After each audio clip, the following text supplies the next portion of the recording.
ꯑꯃꯅ ꯍꯟꯗꯛꯀꯤ MLAꯁꯤꯗꯤ ꯊꯕꯛ ꯐꯖꯅ ꯇꯧꯏ, ꯃꯁꯤ ꯃꯊꯪꯁꯨ ꯊꯥꯒꯠꯄ ꯌꯥꯏ꯫ ꯑꯍꯜ ꯑꯃꯅ ꯑꯃꯨꯛ ꯍꯥꯏꯒꯨꯝꯗꯅ ꯂꯥꯏꯔꯕ ꯏꯅꯥꯛ ꯈꯨꯟꯕ ꯑꯃꯠꯇ ꯈꯥꯏꯗꯦ, ꯆꯞ ꯃꯥꯟꯅꯕ ꯃꯤꯠꯌꯦꯡꯗ ꯊꯕꯛ ꯄꯨꯝꯅꯃꯛ ꯆꯞ ꯃꯥꯟꯅꯅ ꯇꯧꯏ꯫ ꯑꯍꯥꯟꯕꯒꯤ ꯑꯍꯜꯗꯨꯅ ꯑꯩꯗꯤ ꯃꯊꯪ ꯃꯉꯣꯟꯗ ꯚꯣꯠ ꯄꯤꯔꯅꯤ꯫ ꯑꯍꯜ ꯑꯃꯗꯨꯅ ꯑꯃꯨꯛ ꯑꯩꯈꯣꯏꯁꯨ ꯁꯣꯏꯗ꯭ꯔꯕꯅꯤꯅꯦ ꯑꯗꯨꯒꯤ ꯋꯥꯗꯤ꯫ ꯆꯥ ꯊꯛꯅ ꯊꯛꯅ ꯍꯣꯇꯦꯜꯗꯨꯗ ꯑꯍꯜꯁꯤꯡꯗꯨ ꯋꯥꯔꯤ ꯁꯥꯔꯤ꯫ ꯃꯣꯍꯣꯟꯁꯨ ꯆꯥ ꯊꯛꯅ ꯊꯛꯅ ꯋꯥꯔꯤꯗꯨ ꯇꯥꯔꯒ ꯅꯐꯦꯠ ꯇꯧꯗꯨꯅ ꯋꯥꯈꯜ ꯅꯨꯡꯉꯥꯏꯅ ꯍꯣꯇꯦꯜꯗꯨꯗꯒꯤ ꯑꯃꯨꯛ ꯂꯥꯛꯂꯤ꯫ ꯂꯝꯕꯤꯗ ꯁꯨꯝ ꯂꯥꯛꯄꯗ ꯗꯨꯀꯥꯟꯗ ꯅꯨꯄꯤ ꯈꯔ ꯋꯥ ꯉꯥꯡꯍꯧꯕꯗꯨ ꯇꯥꯔꯝꯃꯤ꯫ ꯑꯥꯔꯁꯝꯗ ꯂꯩꯕꯤ ꯅꯨꯄꯤ ꯑꯃꯅꯤ MLAꯒꯤ ꯃꯆꯥ ꯑꯥꯏꯁ ꯑꯣꯏꯕꯗꯨꯅ ꯂꯧꯔꯤꯗꯣ, ꯂꯥꯏꯔ ꯏꯅꯥꯛ ꯈꯨꯟꯕꯒ ꯈꯥꯏꯕ ꯅꯠꯇꯦ꯫ ꯅꯨꯄꯤ ꯑꯃꯅ ꯌꯥꯝ ꯂꯨꯅ ꯇꯧꯏ ꯍꯥꯏꯅ ꯇꯥꯏꯌꯦ, ꯀꯔꯤꯃꯠꯇ ꯑꯋꯥꯠꯄ ꯂꯩꯍꯟꯗꯦ, ꯑꯗꯨꯒꯤ ꯍꯥꯏꯔꯗꯤ MLAꯒꯤ ꯏꯃꯨꯡꯁꯦ ꯌꯥꯝꯅ ꯐꯈ꯭ꯔꯦ, ꯊꯕꯛ ꯑꯃ ꯇꯧꯕꯗꯁꯨ ꯃꯤꯆꯪ ꯃꯤꯈꯥꯏ ꯅꯥꯏꯗꯦ꯫ ꯃꯊꯪꯒꯤ ꯚꯣꯠꯁꯨ ꯃꯉꯣꯟꯗ ꯄꯤꯕ ꯌꯥꯔꯦ, ꯑꯩꯈꯣꯏꯗꯤ ꯁꯣꯏꯗ꯭ꯔꯕꯅꯦ꯫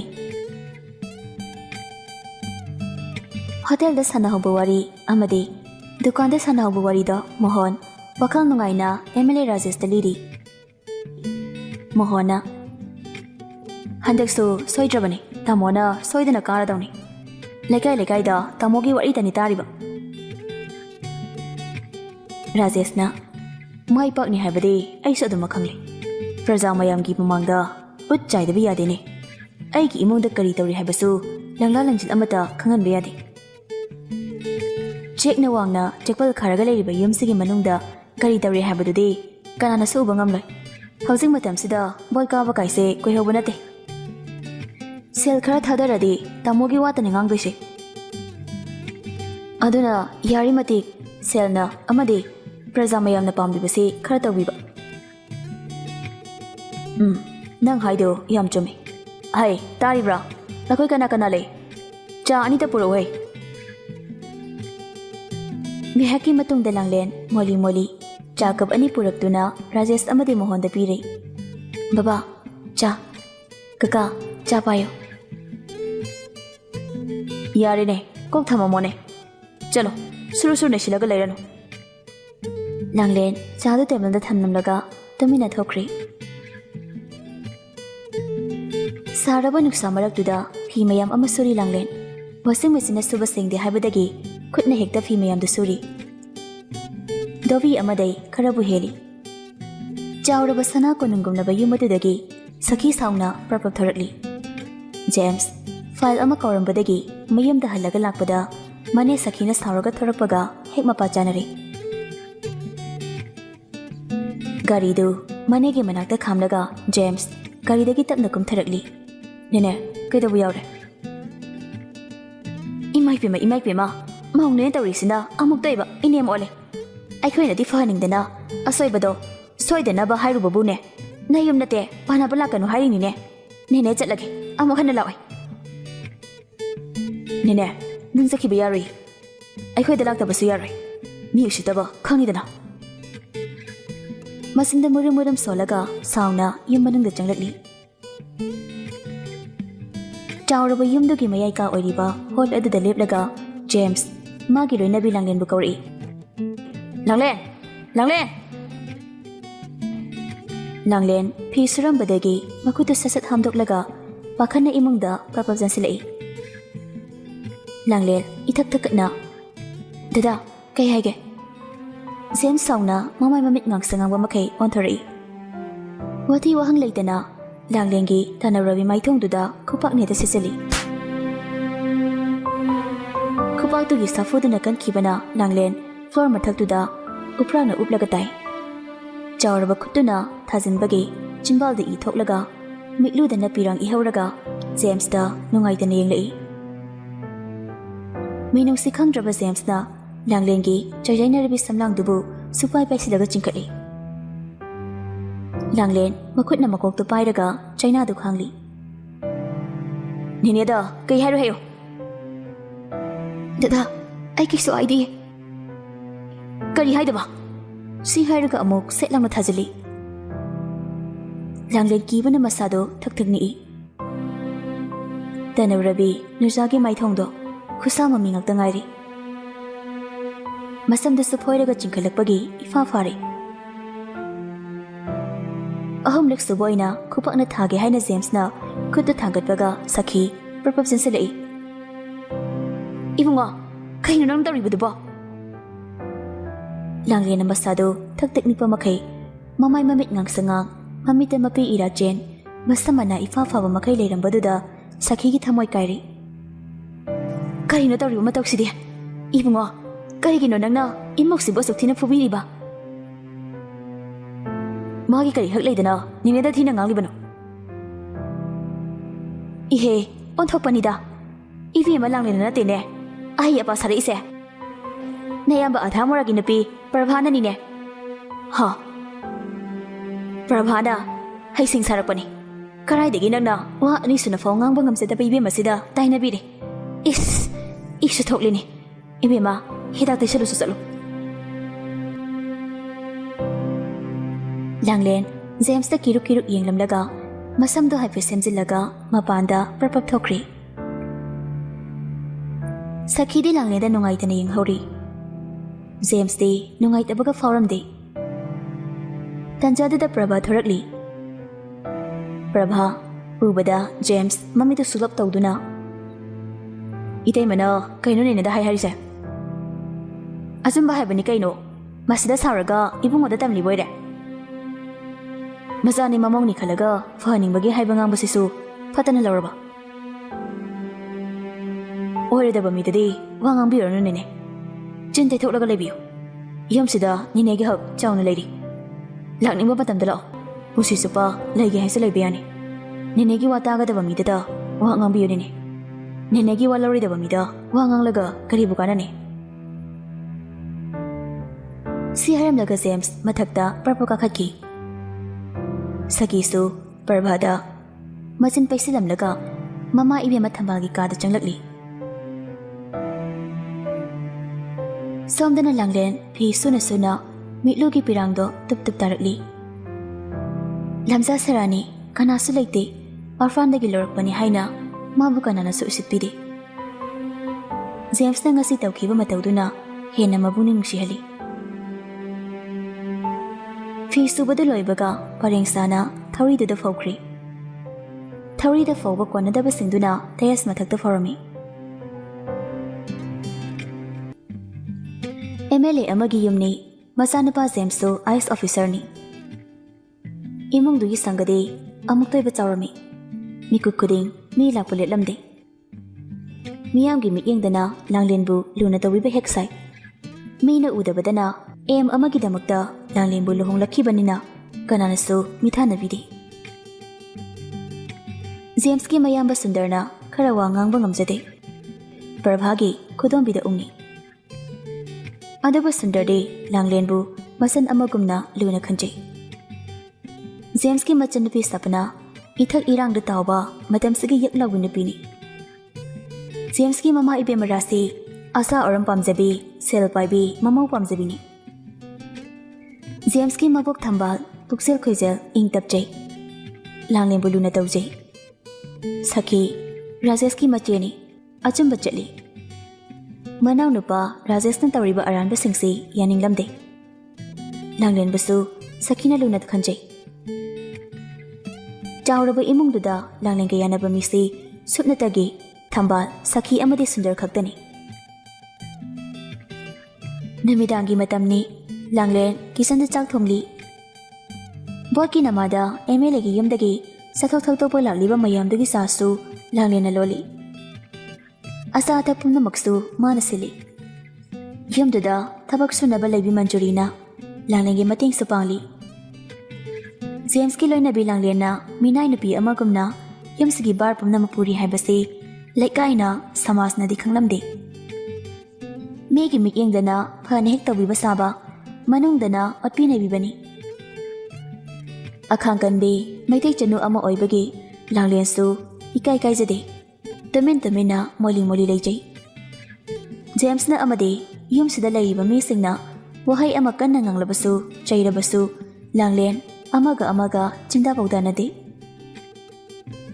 MLA ꯑꯃꯒꯤ ꯌꯨꯝꯅꯤꯅ ꯃꯤꯗꯤ ꯑꯗꯨꯃꯛ ꯇꯤꯜꯂꯤ ꯃꯤꯁꯤꯡꯗꯨꯅ ꯃꯔꯝ ꯆꯥꯏꯊꯔꯛꯄꯒ ꯆꯥꯛ ꯆꯥꯅꯕꯅꯤ ꯍꯥꯏꯗꯨꯅ ꯁꯤꯜꯂꯥꯡꯂꯤ ꯌꯨꯝꯗꯨꯗ ꯂꯩꯔꯤꯕ ꯃꯤꯁꯤꯡꯗꯨ ꯗꯥꯏꯅꯤꯡ ꯇꯦꯕꯜꯗꯨꯗ ꯏꯀꯣꯏ ꯀꯣꯏꯅ ꯐꯝꯂꯤ ꯃꯟꯖꯨꯔꯤꯒ ꯂꯥꯡꯂꯦꯟꯒꯅ ꯑꯋꯥꯠ ꯑꯄꯥ ꯌꯦꯡꯁꯤꯜꯂꯤ ꯖꯦꯝꯁꯇꯤ ꯂꯥꯡꯂꯦꯟꯅ ꯊꯣꯡꯕ ꯆꯥꯛ ꯏꯟꯖꯥꯡ ꯆꯥꯗꯕꯅ ꯃꯔꯝ ꯑꯣꯏꯔꯒ ꯃꯟꯖꯨꯔꯤꯅ ꯃꯥꯒꯤ ꯇꯣꯉꯥꯟꯅ ꯊꯣꯡꯂꯝꯃꯤ ꯑꯇꯩꯒꯤꯗꯤ ꯂꯥꯡꯂꯦꯟꯅ ꯑꯗꯨꯃꯛ ꯍꯣꯠꯅꯩ ꯅꯨꯡꯊꯤꯜꯗ ꯃꯤꯅꯨꯡꯁꯤ ꯂꯩꯇꯅ ꯊꯥꯈꯤꯕ ꯈꯨꯄꯥꯛꯇꯨꯅ ꯃꯔꯝ ꯑꯣꯏꯔꯒ ꯅꯨꯖꯥꯒꯤ ꯃꯥꯏꯊꯣꯡꯗꯣ ꯈꯨꯠꯁꯥ ꯃꯃꯤ ꯑꯣꯏꯅ ꯈꯥꯝꯗꯦꯛꯂꯤ ꯀꯅꯥꯅꯁꯨ ꯎꯗꯅꯕ ꯍꯥꯏꯗꯨꯅ ꯂꯥꯡꯂꯦꯟ ꯃꯃꯥꯏꯗ ꯈꯨꯝꯖꯩ ꯆꯥꯕ ꯊꯛꯄ ꯂꯣꯏꯅꯔꯕ ꯃꯇꯨꯡ ꯏꯃꯨꯡꯒꯤ ꯃꯤ ꯃꯈꯩ ꯃꯥꯒꯤ ꯐꯨꯐꯨ ꯍꯧꯒꯠꯅꯈꯤ ꯆꯩꯈꯥꯏꯔꯤꯕꯁꯤꯡꯗꯨ ꯃꯟꯖꯨꯔꯤ ꯑꯃꯗꯤ ꯂꯥꯡꯂꯦꯟꯅ ꯂꯣꯏꯁꯤꯟꯍꯧꯔꯤ ꯏꯕꯦꯝꯃ ꯑꯩ ꯏꯅꯦꯒꯤ ꯆꯥꯛꯇꯣ ꯄꯤꯖꯧꯔꯒꯦ ꯅꯪ ꯀꯣꯟꯁꯤꯡꯁꯤ ꯊꯩꯖꯤꯜꯂꯝꯃꯨ ꯍꯣꯏꯅꯦ ꯂꯥꯡꯂꯦꯟꯅ ꯆꯥꯏꯔꯤꯕꯁꯤꯡꯗꯨ ꯊꯩꯖꯤꯜꯍꯧꯔꯤ ꯃꯟꯖꯨꯔꯤꯅ ꯊꯝꯕꯥꯜꯕꯨ ꯆꯥꯛ ꯄꯤꯖꯅꯕ ꯊꯝꯕꯥꯜꯒꯤ ꯀꯥꯗ ꯆꯪꯈ꯭ꯔꯤ ꯊꯕꯛ ꯏꯪꯈꯥꯡ ꯄꯨꯝꯅꯃꯛ ꯂꯣꯏꯔꯕ ꯃꯇꯨꯡ ꯃꯟꯖꯨꯔꯤꯁꯨ ꯆꯥꯛ ꯈꯔ ꯆꯥꯔꯒ ꯃꯌꯨꯝꯗ ꯍꯟꯈ꯭ꯔꯤ ꯂꯥꯡꯂꯦꯟꯁꯨ ꯃꯥꯒꯤ ꯇꯨꯝꯐꯝ ꯀꯥ ꯑꯣꯏꯔꯤꯕ ꯁ꯭ꯇꯣꯔ ꯔꯨꯝꯗꯨꯗ ꯆꯪꯂꯛꯂꯒ ꯇꯨꯝꯅꯕ ꯁꯦꯝ ꯁꯥꯔꯤ ꯁꯣꯝꯗꯅ ꯖꯦꯝꯁ ꯗꯕꯜ ꯕꯦꯗꯀꯤ ꯐꯃꯨꯡꯗꯨꯗ ꯃꯈꯣꯡꯒ ꯁꯥꯡꯗꯣꯛꯇꯅ ꯅꯨꯡꯉꯥꯏꯅ ꯐꯝꯂꯒ ꯃꯅꯥꯀꯣꯡꯗ ꯐꯣꯟꯗꯨ ꯅꯞꯂꯒ ꯋꯥꯔꯤ ꯁꯤꯛꯊꯔꯤ ꯌꯨꯝꯒꯤ ꯄꯣꯠ ꯆꯩ ꯑꯃꯜ ꯑꯀꯥꯏ ꯊꯝꯐꯝ ꯀꯥ ꯑꯣꯏꯔꯤꯕ ꯃꯣꯠꯂꯕ ꯃꯐꯝ ꯑꯗꯨꯗꯅ ꯂꯥꯡꯂꯦꯟ ꯅꯨꯡꯉꯥꯏꯅ ꯇꯨꯝꯂꯤ ꯖꯦꯝꯁꯅ ꯁꯣꯝꯗ ꯃꯈꯜ ꯈꯨꯗꯤꯡꯒꯤ ꯅꯨꯄꯤ ꯀꯣꯏꯗꯨꯅ ꯃꯁꯥꯒꯤ ꯅꯨꯡꯉꯥꯏꯐꯝ ꯊꯤꯔꯤ ꯃꯊꯪꯒꯤ ꯅꯨꯃꯤꯠꯅꯤ ꯂꯥꯡꯂꯦꯟ ꯑꯌꯨꯛ ꯉꯟꯅ ꯍꯧꯒꯠꯇꯨꯅ ꯃꯥꯒꯤ ꯇꯧꯐꯝ ꯊꯣꯛꯄ ꯃꯊꯧꯗꯨ ꯁꯠ ꯇꯧꯁꯤꯜꯂꯤ ꯃꯅꯦꯝ ꯏꯕꯦꯝꯃ ꯔꯥꯁꯤꯅ ꯊꯛꯅꯕ ꯆꯥ ꯑꯁꯥꯕꯗꯨ ꯍꯩꯔꯒ ꯂꯥꯡꯂꯦꯟ ꯃꯅꯦꯝꯒꯤ ꯀꯥ ꯇꯝꯅ ꯃꯊꯛꯂꯣꯝꯗ ꯀꯥꯈꯠꯂꯛꯂꯝꯃꯤ ꯇꯟꯖꯥꯗꯨꯗ ꯖꯦꯝꯁꯇꯨ ꯍꯟꯅ ꯇꯨꯅ ꯌꯦꯡꯗꯅ ꯃꯥꯒꯤ ꯀꯥꯗꯒꯤ ꯄ꯭ꯔꯞ ꯊꯣꯔꯛꯄꯗ ꯂꯥꯡꯂꯦꯟꯒꯤ ꯍꯦꯛꯇ ꯊꯦꯡꯖꯤꯟꯅꯩ ꯄꯥꯏꯔꯛꯂꯤꯕ ꯆꯥ ꯑꯁꯥꯕꯗꯨ ꯖꯦꯝꯁꯀꯤ ꯐꯨꯔꯤꯠꯇ ꯂꯣꯏꯅ ꯍꯩꯖꯤꯟꯈ꯭ꯔꯤ ꯂꯥꯡꯂꯦꯟ ꯀꯤꯕꯅ ꯃꯃꯥꯏ ꯃꯃꯤꯠꯇꯨ ꯉꯥꯡꯁꯤꯜꯂꯤ ꯀꯤꯔꯨꯛ ꯇꯧꯗꯨꯅ ꯖꯦꯝꯁꯇ ꯌꯦꯡꯂꯛꯏ ꯖꯦꯝꯁꯀꯤ ꯑꯁꯥꯎꯕ ꯃꯥꯏꯊꯣꯡꯗꯨ ꯎꯕꯗꯅ ꯍꯦꯟꯅ ꯂꯥꯡꯂꯦꯟꯒꯤ ꯃꯤꯍꯨꯜꯒꯤ ꯇꯟꯊꯥꯗꯨ ꯍꯦꯟꯒꯠꯈ꯭ꯔꯤ ꯃꯤꯅꯥꯏ ꯅꯨꯄꯤ ꯊꯕꯛ ꯑꯃ ꯇꯧꯕꯗ ꯍꯟꯅ ꯌꯦꯡꯗ꯭ꯔꯤꯕ ꯀꯩꯒꯤꯅꯣ ꯅꯄꯥ ꯅꯤꯡꯁꯤꯡꯂꯛꯄꯩꯔꯣ ꯅꯪꯅ ꯈꯠꯂꯤꯁꯤꯅ ꯂꯥꯡꯂꯦꯟ ꯇꯞꯅ ꯃꯃꯥꯏ ꯂꯨꯞꯊꯔꯒ ꯗꯗꯥ ꯑꯩ ꯁꯣꯏꯈ꯭ꯔꯦ ꯑꯩ ꯎꯍꯧꯗ꯭ꯔꯦ ꯎꯍꯧꯔꯣꯏ ꯅꯄꯥꯗꯨꯒꯤ ꯋꯥꯈꯜꯗ ꯇꯧꯕꯅꯤꯅ ꯁꯛꯇꯥꯗꯨꯒ ꯋꯥ ꯉꯥꯡꯐꯝꯇ ꯍꯦꯛ ꯊꯤꯔꯗꯅ ꯀꯨꯏꯗ꯭ꯔꯕꯅꯤ ꯅꯪ ꯌꯨꯝꯁꯦ ꯊꯥꯗꯣꯛꯇꯨꯅ ꯆꯠꯀꯗꯕ ꯅꯅꯤꯡ ꯇꯧꯔꯣ ꯁꯤ ꯍꯥꯏꯔꯝꯂꯒ ꯃꯥꯒꯤ ꯀꯥꯗ ꯄ꯭ꯔꯞ ꯆꯪꯈꯤ ꯂꯥꯡꯂꯦꯟ ꯂꯦꯞꯂꯤꯕ ꯈꯣꯡꯐꯝꯗꯨꯗꯒꯤ ꯃꯆꯤ ꯂꯦꯡꯗꯦ ꯃꯤꯠꯂꯨꯒꯤ ꯄꯤꯔꯥꯡꯗꯨꯁꯨ ꯊꯤꯡꯕ ꯉꯝꯗꯅ ꯃꯅꯤꯡ ꯇꯝꯅ ꯁꯤꯟꯊꯔꯛꯂꯤ ꯂꯨꯞꯊꯔꯤꯕ ꯃꯥꯏꯊꯣꯡꯗꯨꯅ ꯃꯈꯥꯗ ꯌꯦꯡꯊꯔꯨꯕꯗ ꯀꯞꯇꯨꯅ ꯃꯆꯦꯠ ꯇꯥꯅ ꯀꯥꯏꯔꯒ ꯐ꯭ꯂꯣꯔ ꯃꯊꯛꯇꯨꯗ ꯇꯥꯕꯗꯨ ꯎꯔꯛꯂꯤ ꯀꯨꯟꯊꯗꯨꯅ ꯀꯞ ꯃꯆꯦꯠꯁꯤꯡꯗꯨ ꯑꯃꯃꯝꯇ ꯑꯣꯏꯅ ꯇ꯭ꯔꯦ ꯃꯊꯛꯇꯨꯗ ꯂꯧꯈꯠꯂꯤ ꯔꯥꯁꯤ ꯐꯃꯨꯡꯗꯒꯤ ꯂꯧꯔꯛꯏ ꯍꯩ ꯂꯥꯡꯂꯦꯟ ꯁꯤꯔꯕꯅꯦ ꯃꯤꯅꯥꯏ ꯃꯥꯟꯕꯤ ꯅꯪꯕꯣ ꯆꯥꯗꯣ ꯍꯧꯖꯤꯛ ꯐꯥꯎꯕ ꯄꯨꯔꯛꯇ꯭ꯔꯤꯁꯤꯕꯣ ꯅꯄꯥ ꯇꯧ ꯂꯩꯔꯤꯕꯣ ꯂꯥꯡꯂꯦꯟ ꯃꯈꯥꯗ ꯄ꯭ꯔꯞ ꯀꯨꯝꯊꯗꯨꯅ ꯀꯤꯆꯟꯗ ꯆꯪꯁꯤꯜꯂꯒ ꯆꯥ ꯑꯃꯨꯛ ꯍꯩꯔꯕ ꯃꯇꯨꯡ ꯃꯅꯦꯝ ꯏꯕꯦꯝꯃ ꯔꯥꯁꯤꯒꯤꯗꯃꯛ ꯍꯩꯗꯨꯅ ꯄꯨꯔꯛꯂꯤ ꯏꯃꯥ ꯆꯥꯁꯤꯗ ꯂꯩꯔꯦ ꯅꯄꯥ ꯇꯧ ꯂꯩꯕ꯭ꯔꯥ ꯉꯁꯥꯏꯗꯒꯤ ꯊꯕꯛ ꯑꯃ ꯇꯧꯕꯗ ꯃꯤꯠꯁꯤ ꯅꯣꯡꯃꯇꯗꯤ ꯊꯨꯞꯍꯜꯂꯣ ꯌꯥꯔꯦ ꯆꯠꯈ꯭ꯔꯣ ꯆꯠꯂꯣ ꯅꯁꯛꯇꯨ ꯌꯦꯡꯅꯤꯡꯗꯦꯅꯦ ꯂꯥꯡꯂꯦꯟ ꯀꯩꯁꯨ ꯍꯥꯏꯔꯝꯗꯅ ꯇꯨꯃꯤꯟꯅ ꯀꯥ ꯑꯗꯨꯗꯒꯤ ꯇꯞꯂꯤ ꯊꯣꯔꯛꯂꯒ ꯀꯤꯆꯟꯗ ꯆꯥꯛ ꯊꯣꯡꯕ ꯍꯧꯏ ꯃꯟꯖꯨꯔꯤꯁꯨ ꯂꯥꯛꯇꯨꯅ ꯖꯦꯝꯁꯀꯤ ꯇꯣꯉꯥꯟꯅ ꯆꯥꯛ ꯊꯣꯡꯂꯝꯃꯤ ꯇꯥꯟꯖꯥꯗꯨꯗ ꯁꯄꯅ ꯊꯦꯛꯇꯅ ꯀꯤꯆꯟꯗ ꯆꯪꯂꯛꯂꯒ ꯂꯥꯡꯂꯦꯟꯗ ꯑꯣꯟꯁꯤꯟꯗꯨꯅ ꯍꯣꯔꯦꯟ ꯑꯩꯒꯤ ꯐ꯭ꯔꯦꯟ ꯈꯔ ꯂꯥꯛꯅꯤ ꯃꯈꯣꯏꯒꯤ ꯃꯃꯥꯡꯗ ꯆꯣꯞꯇꯅꯕ ꯃꯑꯣꯡꯗ ꯅꯪꯅ ꯍꯣꯔꯦꯟ ꯆꯥꯅ ꯊꯛꯅꯕꯗ ꯁꯤꯜꯂꯛꯀꯗꯕ ꯑꯩꯕꯨ ꯏꯀꯥꯏꯕ ꯅꯪꯍꯜꯂꯕ ꯅꯅꯝ ꯄꯣꯞꯄꯦ ꯈꯪꯉꯨ ꯁꯤ ꯍꯥꯏꯔꯝꯂꯒ ꯁꯄꯅ ꯐꯦꯠ ꯍꯥꯏꯗꯅ ꯊꯣꯛꯈ꯭ꯔꯤ ꯇꯧꯔꯤꯕ ꯃꯇꯧꯗꯨ ꯃꯟꯖꯨꯔꯤ ꯅꯨꯡꯉꯥꯏꯇꯅ ꯌꯦꯡꯂꯤ ꯋꯥꯍꯩ ꯑꯃꯠꯇꯗꯤ ꯍꯥꯏꯖꯕ ꯉꯝꯗꯦ ꯂꯥꯡꯂꯦꯟꯁꯨ ꯊꯕꯛꯇꯨ ꯁꯠ ꯂꯣꯏꯁꯤꯟꯅꯕ ꯍꯣꯠꯅꯔꯤ ꯅꯤꯡꯉꯥꯏ ꯀꯜꯂꯕ ꯄ꯭ꯔꯚꯥꯒꯤ ꯃꯆꯥꯅꯨꯄꯥꯗꯣ ꯂꯥꯛꯅꯕ ꯉꯝꯗꯗꯅ ꯄ꯭ꯔꯚꯥ ꯂꯥꯡꯂꯦꯟꯒꯤ ꯃꯅꯥꯛꯇ ꯄꯨꯔꯛꯂꯤ ꯀꯞꯄꯗ ꯈꯥꯡꯕ ꯉꯝꯗ꯭ꯔꯦ ꯅꯪꯅ ꯊꯦꯝꯂꯒ ꯈꯔ ꯐꯩ ꯑꯃꯨꯛꯇ ꯂꯧꯊꯣꯛꯎꯁꯤ ꯑꯕꯨꯡꯉꯣ ꯂꯥꯛꯑꯣ ꯑꯉꯥꯡꯗꯨꯁꯨ ꯂꯥꯡꯂꯦꯟꯗ ꯆꯣꯡꯁꯤꯟꯈ꯭ꯔꯤ ꯀꯞꯂꯝꯕꯗꯣ ꯄꯨꯡꯐ ꯍꯦꯛ ꯐꯈ꯭ꯔꯤ ꯄ꯭ꯔꯚꯥꯗꯨ ꯂꯥꯡꯂꯦꯟꯗ ꯑꯉꯥꯡ ꯄꯤꯁꯤꯜꯂꯝꯂꯒ ꯊꯣꯛꯈ꯭ꯔꯤ ꯂꯥꯡꯂꯦꯟꯅ ꯑꯉꯥꯡꯗꯨ ꯄꯣꯠꯁꯤꯜꯂꯒ ꯊꯕꯛꯁꯤꯡꯗꯨ ꯇꯧꯔꯤ ꯑꯌꯨꯛꯀꯤ ꯆꯥꯛ ꯆꯥꯅꯔꯤ ꯖꯦꯝꯁꯁꯨ ꯗ꯭ꯔꯦꯁ ꯁꯦꯠꯂꯒ ꯆꯥꯛ ꯆꯥꯔꯤ ꯂꯥꯡꯂꯦꯟ ꯃꯊꯛꯂꯣꯝꯗ ꯄ꯭ꯔꯞ ꯀꯥꯈꯠꯂꯛꯂꯒ ꯖꯦꯝꯁꯀꯤ ꯀꯥꯗ ꯄ꯭ꯔꯞ ꯆꯪꯂꯛꯂꯤ ꯆꯥ ꯍꯩꯖꯤꯟꯈꯤꯕ ꯐꯨꯔꯤꯠꯇꯨ ꯑꯃꯨꯛ ꯀꯣꯏꯊꯤ ꯊꯤꯔꯛꯏ ꯐꯃꯨꯡ ꯃꯊꯛꯇ ꯖꯦꯝꯁꯀꯤ ꯘꯔꯤ ꯂꯩꯕꯗꯨ ꯎꯕꯗꯒꯤ ꯖꯦꯝꯁꯀꯤ ꯘꯔꯤꯗꯨ ꯄꯥꯏꯔꯒ ꯂꯥꯡꯂꯦꯟ ꯃꯈꯥꯗ ꯄ꯭ꯔꯞ ꯀꯨꯝꯊꯔꯛꯂꯤ ꯃꯥꯅ ꯀꯨꯝꯊꯔꯛꯄꯒ ꯖꯦꯝꯁꯅ ꯃꯄꯥꯟꯗ ꯊꯣꯛꯈ꯭ꯔꯤ ꯂꯥꯡꯂꯦꯟ ꯘꯔꯤꯗꯨ ꯄꯥꯏꯔꯒ ꯃꯄꯥꯟꯂꯣꯝꯗ ꯆꯦꯟꯊꯣꯔꯛꯂꯤ ꯗꯗꯥ ꯉꯥꯏꯈꯨꯑꯣ ꯖꯦꯝꯁ ꯇꯥꯅ ꯇꯥꯁꯤꯟꯅꯗꯕ ꯁꯥꯗꯨꯅ ꯑꯗꯨꯃꯛ ꯆꯠꯂꯤ ꯂꯥꯡꯂꯦꯟ ꯄ꯭ꯔꯞ ꯆꯦꯜꯂꯛꯏ ꯆꯥꯎꯔꯕ ꯌꯨꯝꯅꯤꯅ ꯍꯣꯜꯗꯒꯤ ꯃꯥꯡꯒꯣꯜ ꯐꯥꯎꯕ ꯊꯣꯛꯄꯗ ꯐꯅ ꯁꯥꯡꯅ ꯊꯣꯛꯏ ꯃꯥꯡꯒꯣꯜꯗꯒꯤ ꯑꯃꯨꯛ ꯄꯥꯛꯂꯕ ꯁꯨꯃꯥꯡꯗꯨꯒꯤ ꯆꯤꯗꯥꯏꯗꯅ ꯄꯥꯛꯂꯕ ꯂꯝꯕꯤ ꯑꯁꯥꯡꯕꯅꯤ ꯖꯦꯝꯁ ꯍꯟꯅ ꯇꯨꯅ ꯌꯦꯡꯗꯦ ꯃꯥꯒꯤ ꯊꯣꯛꯄ ꯑꯗꯨꯃꯛ ꯆꯠꯂꯤ ꯂꯥꯡꯂꯦꯟ ꯁꯣꯔꯒ ꯊꯕꯦꯠ ꯍꯣꯟꯕ ꯃꯈꯩ ꯇꯥꯟꯅꯔꯛꯂꯤ ꯗꯗꯥ ꯘꯔꯤ ꯀꯥꯎꯔꯝꯃꯦ ꯘꯔꯤ ꯄꯜꯂꯛꯄꯗꯨꯗ ꯖꯦꯝꯁ ꯊꯥꯡꯂꯝꯕ ꯈꯣꯡꯊꯥꯡꯗꯨ ꯆꯞ ꯂꯦꯞꯂꯒ ꯃꯃꯥꯏ ꯂꯩꯊꯔꯛꯂꯤ ꯂꯥꯡꯂꯦꯟ ꯖꯦꯝꯁꯀꯤ ꯃꯅꯥꯛꯇ ꯄ꯭ꯔꯞ ꯆꯦꯜꯂꯛꯏ ꯁꯣꯔꯁꯨ ꯊꯕꯦꯠ ꯍꯣꯜꯂꯤ ꯗꯗꯥ ꯅꯪꯒꯤ ꯘꯔꯤ ꯀꯥꯎꯔꯝꯃꯦ ꯉꯁꯥꯏ ꯆꯥ ꯍꯩꯖꯤꯟꯕ ꯐꯨꯔꯤꯠꯇꯣ ꯁꯨꯒꯦꯅ ꯂꯧꯊꯣꯛꯄ ꯆꯪꯕꯗ ꯎꯔꯛꯄꯅꯦ ꯖꯦꯝꯁ ꯂꯥꯡꯂꯦꯟꯗ ꯁꯨꯞꯂꯒ ꯌꯦꯡꯂꯛꯏ ꯇꯅꯧꯔꯕꯤ ꯃꯥꯏꯊꯣꯡꯗꯨꯗ ꯈꯨꯠꯁꯥ ꯃꯃꯤ ꯇꯥꯕꯗꯨ ꯖꯦꯝꯁ ꯎꯔꯛꯏ ꯑꯗꯨꯕꯨ ꯊꯃꯣꯏ ꯀꯜꯂꯕ ꯖꯦꯝꯁꯅ ꯀꯩꯁꯨ ꯈꯟꯗꯅ ꯘꯔꯤꯗꯨ ꯂꯧꯔꯒ ꯑꯗꯨꯃꯛ ꯆꯠꯈ꯭ꯔꯤ ꯂꯥꯡꯂꯦꯟ ꯃꯣꯃꯣꯟ ꯃꯤꯅꯣꯛꯀ ꯂꯣꯏꯅꯅ ꯃꯄꯨꯔꯣꯏꯕ ꯖꯦꯝꯁꯅ ꯆꯠꯈꯤꯕꯗꯨ ꯌꯦꯡꯍꯧꯔꯤ ꯅꯨꯡꯊꯤꯜꯒꯤ ꯃꯇꯝꯅꯤ ꯃꯇꯠ ꯁꯦꯠꯄꯤ ꯅꯨꯄꯤ 3-4 ꯁꯄꯅꯥꯒꯤ ꯃꯃꯥꯟꯅꯕꯤꯅꯤ ꯍꯥꯏꯗꯨꯅ ꯂꯥꯛꯂꯤꯕ ꯁꯄꯅꯥꯒꯤ ꯃꯃꯥꯟꯅꯕꯤꯁꯤꯡꯗꯨꯒꯤꯗꯃꯛꯇ ꯂꯥꯡꯂꯦꯟꯅ ꯆꯥꯅ ꯊꯛꯅꯕ ꯁꯤꯜꯂꯤ ꯁꯄꯅꯥꯒꯤ ꯔꯨꯝꯗꯨꯗ ꯑꯃꯨꯛ ꯇꯩꯕ ꯗꯨꯅꯤꯌꯥꯒꯤ ꯋꯥꯊꯤ ꯄꯨꯝꯕ ꯅꯩꯅꯔꯒ ꯃꯌꯥ ꯆꯣꯡꯊꯣꯛꯀꯗꯕ ꯃꯈꯩ ꯅꯣꯛꯂꯤ ꯄ꯭ꯔꯤꯇꯤꯅ ꯁꯄꯅꯥ ꯅꯣꯏ ꯍꯦꯔꯣ ꯗꯦꯜꯂꯤꯗ ꯂꯩꯕꯗꯨꯗꯤ ꯀꯃꯥꯏꯅ ꯇꯧꯔꯤꯒꯦ ꯍꯥꯟꯅꯒꯤ ꯍꯥꯃꯨꯅꯦ ꯑꯗꯨꯝ ꯃꯇꯨ ꯊꯤꯈ꯭ꯔꯕ ꯒ꯭ꯌꯥꯟꯒ ꯇꯥꯖꯗꯦꯗ ꯑꯩꯁꯨ ꯑꯩꯒꯤ ꯊꯣꯛꯄ ꯅꯨꯡꯉꯥꯏꯊꯣꯛꯂꯤꯁꯤꯅꯤ ꯁꯤꯂꯤꯅ ꯂꯥꯞꯅ ꯂꯩꯈꯤꯕ ꯃꯥꯒꯤ ꯈꯜꯂꯒ ꯁꯨꯝ ꯂꯩꯕ ꯌꯥꯕ ꯅꯠꯇꯦ ꯃꯥꯅ ꯎꯕꯁꯨ ꯅꯠꯇꯕꯁꯤꯕꯨ ꯅꯨꯡꯉꯥꯏꯊꯣꯛꯑꯣ ꯀꯅꯥꯅ ꯈꯪꯕ ꯃꯥꯁꯨ ꯂꯥꯞꯅ ꯂꯩꯕꯅꯤꯅ ꯌꯥꯝ ꯉꯧꯊꯔꯝꯕ꯭ꯔꯁꯨ ꯑꯗꯨꯃꯥꯏꯅ ꯈꯜꯂꯒꯅꯤ ꯑꯩꯅ ꯃꯋꯥ ꯂꯧꯗ꯭ꯔꯤꯁꯦ ꯇꯥꯟꯖꯥꯗꯨꯗ ꯂꯥꯡꯂꯦꯟ ꯆꯥꯅ ꯊꯛꯅꯕ ꯈꯔꯒ ꯆꯥꯒ ꯄꯨꯁꯤꯜꯂꯛꯏ ꯑꯗꯨ ꯎꯕꯗ ꯐꯝꯂꯤꯕ ꯅꯨꯄꯤꯁꯤꯡꯗꯨ ꯃꯈꯣꯜ ꯊꯣꯛꯅ ꯅꯣꯛꯈ꯭ꯔꯤ ꯁꯄꯅꯥꯗꯤ ꯃꯃꯥꯟꯅꯕꯤꯁꯤꯡꯗꯨꯒꯤ ꯃꯃꯥꯡꯗ ꯏꯀꯥꯏꯕꯗ ꯂꯣꯏꯔꯤ ꯂꯥꯡꯂꯦꯟꯁꯨ ꯃꯉꯣꯟꯗ ꯀꯔꯤ ꯑꯁꯣꯏꯕ ꯌꯥꯎꯔꯕꯅꯣ ꯍꯥꯏꯅ ꯉꯛꯆꯅꯔꯤ ꯇꯞꯂꯤ ꯆꯪꯁꯤꯜꯂꯒ ꯇꯦꯕꯜ ꯃꯆꯥ ꯑꯗꯨꯗ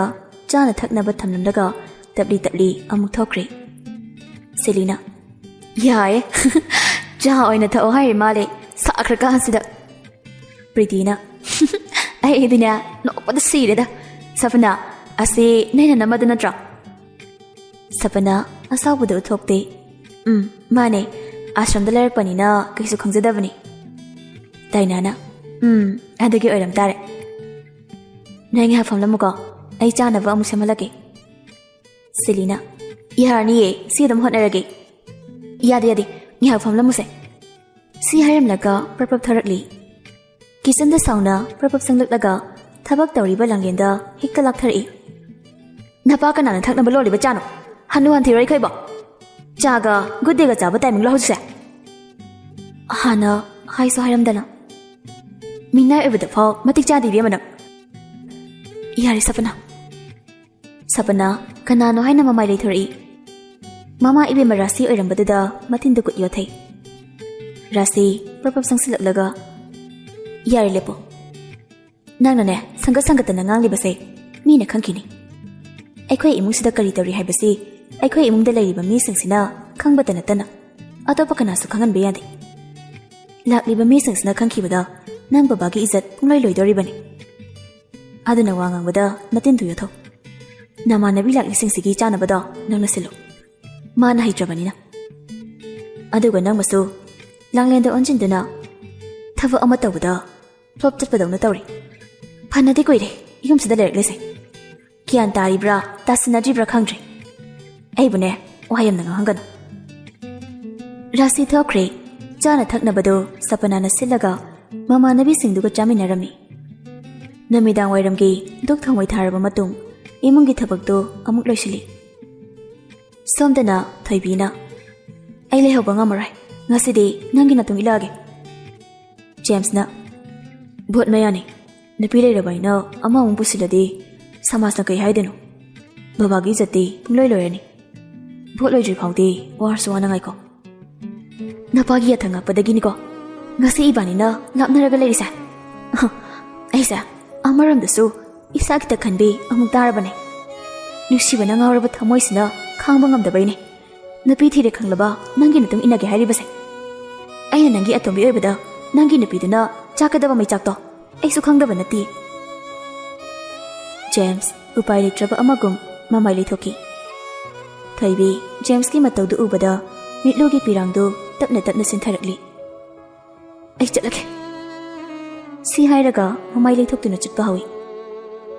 Lao thilamage yarne ai dum chakrake ngasi unaribasina aroiba oirase ai ni matik chandabine ai tana nambu kai hobane nangna lohongkiba namitudagi nangdi aingondagi lapkrabane ai tana ikaiba khangdabagi nangwanda phone tawrakibane ai nangi nafamda amukhana yelarage si hairamlaga thaibi prabhap chatkri. James mapi ira chelaga wakhalda khali aina nangbu nusidaba nati aisu thamoi pale nangbu nusi adubu aigi thona loikre aigi mangla aigi hingbagi asa pumnamak lamlambi mahakna aigi pusida lakpadagi kaikre. Namidangda thengla phau James mayam dhalakte imungi mising thoina mi bai bokte magi mathau tawnaragale langlendi masadu leitadre mangolda thoklaga James lakpa ngaibadi thawna fana ngamjade terrace mathaktuda leplaga ngairi. Ngahaki matungda James halakle langlen mathaktagi Prabhap kumtharaktuna mayai kaduda lepli. James Prabhap sanglaklaga langlenda hanna yinglamdana mathaklomda kakhali. Dada chak charaidra. James thanglamba khomthang chaplepi mamai di leithoktana ai chak chaningdre chare si hairamlaga Prabhap kakhaki langlen nungaidana James bu yenghori. Mathangi numittu Sunday oibanina Sapanana mayamba James da savung chasi haina grigi takli. Tama nabu fata taunuda ngasi nom khang haibada hara harayana sida nangna lainingbada layuro paisa dai pirage chatpade ai chatningdreba asuk phajana hairasi phau yabidaba chatlore yare si hairamlaga fet lairaga thoki. James machan napi buluna khanjabanina nungai khrara haina yabiri. Sa ising charaba matungda James ka Sapanaga chatnaba thorakli. Langlen su moli thorai. Langlen ubada James sauna nangna mukarai dano pharak furaisa aina la oharini horen pot mayam paimina raknaba. James domina leikri mamangi situda Sapana James ki manakta famkri langlena maningda famli. Ngehaki matungda bazar yori showroom da changtuna afama firondagi cosmetic dagi makhal suna leiri. Langlena tum-in sanawgumna koin inari. Iwaliba potchai dressing du amata mitarude. Angangba machugi likligi khuzi du natana. Mixal maningda thamliba khuzi du dagi mitfam hongde. Ikai ki thadokduna James ki manakta tapli changjali. Dada kaino yengliba mityeng amadi khomdarakliba pakhum hainingba wahaido chinbalda palle napi oibini aki amau pamdaba taibang pasida leiramgadra phajaba apamba posaktu ubada mapuroibani kananate khanjaraga leibiyu haijari makota thili to asidagi khuziya ngangbasa asidang leibiyu ipang pagna tablapna nuksina haijaribada angawba nupa kaya fau thamoi pethakiba yarabani adubu James ki kallaba thamoi dade asawbo lei napara tamda maralo agi paisa singse khumi khudang dagi horakpa nangsu arang ara pamrakli nathi bungcha khara chaw phangli do khajiki na taina khando si hairaga Sapanagi manakta changjingkri abe keke wale tama khemta watre bazar manung dagi insang khara lekhisi nganglamni bo ngangduna maram oiraga langlen mapi ira chelaga James bu warong ni yingji leirakpa cosmetic firol pumnamak ꯂꯥꯡꯂꯦꯟ ꯃꯈꯨꯠ ꯅꯥꯀꯟ ꯅꯥꯀꯟ ꯑꯅꯤꯃꯛꯅ ꯄꯥꯏꯔꯛꯂꯤ꯫ ꯁꯄꯅꯥꯗꯤ ꯃꯥꯡ ꯊꯥꯗꯨꯅ ꯒ꯭ꯔꯣꯡ ꯒ꯭ꯔꯣꯡ ꯆꯠꯈꯤ꯫ ꯖꯦꯝꯁꯀ ꯂꯦꯡꯐꯥꯡꯅꯗꯨꯅ ꯂꯥꯡꯂꯦꯟꯁꯨ ꯂꯥꯛꯂꯤ꯫ ꯂꯥꯡꯂꯦꯟꯅ ꯁꯦꯠꯂꯤꯕ ꯐꯤꯖꯣꯜꯗꯨ ꯍꯜꯂꯕꯁꯨ ꯑꯀꯤ ꯑꯃꯧ ꯌꯥꯎꯗꯕꯒꯤ ꯌꯦꯡꯕꯗ ꯌꯥꯝꯅ ꯑꯣꯠ ꯑꯣꯏꯔꯤ꯫ ꯖꯦꯝꯁꯀꯤ ꯑꯣꯏꯔꯤꯕ ꯐꯤꯕꯝꯗꯨꯒ ꯂꯥꯡꯂꯦꯟꯒ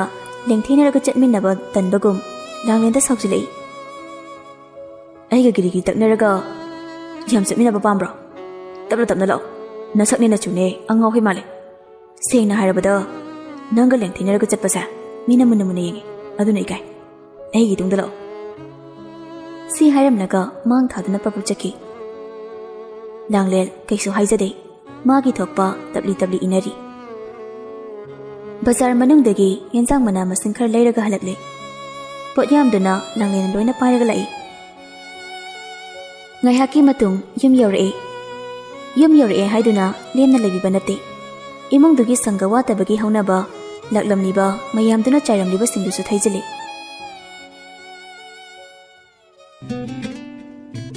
ꯃꯇꯝ ꯈꯔ ꯍꯧꯈ꯭ꯔꯦ꯫ ꯖꯦꯝꯁꯀꯤ ꯏꯃꯨꯡꯅ ꯂꯥꯡꯂꯦꯟꯕꯨ ꯃꯤꯊꯥꯅꯕꯤꯗꯦ꯫ ꯂꯥꯡꯂꯦꯟ ꯀꯩꯁꯨ ꯍꯥꯏꯖꯗꯦ, ꯃꯥꯒꯤ ꯊꯣꯛꯄ ꯏꯃꯨꯡꯒꯤ ꯊꯕꯛ ꯏꯪꯈꯥꯡ ꯇꯧꯔꯒ ꯑꯗꯨꯃꯛ ꯂꯩꯖꯔꯝꯃꯤ꯫ ꯁꯄꯅꯥꯁꯨ ꯃꯄꯥ MLA ꯑꯃꯗꯤ ꯃꯕꯨꯡ IS ꯑꯣꯏꯔꯤ ꯍꯥꯏꯕꯒꯤ ꯃꯑꯣꯡꯗ ꯌꯥꯝꯅ ꯄꯣꯡꯂꯝꯃꯤ꯫ ꯃꯤꯕꯨ ꯀꯩꯁꯨ ꯑꯣꯏꯗꯅ ꯈꯜꯂꯤ꯫ ꯑꯅꯩꯕ ꯅꯨꯄꯥ ꯃꯈꯜ ꯃꯈꯜ ꯈꯪꯅꯔꯝꯃꯤ꯫ ꯄ꯭ꯔꯚꯥꯁꯨ ꯃꯆꯥꯗꯨ ꯅꯣꯡꯃꯗ ꯆꯦꯜꯂꯝꯗꯦ꯫ ꯂꯥꯡꯂꯦꯟꯅ ꯑꯉꯥꯡꯗꯨ ꯆꯦꯜꯂꯤ꯫ ꯑꯉꯥꯡꯗꯨꯁꯨ ꯂꯥꯡꯂꯦꯟꯗ ꯃꯃꯥ ꯀꯧꯔꯤ꯫ ꯏꯆꯦ, ꯏꯕꯨꯡꯉꯣꯁꯦ ꯇꯨꯝꯈ꯭ꯔꯦ, ꯁꯨꯝꯕꯤꯔꯣ꯫ ꯑꯩꯃ, ꯏꯇꯩ, ꯏꯆꯦꯗꯤ?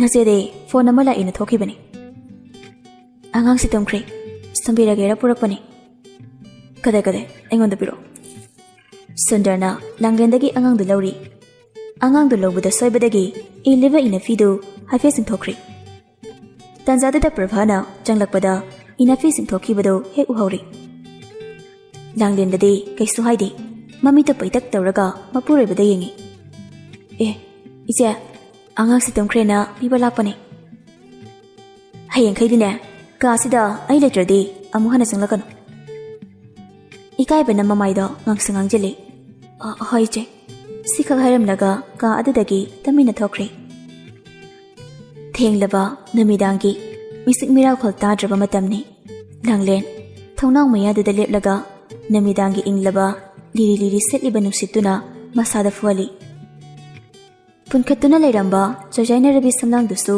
ꯃꯥꯂꯪꯕ ꯃꯥꯅ ꯍꯨꯝꯗꯣꯛꯈ꯭ꯔꯦ꯫ ꯃꯤꯠꯂꯨꯒꯤ ꯄꯤꯔꯥꯡꯅ ꯇꯨꯔꯦꯜꯒꯤ ꯏꯆꯦꯜꯒꯨꯝꯅ ꯆꯦꯟꯊꯔꯤ꯫ ꯅꯤꯡꯉꯝꯗꯕ ꯑꯃꯒꯤ ꯈꯣꯜꯂꯥꯎ ꯑꯣꯏꯅ ꯆꯤꯝꯕꯥꯜꯗ ꯇꯠꯅ ꯁꯣꯜꯂꯤ꯫ ꯑꯩꯁꯦ ꯀꯅꯥꯅꯣ? ꯑꯩꯒꯤ ꯄꯨꯟꯁꯤ ꯀꯔꯤꯅꯣ? ꯂꯝꯖꯥ ꯁꯔꯥ ꯑꯣꯏꯔꯨꯕꯅ ꯑꯋꯥꯕ ꯀꯌꯥꯁꯦ ꯐꯪꯉꯣ ꯍꯥꯏꯅ ꯇꯝꯂꯝꯗꯕ꯭ꯔꯥ? ꯀꯌꯥꯝ ꯀꯨꯏꯅ ꯋꯥꯈꯤꯅꯤ, ꯀꯌꯥꯝ ꯀꯨꯏꯅ ꯈꯥꯡꯈꯤꯅꯤ? ꯆꯣꯛꯊꯕ ꯅꯥꯏꯔꯗ ꯆꯠꯂꯤꯕ ꯄꯨꯟꯁꯤ ꯈꯣꯡꯆꯠꯁꯤꯗ ꯀꯅꯥꯅꯅꯣ ꯑꯩꯕꯨ ꯈꯨꯠꯁꯝꯅꯗꯨꯅ ꯄꯨꯕꯤꯒꯗꯕ? ꯃꯄꯥꯡ ꯌꯥꯎꯗ꯭ꯔꯕ ꯆꯦꯛꯂꯥꯒꯨꯝꯅ ꯂꯦꯟꯕ ꯇꯥꯔꯤꯕ꯭ꯔꯥ? ꯄꯤꯔꯥꯡ ꯀꯪꯗꯅ ꯍꯤꯡꯉꯨ ꯍꯥꯏꯅ ꯇꯝꯂꯤꯕ꯭ꯔꯥ? ꯍꯧꯈꯤꯕ ꯄꯨꯟꯁꯤꯗ ꯑꯩꯅ ꯀꯅꯥꯗ ꯀꯔꯤ ꯂꯥꯟꯈꯤꯕꯒꯤꯅꯣ? ꯍꯟꯗꯛꯀꯤ ꯃꯄꯣꯛꯁꯤꯗ ꯀꯅꯥꯒꯤꯁꯨ ꯃꯤꯅꯨꯡꯁꯤ ꯐꯪꯗꯅ ꯋꯥꯅ ꯂꯦꯜꯂꯤꯕ? ꯑꯩꯅ ꯍꯤꯡꯂꯤꯕ ꯃꯄꯣꯛꯁꯦ ꯃꯤꯌꯥꯝꯒꯤ ꯑꯣꯏꯅ ꯌꯥꯝꯅ ꯂꯥꯜꯂꯕ꯭ꯔꯥ? ꯀꯔꯤꯒꯤꯅꯣ ꯑꯩꯕꯨ ꯃꯤꯔꯥꯎꯈꯣꯜ ꯑꯃꯒꯨꯝꯅ ꯈꯜꯂꯤꯕ? ꯑꯩꯗꯤ ꯃꯤ ꯅꯠꯇꯕ꯭ꯔꯥ?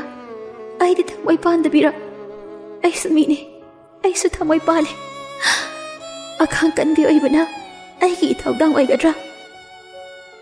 ꯋꯥꯈꯜ ꯈꯟꯕꯗ ꯑꯍꯤꯡꯗꯨꯃ ꯍꯧꯈ꯭ꯔꯦ꯫ ꯃꯇꯝꯗꯤ ꯑꯗꯨꯃꯛ ꯍꯧꯈꯤ꯫ ꯕꯣꯠꯁꯨ ꯅꯛꯁꯤꯜꯂꯛꯂꯝꯃꯤ꯫ ꯂꯩꯀꯥꯏꯒꯤ ꯁꯃꯥꯖꯀꯤ ꯈꯟꯕ MLA ꯔꯥꯖꯦꯁꯀꯤ ꯋꯥꯔꯤꯗꯅ ꯂꯩꯀꯥꯏ ꯂꯩꯀꯥꯏꯗ ꯅꯤꯡꯈꯤ꯫ ꯁꯃꯥꯖ ꯃꯌꯥꯝꯅ ꯊꯥꯖꯔꯤꯕ MLAꯁꯤꯒꯤ ꯏꯃꯨꯡꯁꯤꯗ ꯀꯔꯤ ꯀꯔꯝꯕ ꯔꯥꯖ ꯂꯤꯂꯥ ꯁꯥꯟꯅꯔꯤꯕꯅꯣ ꯍꯥꯏꯕꯗꯨꯗꯤ ꯀꯅꯥꯅꯁꯨ ꯈꯪꯂꯝꯗꯦ꯫ ꯏꯃꯨꯡꯗꯨꯒꯤ ꯃꯔꯝꯗ ꯑꯌꯥꯝꯕ ꯁꯔꯨꯛ ꯅꯠꯇ꯭ꯔꯕꯁꯨ ꯈꯔ ꯃꯈꯩ ꯈꯪꯕ ꯃꯤ ꯍꯥꯏꯔꯒꯗꯤ ꯁꯨꯞꯅꯇꯒꯤ ꯃꯟꯖꯨꯔꯤ ꯈꯛꯇꯅꯤ꯫ ꯃꯟꯖꯨꯔꯤꯁꯨ ꯂꯥꯏꯔꯕꯤꯅꯤ꯫ ꯄꯨꯛꯆꯦꯜ ꯁꯦꯡꯕꯤ ꯑꯣꯏꯔꯕꯁꯨ ꯍꯤꯡꯅꯕꯒꯤ ꯂꯥꯟꯐꯝꯗ ꯁꯦꯜ ꯆꯪꯕꯅꯤꯅ ꯁꯦꯜꯒꯤꯗꯃꯛ ꯑꯁꯦꯡꯕ ꯑꯆꯨꯝꯕꯗꯨ ꯀꯅꯥꯗꯁꯨ ꯈꯪꯍꯜꯂꯝꯗꯦ꯫ ꯃꯁꯤꯃꯛꯅ MLA ꯔꯥꯖꯦꯁꯅ ꯎꯁꯤꯠꯇꯕꯅꯤ꯫ ꯑꯩꯈꯣꯏꯒꯤ ꯁꯃꯥꯖꯁꯤꯗ ꯏꯅꯥ ꯈꯨꯟꯕ ꯄꯩꯁꯥ ꯄꯥꯏꯕꯁꯤꯡꯗ ꯍꯤꯗꯣꯡꯕ ꯄꯩꯁꯥꯒꯤꯗꯃꯛꯇ ꯑꯆꯨꯝꯕꯕꯨ ꯑꯔꯥꯟꯕ ꯇꯥꯍꯟꯕ, ꯃꯁꯤꯅ ꯃꯣꯠꯂꯕ ꯁꯃꯥꯖ ꯍꯥꯏꯕꯗꯨ ꯑꯣꯏꯔꯛꯂꯤ꯫ ꯄꯩꯁꯥ ꯄꯥꯏꯕ ꯃꯟꯇ꯭ꯔꯤꯁꯤꯡꯅ ꯑꯔꯥꯟꯕ ꯊꯕꯛ ꯀꯌꯥ ꯇꯧꯔꯕꯁꯨ ꯃꯈꯣꯏꯕꯨ ꯆꯩꯔꯥꯛ ꯄꯤꯕ ꯉꯝꯕꯗꯤ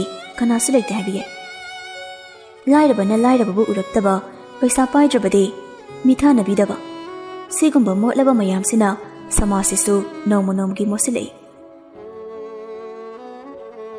ꯅꯨꯡꯊꯤꯜꯒꯤ ꯃꯇꯝꯅꯤ꯫ ꯂꯥꯡꯂꯦꯟ ꯖꯦꯝꯁꯀꯤ ꯃꯕꯣꯛ ꯊꯝꯕꯥꯜꯒꯤ ꯀꯥꯗ ꯆꯪꯂꯛꯂꯤ꯫ "ꯑꯕꯣ, ꯍꯛꯆꯥꯡ ꯉꯝꯗꯕ꯭ꯔꯣ? ꯆꯥꯛꯁꯨ ꯊꯣꯏꯅ ꯆꯥꯗꯦ." "ꯈꯣꯡ ꯈꯨꯠꯁꯤ ꯁꯤꯊꯕꯈꯛꯅꯤ, ꯑꯇꯩ ꯊꯣꯏꯗꯣꯛꯄ ꯀꯩꯁꯨ ꯇꯧꯗꯦꯗ." "ꯑꯗꯨꯗꯤ ꯊꯥꯎ ꯇꯩꯕꯤꯒꯦ ꯑꯕꯣ?" ꯂꯥꯡꯂꯦꯟꯅ ꯊꯝꯕꯥꯜꯒꯤ ꯃꯈꯣꯡꯗꯨ ꯊꯥꯎ ꯇꯩꯕꯤꯔꯤ꯫ ꯇꯥꯡꯗꯨꯁꯨ ꯍꯥꯏꯐꯦꯠ ꯍꯥꯏꯐꯦꯠ ꯄꯥꯏꯕꯤꯔꯤ꯫ "ꯑꯕꯣ, ꯀꯩꯅꯣꯝ ꯍꯪꯒꯦ?" ꯍꯪꯉꯨꯅꯦ." "ꯗꯗꯥꯁꯦ ꯍꯥꯟꯅꯁꯨ ꯑꯗꯨꯝ ꯁꯥꯎꯒꯟꯕ꯭ꯔꯥ?"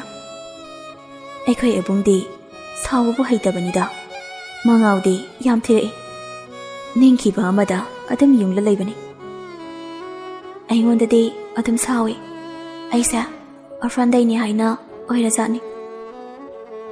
"ꯑꯕꯣꯛꯀꯤ ꯏꯕꯦꯝꯃ, ꯑꯗꯨꯝꯅ ꯋꯥꯈꯜ ꯍꯟꯊꯒꯅꯨ, ꯑꯕꯨꯡꯁꯨ ꯊꯃꯣꯏ ꯄꯥꯟꯕ ꯃꯤꯅꯤ꯫ ꯅꯪꯒꯤ ꯊꯃꯣꯏꯒꯤ ꯑꯋꯥꯡꯕꯗꯣ ꯁꯣꯏꯗꯅ ꯅꯣꯡꯃꯗꯤ ꯃꯥꯁꯨ ꯃꯁꯛ ꯈꯪꯂꯛꯈꯤꯅꯤ꯫ ꯌꯥꯔꯤꯃꯇꯤꯛ ꯃꯥꯅ ꯍꯥꯏꯕ ꯏꯜꯂꯨ, ꯃꯥꯅ ꯊꯤꯅ ꯆꯩꯔꯕꯁꯨ ꯅꯪ ꯈꯨꯝꯒꯅꯨ꯫ ꯅꯪꯒꯤ ꯇꯦꯡ ꯇꯦꯡꯂꯕ ꯋꯥꯉꯥꯡ, ꯅꯪꯒꯤ ꯑꯃꯛꯄ ꯌꯥꯎꯗ꯭ꯔꯕ ꯊꯃꯣꯏꯗꯨꯕꯨ ꯃꯁꯛ ꯈꯪꯂꯛꯄ ꯃꯤꯀꯨꯞꯇ ꯑꯕꯨꯡꯅꯅꯦ ꯅꯪꯕꯨꯗ ꯁꯣꯟꯗꯣꯏꯅꯤ."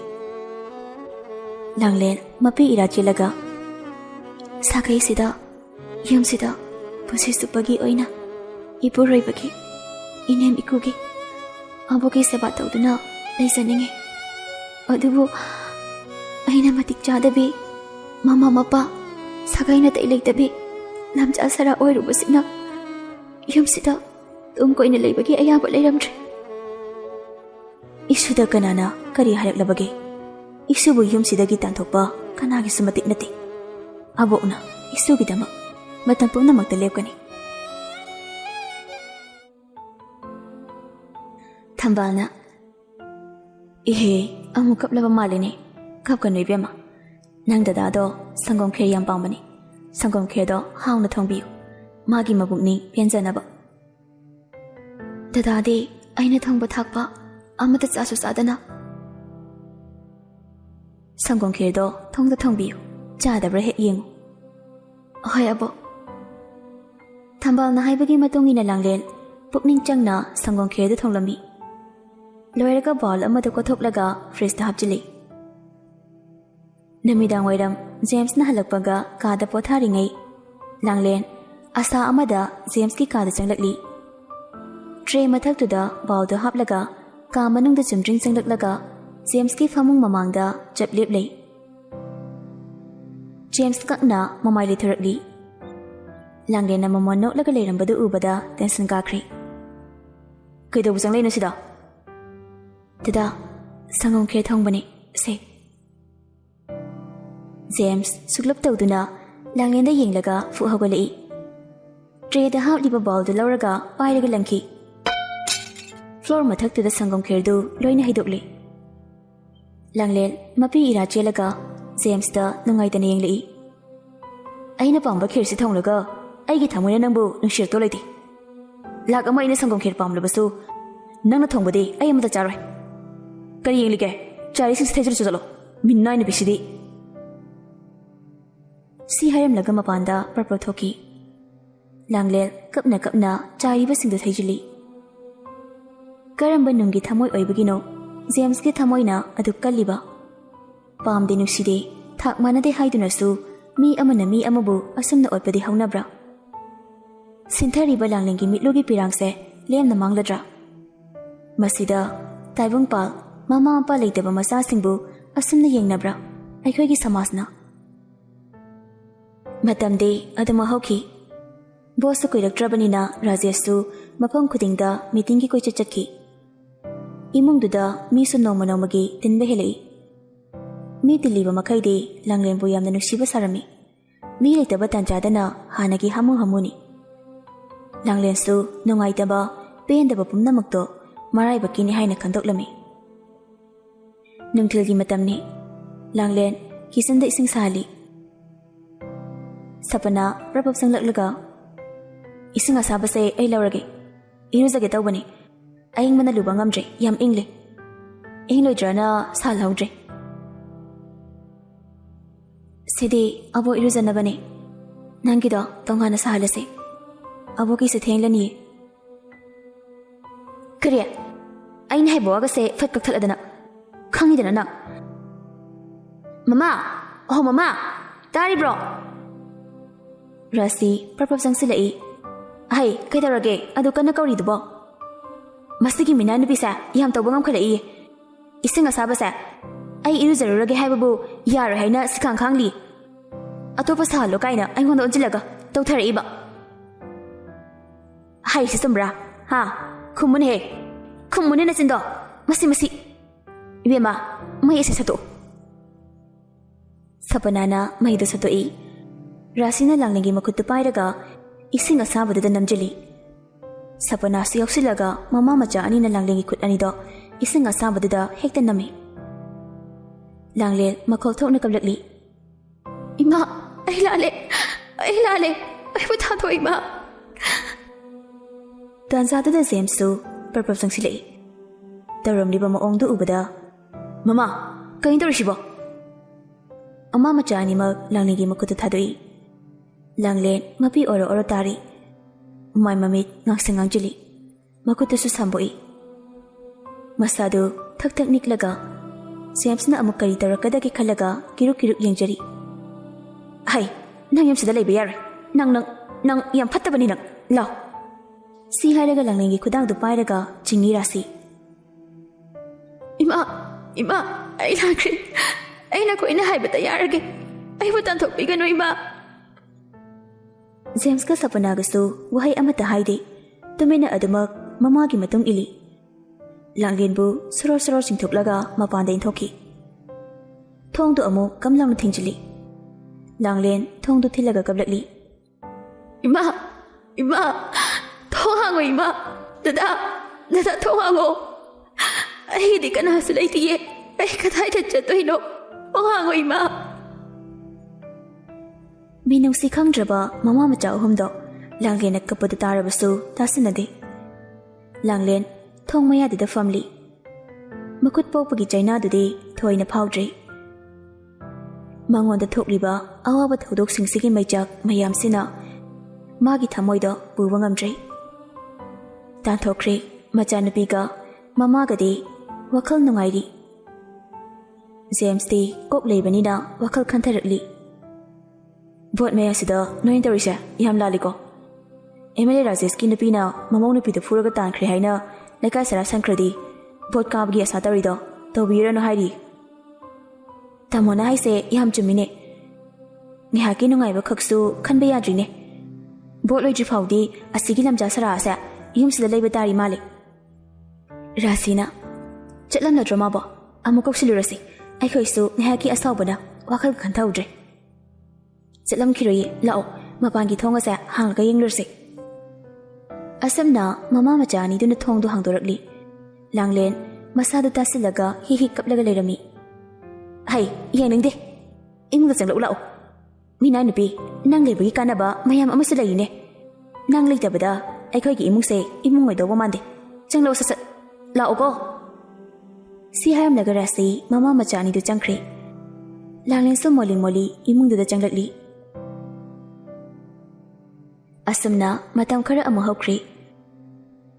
ꯅꯣꯡꯃ ꯅꯨꯃꯤꯗꯥꯡ ꯋꯥꯏꯔꯝ ꯑꯃ ꯔꯥꯁꯤꯅ, ꯀꯔꯤꯅꯣꯅꯦ ꯍꯥꯏꯔꯤꯁꯤꯕꯣ?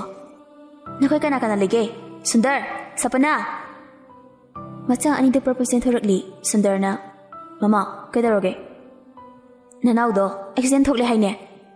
ꯑꯩꯈꯣꯏ ꯇꯥꯃꯣꯕ ꯀꯗꯥꯏꯗ ꯂꯩ ꯍꯥꯏꯒꯦ? ꯁꯤꯁꯨ ꯍꯣꯁꯄꯤꯇꯥꯜꯗ ꯄꯨꯈꯠꯂꯦ ꯍꯥꯏꯌꯦ. ꯅꯪ ꯕꯕꯥꯁꯨ ꯑꯥꯗ ꯂꯩꯔꯦ ꯍꯥꯏ. ꯑꯩꯈꯣꯏꯁꯨ ꯆꯠꯅꯕ ꯇꯧꯁꯤꯅꯦ. ꯇꯥꯆꯧ, ꯂꯥꯛꯑꯣ ꯆꯠꯂꯁꯤ. ꯅꯅꯝꯃꯗ ꯑꯃꯨꯛꯇ ꯍꯥꯏꯔꯝꯈꯤꯒꯦ. ꯏꯃꯥ ꯏꯄꯦꯝꯃ, ꯌꯥꯔꯦꯗ ꯑꯆꯧꯕ ꯅꯪꯕꯣ. ꯃꯇꯥꯡꯁꯤꯗꯗꯤ ꯄꯔꯚꯥꯗ ꯍꯥꯏꯗ꯭ꯔꯕꯁꯨ ꯌꯥꯔꯦ. ꯍꯣꯔꯦꯟꯅꯦ ꯐꯨꯔꯝꯗꯥꯏꯗ ꯃꯃꯥ ꯀꯟꯕꯤꯒꯦ ꯂꯥꯛꯑꯣ. ꯃꯃꯥ ꯃꯆꯥ ꯑꯍꯨꯝꯗꯣ ꯍꯧꯅꯗꯅ ꯍꯣꯁꯄꯤꯇꯥꯜ ꯆꯠꯈ꯭ꯔꯤ. ꯂꯥꯡꯂꯦꯟꯗꯤ ꯈꯪꯖꯕ ꯅꯠꯇꯦ. ꯃꯥꯒꯤ ꯊꯣꯛꯄ ꯊꯕꯛ ꯏꯪꯈꯥꯡ ꯇꯧꯔꯤ.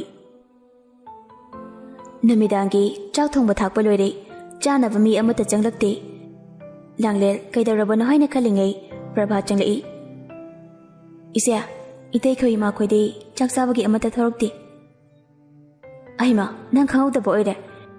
ꯏꯕꯨꯡꯉꯣ ꯖꯦꯝꯁꯇꯣ ꯑꯦꯛꯁꯤꯗꯦꯟ ꯊꯣꯛꯂꯦꯅ ꯍꯣꯁꯄꯤꯇꯥꯜꯗ ꯂꯣꯏꯅ ꯆꯠꯅꯈꯤꯕꯅꯤꯅꯦ ꯆꯥꯛꯇꯣ ꯑꯥꯗ ꯄꯨꯔꯛꯑꯣ ꯍꯥꯏꯔꯛꯑꯦꯅ ꯍꯥꯏꯒꯦ ꯂꯥꯛꯄꯅꯤ ꯂꯥꯡꯂꯦꯟ ꯄꯥꯈꯠꯄꯅ ꯀꯞꯂꯤ ꯇꯧꯔꯛꯏ ꯏꯆꯦ ꯑꯩꯗꯤ ꯀꯩꯝꯇ ꯈꯪꯍꯧꯗꯤꯌꯦ ꯀꯃꯥꯏ ꯇꯧꯔꯤꯅꯣ ꯀꯌꯥꯝ ꯁꯣꯛꯂꯦ ꯍꯥꯏꯒꯦ ꯀꯩꯁꯨ ꯊꯣꯏꯗꯣꯛꯄ ꯇꯧꯗꯕ ꯅꯠꯇ꯭ꯔꯣ ꯂꯥꯡꯂꯦꯟꯒꯤ ꯃꯇꯧꯗꯨ ꯎꯔꯒ ꯄ꯭ꯔꯚꯥ ꯋꯥꯈꯜꯗ ꯈꯜꯂꯤ ꯑꯁꯨꯛ ꯌꯥꯝꯅ ꯊꯤꯅ ꯉꯥꯡꯕꯤꯔꯕ ꯅꯣꯡꯃꯇ ꯅꯨꯡꯁꯤꯕꯤꯗ꯭ꯔꯕꯁꯤꯐꯥꯎ ꯃꯥꯅꯗꯤ ꯀꯌꯥꯗ ꯊꯋꯥꯏ ꯑꯣꯏꯅ ꯂꯥꯠꯆꯔꯤꯕ ꯁꯨꯃꯥꯡ ꯃꯌꯥꯏꯗ ꯂꯦꯞꯂꯒ ꯔꯥꯁꯤꯅ ꯂꯥꯎꯔꯛꯂꯤ ꯁꯨꯟꯗꯔꯅ ꯖꯦꯝꯁꯄꯨ ꯉꯥꯛꯂꯒ ꯀꯔꯗꯒꯤ ꯀꯨꯝꯊꯃꯤꯟꯅꯔꯛꯂꯤ ꯂꯥꯡꯂꯦꯟ ꯏꯃꯨꯡꯗꯒꯤ ꯈꯕꯔꯒ ꯃꯩꯈꯦꯠꯀ ꯄꯨꯊꯣꯛꯂꯒ ꯊꯣꯔꯛꯂꯤ ꯃꯩꯗꯨ ꯑꯧꯊꯣꯛꯂꯒ ꯖꯦꯝꯁꯄꯨ ꯃꯥꯒꯤ ꯀꯥꯗ ꯄꯨꯁꯤꯜꯂꯛꯂꯤ ꯃꯤ ꯎꯁꯤꯠꯇꯕꯒꯤ ꯂꯥꯏꯅ ꯋꯥꯔꯛꯄꯅꯤꯕꯨ ꯍꯥꯏꯒꯗ꯭ꯔꯥ ꯇꯁꯦꯡꯅ ꯂꯥꯏꯕꯛꯇ ꯇꯝꯂꯝꯕꯅꯤꯕꯨ ꯍꯥꯏꯒꯗ꯭ꯔꯥ ꯖꯦꯝꯁ ꯐꯤꯕꯝ ꯊꯤꯅ ꯁꯣꯛꯂꯤ ꯆꯥꯛꯆꯥ ꯈꯨꯠꯇꯨꯁꯨ ꯕꯦꯟꯗꯦꯖ ꯌꯦꯠꯂꯤ ꯈꯣꯡ ꯅꯥꯝꯃꯁꯨ ꯌꯦꯠꯂꯤ ꯂꯥꯡꯂꯦꯟ ꯃꯄꯨꯔꯣꯏꯕ ꯖꯦꯝꯁꯀꯤ ꯃꯇꯧꯗꯨ ꯎꯕꯗ ꯅꯨꯡꯉꯥꯏꯖꯗꯦ ꯃꯇꯨ ꯊꯤꯔꯕ ꯃꯆꯥꯅꯨꯄꯥꯒꯤ ꯁꯦꯕꯥꯕꯨ ꯃꯃꯥꯅ ꯇꯧꯒꯗ꯭ꯔꯥ ꯁꯨꯞꯅꯇꯒꯤ ꯃꯥꯒꯤ ꯂꯣꯏꯅꯕꯤꯗꯨꯅ ꯗꯥꯏꯇ ꯄꯨꯔꯛꯄ ꯇꯥꯕꯅꯤ ꯅꯨꯡꯁꯤꯗ꯭ꯔꯦ ꯄꯥꯝꯗ꯭ꯔꯦ ꯍꯥꯏꯅ ꯍꯨꯟꯗꯣꯛꯂꯕ ꯂꯥꯡꯂꯦꯟꯅ ꯆꯪꯁꯤꯜꯂꯒ ꯖꯦꯝꯁꯀꯤ ꯁꯦꯕꯥ ꯇꯧꯔꯝꯃꯤ ꯗꯗꯥ ꯆꯥꯛ ꯈꯔ ꯆꯥꯁꯦ ꯖꯦꯝꯁ ꯍꯥꯏꯐꯝ ꯇꯧꯐꯝ ꯈꯪꯈꯤꯗꯦ ꯂꯥꯡꯂꯦꯟꯗ ꯆꯥꯒꯗꯕ ꯃꯈꯩ ꯌꯦꯡꯂꯛꯏ ꯂꯥꯡꯂꯦꯟ ꯖꯦꯝꯁꯅ ꯌꯦꯡꯂꯛꯄꯗꯨꯗ ꯋꯥꯈꯜꯗ ꯈꯟꯈꯤ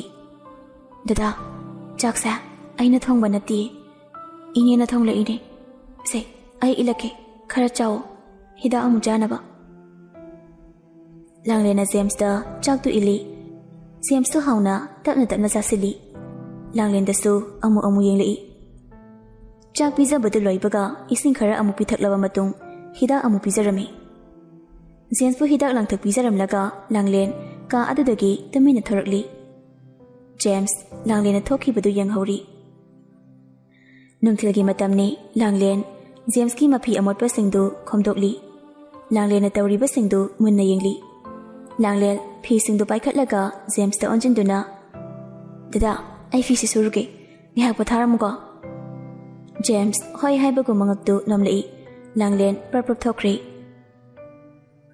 ꯑꯁꯨꯝꯅ ꯃꯇꯝꯗꯤ ꯑꯗꯨꯃꯛ ꯍꯧꯈꯤ ꯂꯥꯡꯂꯦꯟꯒꯤ ꯁꯦꯕꯥꯗ ꯖꯦꯝꯁꯀꯤ ꯃꯄꯨꯛꯅꯤꯡ ꯄꯦꯟꯖꯔꯝꯃꯤ ꯃꯥꯅ ꯑꯁꯨꯛ ꯐꯠꯇꯅ ꯉꯁꯤ ꯐꯥꯎꯕꯗ ꯊꯤꯅ ꯇꯧꯕꯤꯈꯤꯕ ꯂꯥꯡꯂꯦꯟꯅ ꯃꯉꯣꯟꯗ ꯏꯐꯗ ꯐꯕ ꯃꯑꯣꯡ ꯎꯠꯄꯁꯤꯗ ꯖꯦꯝꯁ ꯌꯥꯝꯅ ꯅꯨꯡꯉꯥꯏꯔꯛꯇ꯭ꯔꯤ ꯂꯥꯡꯂꯦꯟ ꯎꯕꯒ ꯏꯁꯧ ꯂꯥꯡꯂꯝꯕꯗꯨ ꯂꯥꯡꯈꯤꯗ꯭ꯔꯤ ꯋꯥꯍꯩ ꯑꯃꯠꯇꯁꯨ ꯍꯥꯏꯗꯅ ꯂꯥꯡꯂꯦꯟꯗ ꯃꯨꯟꯅ ꯌꯦꯡꯖꯩ ꯗꯗꯥ ꯈꯣꯡꯁꯤ ꯅꯍꯥꯟꯗꯒꯤ ꯕꯦꯟꯗꯦꯖ ꯌꯦꯠꯁꯤꯟꯕꯒꯤ ꯏꯃꯣꯠ ꯃꯣꯠꯂꯦ ꯐꯖꯅ ꯆꯥꯝꯊꯣꯛꯁꯤ ꯑꯩ ꯏꯁꯤꯡ ꯑꯁꯥꯕ ꯄꯨꯔꯛꯀꯦ ꯁꯤ ꯍꯥꯏꯔꯝꯂꯒ ꯖꯦꯝꯁꯅ ꯋꯥꯍꯩ ꯑꯃꯐꯥꯎ ꯍꯥꯏꯗ꯭ꯔꯤꯉꯩ ꯂꯥꯡꯂꯦꯟ ꯄ꯭ꯔꯞ ꯊꯣꯛꯈ꯭ꯔꯤ ꯉꯥꯏꯍꯥꯛꯀꯤ ꯃꯇꯨꯡꯗ ꯏꯁꯤꯡ ꯕꯥꯜꯇꯤꯜ ꯑꯃꯒ ꯇꯞ ꯑꯃꯒ ꯄꯨꯔꯛꯂꯤ ꯖꯦꯝꯁꯀꯤ ꯃꯈꯣꯡꯗꯨ ꯇꯞꯅ ꯄꯥꯏꯔꯒ ꯇꯞꯇꯨꯗ ꯊꯝꯃꯤ ꯕꯥꯜꯇꯤꯟꯗ ꯌꯥꯎꯔꯤꯕ ꯏꯁꯤꯡ ꯂꯨꯝꯕꯨ ꯁꯥꯕꯗꯨꯅ ꯐꯗꯤ ꯑꯃꯣꯟꯕ ꯑꯃꯅ ꯇꯧꯔꯒ ꯂꯥꯡꯂꯦꯟꯅ ꯖꯦꯝꯁꯀꯤ ꯃꯈꯣꯡꯗꯨ ꯆꯥꯝꯊꯣꯛꯂꯤ ꯂꯥꯡꯂꯦꯟꯒꯤ ꯃꯇꯧꯗꯨ ꯎꯕꯗ ꯖꯦꯝꯁ ꯃꯃꯤꯠꯇꯒꯤ ꯃꯄꯤ ꯁꯤꯟꯊꯈꯤꯕ ꯈꯪꯍꯧꯗꯦ ꯃꯃꯥꯡꯉꯩꯒꯤ ꯃꯥꯅ ꯐꯠꯇꯕ ꯁꯞꯇ꯭ꯔ ꯇꯧꯈꯤꯕ ꯃꯌꯥꯝꯗꯣ ꯑꯃꯃꯝꯇ ꯅꯤꯡꯁꯤꯡꯂꯛꯏ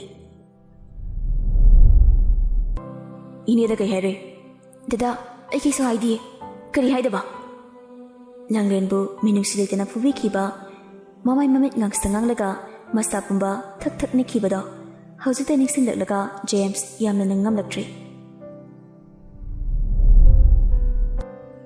ꯃꯈꯣꯡꯗꯨ ꯆꯥꯝꯊꯣꯛꯄ ꯂꯣꯏꯔꯒ ꯇꯋꯦꯜ ꯑꯃꯅ ꯐꯖꯅ ꯇꯩꯊꯣꯛꯄꯤꯔꯝꯃꯤ ꯇꯥꯟꯖꯥꯗꯨꯗ ꯔꯥꯁꯤꯁꯨ ꯄ꯭ꯔꯞ ꯆꯪꯁꯤꯜꯂꯛꯏ ꯂꯣꯏꯔꯕ ꯅꯠꯇ꯭ꯔꯣ ꯌꯥꯔꯦ ꯉꯥꯏꯍꯥꯛ ꯊꯣꯔꯛꯑꯣ ꯃꯤ ꯃꯌꯥꯝ ꯂꯥꯛꯂꯤꯁꯦ ꯆꯥ ꯂꯧꯔꯨ ꯂꯥꯛꯑꯣ ꯃꯟꯖꯨꯔꯤꯁꯨ ꯂꯩꯇꯦ ꯑꯍꯣꯏ ꯏꯃꯥ ꯂꯥꯛꯑꯒꯦ ꯔꯥꯁꯤ ꯃꯃꯥꯏ ꯂꯩꯊꯣꯛꯂꯒ ꯆꯠꯈ꯭ꯔꯤ ꯃꯆꯥꯅꯨꯄꯥꯗ ꯐꯥꯎ ꯍꯟꯅ ꯌꯦꯡꯂꯝꯗꯦ ꯖꯦꯝꯁ ꯃꯃꯥꯒꯤ ꯃꯇꯧꯗꯨꯗ ꯑꯍꯥꯟꯕ ꯑꯣꯏꯅ ꯌꯥꯝꯅ ꯁꯥꯎꯅꯤꯡꯂꯝꯃꯤ ꯇꯞꯇ ꯈꯣꯡ ꯆꯥꯝꯊꯣꯛꯄꯒꯤ ꯏꯁꯤꯡ ꯑꯐꯠꯇꯕꯗꯨ ꯕꯥꯠꯔꯨꯝꯗ ꯍꯩꯗꯣꯛꯈ꯭ꯔꯕ ꯃꯇꯨꯡ ꯂꯥꯡꯂꯦꯟꯁꯨ ꯃꯈꯥꯗ ꯄ꯭ꯔꯞ ꯀꯨꯝꯊꯈ꯭ꯔꯤ ꯅꯣꯡꯃ ꯍꯧꯈꯤꯕꯅ ꯊꯥ ꯑꯃꯔꯣꯝ ꯍꯧꯈ꯭ꯔꯤ ꯖꯦꯝꯁꯁꯨ ꯍꯧꯖꯤꯛꯇꯤ ꯄꯨꯡꯐ ꯐꯔꯦ ꯂꯥꯡꯂꯦꯟꯗ ꯍꯥꯟꯅ ꯋꯥ ꯀꯟꯅ ꯉꯥꯡꯂꯝꯕꯗꯨ ꯀꯩꯝꯇ ꯍꯥꯏꯈꯤꯗ꯭ꯔꯦ ꯅꯨꯃꯤꯗꯥꯡꯗꯨ ꯏꯃꯨꯡꯒꯤ ꯃꯤ ꯑꯌꯥꯝꯕ ꯇꯤꯚꯤ ꯀꯥꯗꯨꯗ ꯐꯤꯂꯝ ꯑꯅꯧꯕ ꯑꯃ ꯀꯥꯞꯂꯒ ꯌꯦꯡꯅꯔꯤ ꯂꯥꯡꯂꯦꯟꯁꯨ ꯌꯦꯡꯅꯤꯡꯕꯅꯤꯅ ꯊꯣꯡꯖꯤꯟꯗꯨꯗ ꯂꯦꯞꯂꯒ ꯌꯦꯡꯂꯤ ꯖꯦꯝꯁꯁꯨ ꯁꯣꯐꯥꯗ ꯉꯥꯊꯔꯒ ꯐꯝꯂꯤ ꯃꯃꯥꯏ ꯂꯩꯊꯣꯔꯛꯄꯗ ꯂꯥꯡꯂꯦꯟꯅ ꯊꯣꯡꯖꯤꯟꯗ ꯂꯦꯞꯂꯒ ꯐꯤꯂꯝꯗꯨꯕꯨ ꯊꯋꯥꯏ ꯇꯥꯅ ꯅꯣꯛꯂꯒ ꯌꯦꯡꯖꯕꯗꯨ ꯎꯕꯗ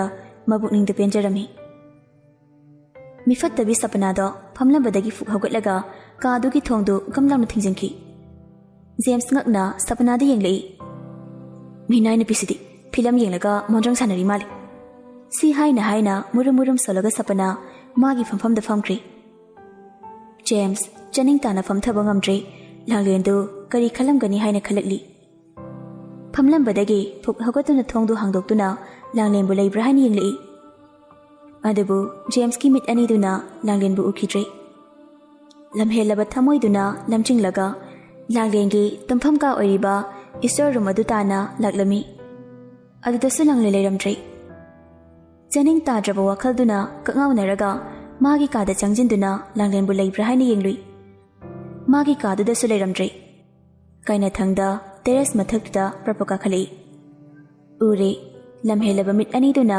ꯊꯤꯔꯛꯂꯤꯕ ꯎꯖꯅꯤꯡꯕꯤ ꯃꯍꯥꯛꯇꯣ꯫ ꯂꯥꯞꯇꯛꯅ ꯊꯥꯔꯤꯕ ꯕꯦꯟꯁ ꯑꯗꯨꯗ ꯀꯅꯥ ꯂꯩꯇ꯭ꯔꯕ ꯑꯃꯒꯨꯝ ꯅꯥꯏꯇꯣꯝ ꯐꯝꯂꯤꯕꯗꯣ꯫ ꯖꯦꯝꯁ ꯃꯕꯨꯛꯅꯤꯡ ꯅꯨꯡꯁꯤꯔꯛꯏ꯫ ꯇꯞꯂꯤ ꯇꯞꯂꯤ ꯆꯪꯁꯤꯜꯂꯒ ꯂꯥꯡꯂꯦꯟꯒꯤ ꯅꯥꯀꯜꯗꯨꯗ ꯇꯞꯅ ꯐꯝꯊꯩ꯫ ꯂꯥꯡꯂꯦꯟ ꯏꯉꯛꯉꯛꯅ ꯀꯅꯥ ꯑꯣꯏꯔꯕꯅꯣ ꯍꯥꯏꯕꯒꯤ ꯃꯇꯧꯒꯨꯝꯅ ꯌꯦꯡꯂꯛꯏ꯫ ꯖꯦꯝꯁ ꯑꯣꯏꯔꯝꯕꯗꯨꯗ ꯁꯤꯟꯊꯔꯝꯕ ꯃꯤꯠꯂꯨꯒꯤ ꯄꯤꯔꯥꯡꯗꯣ ꯃꯈꯨꯠꯇꯨꯅ ꯐꯠꯐꯠ ꯇꯩꯊꯣꯛꯈꯤ꯫ ꯖꯦꯝꯁ ꯅꯨꯡꯉꯥꯏꯇꯅ ꯂꯥꯡꯂꯦꯟꯗ ꯃꯨꯟꯅ ꯌꯦꯡꯉꯤ꯫ ꯂꯥꯡꯂꯦꯟ ꯖꯦꯝꯁꯇ ꯍꯥꯏꯐꯦꯠ ꯌꯦꯡꯂꯝꯂꯒ ꯐꯝꯂꯝꯕꯗꯒꯤ ꯇꯞꯅ ꯍꯧꯒꯠꯇꯨꯅ ꯃꯐꯝ ꯑꯗꯨꯗꯒꯤ ꯆꯠꯈꯤ꯫ ꯖꯦꯝꯁ ꯀꯩꯁꯨ ꯍꯥꯏꯕ ꯉꯝꯗꯅ ꯅꯨꯡꯉꯥꯏꯇꯅ ꯌꯦꯡꯂꯒ ꯂꯩꯍꯧꯏ꯫ ꯃꯊꯪꯒꯤ ꯅꯨꯃꯤꯠꯅꯤ ꯂꯥꯡꯂꯦꯟ ꯆꯥꯛꯁꯪꯗ ꯆꯥꯛ ꯊꯣꯡꯂꯤ꯫ ꯃꯟꯖꯨꯔꯤꯁꯨ ꯂꯥꯡꯂꯦꯟꯒꯤ ꯃꯇꯦꯡ ꯄꯥꯡꯂꯤ꯫ ꯖꯦꯝꯁ ꯃꯊꯛꯇꯒꯤ ꯑꯣꯐꯤꯁ ꯆꯠꯅꯕ ꯗ꯭ꯔꯦꯁ ꯁꯦꯠꯂꯒ ꯀꯨꯝꯊꯔꯛꯂꯤ꯫ ꯃꯟꯖꯨꯔꯤꯅ "ꯏꯕꯨꯡꯉꯣ, ꯆꯥꯛ ꯂꯣꯏꯔꯦ, ꯆꯥꯔꯒ ꯆꯠꯂꯣ." "ꯍꯣꯏꯅꯦ." ꯃꯃꯤꯠꯇꯨꯗꯤ ꯂꯥꯡꯂꯦꯟꯗ ꯌꯦꯡꯂꯤ꯫ ꯂꯥꯡꯂꯦꯟ ꯖꯦꯝꯁꯇ ꯍꯟꯅꯐꯥꯎ ꯌꯦꯡꯗꯦ꯫ ꯃꯥꯒꯤ ꯊꯣꯛꯄ ꯇꯧꯔꯤꯕ ꯊꯕꯛꯇꯨꯗ ꯊꯋꯥꯏ ꯌꯥꯎꯁꯤꯜꯂꯤ꯫ James ꯀꯤꯆꯟꯗ ꯆꯪꯂꯛꯂꯒ dining ꯆꯤꯌꯔꯗꯨ ꯆꯤꯡꯊꯣꯛꯂꯒ ꯐꯝꯈ꯭ꯔꯤ꯫ ꯃꯟꯖꯨꯔꯤꯅ ꯆꯥꯛ ꯌꯦꯟꯁꯥꯡꯗꯨ ꯊꯥꯡꯖꯤꯜꯂꯤ꯫ ꯂꯥꯡꯂꯦꯟꯅ ꯑꯃꯨꯛꯐꯥꯎ ꯌꯦꯡꯂꯛꯇꯕꯗꯨꯗ ꯖꯦꯝꯁ ꯆꯥꯛꯀꯗꯨ ꯆꯥꯁꯤꯟꯕ ꯉꯝꯗꯦ꯫ ꯈꯔ ꯆꯥꯔꯒ ꯑꯗꯨꯝ ꯃꯈꯨꯠ ꯍꯥꯝꯈ꯭ꯔꯤ꯫ "ꯏꯅꯦ, ꯑꯩ ꯆꯠꯂꯨꯈꯤꯒꯦ." "ꯍꯣꯏ ꯍꯣꯏ." ꯖꯦꯝꯁ ꯉꯥꯏꯍꯥꯛ ꯂꯦꯞꯀꯞ ꯇꯧꯔꯒ ꯂꯥꯡꯂꯦꯟꯗꯨ ꯃꯉꯣꯟꯗ ꯌꯦꯡꯂꯛꯄ꯭ꯔꯥ ꯍꯥꯏꯅ ꯌꯦꯡꯉꯤ꯫ ꯂꯥꯡꯂꯦꯟꯗꯤ ꯀꯣꯟ ꯐꯦꯡꯂꯒ ꯂꯩꯈ꯭ꯔꯤ꯫ ꯍꯟꯅ ꯐꯥꯎꯕ ꯌꯦꯡꯂꯛꯇ꯭ꯔꯤ꯫ ꯖꯦꯝꯁ ꯊꯋꯥꯏ ꯆꯥꯛꯅ ꯊꯣꯛꯈꯤ꯫ ꯑꯣꯐꯤꯁꯇꯁꯨ ꯖꯦꯝꯁꯇꯨ ꯉꯥꯏꯍꯥꯛꯇ ꯄꯣꯊꯥꯕ ꯁꯪꯗꯦ꯫ ꯋꯥꯈꯜꯗꯨ ꯄꯪꯈꯟꯗ ꯈꯜꯂꯒ ꯃꯊꯥ ꯁꯥꯕ ꯍꯦꯟꯒꯠꯂꯛꯏ꯫ ꯎꯅꯤꯡꯗꯦ ꯍꯥꯏꯗꯨꯅ ꯊꯩꯔꯒ ꯐꯥꯎ ꯊꯝꯂꯝꯕꯗꯣ ꯃꯤꯀꯨꯞ ꯈꯨꯗꯤꯡ ꯎꯅꯤꯡꯕ ꯐꯥꯎꯔꯛꯏ꯫ ꯁꯣꯝꯗꯅ ꯁꯄꯅꯥꯅ "ꯌꯧꯔꯛꯄ ꯀꯌꯥꯝ ꯀꯨꯏꯔꯒꯦ?" ꯔꯕꯤꯅ "ꯉꯥꯏꯍꯥꯛ ꯑꯣꯏꯔꯦ, ꯂꯥꯛꯑꯣ, ꯀꯥꯏꯗꯅꯣꯃ ꯀꯣꯏꯔꯁꯤ." "ꯀꯨꯏꯕꯗꯤ ꯌꯥꯔꯣꯏꯀꯣ?" "ꯀꯨꯏꯔꯣꯏꯌꯦ, ꯂꯥꯛꯑꯣ." ꯑꯁꯨꯝꯅ ꯅꯨꯄꯥꯗꯨꯒꯤ ꯒꯥꯔꯤ ꯃꯅꯤꯡꯗ ꯇꯣꯡꯈꯠꯇꯨꯅ ꯁꯄꯅꯥ ꯀꯣꯏꯕ ꯆꯠꯂꯝꯃꯤ꯫ ꯔꯕꯤ ꯅꯨꯄꯤꯗ ꯆꯣꯞꯆꯕ ꯅꯨꯄꯥ ꯑꯃꯅꯤ꯫ ꯃꯃꯥ ꯃꯄꯥ ꯄꯩꯁꯥ ꯄꯥꯏꯕꯒꯤ ꯅꯥꯏꯇꯣꯝ ꯄꯣꯛꯆꯕ ꯃꯆꯥ ꯑꯣꯏꯕꯅ ꯃꯤꯕꯨ ꯀꯩꯁꯨ ꯑꯣꯏꯅ ꯎꯗꯦ꯫ ꯅꯨꯄꯤ ꯀꯌꯥꯒꯤ ꯄꯨꯟꯁꯤꯕꯨꯁꯨ ꯂꯩꯀꯥ ꯇꯥꯅ ꯃꯥꯡꯍꯟꯈ꯭ꯔꯦ꯫ ꯃꯃꯥꯡꯉꯩ ꯀꯣꯂꯦꯖ ꯂꯥꯏꯐꯇ ꯖꯦꯝꯁꯀ ꯈꯔ ꯎꯟꯈꯠꯅꯈꯤꯕꯒꯤꯗꯃꯛꯇ ꯂꯃꯟ ꯈꯨꯝꯕ ꯑꯣꯏꯅ ꯃꯆꯜꯅꯨꯄꯤ ꯁꯄꯅꯥꯕꯨ ꯀꯣꯏꯔꯒ ꯃꯥꯡꯍꯟꯒꯦ ꯍꯥꯏꯅ ꯈꯜꯂꯤ꯫ ꯅꯨꯡꯊꯤꯜꯗ ꯖꯦꯝꯁ ꯑꯣꯐꯤꯁꯇ ꯉꯥꯏꯍꯥꯛꯇ ꯄꯣꯊꯥꯕ ꯉꯝꯗ꯭ꯔꯕꯅꯤꯅ ꯃꯌꯨꯝꯗ ꯍꯜꯂꯛꯏ꯫ ꯃꯥꯅ ꯍꯜꯂꯛꯄꯗ ꯂꯥꯡꯂꯦꯟꯅ ꯃꯕꯣꯛ ꯊꯝꯕꯥꯜꯕꯨ ꯁꯨꯃꯥꯡ ꯃꯌꯥꯏꯗ ꯏꯔꯨꯖꯕꯤꯔꯝꯃꯤ꯫ ꯒꯦꯔꯦꯖꯇ ꯒꯥꯔꯤꯗꯨ ꯃꯐꯝ ꯆꯥꯅ ꯊꯧꯖꯤꯜꯂꯝꯂꯒ ꯊꯧꯔꯛꯂꯤ꯫ ꯂꯥꯡꯂꯦꯟꯅ ꯊꯋꯥꯏ ꯌꯥꯎꯅ ꯃꯕꯣꯛꯄꯨ ꯏꯔꯨꯖꯕꯗꯨ ꯂꯦꯞꯀꯞ ꯇꯧꯔꯒ ꯉꯥꯏꯍꯥꯛ ꯌꯦꯡꯂꯝꯃꯤ꯫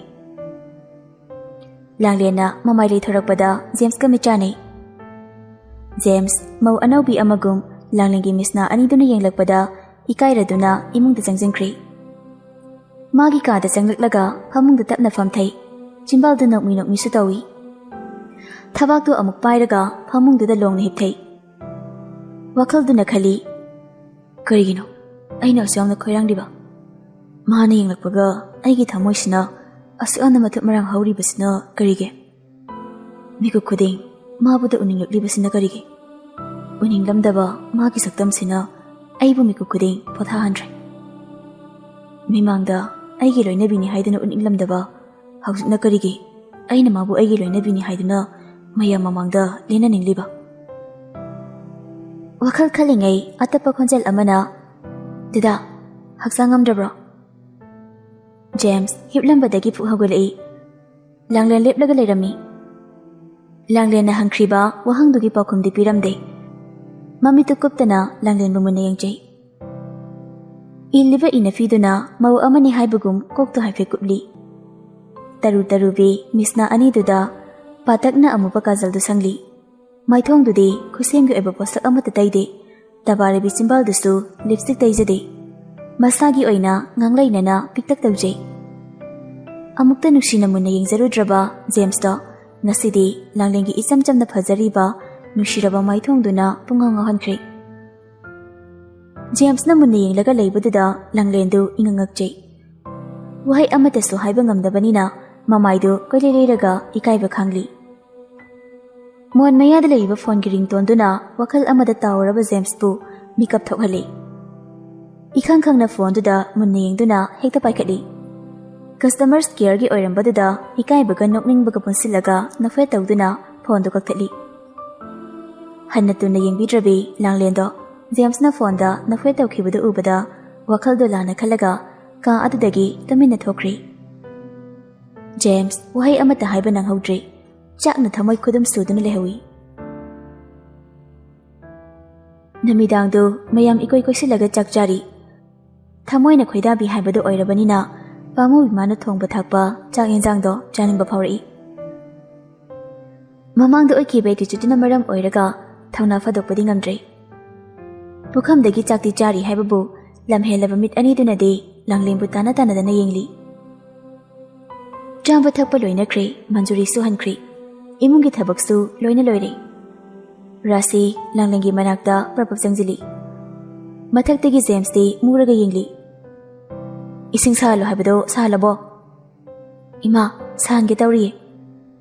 Sasa tawne thabakto moli moli yeningde ko. Ising do phasana sawalu aduga flax thaijilu. Haima. Inglaba ningtham thani. Hot AC thagatnadana water bag hapnadana tumnari.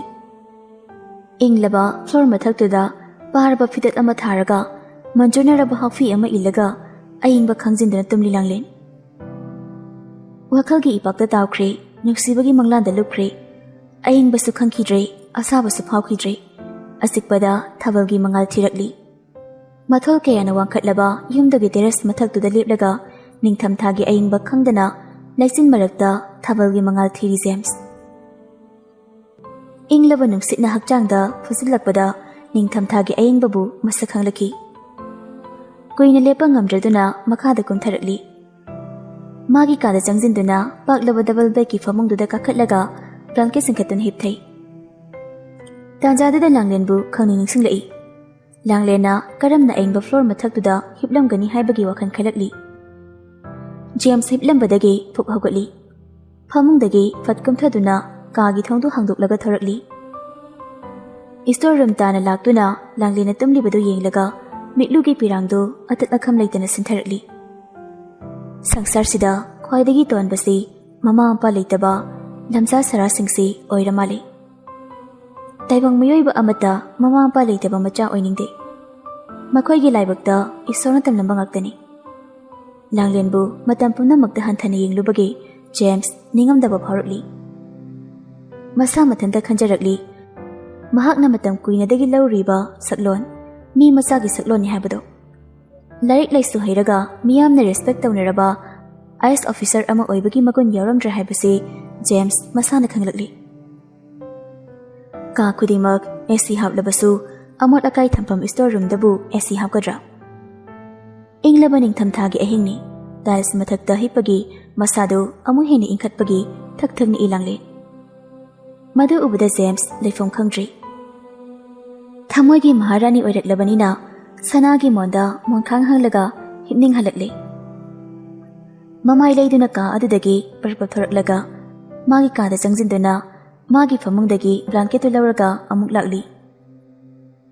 Ingbagi niklagi hiplibi langlenda blanketu supsinbiramlaga ka adudagi ningamdana thorakli. Ningaidana tumliba langlendi magi thamoigi mabungona taromliba matawdo khangkhidri. Nongali langlena mikap thorakpada masada ilamliba blanketu ubada ngakpa phawi. Blanketu ubada James kini haiba khanglamni.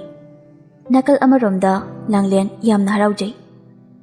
James na magi damak kharata oisu khanbire khalaga. Hiplambadagi hogatuna blanketu thupchali. Imungi misingna hogatnadringai langlena thabak pumnamak loisingkhri. Ningtham tha oibanina ayambana yahau loina thengnei.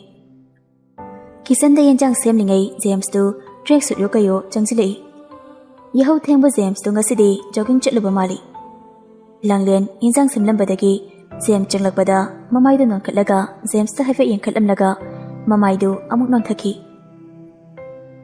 ꯂꯥꯡꯂꯦꯟꯒꯤ ꯏꯀꯥꯏ ꯊꯤꯒꯟꯕꯤ ꯃꯇꯧꯗꯨꯗꯅ ꯍꯦꯟꯅ ꯖꯦꯝꯁꯀꯤ ꯊꯃꯣꯏꯗꯣ ꯃꯊꯨꯝ ꯃꯔꯥꯡ ꯍꯧꯍꯜꯂꯤ꯫ ꯀꯤꯆꯟꯗꯗꯤ ꯆꯪꯁꯤꯜꯂꯛꯏ, ꯇꯧꯐꯝꯗꯤ ꯈꯪꯗ꯭ꯔꯦ꯫ ꯐ꯭ꯔꯤꯖꯇꯨ ꯍꯥꯡꯂꯒ ꯀꯣꯏꯑꯣꯠ ꯑꯣꯠꯂꯤ꯫ ꯂꯥꯡꯂꯦꯟꯗ ꯍꯥꯏꯐꯦꯠꯁꯨ ꯌꯦꯡꯂꯛꯏ꯫ ꯖꯦꯝꯁꯅ ꯐ꯭ꯔꯤꯖꯇꯨꯗ ꯀꯣꯏꯑꯣꯠ ꯑꯣꯠꯂꯤꯕꯗꯨ ꯂꯥꯡꯂꯦꯟ ꯍꯟꯅ ꯇꯨꯅ ꯌꯦꯡꯗꯦ꯫ ꯃꯥꯒꯤ ꯌꯦꯟꯖꯥꯡꯗꯨ ꯁꯦꯝꯕ ꯂꯣꯏꯕꯒ ꯀꯤꯆꯟꯗꯒꯤ ꯊꯣꯛꯈ꯭ꯔꯤ꯫ ꯂꯥꯡꯂꯦꯟꯅ ꯈꯪꯁꯤꯟꯅꯗꯕ ꯁꯥꯗꯨꯅ ꯊꯣꯛꯈꯤꯕꯗꯨ ꯎꯕꯗ ꯖꯦꯝꯁ ꯆꯥꯛꯂꯒ ꯂꯩꯍꯧꯏ꯫ ꯂꯥꯡꯂꯦꯟ ꯖꯦꯝꯁꯀꯤ ꯀꯥꯗ ꯆꯪꯂꯛꯂꯒ ꯕ꯭ꯂꯥꯡꯀꯦꯠꯇ ꯊꯝꯂꯝꯂꯕ ꯃꯇꯨꯡ ꯃꯈꯥꯗ ꯑꯃꯨꯛ ꯄꯔꯄ ꯀꯨꯝꯊꯔꯛꯂꯤ꯫ ꯖꯦꯝꯁꯅ ꯃꯥꯒꯤ ꯀꯥꯗ ꯆꯪꯂꯛꯄꯗ ꯕ꯭ꯂꯥꯡꯀꯦꯠꯇꯨ ꯂꯩꯔꯝꯂꯦ꯫ ꯕ꯭ꯂꯥꯡꯀꯦꯠꯇꯨꯒꯤ ꯃꯊꯛꯇ ꯆꯦ ꯑꯃꯁꯨ ꯊꯨꯞꯂꯒ ꯂꯩꯔꯝꯃꯤ꯫ ꯖꯦꯝꯁ ꯆꯦꯗꯨ ꯂꯧꯈꯠꯂꯒ ꯍꯥꯡꯗꯣꯛꯇꯨꯅ ꯌꯦꯡꯉꯤ꯫ ꯑꯩꯕꯨ ꯋꯥꯔꯧꯕꯤꯅꯨꯀꯣ ꯗꯗꯥ, ꯕ꯭ꯂꯥꯡꯀꯦꯠꯁꯦ ꯄꯤꯊꯣꯔꯛꯏ ꯍꯥꯏꯗꯨꯅ ꯏꯃꯥꯈꯣꯏꯅ ꯈꯪꯈ꯭ꯔꯗꯤ ꯂꯥꯟꯖꯥꯎ ꯊꯣꯛꯄ ꯌꯥꯏ꯫ ꯑꯩꯒꯤ ꯃꯔꯝꯗꯒꯤ ꯗꯗꯥꯕꯨꯁꯨ ꯏꯃꯥꯈꯣꯏꯅ ꯌꯦꯛꯅꯕꯒꯨꯝ ꯎꯕꯗꯣ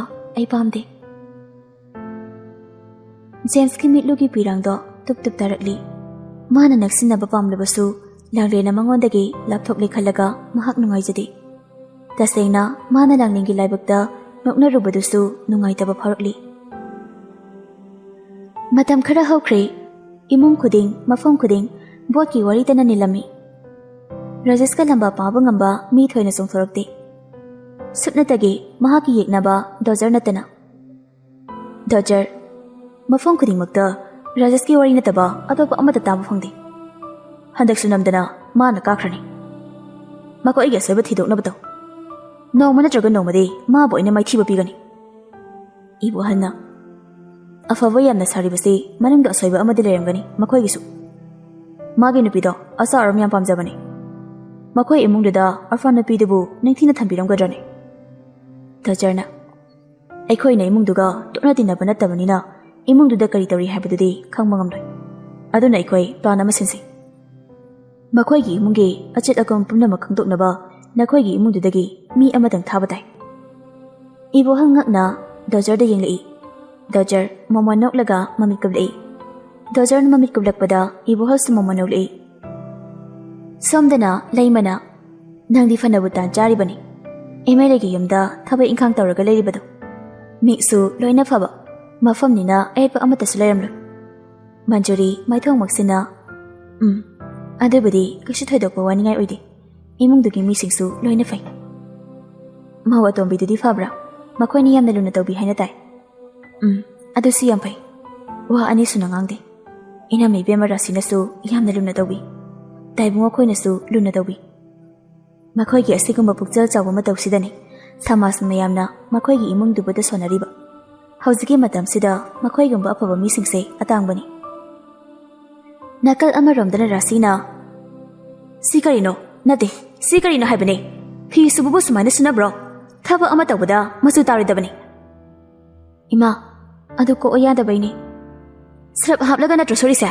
ꯏꯁꯤꯡ ꯏꯆꯝꯒ ꯁꯨꯕ꯭ꯔꯥ ꯍꯥꯏꯕꯅꯤ꯫ ꯋꯥ ꯉꯥꯡꯐꯝꯁꯤꯗꯅꯦ ꯊꯤꯔꯒ ꯂꯩꯔꯤꯁꯤ ꯀꯔꯤꯒꯤꯅꯣ ꯍꯥꯏꯕꯅꯤ꯫ ꯂꯥꯡꯂꯦꯟ ꯀꯔꯤꯃꯠꯇ ꯈꯨꯝꯗꯦ, ꯃꯃꯥꯏ ꯂꯨꯛꯊꯔꯒ ꯑꯗꯨꯃꯛ ꯂꯩ꯫ ꯇꯥꯟꯆꯥꯗꯨꯗ ꯖꯦꯝꯁꯇꯨ ꯑꯣꯐꯤꯁꯇꯒꯤ ꯍꯜꯂꯛꯂꯤ꯫ ꯃꯃꯥ ꯏꯕꯦꯝꯃꯅ ꯃꯥꯒꯤ ꯂꯣꯏꯅꯕꯤꯕꯨ ꯍꯨꯟꯗꯅ ꯉꯥꯡꯂꯝꯕꯗꯨ ꯎꯕꯗ ꯖꯦꯝꯁ ꯅꯨꯡꯉꯥꯏꯖꯗꯦ꯫ ꯑꯗꯨꯕꯨ ꯊꯧꯅꯥ ꯐꯅ ꯄꯥꯡꯒꯜ ꯊꯣꯛꯅ ꯅꯨꯡꯁꯤꯕꯤ ꯃꯥꯒꯤꯗꯃꯛ ꯂꯦꯞꯆꯕꯗꯤ ꯉꯝꯗꯦ꯫ ꯅꯨꯃꯤꯗꯥꯡꯒꯤ ꯃꯇꯝꯅꯤ꯫ ꯃꯟꯖꯨꯔꯤꯁꯨ ꯃꯄꯨꯔꯣꯏꯕ ꯃꯁꯥ ꯉꯝꯗꯦ ꯍꯥꯏꯅ ꯂꯥꯛꯇ꯭ꯔꯤ꯫ ꯖꯦꯝꯁꯀꯤ ꯆꯥꯛꯁꯨ ꯂꯥꯡꯂꯦꯟꯅ ꯄꯨꯟꯅ ꯊꯣꯡꯂꯝꯃꯤ꯫ ꯊꯣꯡꯕ ꯊꯥꯛꯄ ꯂꯣꯏꯔꯒ ꯃꯌꯥꯝ ꯄꯨꯜꯂꯒ ꯆꯥꯛꯇꯨ ꯆꯥꯕꯗ ꯖꯦꯝꯁꯁꯨ ꯌꯥꯎꯔꯝꯃꯤ꯫ ꯂꯥꯡꯂꯦꯟꯅ ꯊꯣꯡꯕ ꯆꯥꯔꯣꯏ ꯀꯥꯏꯅ ꯃꯔꯩꯒ ꯇꯧꯖꯗꯦ꯫ ꯃꯅꯥ ꯃꯅꯤꯟ ꯅꯥꯏꯗꯅ ꯋꯥꯈꯜ ꯅꯨꯡꯉꯥꯏꯅ ꯍꯥꯎꯅ ꯆꯥꯔꯤ꯫ ꯏꯃꯨꯡꯒꯤ ꯃꯤꯁꯤꯡꯗꯤ ꯖꯦꯝꯁꯅ ꯍꯟꯗꯛ ꯃꯔꯛ ꯍꯣꯡꯂꯛꯂꯤꯕ ꯃꯑꯣꯡ ꯃꯇꯧꯁꯤꯗ ꯏꯉꯛꯉꯛꯂꯤ꯫ ꯃꯊꯪꯒꯤ ꯅꯨꯃꯤꯠꯇꯨ ꯁꯟꯗꯦ ꯅꯨꯃꯤꯠ ꯑꯣꯏꯕꯒꯤ ꯔꯥꯁꯤꯅ ꯃꯃꯧ ꯅꯨꯄꯤ ꯄ꯭ꯔꯚꯥ ꯑꯃꯗꯤ ꯁꯄꯅꯥꯕꯨ ꯄꯨꯔꯒ ꯃꯐꯤ ꯃꯔꯣꯜ ꯂꯩꯕꯤꯔꯤ꯫ ꯂꯥꯡꯂꯦꯟꯅ ꯌꯨꯝ ꯁꯪꯍꯧꯔꯤ꯫ ꯕꯖꯥꯔꯗꯒꯤ ꯍꯜꯂꯛꯄꯒ ꯃꯅꯤ ꯃꯃꯧ ꯑꯃꯗꯤ ꯃꯆꯟꯗꯨ ꯅꯣꯛꯈꯦꯗꯅ ꯑꯃꯨꯛꯇꯣꯏꯕ ꯃꯌꯥꯏ ꯀꯥꯞꯇ ꯐꯤꯗꯨ ꯌꯦꯡꯅꯔꯤ꯫ ꯀꯤꯆꯜꯒꯤ ꯊꯣꯡꯖꯤꯟꯗꯨꯗ ꯂꯦꯞꯂꯒ ꯂꯥꯡꯂꯦꯟ ꯃꯈꯣꯏꯒꯤ ꯃꯇꯧꯗꯨ ꯌꯦꯡꯂꯤ꯫ ꯃꯊꯛꯇꯒꯤ ꯂꯥꯡꯂꯦꯟꯕꯨ ꯁꯦꯟꯅꯔꯤꯕ ꯖꯦꯝꯁ ꯂꯥꯡꯂꯦꯟꯒꯤ ꯃꯇꯧꯗꯨ ꯎꯔꯝꯃꯤ꯫ ꯁꯦꯜ ꯄꯥꯏꯕ ꯏꯃꯨꯡꯒꯤ ꯃꯆꯥꯅꯤ꯫ ꯃꯃꯥ ꯏꯕꯦꯝꯃꯅ ꯄꯥꯝꯃꯤ ꯍꯥꯏꯅ ꯂꯧꯔꯛꯈꯤꯕꯤ ꯄ꯭ꯔꯚꯥꯅꯤ꯫ ꯂꯩꯁꯥꯔꯤꯉꯩꯗꯒꯤꯁꯨ ꯑꯋꯥꯠꯄ ꯑꯃꯠꯇ ꯂꯩꯔꯛꯈꯤꯗꯦ꯫ ꯂꯨꯍꯣꯡꯂꯒ ꯂꯥꯛꯄꯗꯒꯤꯁꯨ ꯑꯋꯥꯠꯄ ꯑꯃꯠꯇ ꯉꯁꯤ ꯐꯥꯎꯕꯗ ꯂꯩꯍꯟꯗꯦ꯫ ꯃꯃꯥ ꯃꯄꯥ ꯁꯥꯒꯩ ꯅꯥꯇꯩ ꯂꯩꯇ꯭ꯔꯕꯤ ꯑꯣꯔꯐꯥꯟ ꯍꯣꯝꯗꯒꯤ ꯚꯣꯠ ꯀꯥꯅꯕꯒꯤꯗꯃꯛ ꯈꯜꯂꯒ ꯂꯧꯕꯤꯔꯛꯈꯤꯕꯤ ꯂꯥꯡꯂꯦꯟꯒꯤꯗꯤ ꯉꯁꯤꯐꯥꯎ ꯍꯟꯅ ꯌꯦꯡꯕꯤꯗꯦ꯫ ꯅꯨꯄꯤ ꯑꯣꯏꯕꯤꯅꯤ, ꯃꯈꯣꯏꯅ ꯑꯀꯦ ꯑꯃꯧ ꯄꯥꯝꯕꯒꯨꯝ ꯂꯥꯡꯂꯦꯟꯗꯤ ꯀꯔꯤꯒꯤ ꯄꯥꯝꯂꯝꯂꯣꯏ? ꯁꯦꯠꯅꯤꯡꯕ ꯐꯤꯖꯣꯜꯁꯨ ꯁꯦꯠꯄ ꯐꯪꯖꯗꯦ, ꯆꯥꯅꯤꯡꯕ ꯑꯃꯠꯇꯁꯨ ꯃꯅꯤꯡꯇꯝꯅ ꯆꯥꯕ ꯐꯪꯖꯗꯦ꯫ ꯃꯆꯤꯟꯅ ꯊꯣꯛꯅ ꯏꯀꯥꯏ ꯁꯤꯃ ꯂꯩꯕꯤꯌꯨ ꯄꯥꯝꯃꯤ ꯍꯥꯏꯖꯔꯕꯁꯨ ꯊꯤꯅ ꯍꯦꯛꯆꯩꯕꯤ꯫ ꯅꯨꯄꯤ ꯑꯣꯏꯕꯤꯅꯤ, ꯃꯈꯣꯏꯅ ꯑꯀꯦ ꯑꯃꯧ ꯄꯥꯝꯕꯒꯨꯝ ꯂꯥꯡꯂꯦꯟꯗꯤ ꯀꯔꯤꯒꯤ ꯄꯥꯝꯂꯝꯂꯣꯏ? ꯁꯦꯠꯅꯤꯡꯕ ꯐꯤꯖꯣꯜꯁꯨ ꯁꯦꯠꯄ ꯐꯪꯖꯗꯦ, ꯆꯥꯅꯤꯡꯕ ꯑꯃꯠꯇꯁꯨ ꯃꯅꯤꯡꯇꯝꯅ ꯆꯥꯕ ꯐꯪꯖꯗꯦ꯫ ꯃꯆꯤꯟꯅ ꯊꯣꯛꯅ ꯏꯀꯥꯏ ꯁꯤꯃ ꯂꯩꯕꯤꯌꯨ ꯄꯥꯝꯃꯤ ꯍꯥꯏꯖꯔꯕꯁꯨ ꯊꯤꯅ ꯍꯦꯛꯆꯩꯕꯤ꯫ ꯁꯤꯒꯨꯝꯕ ꯃꯌꯥꯝꯁꯤ ꯖꯦꯝꯁ ꯈꯟꯖꯤꯜꯂꯨꯕꯗ ꯅꯨꯡꯉꯥꯏꯇꯕꯅ ꯄꯤꯛ ꯊꯟꯈ꯭ꯔꯦ꯫ ꯅꯨꯡꯉꯥꯏꯇ꯭ꯔꯤꯉꯩ ꯇꯥꯟꯖꯥꯗꯨꯗ ꯍꯧꯈ꯭ꯔꯕ ꯊꯧꯗꯣꯛ ꯑꯃꯁꯨ ꯅꯤꯡꯁꯤꯡꯂꯛꯂꯤ꯫ ꯗꯗꯥ, ꯑꯁꯤꯒꯤ ꯈꯨꯖꯤ ꯑꯉꯥꯡꯕꯁꯤꯝꯇ ꯂꯩꯕꯤꯌꯨ꯫ ꯅꯄꯥꯅ ꯇꯥꯟꯕ ꯑꯩꯒꯤ ꯄꯩꯁꯥꯁꯤꯡꯁꯦ ꯈꯨꯃꯩ ꯈꯨꯗꯥꯡꯗꯒꯤ ꯍꯧꯔꯛꯄ ꯅꯪꯁꯨ ꯑꯔꯥꯛ ꯄꯥꯝꯂꯛꯂꯤ꯫ ꯅꯊꯤꯕꯨꯡ ꯆꯥꯛ ꯈꯔ ꯆꯥꯕ ꯐꯪꯂꯤꯗꯣ ꯈꯖꯤꯛꯀꯤ ꯅꯠꯇꯦ ꯍꯥꯏꯅ ꯈꯟꯗꯣꯛ꯫ ꯖꯦꯝꯁ ꯈꯜꯂꯨꯔꯒ ꯃꯕꯨꯛꯅꯤꯡ ꯅꯨꯡꯁꯤꯕ ꯍꯦꯟꯒꯠꯂꯛꯏ꯫ ꯏꯆꯝ ꯆꯝꯕ ꯂꯨꯄꯥ 100 ꯐꯥꯎ ꯄꯤꯗꯕ ꯄꯣꯠꯇꯨꯃꯈꯛ ꯂꯩꯕꯤꯌꯨ ꯍꯥꯏꯕꯗ ꯐꯥꯎ ꯃꯥꯅ ꯉꯥꯡꯕꯤꯈꯤꯕꯗꯣ ꯍꯥꯏꯅ ꯈꯟꯖꯤꯜꯂꯒ ꯃꯁꯥ ꯃꯊꯟꯇ ꯅꯤꯡꯉꯝꯗꯕꯅ ꯄꯤꯛ ꯊꯜꯂꯛꯂꯤ꯫ ꯅꯨꯃꯤꯗꯥꯡꯗꯨ ꯂꯥꯡꯂꯦꯟꯒ ꯃꯟꯖꯨꯔꯤꯒ ꯆꯥꯛꯁꯪꯗ ꯆꯥꯛ ꯊꯣꯡꯂꯤ꯫ ꯖꯦꯝꯁꯅ ꯁ꯭ꯇꯣꯔ ꯔꯨꯝꯗ ꯆꯪꯂꯛꯂꯒ ꯂꯥꯡꯂꯦꯟꯒꯤ ꯃꯄꯣꯠ ꯃꯆꯩꯁꯤꯡꯗꯨ ꯌꯦꯡꯂꯒ ꯃꯄꯤ ꯁꯤꯟꯊꯔꯤ꯫ ꯆꯥꯎꯔꯕ ꯌꯨꯝꯁꯤꯗ ꯅꯪꯕꯨ ꯑꯩꯈꯣꯏꯅ ꯑꯁꯨꯛ ꯇꯣꯟꯅ ꯊꯝꯕꯤꯔꯤ꯫ ꯅꯪꯒꯤ ꯄꯦꯟꯗꯕ ꯅꯨꯡꯉꯥꯏꯇꯕ ꯑꯃꯠꯇꯁꯨ ꯉꯁꯤ ꯐꯥꯎꯕꯗ ꯀꯅꯥꯃꯠꯇ ꯍꯥꯏꯗꯣꯛꯇꯦ꯫ ꯑꯉꯛꯄꯅꯦ ꯅꯪꯒꯤ ꯊꯝꯃꯣꯏ, ꯑꯈꯥꯡ ꯀꯟꯕꯤ ꯅꯪꯒꯤ ꯃꯇꯧꯁꯤꯅ ꯑꯩꯕꯨ ꯃꯤꯀꯨꯞ ꯈꯨꯗꯤꯡ ꯉꯥꯎꯍꯜꯂꯦ꯫ ꯅꯪꯒꯤꯗꯃꯛ ꯑꯩ ꯂꯩꯔꯤ꯫ ꯅꯪꯅ ꯄꯥꯝꯕ ꯅꯪꯒꯤ ꯑꯅꯤꯡꯕ ꯄꯨꯝꯅꯃꯛ ꯑꯩꯅ ꯂꯣꯏꯅ ꯇꯧꯒꯅꯤ꯫ ꯑꯩ ꯅꯪꯒꯤ ꯅꯐꯝꯗ ꯌꯥꯝꯅ ꯂꯥꯟꯈ꯭ꯔꯦ꯫ ꯃꯄꯤꯗꯨ ꯁꯤꯟꯊꯗꯨꯅ ꯋꯥꯈꯜꯗꯨ ꯈꯟꯅ ꯃꯅꯥꯛꯇ ꯂꯩꯔꯤꯕ ꯇꯔꯪ ꯃꯆꯥ ꯑꯗꯨꯗ ꯃꯤꯠꯐꯝ ꯊꯝꯂꯨꯏ꯫ ꯇꯔꯪ ꯃꯆꯥꯗꯨ ꯍꯥꯡꯗꯣꯛꯇꯨꯅ ꯖꯦꯝꯁꯅ ꯌꯦꯡꯂꯨꯏ꯫ ꯗꯥꯏꯔꯤ ꯃꯆꯥ ꯑꯃ ꯌꯥꯎꯔꯝꯃꯤ꯫ ꯄꯤꯛꯇꯛꯅ ꯌꯦꯡꯕꯗ ꯌꯥꯝꯅ ꯅꯨꯡꯁꯤꯕ, ꯌꯥꯝꯅ ꯃꯒꯨꯟ ꯂꯩꯕ ꯍꯥꯏꯕꯗꯨ ꯑꯣꯏ꯫ ꯖꯦꯝꯁ ꯗꯥꯏꯔꯤꯗꯨ ꯂꯧꯈꯠꯂꯒ ꯐꯥꯛꯇꯨꯅ ꯌꯦꯡꯉꯤ꯫ ꯃꯌꯦꯛ ꯂꯥꯅ ꯈꯨꯏ ꯅꯥꯅ ꯑꯥꯔꯊ ꯂꯩꯔꯕ ꯋꯥꯍꯩ ꯀꯌꯥꯅ ꯂꯩꯇꯦꯡ ꯑꯣꯏꯗꯨꯅ ꯏꯔꯝꯂꯤ꯫ ꯖꯦꯝꯁ ꯃꯊꯪ ꯄꯥꯕ ꯍꯧꯏ꯫ ꯅꯤꯡꯊꯤꯕꯤ ꯁꯤꯡꯌꯦꯜ ꯀꯨꯟꯗꯣꯂꯩ, ꯅꯪꯒꯤ ꯆꯦꯠꯂꯕ ꯅꯨꯡꯁꯤꯕꯤ ꯄꯨꯟꯅ ꯄꯨꯟꯈ꯭ꯔꯕ ꯅꯨꯡꯁꯤꯕꯁꯦ ꯆꯦꯠꯇ꯭ꯔꯕ ꯃꯥꯜꯂꯦ꯫ ꯂꯨꯍꯣꯡꯕꯒꯤ ꯑꯍꯤꯡꯁꯤꯗ ꯏꯄꯨꯔꯣꯏꯕꯒꯤ ꯁꯦꯕꯥ ꯇꯧꯕ ꯐꯪꯗ꯭ꯔꯦ꯫ ꯑꯩꯒꯤ ꯀꯔꯤ ꯄꯥꯞꯅꯅꯣ?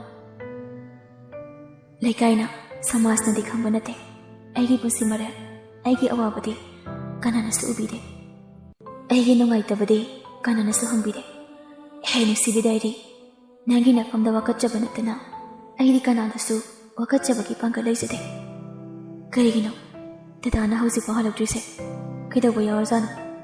ꯏꯃꯨꯡꯒꯤ ꯃꯤꯁꯤꯡꯁꯤꯁꯨ ꯂꯣꯏꯅ ꯇꯨꯝꯈ꯭ꯔꯦ ꯇꯧꯔꯤꯁꯦ꯫ ꯗꯗꯥ, ꯅꯪꯕꯨ ꯀꯩꯗꯧꯔꯒꯦ? ꯅꯪꯒꯤ ꯊꯃꯣꯏꯅ ꯑꯗꯨ ꯀꯜꯂꯤꯕ ꯀꯔꯤꯒꯤꯅꯣ? ꯑꯩꯅ ꯀꯔꯤ ꯂꯥꯟꯈꯤꯕ ꯌꯥꯎꯕꯒꯤꯅꯣ ꯑꯩꯕꯨ ꯌꯦꯛꯅꯕꯒꯨꯝꯅ ꯈꯜꯂꯤꯕ? ꯏꯅꯦꯗ ꯑꯩꯅ ꯀꯩꯁꯨ ꯍꯥꯏꯗꯅ ꯑꯗꯨꯛ ꯌꯥꯝꯅ ꯂꯥꯟꯅ ꯂꯧꯔꯤꯕ ꯀꯔꯤꯒꯤꯅꯣ? ꯑꯩꯒꯤ ꯄꯨꯟꯁꯤꯁꯦ ꯏꯀꯥꯏꯕ ꯆꯣꯞꯄ ꯅꯪꯉꯣ ꯍꯥꯏꯕꯗ ꯑꯣꯏꯅ ꯇꯧꯏ꯫ ꯀꯩ ꯋꯥꯈꯜꯗꯩꯅꯣ ꯈꯪꯗꯦ, ꯑꯩꯁꯤꯁꯨꯕ ꯗꯗꯥꯗ ꯈꯨꯖꯤ ꯂꯩꯕꯤꯌꯨ ꯀꯥꯏꯅ ꯍꯥꯏꯔꯤ꯫ ꯑꯉꯥꯡꯕ ꯃꯆꯨꯒꯤ ꯈꯨꯖꯤꯗꯣ ꯏꯃꯤꯠꯁꯤꯗꯗꯤ ꯑꯗꯨꯝ ꯎꯔꯒ ꯂꯩ꯫ ꯄꯥꯝꯗꯤ ꯄꯥꯝꯃꯤꯍꯦ, ꯑꯗꯨꯕꯨ ꯂꯥꯏꯕꯛ ꯊꯤꯕꯤ ꯑꯩꯒꯤ ꯃꯄꯣꯛꯇꯗꯤ ꯇꯝꯂꯝꯗ꯭ꯔ ꯃꯥꯜꯂꯦ꯫ ꯗꯗꯥꯁꯦ ꯆꯥꯛ ꯆꯥꯎ ꯍꯥꯏꯁꯨ ꯆꯥꯔꯛꯑꯦ ꯍꯥꯏ, ꯀꯥꯏꯗ ꯆꯥꯔꯛꯂꯤꯖꯥꯠꯅꯣꯁꯨ ꯈꯪꯗꯦ꯫ ꯑꯩꯅ ꯉꯁꯥꯏꯗꯩ ꯉꯥꯏꯔꯤꯁꯤꯗꯤ ꯀꯩꯝꯇ ꯈꯪꯕꯤꯗꯦ꯫ ꯖꯦꯝꯁ ꯃꯈꯥ ꯇꯥꯅ ꯄꯥꯕ ꯉꯝꯗ꯭ꯔꯦ꯫ ꯃꯤꯠꯂꯨꯒꯤ ꯄꯤꯔꯥꯡꯗꯨꯁꯨ ꯊꯤꯡꯕ ꯉꯝꯗ꯭ꯔꯦ꯫ ꯇꯥꯟꯖꯥꯗꯨꯗ ꯃꯈꯥꯗ ꯂꯥꯎꯅꯕꯒꯤ ꯈꯣꯟꯖꯦꯜ ꯇꯥꯔꯛꯂꯤ꯫ ꯖꯦꯝꯁ ꯗꯥꯏꯔꯤꯗꯨ ꯇꯔꯪ ꯃꯅꯨꯡꯗ ꯍꯥꯞꯆꯤꯜꯂꯝꯂꯒ ꯀꯥ ꯑꯗꯨꯗꯒꯤ ꯊꯣꯔꯛꯂꯤ꯫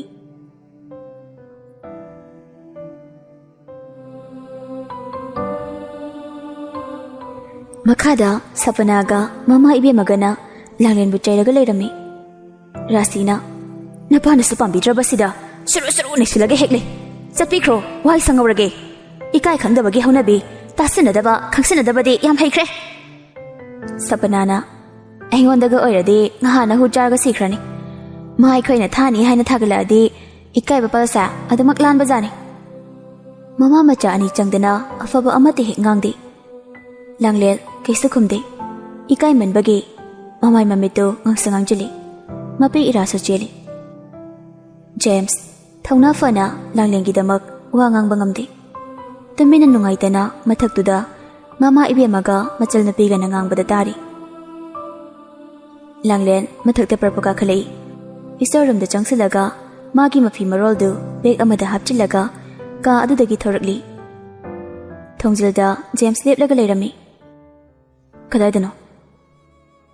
Dada, ai chatlake. James mapi sinthakiba khangaude. Kadaida? Langlen mamai ruktharaga khongsina puba mafam amada aigidi kanasu leite. Kanagi mafamda changane haibasu khangde. Lamcha sara oina poklubi aigi irane. Aina yumsida leibada imungsigi mi amatana ngasi fawba harauba leite. Upai leimandabagi ai khanglaga leibane. Ai sumine. Ai su ikaiba khange. Si hairam laga Langlen khong thang ba hawi. Nang zakino. Thang lama khong thang chap lepi. Miklugi pirangna ingagi nongzugum sinthaduna nongaitana mamai onthoktuna yenglei. James mapi sinthaduna ningamdaba pangdraba mi amagumna lerami. Nang zakino Langlen. Ai nangwanda yamna langkre. Ai nangbu amukana walaroi. Imungsigi mi singsina nangbu mithandrabasu aina nangbu aigi loinabini haina khale. Nangi senglaba thamoi amade nangi na ongna tawduda aina nangbu nusijabane. Langlen ngakna James ta yenglei. James mangak nomlaga asengbane ai nangbu nusiye. Nangai bu nusiba tambiramlaga aibu thadolaga chake khaliba karigino. Ai nang yaudana karamna hingawgane. Langlen pirang latta haraubagi momomino amadi tamlei. Sangsarda aibu nungsiba kana amata leitraba haina khanbane. Adabu dadana aibu thamoi sena nungsi haibase khanglaba mikupsida ai hamna harawe. Dadagi damak ai amse thadokuna chatlaroi. Nangi nafamda ai amna langkre. Aibu amuta ngafiu. Nangna ngapidriba makai aigi thamoida chakliba ningamdabagi mai chakse mutpa nairai. Ai dada nungaitaba kaisu leite. Dada su kemta khangano. Ai ngasidagi nangi wakhalna dada athofa ama khalarai. La Firoza kada pusingkrase. Dada ai sida adam lege. Ima khoina khangkradi amuk sauni. Kayo nang haidubo. Langlen nang sa igi nupini. Aigi kada aiga punna leibada kanana kai haideno. Hana oirabasu hojikti nangbu hanthana thamgadaba nate. Aigi damak hanasu sumaina lepiramnadi yam nungaijaramgadabane. Bosi loibaga aibu tanthoklani haina batai. Hojikti kanamtana nangwanda wakana fongangalari. Lo si hairaga Langlengi makutu pairaga chingi. Upai leite Langlen James ki kada changlakle. Mafi maroldo James ki upudu da hapchilami.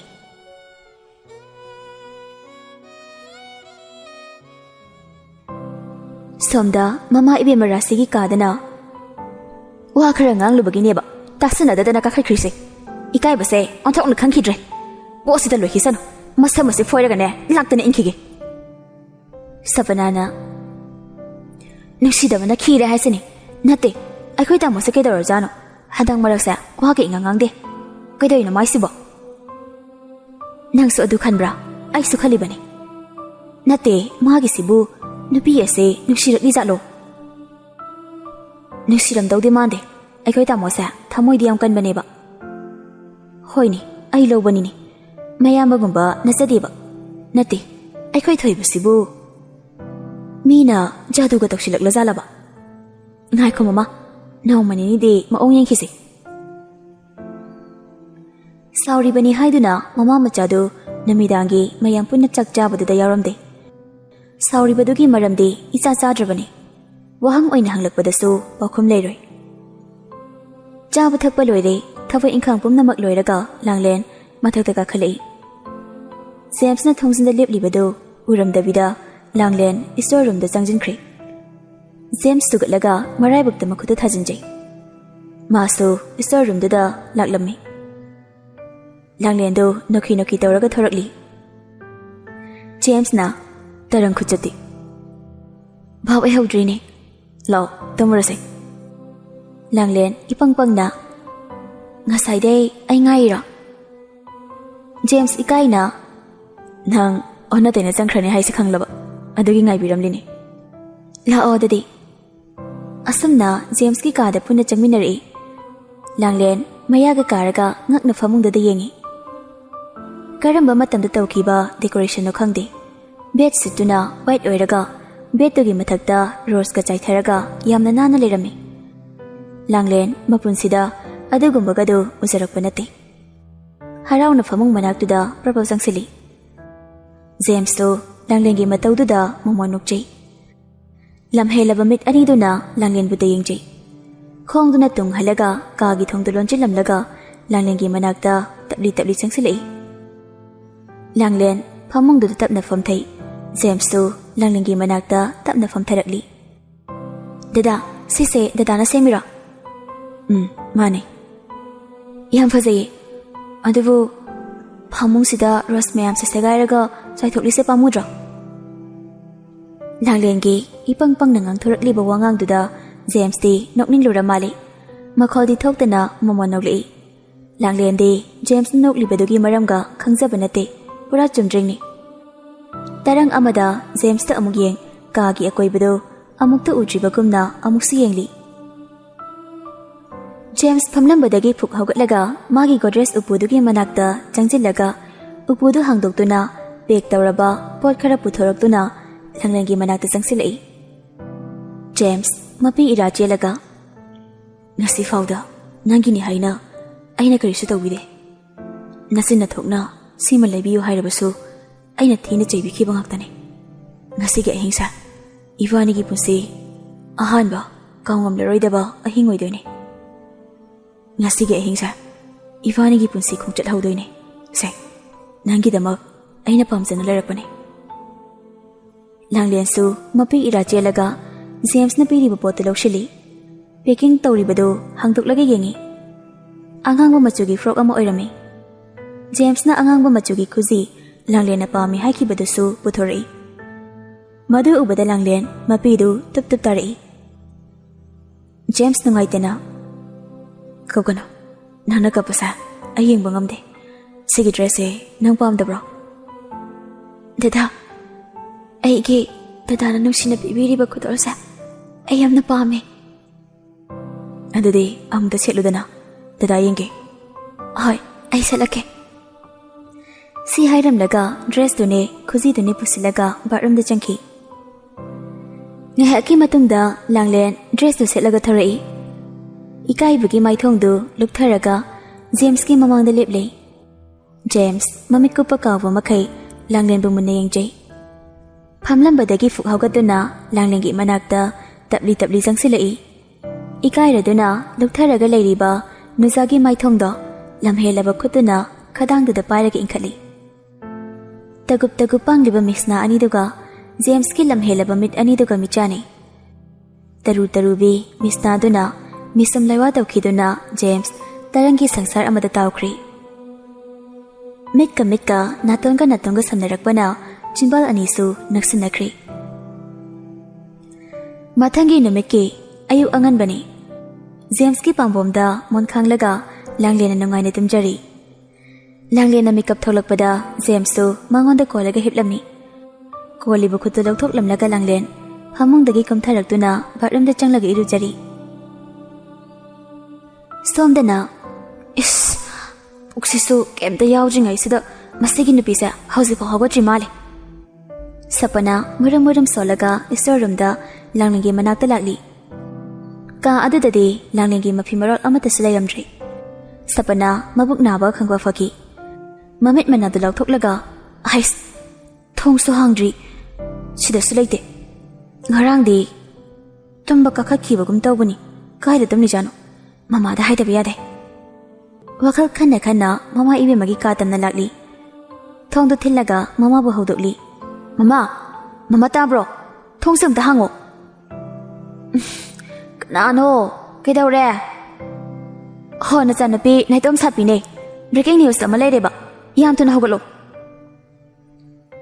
Braking news ꯑꯃ ꯂꯩꯔꯦ ꯍꯥꯏꯈꯤꯕꯗꯨꯗ ꯎꯏꯔꯨꯝ ꯇꯧꯔꯝꯕ ꯃꯃꯥ ꯏꯕꯦꯝ ꯑꯗꯨ ꯃꯃꯤꯠ ꯈꯪꯁꯤꯡ ꯁꯤꯡꯒꯠꯂꯛꯂꯤ ꯐꯃꯨꯡꯗ ꯍꯤꯞꯂꯝꯕꯗꯒꯤ ꯐꯨꯛ ꯍꯧꯒꯠꯇꯨꯅ ꯀꯥꯒꯤ ꯊꯣꯡꯗꯨ ꯍꯥꯡꯗꯣꯛꯏ ꯀꯔꯤ ꯍꯥꯏꯕꯅꯣ ꯏꯕꯦꯝꯃ ꯀꯩꯗꯧꯔꯦ ꯍꯥꯏꯕꯅꯣ ꯍꯣ ꯅꯃꯧ ꯅꯨꯄꯤ ꯑꯇꯣꯝꯕꯤꯗꯣ ꯂꯩꯇꯤꯌꯦ ꯅꯆꯥꯅꯨꯄꯥꯒꯤ ꯀꯥꯗꯒ ꯇꯨꯝꯂꯤꯖꯥꯠꯂꯣ ꯏꯁꯇꯣꯔ ꯔꯨꯝꯗ ꯂꯩꯇ꯭ꯔꯣ ꯍꯥꯏꯁꯤꯕꯣ ꯂꯩꯇꯤꯌꯦ ꯃꯄꯥꯟꯒꯤ ꯊꯣꯡꯁꯨ ꯍꯥꯡꯗꯦ ꯉꯔꯥꯡ ꯇꯨꯝꯕ ꯀꯥꯈꯠꯈꯤꯕꯅꯦ ꯅꯆꯥꯅꯨꯄꯥꯒꯤ ꯀꯥꯗ ꯄꯨꯂꯞ ꯂꯩꯔꯖꯥꯠꯂꯣ ꯆꯠꯁꯤꯜꯂꯛꯑꯣ ꯏꯕꯦꯝꯃ ꯌꯦꯡꯂꯨꯁꯤ ꯁꯤ ꯍꯥꯏꯔꯒ ꯃꯃꯥꯏ ꯂꯩꯊꯣꯔꯛꯄꯗ ꯑꯅꯤꯗꯨ ꯆꯞ ꯂꯦꯞꯄꯤ ꯂꯥꯡꯂꯦꯟꯅ ꯖꯦꯝꯁꯀꯤ ꯀꯥꯗꯒꯤ ꯊꯣꯔꯛꯄꯗꯨ ꯎꯔꯒ ꯃꯃꯥ ꯃꯆꯥ ꯑꯅꯤꯗꯨ ꯃꯌꯥꯒ ꯀꯥꯕ ꯃꯈꯩ ꯌꯦꯡꯂꯤ ꯂꯥꯡꯂꯦꯟꯅ ꯎꯈꯤꯗꯅꯕ ꯍꯥꯏꯗꯨꯅ ꯑꯃꯨꯛ ꯀꯥ ꯃꯅꯨꯡꯗ ꯄ꯭ꯔꯄꯞ ꯆꯪꯁꯤꯜꯂꯛꯏ ꯁꯄꯅꯥꯅ ꯑꯩꯅ ꯈꯟꯕꯗꯣ ꯍꯦꯛ ꯆꯨꯝꯃꯤꯗ ꯅꯆꯥꯅꯨꯄꯥꯁꯦ ꯑꯙꯥ ꯃꯔꯛ ꯑꯣꯟꯈ꯭ꯔꯦꯕ ꯅꯆꯥꯅꯨꯄꯥ ꯑꯍꯜ ꯇꯧꯏ ꯅꯨꯄꯤꯅ ꯉꯝꯕ ꯅꯆꯥꯅꯨꯄꯥ ꯌꯥꯏꯃꯁꯤꯅ ꯋꯥ ꯈꯔ ꯉꯥꯡꯅꯕ ꯌꯥꯔꯝꯕꯅꯦ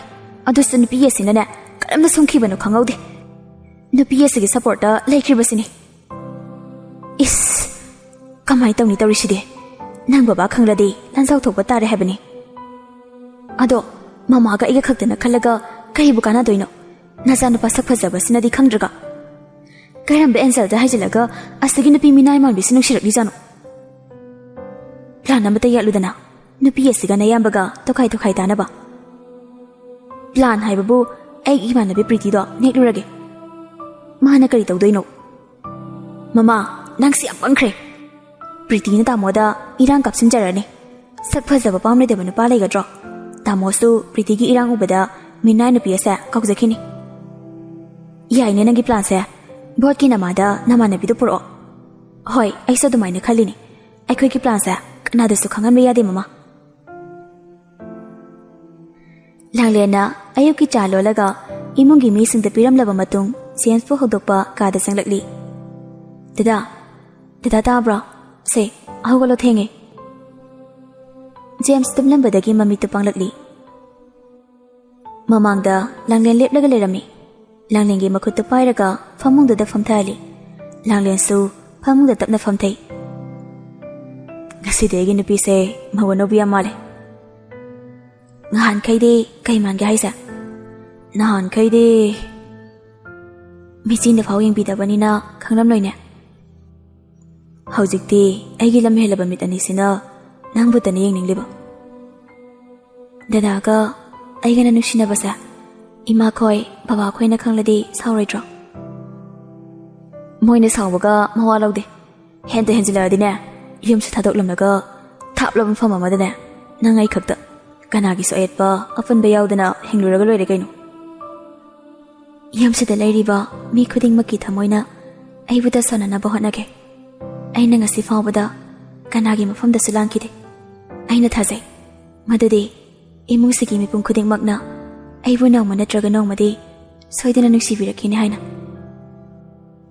ꯃꯇꯝ ꯄꯨꯝꯅꯃꯛꯇ ꯅꯪꯒꯤꯗꯃꯛ ꯑꯩꯅ ꯂꯦꯞꯀꯅꯤ ꯑꯩꯅ ꯅꯪꯒꯤꯗꯃꯛ ꯍꯤꯡꯂꯤꯉꯩ ꯅꯪ ꯀꯅꯥꯗꯁꯨ ꯀꯤꯒꯅꯨ ꯃꯃꯥ ꯈꯣꯏꯗꯤ ꯍꯧꯒꯠꯈ꯭ꯔꯕꯣ ꯐꯃꯨꯡꯗ ꯍꯤꯞꯍꯧꯔꯤꯌꯦ ꯀꯅꯥꯝꯇ ꯍꯧꯒꯠꯍꯧꯗ꯭ꯔꯤ ꯑꯩꯅ ꯆꯥꯗꯤ ꯄꯤꯔꯝꯂꯕꯅꯤ ꯐꯅꯕ ꯐꯔꯦ ꯑꯗꯨꯗꯤ ꯅꯪꯁꯨ ꯆꯥꯛ ꯊꯣꯡꯗꯣꯛꯎꯔꯣ ꯑꯩꯁꯨ ꯏꯔꯨꯖꯕ ꯂꯣꯏꯔꯒ ꯀꯤꯆꯟꯗ ꯆꯪꯂꯛꯑꯒꯦ ꯌꯦꯟꯁꯥꯡ ꯁꯦꯝꯕꯗ ꯑꯩꯁꯨ ꯌꯥꯎꯕꯤꯒꯦ ꯌꯥꯎꯗ꯭ꯔꯁꯨ ꯌꯥꯔꯅꯤꯌꯦ ꯑꯩ ꯑꯗꯨꯝ ꯇꯧꯔꯒꯦ ꯄꯨꯡꯁꯦ ꯌꯧꯈ꯭ꯔꯦ ꯑꯩ ꯆꯥꯛ ꯊꯣꯡꯗꯣꯛꯎꯔꯒꯦ ꯁꯤ ꯍꯥꯏꯔꯝꯂꯒ ꯂꯥꯡꯂꯦꯟ ꯀꯥ ꯑꯗꯨꯗꯒꯤ ꯊꯣꯛꯈꯤ ꯖꯦꯝꯁꯇꯨ ꯅꯣꯛꯃꯤ ꯇꯧꯔꯒ ꯕꯥꯠꯔꯨꯝꯗ ꯆꯪꯈꯤ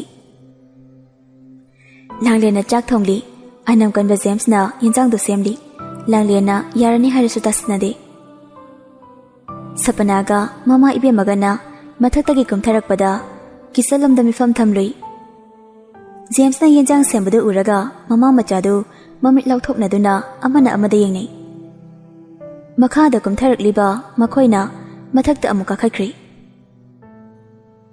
ꯔꯥꯁꯤꯅ ꯏꯁ ꯏꯃꯥꯏ ꯄꯦꯝꯃ ꯑꯩꯒꯤ ꯏꯆꯥ ꯊꯣꯏꯕꯁꯤꯗꯤ ꯃꯌꯥꯝꯕꯗꯒꯤ ꯍꯦꯟꯈ꯭ꯔꯦꯗꯅ ꯇꯧꯔꯤꯁꯤꯗꯤ ꯑꯩꯗꯤ ꯃꯥꯡꯖꯔꯦꯗꯅ ꯁꯄꯅꯥꯅ ꯈꯜꯂꯨꯔꯒ ꯄꯪꯁꯥꯎꯗ ꯁꯥꯎꯅꯤꯡꯉꯤꯗ ꯅꯨꯄꯤ ꯑꯁꯤꯒ ꯂꯨꯍꯣꯡꯕ ꯅꯨꯃꯤꯠꯇ ꯅꯠꯇ꯭ꯔꯣ ꯑꯩꯈꯣꯏ ꯇꯥꯃꯣ ꯑꯁꯤꯅ ꯂꯩꯃꯤꯟꯅꯕ ꯉꯝꯂꯣꯏ ꯀꯥꯏꯅ ꯀꯞꯇꯅ ꯂꯥꯎꯗꯅ ꯇꯧꯈꯤꯕꯗꯣ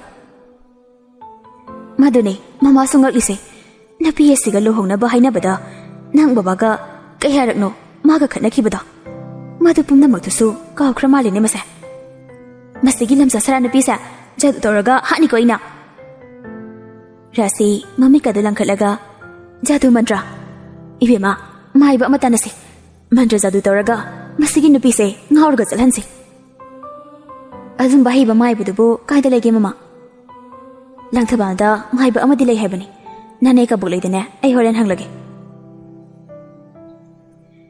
ayuki chak charaga James to thabuk chakre mama macha ani dosu Rajesh ki machal nupi kabuk legi manakta laklaga maibudu ki maramda thigat palakli mapurai bana thabuk chakre Prabhana chakhairi ba phi mayam do thaisil isaurangli aine mafam sida leindrabane masigi nupasina mama pa ki basidine kaida hairuni thasina zara zara chakraga bol ka sa sasat loikradi wai sang chakrage khanbane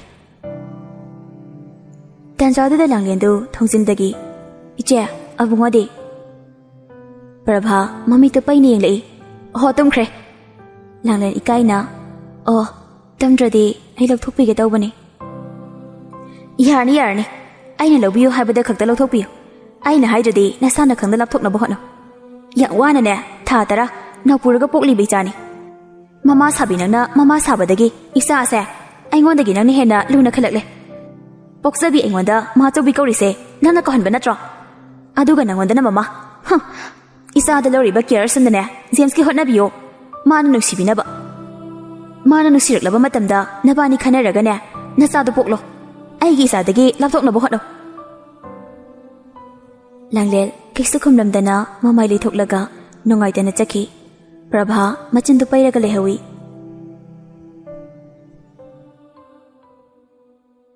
langlen ka manungda changlaklaga phamungda tapna famthei mitlugi pirangdusu tapna sintharakli wakalduna khali aina tawru pumda maksa aran batawai mina sauna batawai na tawri karamba mapomno aigi mapoksibo ikai basu miku khuding nangba tanjada James to polythene amaga hai dana changlei langlen na mapi sintharaga nungaitana manglaga leibada ubada James pakhatna langlengi manakta sinsali langlen kedoroge tarang amada leiruba langlendu gyan tarakpa mikupta James na manakta famlambaduda sintharamba pirangdu makutna fatfatai thoklaga langlen wa thaidui dada halakpa kyam kuirage aide wakhal ama khaluraba male dada halakpa su khangaudre aigi wa thaido kano langlen nang kedoroge hayo nangoda kanana kari harge dada ge nusimi yengkha da yenglingai aingonda kanana kari bo harak toino aingonda kanana su kaiso harakte nangonda walo kano hayo ai lechingai da mama na chaibra akhoi sapanana kari mu harame imana su chaide sapanana su kaiso haide adu karige nangi mai thongda ningam da bagi pirang sinthariba hayo kaigino dada aigi mapoksa iham toli ko mama mapagi minum sigim yengkha de hengliba masa sengsa marai vak yamna phai ko mama mapa machin manau gi minum si phangtrabe lamsa saraki mapoksa onthokna toli ko aigi lai baksa isor mana asukthi na tamlamli bakarigino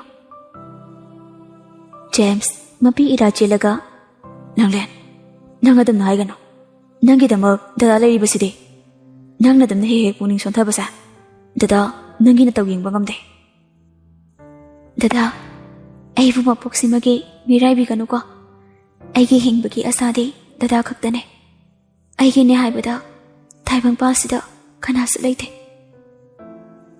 dada na nang bu mapoksi magi mirai roi langlen nang dada bu chingna bro chingna de haibagum langlen mangak tanam lei James na nusina langlen bu matha nungda chena konsili langlen su James ki matha nungda oina jana mamai dilo chakhi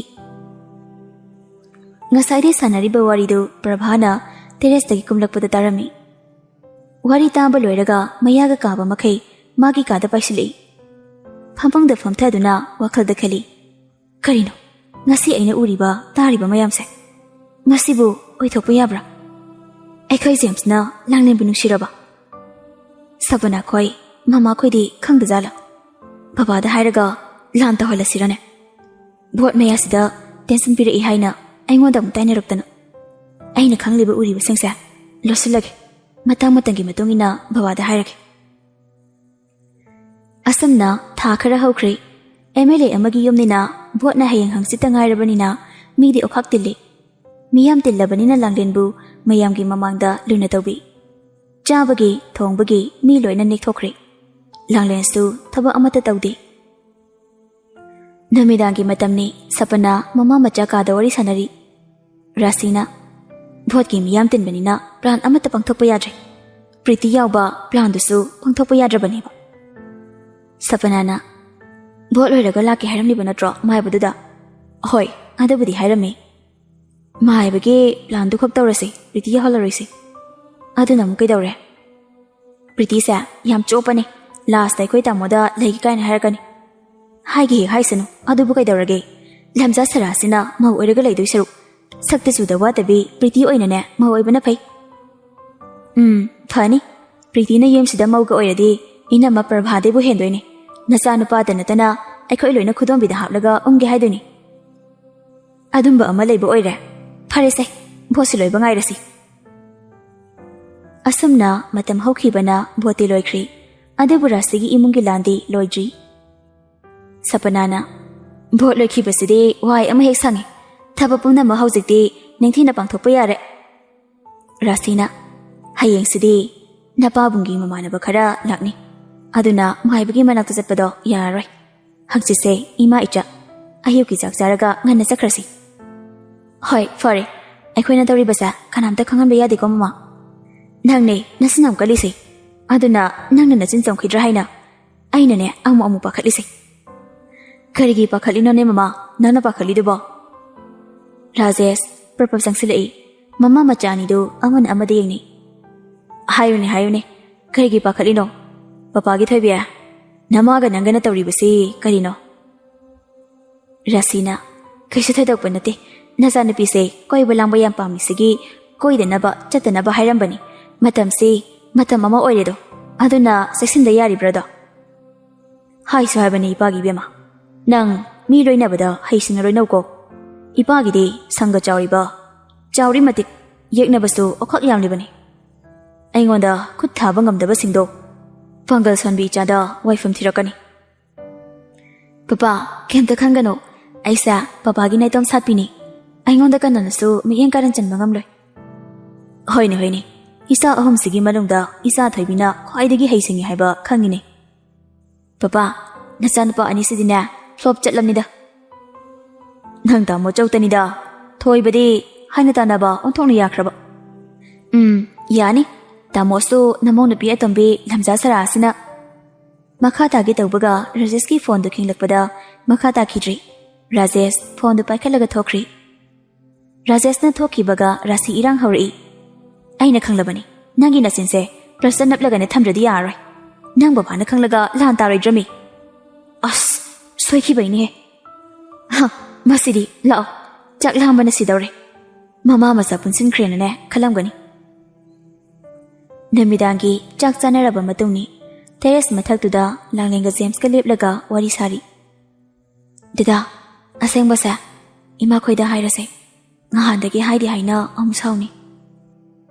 ꯃꯈꯣꯏꯗ ꯑꯁꯦꯡꯕꯁꯦ ꯍꯥꯏꯕꯗ ꯂꯥꯟꯖꯥꯎ ꯑꯃꯗꯤ ꯁꯣꯏꯗꯅ ꯊꯣꯛꯂꯅꯤ. ꯂꯥꯟꯖꯥꯎ ꯊꯣꯛꯂꯅꯤ ꯍꯥꯏꯅ ꯀꯤꯔꯒ ꯁꯨꯝ ꯂꯩꯕꯗꯤ ꯌꯥꯔꯣꯏ. ꯍꯣꯏꯁꯦ, ꯑꯗꯨꯒꯤꯗꯃꯛ ꯅꯪ ꯌꯥꯝ ꯍꯦꯟꯖꯤꯟꯅ ꯈꯟꯒꯅꯨ. ꯍꯧꯖꯤꯛꯇꯤ ꯅꯪ ꯅꯁꯥꯗ ꯌꯥꯝ ꯋꯥꯍꯟꯕ ꯌꯥꯗꯦ. ꯋꯥꯈꯜ ꯅꯨꯡꯉꯥꯏꯇꯕꯁꯨ ꯇꯧꯒꯅꯨ. ꯄꯨꯝꯅꯃꯛ ꯑꯩꯅ ꯐꯅꯕ ꯂꯣꯏꯅ ꯁꯤꯟꯒꯅꯤ. ꯁꯤ ꯍꯥꯏꯔꯒ ꯖꯦꯝꯁꯅ ꯂꯥꯡꯂꯦꯟꯕꯨ ꯀꯣꯟꯁꯤꯟꯕꯤ. ꯃꯊꯪꯒꯤ ꯅꯨꯃꯤꯠꯅꯤ. ꯍꯥꯏꯈꯤꯕꯒꯤ ꯃꯇꯨꯡ ꯏꯟꯅ ꯔꯥꯖꯦꯁꯀꯤ ꯃꯃꯥꯟꯅꯕ ꯀꯤꯁꯣꯔ ꯑꯃꯗꯤ ꯃꯥꯒꯤ ꯐꯦꯃꯤꯂꯤ ꯔꯥꯖꯦꯁꯀꯤ ꯁꯪꯒꯥꯏꯗ ꯂꯥꯛꯂꯝꯃꯤ. ꯀꯤꯁꯣꯔꯅ ꯀꯨꯏꯅ ꯎꯅꯗ꯭ꯔꯗꯤ ꯃꯔꯤ ꯇꯠꯅꯈꯤꯕ ꯇꯥꯔꯦꯅ ꯋꯥꯈꯠꯂꯕꯅꯤ. ꯊꯕꯛꯁꯤ ꯃꯅꯝ ꯂꯩꯕꯁꯤꯗ ꯆꯠꯊꯣꯔꯛꯄꯁꯨ ꯍꯦꯛ ꯁꯪꯗ꯭ꯔꯕ. ꯔꯥꯖꯦꯁꯅ ꯊꯕꯛꯀꯤ ꯋꯥꯗꯤ ꯑꯩꯈꯣꯏꯁꯨ ꯃꯩꯅꯤ. ꯂꯥꯛꯊꯣꯛꯇꯅ ꯂꯥꯛꯄꯅꯤꯅ ꯏꯟꯖꯥꯡ ꯑꯍꯥꯎꯕ ꯑꯃ ꯆꯥꯃꯤꯟꯅꯕ ꯇꯥꯔꯤ ꯃꯥꯜꯂꯦ. ꯀꯤꯁꯣꯔꯅ ꯇꯌꯥꯔꯤꯗ ꯍꯦꯛꯇ ꯂꯥꯛꯂꯝꯃꯤꯅꯦ. ꯔꯥꯁꯤꯅ ꯊꯥꯏꯅꯒꯤ ꯃꯔꯨꯞꯁꯤꯡꯁꯦ ꯄꯥꯔꯇꯤ ꯄꯨꯟꯈ꯭ꯔꯗꯤ ꯀꯅꯥꯝꯇ ꯎꯕꯤꯕ ꯅꯠꯇꯦ ꯍꯥꯏꯗꯨꯅꯤ. ꯄꯨꯔꯅꯤꯃꯥꯅ ꯑꯗꯨꯅꯦ ꯃꯣꯏ ꯃꯈꯩꯒꯤ ꯋꯥꯔꯤ ꯇꯥꯕ ꯅꯠꯇꯅ ꯑꯩꯈꯣꯏꯅ ꯋꯥ ꯉꯥꯡꯕꯒꯤ ꯇꯥꯟꯖꯥꯒ ꯄꯤꯕꯤꯕ ꯅꯠꯇꯦ꯫ ꯔꯥꯖꯦꯁꯅ ꯑꯉꯥꯡ ꯃꯈꯩꯗꯤ ꯀꯃꯥꯏ ꯇꯧꯔꯤ? ꯀꯤꯁꯣꯔꯅ ꯅꯨꯄꯤ ꯑꯍꯜꯗꯨꯒ ꯅꯨꯄꯥ ꯌꯥꯏꯃꯗꯨꯒꯗꯤ ꯃꯌꯨꯝ ꯃꯀꯩ ꯄꯥꯟꯗꯅ ꯃꯥꯒꯤ ꯅꯥꯈꯩ ꯑꯃꯃꯝ ꯁꯦꯝꯈ꯭ꯔꯦ꯫ ꯅꯨꯄꯥ ꯑꯇꯣꯝꯕꯗꯨꯗꯤ ꯄꯣꯁꯇꯤꯡ ꯃꯐꯝꯗꯒꯤ ꯊꯣꯏꯅ ꯂꯥꯛꯇꯦ꯫ ꯔꯥꯁꯤꯅ ꯏꯕꯨꯡꯉꯣ ꯑꯇꯣꯝꯕꯗꯨ ꯗꯣꯛꯇꯔ ꯅꯠꯇ꯭ꯔꯣ? ꯄꯨꯔꯅꯤꯃꯥꯅ ꯃꯥꯅꯦ ꯏꯆꯦ꯫ ꯔꯥꯖꯦꯁꯅ ꯄꯤꯁꯛ ꯄꯤꯛꯂꯤꯉꯩꯗ ꯎꯈꯤꯕꯗꯒꯤ ꯑꯃꯨꯛꯇꯐꯥꯎ ꯎꯈꯤꯗ꯭ꯔꯕꯅꯤ꯫ ꯑꯩꯈꯣꯏꯁꯨ ꯅꯨꯄꯥ ꯑꯍꯜꯗꯨꯒ ꯅꯨꯄꯥ ꯌꯥꯏꯃꯗꯨꯒ ꯃꯌꯨꯝ ꯃꯀꯩ ꯂꯣꯏꯅ ꯄꯥꯜꯂꯦ꯫ ꯅꯨꯄꯤ ꯑꯇꯣꯝꯕꯤꯁꯤꯇ ꯉꯥꯏꯔꯦ꯫ ꯀꯤꯁꯣꯔꯅ ꯑꯩꯈꯣꯏꯒꯤꯅ ꯅꯨꯄꯥ ꯑꯇꯣꯝꯕꯗꯨ ꯈꯛ ꯉꯥꯏꯔꯦ꯫ ꯑꯅꯤꯁꯤ ꯖꯨꯔꯥ ꯁꯦꯝꯕꯤꯕꯗꯤ ꯌꯥꯕꯅꯤ, ꯃꯔꯤꯁꯤ ꯍꯦꯟꯅ ꯆꯦꯠꯁꯟꯅꯕ꯫ ꯔꯥꯖꯦꯁꯅ ꯌꯥꯝ ꯐꯕ ꯋꯥꯐꯝꯅꯤꯅꯦ ꯑꯗꯨꯗꯤ, ꯑꯩꯗꯤ ꯍꯧꯗꯣꯛꯄ ꯉꯝꯗꯗꯅ ꯂꯩꯔꯤꯕꯅꯤ꯫ ꯔꯥꯁꯤꯅ ꯋꯥꯔꯤꯗ ꯃꯨꯜꯂꯤꯉꯩ ꯆꯥꯕ ꯊꯛꯄꯒ ꯂꯣꯏꯅ ꯀꯥꯎꯋꯦ ꯍꯥꯏꯕꯗꯨꯅꯤ꯫ ꯏꯕꯦꯝꯃ, ꯍꯩ ꯅꯈꯣꯏ ꯀꯅꯥ ꯂꯩꯒꯦꯅꯦꯍꯦ?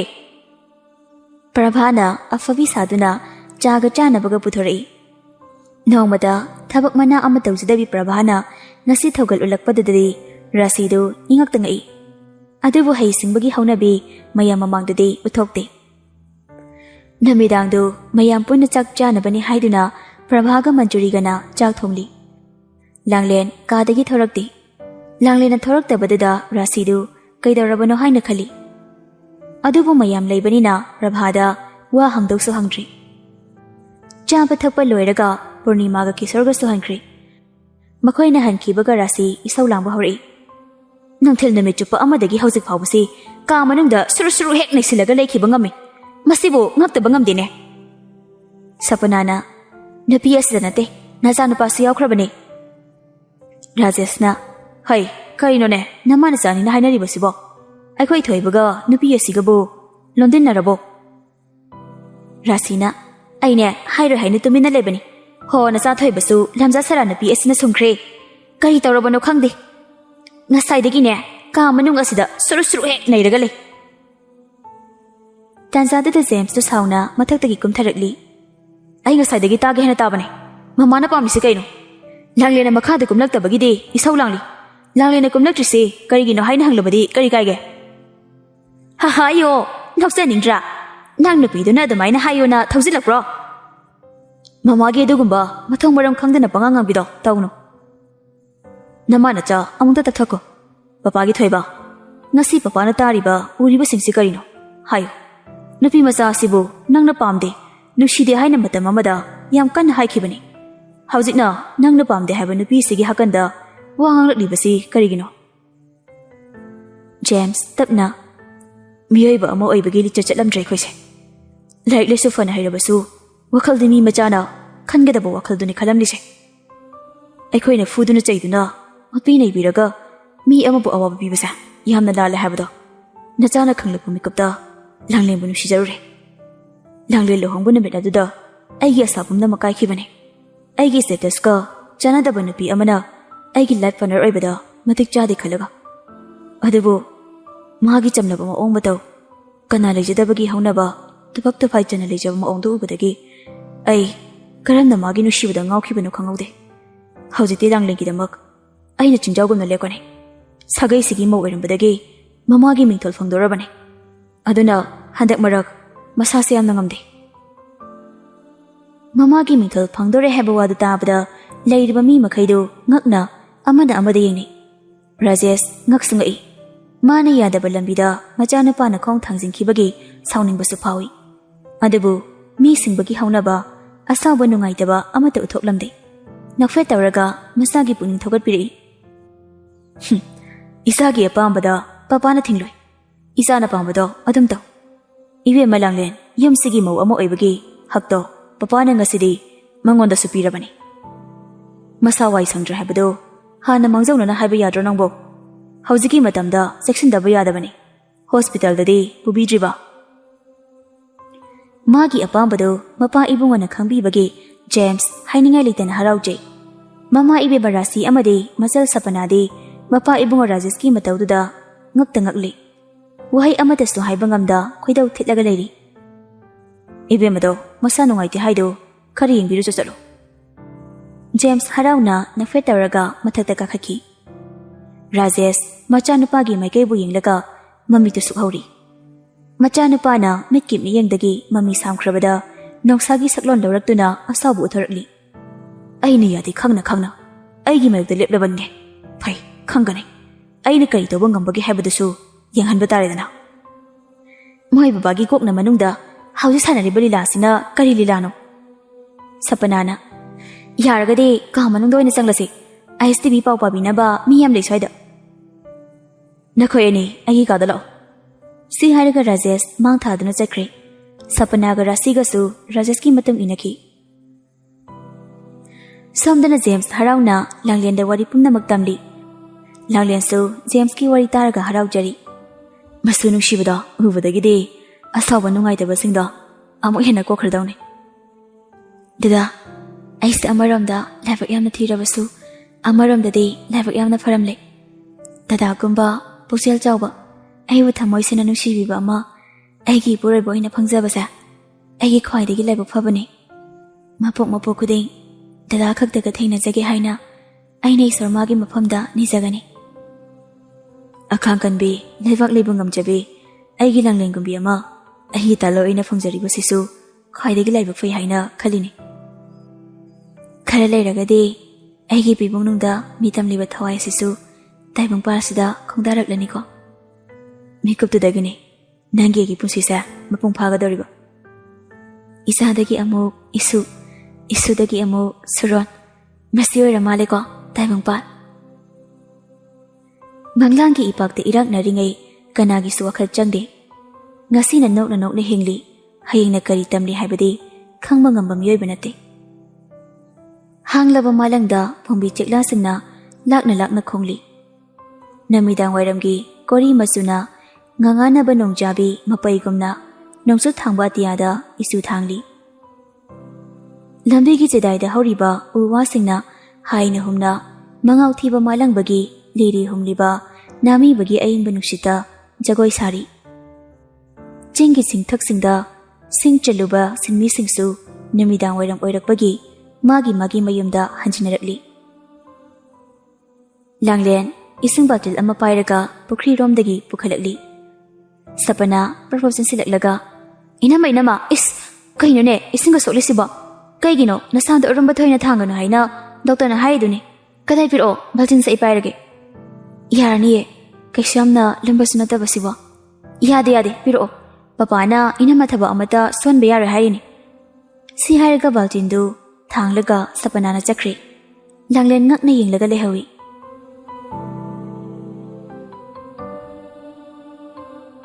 Matam khara hokri bostu Rajesh na kari. Imung ki mi ayambana Langlen bu tathi tawaina tawkhidri. Langlen na pamjabadu khak maning thongalami. Ahan badadi Langlen su ingak tangaklami. Adabu nongmata phatana tawrakhidabaduda mabu tasani nusibire khalaga haraujai. Namidangi matamni Prabhaga Manjurigana chak thongli.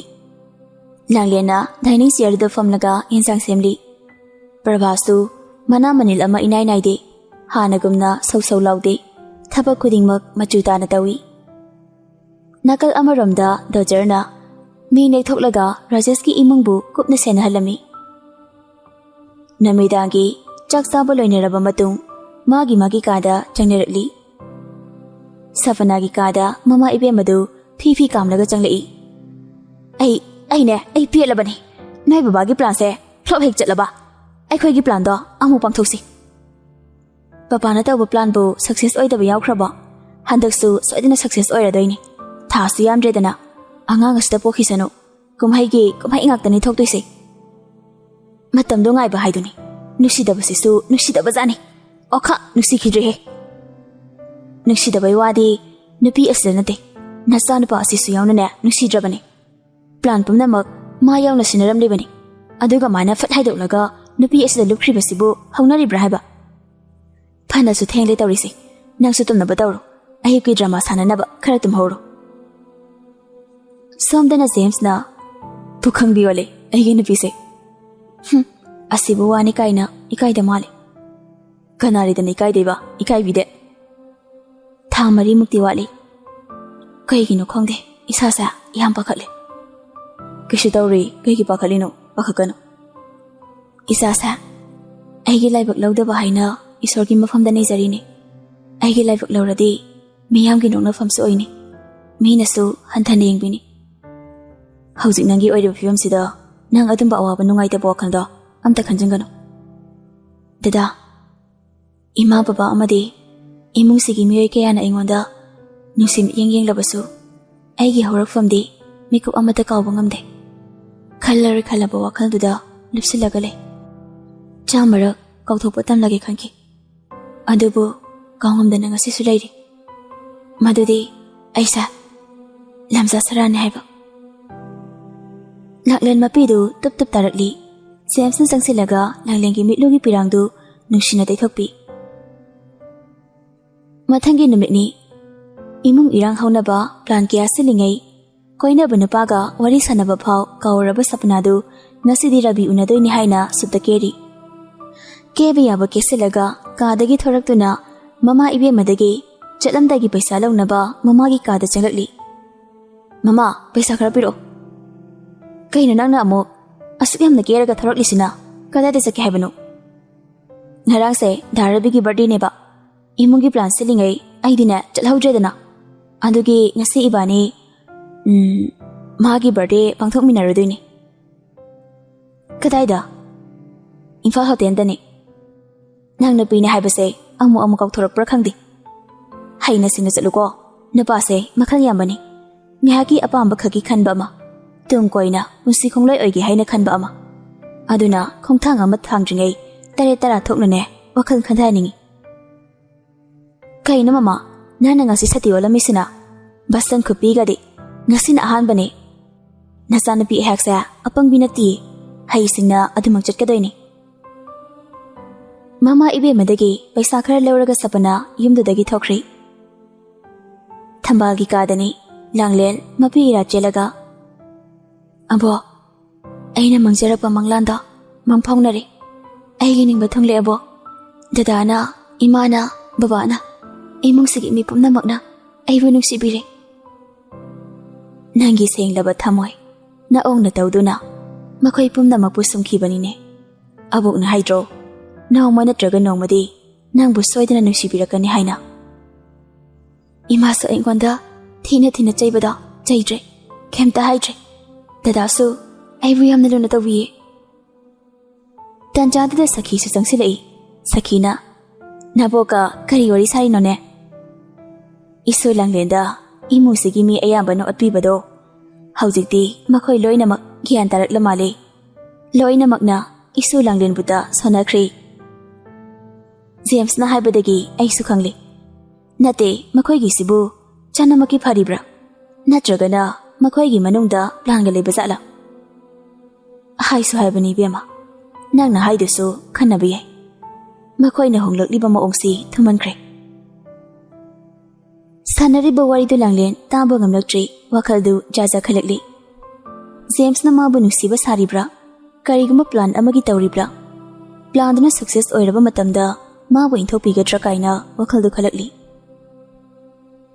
ꯃꯤꯔꯣꯟꯕꯤ ꯅꯨꯄꯤ ꯑꯃꯅ ꯋꯥꯈꯜꯗꯨ ꯖꯥꯖꯠ ꯈꯜꯂꯒ ꯃꯁꯥꯗꯨ ꯄꯥꯈꯠꯂꯛꯄ ꯍꯥꯏꯕꯁꯤ ꯑꯐꯕꯗꯤ ꯅꯠꯇꯦ ꯑꯗꯨꯕꯨ ꯐꯥꯊꯕ ꯉꯝꯗ꯭ꯔꯕ ꯋꯥꯈꯜꯗꯨꯅꯗꯤ ꯈꯜꯂꯔꯣꯏꯒꯦ ꯍꯥꯏꯕ ꯉꯝꯗꯦ ꯐꯝꯂꯝꯕꯗꯒꯤ ꯏꯃꯪ ꯃꯪꯅ ꯀꯔꯤꯃꯠꯇ ꯍꯥꯏꯔꯝꯗꯅ ꯐꯨꯛ ꯍꯧꯒꯠꯂꯒ ꯀꯥ ꯑꯗꯨꯗꯒꯤ ꯄꯔꯄ꯭ꯔꯞ ꯊꯣꯛꯈ꯭ꯔꯤ ꯁꯈꯤꯒ ꯊꯝꯕꯥꯜꯒꯅ ꯀꯧꯕ ꯐꯥꯎ ꯇꯥꯈꯤꯗ꯭ꯔꯤ ꯃꯇꯧ ꯑꯗꯨꯗ ꯁꯈꯤ ꯑꯃꯗꯤ ꯊꯝꯕꯥꯜ ꯏꯉꯛꯉꯛꯅ ꯌꯦꯡꯂꯒ ꯂꯩꯍꯧꯏ ꯂꯥꯡꯂꯦꯟ ꯃꯥꯒꯤ ꯀꯥꯗ ꯆꯪꯂꯛꯂꯒ ꯐꯃꯨꯡꯗ ꯇꯞꯅ ꯐꯝꯊꯩ ꯋꯥꯈꯜ ꯃꯌꯥꯝꯗꯨꯅ ꯃꯁꯥꯗꯨ ꯌꯥꯝꯅ ꯄꯥꯈꯠꯈ꯭ꯔꯦ ꯃꯁꯥꯗꯨ ꯌꯥꯝꯅ ꯄꯥꯈꯠꯄꯅ ꯃꯔꯝ ꯑꯣꯏꯔꯒ ꯁꯣꯔꯗꯨ ꯆꯥꯎꯅ ꯆꯥꯎꯅ ꯍꯣꯜꯂꯤ ꯅꯆꯥꯒꯤ ꯃꯥꯏꯊꯣꯡꯗꯣ ꯍꯨꯃꯥꯡ ꯅꯞꯄꯤꯁꯨ ꯀꯥꯈꯠꯂꯤ ꯐꯝꯕꯗꯨ ꯆꯨꯝꯅ ꯐꯝꯕ ꯉꯝꯂꯛꯇꯕꯗꯒꯤ ꯀꯥꯡꯊꯣꯜꯒꯤ ꯆꯩꯈꯣꯛꯇꯨꯗ ꯍꯥꯏꯐꯦꯠ ꯄꯥꯏꯔꯒ ꯆꯩꯉꯥꯛ ꯑꯣꯏꯖꯩ ꯇꯥꯟꯖꯥ ꯆꯥꯅ ꯖꯦꯝꯁ ꯍꯜꯂꯛꯂꯝꯃꯤ ꯑꯣꯏꯔꯝꯂꯤꯕ ꯃꯇꯧꯗꯨ ꯎꯕꯗ ꯄꯥꯈꯠꯅ ꯂꯥꯡꯂꯦꯟꯒꯤ ꯃꯅꯥꯛꯇ ꯆꯦꯟꯁꯤꯜꯂꯛꯏ ꯂꯥꯡꯂꯦꯟ ꯀꯩꯗꯧꯔꯒꯦ ꯅꯪꯕꯣ ꯑꯁꯦ ꯊꯥꯕ꯭ꯔꯣ ꯃꯤꯠ ꯄꯥꯡꯉꯣ ꯂꯥꯡꯂꯦꯟ ꯃꯃꯤꯠꯇꯨ ꯆꯦꯟꯅ ꯎꯏꯁꯤꯜꯂꯤ ꯁꯣꯔꯗꯨꯁꯨ ꯆꯥꯎꯅ ꯆꯥꯎꯅ ꯍꯣꯜꯂꯤ ꯃꯇꯧꯗꯨ ꯎꯕꯗ ꯖꯦꯝꯁ ꯌꯥꯝꯅ ꯄꯥꯈꯠꯈ꯭ꯔꯤ ꯂꯥꯡꯂꯦꯟꯕꯨ ꯄꯝꯂꯒ ꯃꯈꯥꯗ ꯄꯨꯊꯔꯛꯂꯤ ꯃꯃꯥ ꯏꯕꯦꯝꯃ ꯃꯌꯥꯏ ꯀꯥꯗ ꯂꯩꯔꯝꯃꯤ ꯍꯩꯃꯥ ꯊꯣꯏꯕ ꯀꯩꯗꯧꯔꯒꯦꯅꯦ ꯃꯁꯥꯁꯦ ꯒ꯭ꯌꯥꯟ ꯇꯥꯈꯤꯗ꯭ꯔꯦ ꯀꯧꯕꯁꯨ ꯈꯨꯝꯗ꯭ꯔꯦ ꯍꯣꯁꯄꯤꯇꯥꯜꯗ ꯄꯨꯅꯕ ꯇꯧꯔꯒꯦ ꯂꯥꯛꯑꯣ ꯃꯃꯥꯁꯨ ꯌꯧꯔꯛꯑꯒꯦ ꯁꯤ ꯍꯥꯏꯔꯒ ꯃꯃꯥ ꯃꯆꯥ ꯇꯨꯡ ꯊꯥ ꯃꯥꯡ ꯊꯥ ꯊꯣꯡꯃꯤꯟꯅꯔꯛꯏ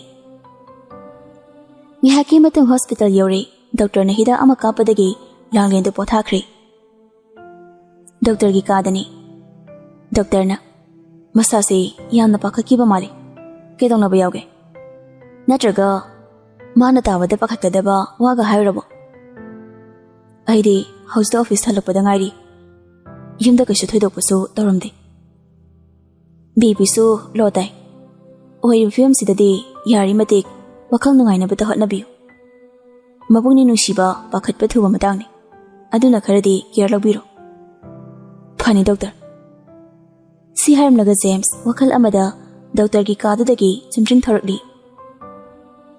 ꯃꯆꯥꯅꯨꯄꯥꯅ ꯃꯪꯂꯒ ꯊꯣꯔꯛꯄꯗ ꯎꯕꯗ ꯔꯥꯁꯤ ꯃꯆꯥꯅꯨꯄꯥꯒꯤ ꯃꯅꯥꯛꯇ ꯄꯔꯄ ꯆꯪꯁꯤꯜꯂꯛꯏ ꯊꯣꯏꯕ ꯗꯣꯛꯇꯔꯅ ꯀꯔꯤ ꯍꯥꯏꯔꯛꯑꯒꯦ ꯖꯦꯝꯁ ꯋꯥꯍꯩ ꯑꯃꯠꯇ ꯈꯨꯝꯗꯦ ꯃꯃꯥ ꯏꯕꯦꯝꯃꯕꯨ ꯃꯨꯟꯅ ꯌꯦꯡꯉꯤ ꯇꯁꯦꯡꯅ ꯃꯥꯒꯤ ꯋꯥꯈꯜꯗ ꯂꯥꯡꯂꯦꯟꯒꯤ ꯑꯣꯏꯔꯤꯕ ꯃꯑꯣꯡꯁꯤ ꯃꯃꯥ ꯏꯕꯦꯝꯃꯅ ꯑꯣꯏꯔꯝꯒꯅꯤ ꯍꯥꯏꯕꯒꯤ ꯋꯥꯈꯜ ꯑꯃ ꯈꯜꯂꯤ ꯃꯔꯝ ꯑꯁꯤꯅ ꯃꯃꯥꯗ ꯁꯨꯛꯂꯒ ꯌꯦꯡꯂꯛꯏ ꯃꯃꯥꯅ ꯍꯪꯂꯤꯕꯗꯨꯒꯤ ꯄꯥꯎꯈꯨꯝꯗꯤ ꯄꯤꯗꯦ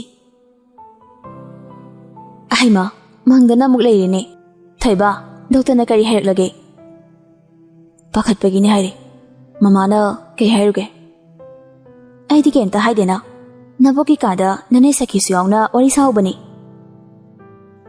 ꯖꯦꯝꯁ ꯃꯃꯥꯒꯤ ꯋꯥꯍꯩꯗꯨ ꯇꯥꯔꯒ ꯋꯥꯈꯜ ꯑꯃꯨꯛ ꯈꯟꯊꯔꯛꯂꯤ ꯃꯗꯨꯗꯤ ꯃꯥꯅ ꯈꯜꯂꯤꯁꯤ ꯂꯥꯜꯂꯤ ꯍꯥꯏꯅ ꯃꯃꯥꯅ ꯍꯥꯏꯔꯤꯕꯁꯤꯅ ꯑꯁꯦꯡꯕ ꯑꯣꯏꯔꯗꯤ ꯃꯕꯣꯛꯀꯤ ꯀꯥꯗ ꯀꯔꯤꯒꯨꯝꯕ ꯋꯥꯔꯤ ꯑꯃꯗꯤ ꯁꯥꯟꯅꯔꯝꯂꯅꯤ ꯃꯃꯥꯅ ꯑꯣꯏꯔꯝꯂꯔꯣꯏ ꯍꯥꯏꯅ ꯈꯟꯈ꯭ꯔꯤ ꯃꯃꯥ ꯏꯕꯦꯝꯃꯒ ꯇꯧꯔꯒ ꯃꯥꯒꯤ ꯂꯣꯏꯅꯕꯤ ꯂꯥꯡꯂꯦꯟꯅ ꯂꯩꯔꯤꯕ ꯔꯨꯝ ꯑꯗꯨꯗ ꯆꯪꯂꯛꯏ ꯕꯦꯠ ꯃꯊꯛꯇꯨꯗ ꯅꯨꯡꯉꯥꯏꯅ ꯇꯨꯝꯂꯤ ꯂꯥꯡꯂꯦꯟ ꯖꯦꯝꯁ ꯆꯪꯁꯤꯟꯗꯨꯅ ꯂꯥꯡꯂꯦꯟꯒꯤ ꯅꯥꯀꯟꯗ ꯇꯞꯅ ꯐꯝꯊꯩ ꯂꯝ ꯍꯦꯜꯂꯕ ꯃꯤꯠ ꯑꯅꯤꯗꯨꯅ ꯅꯨꯡꯁꯤꯅ ꯂꯥꯡꯂꯦꯟꯕꯨ ꯌꯦꯡꯖꯔꯛꯏ ꯅꯣꯖꯥꯒꯤ ꯃꯥꯏꯊꯣꯡꯗꯣ ꯑꯋꯥꯕꯒꯤ ꯃꯃꯤ ꯇꯥꯔꯦ ꯌꯦꯡꯕꯗ ꯏꯃꯛ ꯃꯛꯁꯤꯟꯅ ꯎꯔꯤ ꯑꯩꯅ ꯅꯪꯒꯤ ꯅꯥꯅꯤꯡ ꯊꯨꯡꯍꯟꯕ ꯋꯥꯠꯈ꯭ꯔꯕ ꯀꯔꯝꯕ ꯅꯨꯡꯉꯥꯏꯇꯕ ꯋꯥꯈꯜ ꯈꯜꯂꯤꯕꯅꯣ ꯅꯪꯅ ꯁꯨꯝꯅ ꯇꯨꯃꯤꯟꯅ ꯍꯤꯞꯇꯨꯅ ꯂꯩꯔꯒ ꯗꯗꯥꯒꯤ ꯊꯃꯣꯏꯅ ꯅꯨꯡꯉꯥꯏꯔꯝꯅꯤ ꯈꯟꯕ꯭ꯔꯥ ꯑꯩ ꯅꯪꯕꯨ ꯅꯨꯡꯁꯤꯌꯦ ꯂꯥꯡꯂꯦꯟ ꯅꯪꯅ ꯅꯨꯡꯉꯥꯏꯅ ꯅꯣꯛꯇꯨꯅ ꯂꯩꯖꯕꯗꯨꯅꯦ ꯗꯗꯥꯅ ꯎꯅꯤꯡꯂꯤꯕ ꯅꯪꯅ ꯃꯥꯏꯊꯣꯡ ꯏꯃꯛ ꯃꯛꯁꯤꯜꯂꯒ ꯅꯨꯡꯉꯥꯏꯇꯅ ꯂꯦꯟꯕ ꯃꯔꯦꯟꯗꯣ ꯗꯗꯥ ꯌꯦꯡꯕ ꯉꯝꯗꯦ ꯋꯥꯈꯜ ꯈꯟꯅ ꯈꯟꯅ ꯖꯦꯝꯁ ꯃꯃꯤꯠꯇꯒꯤ ꯃꯄꯤ ꯇꯨꯞ ꯇꯨꯞ ꯇꯥꯔꯛꯏ ꯅꯨꯡꯒꯤ ꯊꯃꯣꯏ ꯄꯥꯜꯂꯕꯤ ꯃꯃꯥ ꯏꯕꯦꯝꯃ ꯔꯥꯁꯤꯗꯤ ꯃꯆꯥꯅꯨꯄꯥꯅ ꯃꯃꯧꯒꯤꯗꯃꯛ ꯀꯞꯆꯕꯗꯣ ꯌꯦꯡꯅꯤꯡꯗ꯭ꯔ ꯃꯥꯜꯂꯤ ꯃꯃꯥꯏ ꯂꯩꯊꯣꯛꯂꯒ ꯀꯥꯗꯨꯗꯒꯤ ꯊꯣꯛꯈꯤ ꯃꯤꯀꯨꯞ ꯈꯔꯒꯤ ꯃꯇꯨꯡ ꯂꯥꯡꯂꯦꯟ ꯒ꯭ꯌꯥꯟ ꯇꯥꯔꯛꯏ ꯍꯣꯁꯄꯤꯇꯥꯜꯒꯤ ꯕꯦꯠ ꯃꯊꯛꯇ ꯍꯤꯞꯂꯒ ꯂꯩꯔꯝꯕꯗꯨꯗ ꯏꯉꯛ ꯉꯛꯈ꯭ꯔꯤ ꯍꯤꯞꯂꯝꯕꯗꯒꯤ ꯍꯧꯒꯠꯀꯦ ꯇꯧꯖꯩ ꯖꯦꯝꯁ ꯆꯪꯁꯤꯜꯂꯛꯇꯨꯅ ꯂꯥꯡꯂꯦꯟꯅ ꯍꯧꯒꯠꯄꯗꯨꯗ ꯃꯇꯦꯡ ꯄꯥꯡꯕꯤ ꯂꯥꯡꯂꯦꯟ ꯅꯪꯕꯨ ꯅꯁꯥꯗꯣ ꯀꯩꯗꯧꯔꯤꯒꯦ ꯗꯗꯥ ꯑꯩ ꯀꯩꯁꯨ ꯇꯧꯗꯦꯗ ꯅꯪꯉꯣꯟꯗ ꯀꯅꯥꯅ ꯀꯔꯤ ꯍꯥꯏꯔꯒꯦ ꯅꯪꯅ ꯗꯗꯥꯅ ꯄꯥꯈꯠꯂꯤꯗꯨꯕꯣ ꯗꯗꯥꯗ ꯁꯦꯡꯅ ꯍꯥꯏꯌꯨ ꯅꯪꯅ ꯅꯨꯡꯉꯥꯏꯇꯕꯒꯤ ꯃꯔꯝꯗꯣ ꯗꯗꯥ ꯑꯩ ꯀꯩꯁꯨ ꯇꯧꯗꯤꯌꯦ ꯌꯨꯝꯗ ꯆꯠꯂꯁꯦ ꯑꯩ ꯁꯤꯗ ꯂꯩꯅꯤꯡꯗꯤꯌꯦ ꯇꯥꯟꯖꯥꯗꯨꯗ ꯅꯨꯄꯤ ꯑꯃ ꯂꯥꯡꯂꯦꯟꯅ ꯂꯩꯔꯤꯕ ꯀꯥ ꯑꯗꯨꯗ ꯆꯪꯁꯤꯜꯂꯛꯏ ꯃꯦꯙꯥꯅ ꯏꯕꯦꯝꯃ ꯂꯥꯡꯂꯦꯟ ꯂꯥꯡꯂꯦꯟ ꯀꯅꯥꯅꯣ ꯍꯥꯏꯅ ꯃꯃꯥꯏ ꯅꯣꯡꯈꯠꯂꯛꯏ ꯃꯦꯙꯥ ꯑꯣꯏꯔꯝꯕꯗꯨꯗ ꯃꯄꯤꯗꯨ ꯁꯤꯟꯊꯔꯛꯂꯤ ꯄꯤꯛꯂꯤꯉꯩꯗ ꯑꯣꯔꯐꯥꯟ ꯍꯣꯝꯗ ꯑꯍꯥꯟꯕ ꯑꯣꯏꯅ ꯂꯥꯛꯄꯗ ꯃꯦꯙꯥꯅ ꯃꯥꯕꯨ ꯃꯈꯨꯠ ꯄꯥꯏꯗꯨꯅ ꯁꯦꯟꯅꯔꯛꯈꯤꯕꯅꯤ MLA ꯔꯥꯖꯦꯁꯀꯤ ꯃꯧ ꯑꯣꯏꯅ ꯂꯥꯛꯈꯤꯕ ꯅꯨꯃꯤꯠ ꯑꯗꯨꯗꯒꯤ ꯃꯦꯙꯥꯒ ꯅꯣꯡꯃꯇ ꯎꯅꯈꯤꯗ꯭ꯔꯕꯅꯤ ꯁꯥꯡꯂꯕ ꯆꯍꯤ ꯀꯌꯥꯒꯤ ꯃꯇꯨꯡꯗ ꯃꯦꯙꯥꯅ ꯃꯥꯒꯤ ꯃꯥꯡꯗ ꯂꯦꯞꯂꯕꯗꯨꯗ ꯃꯕꯨꯡꯅꯤ ꯅꯨꯡꯁꯤꯔ ꯃꯥꯜꯂꯤ ꯃꯤꯠꯂꯨꯒꯤ ꯄꯤꯔꯥꯡꯗꯣ ꯊꯤꯡꯕ ꯉꯝꯈꯤꯗ꯭ꯔꯤ ꯃꯦꯙꯥꯁꯨ ꯑꯗꯨꯝ ꯃꯉꯥꯏ ꯂꯥꯡꯂꯦꯟꯕꯨ ꯃꯥꯅ ꯃꯆꯥꯇ ꯃꯆꯥꯒꯨꯝꯅ ꯌꯣꯛꯆꯕꯅꯤ ꯅꯨꯡꯁꯤꯕ ꯑꯃꯅ ꯃꯤꯔꯥꯏꯕꯤꯔꯝꯕꯒꯤ ꯃꯌꯨꯝ ꯄꯥꯟꯗꯅ ꯂꯥꯡꯂꯦꯟꯕꯨꯇ ꯃꯆꯥ ꯁꯛꯅ ꯁꯦꯟꯅꯔꯒ ꯂꯥꯛꯈꯤꯕꯅꯤ ꯃꯦꯙꯥ ꯇꯞꯂꯤ ꯇꯞꯂꯤ ꯂꯥꯡꯂꯦꯟꯒꯤ ꯃꯅꯥꯛꯇ ꯆꯪꯁꯤꯜꯂꯛꯏ ꯏꯅꯦ ꯌꯥꯝ ꯊꯥꯖꯗꯤꯌꯦ ꯀꯥꯏꯗ ꯆꯠꯂꯨꯕꯅꯣ ꯏꯕꯦꯝꯃ ꯅꯪꯕꯨ ꯀꯔꯝꯅ ꯂꯦꯜꯂꯤꯕꯒꯦ ꯅꯣꯡꯃꯇꯁꯨ ꯍꯣꯝꯗ ꯂꯥꯛꯎ ꯊꯥꯡꯗꯣꯛꯈ꯭ꯔꯕ ꯈꯣꯡꯊꯥꯡ ꯄꯨꯟꯁꯤ ꯆꯨꯞꯄꯒꯤꯅꯤ ꯍꯥꯏꯕꯗꯤ ꯈꯪꯉꯤ ꯑꯗꯨꯕꯨ ꯅꯄꯥꯝ ꯂꯝꯗꯝ ꯁꯛꯂꯕ ꯍꯣꯝ ꯑꯗꯨꯗꯗꯤ ꯅꯪ ꯅꯣꯡꯃꯇ ꯑꯣꯏꯔꯕꯁꯨ ꯂꯥꯛꯍꯟꯅꯤꯡꯉꯤ ꯃꯐꯝꯅ ꯃꯇꯝꯅ ꯌꯥꯈꯤꯗꯕꯅꯤ ꯋꯥꯔꯧꯕꯤꯒꯅꯨ ꯅꯤꯅꯦ ꯑꯩꯈꯣꯏ ꯍꯧꯃꯤꯟ ꯀꯥꯃꯤꯟꯅꯔꯛꯄ amadi akhoi miyambu karaida kari soikhigadagi haina senabirakpi inebudi miku khuding ningsingi nangdi phibam yam hongle nasa nungaitabro nangbo ine masase yamna pakhali aduna hospital da pubirakpani karigi pakhalino ne kaisu khanjinganoda kemta tawre ibungo langlense luna tawbiyu ko marak marakta homda sukhara koiba puthokpiro marabu yamna thijarabani imause in edi kana kaidobu yaurage angang ama sanabada makhongdo khara sokhre adu pukhalakpani sum thairaga jatpada nang malena changlakpani ine ngihak fambiramo ai jalauruge iharni bungo lahuranu amada suloremlani hannaba tawrage nang kemta nungaitaba khanganu naumada lake khanbani angang mayam senabani nane sangdre nene kakara zendo kamai tawrige hozaida hankre hozaida leiba home amada masu angang senari male matamgi awanba amadi matamgi khongjasa kuihaude ko ngarang ta oiraboi ninge kakara zena akhoi miyambu leri takpi hibado ibema nabuni sontagano yamde sise nang kainam leraga chaw si hairaga lupa chonga chapi amapi ine yarni angang singke keke na leibiyo ine na leiba leitaba thidana nangbu nusidana pibani lakshiloi bema langlel mapi sinthaduna paisa du lokshili medasu nungaitana chakri masi oiramali punsiro masi oiramali nupigi mapo mama mapa mabung mopa sagai na leijaba singsu mayum palaba mapurebagi sangaida kapna chane afran homda isil inaw ima ipa saklaga nungsinana leiminarakibado ngasidi tongan tari namidang pung 6 tabagidida langlen rasi amadi James hospital dagi helakli imungi misingdu pulap oina mayai kada pakhatnaraga leirami maru aina thambaldu masa thak nikli mama ibe mathambalgi matawduda rajesu tumina leitabani mana hena matha saba maong usinabani James na langlen bungak rasi yauna imungda changlei masa sapanana wakhasaba saduna mana malanglingi manakta paikhe sensilei inama nang kaisi tawde ko ai kaisi tawdi aboksa yamna pakhale inamana kaisi tawdre hayo langlen thambalgi manakta propose silei Sakina ibema nang bukai dawrage imaga khoi hum wari sanaramlaga nana sumdring thokre aduga 130 haisibu kamai tawrino ine aisa kemta kyan ta haudre adubu ai hauji kaisi tawdre thambalda amu onsinduna abo ai kaisi tawdre kemta pakhat bigano James na lale nang ya pothagera thambalna ahai gumdana ibema nang ha potharo wakhal nungai taba tawgano James ka langlenga mathakta ka khaki Sakina mama ibema bu ka da pusingkri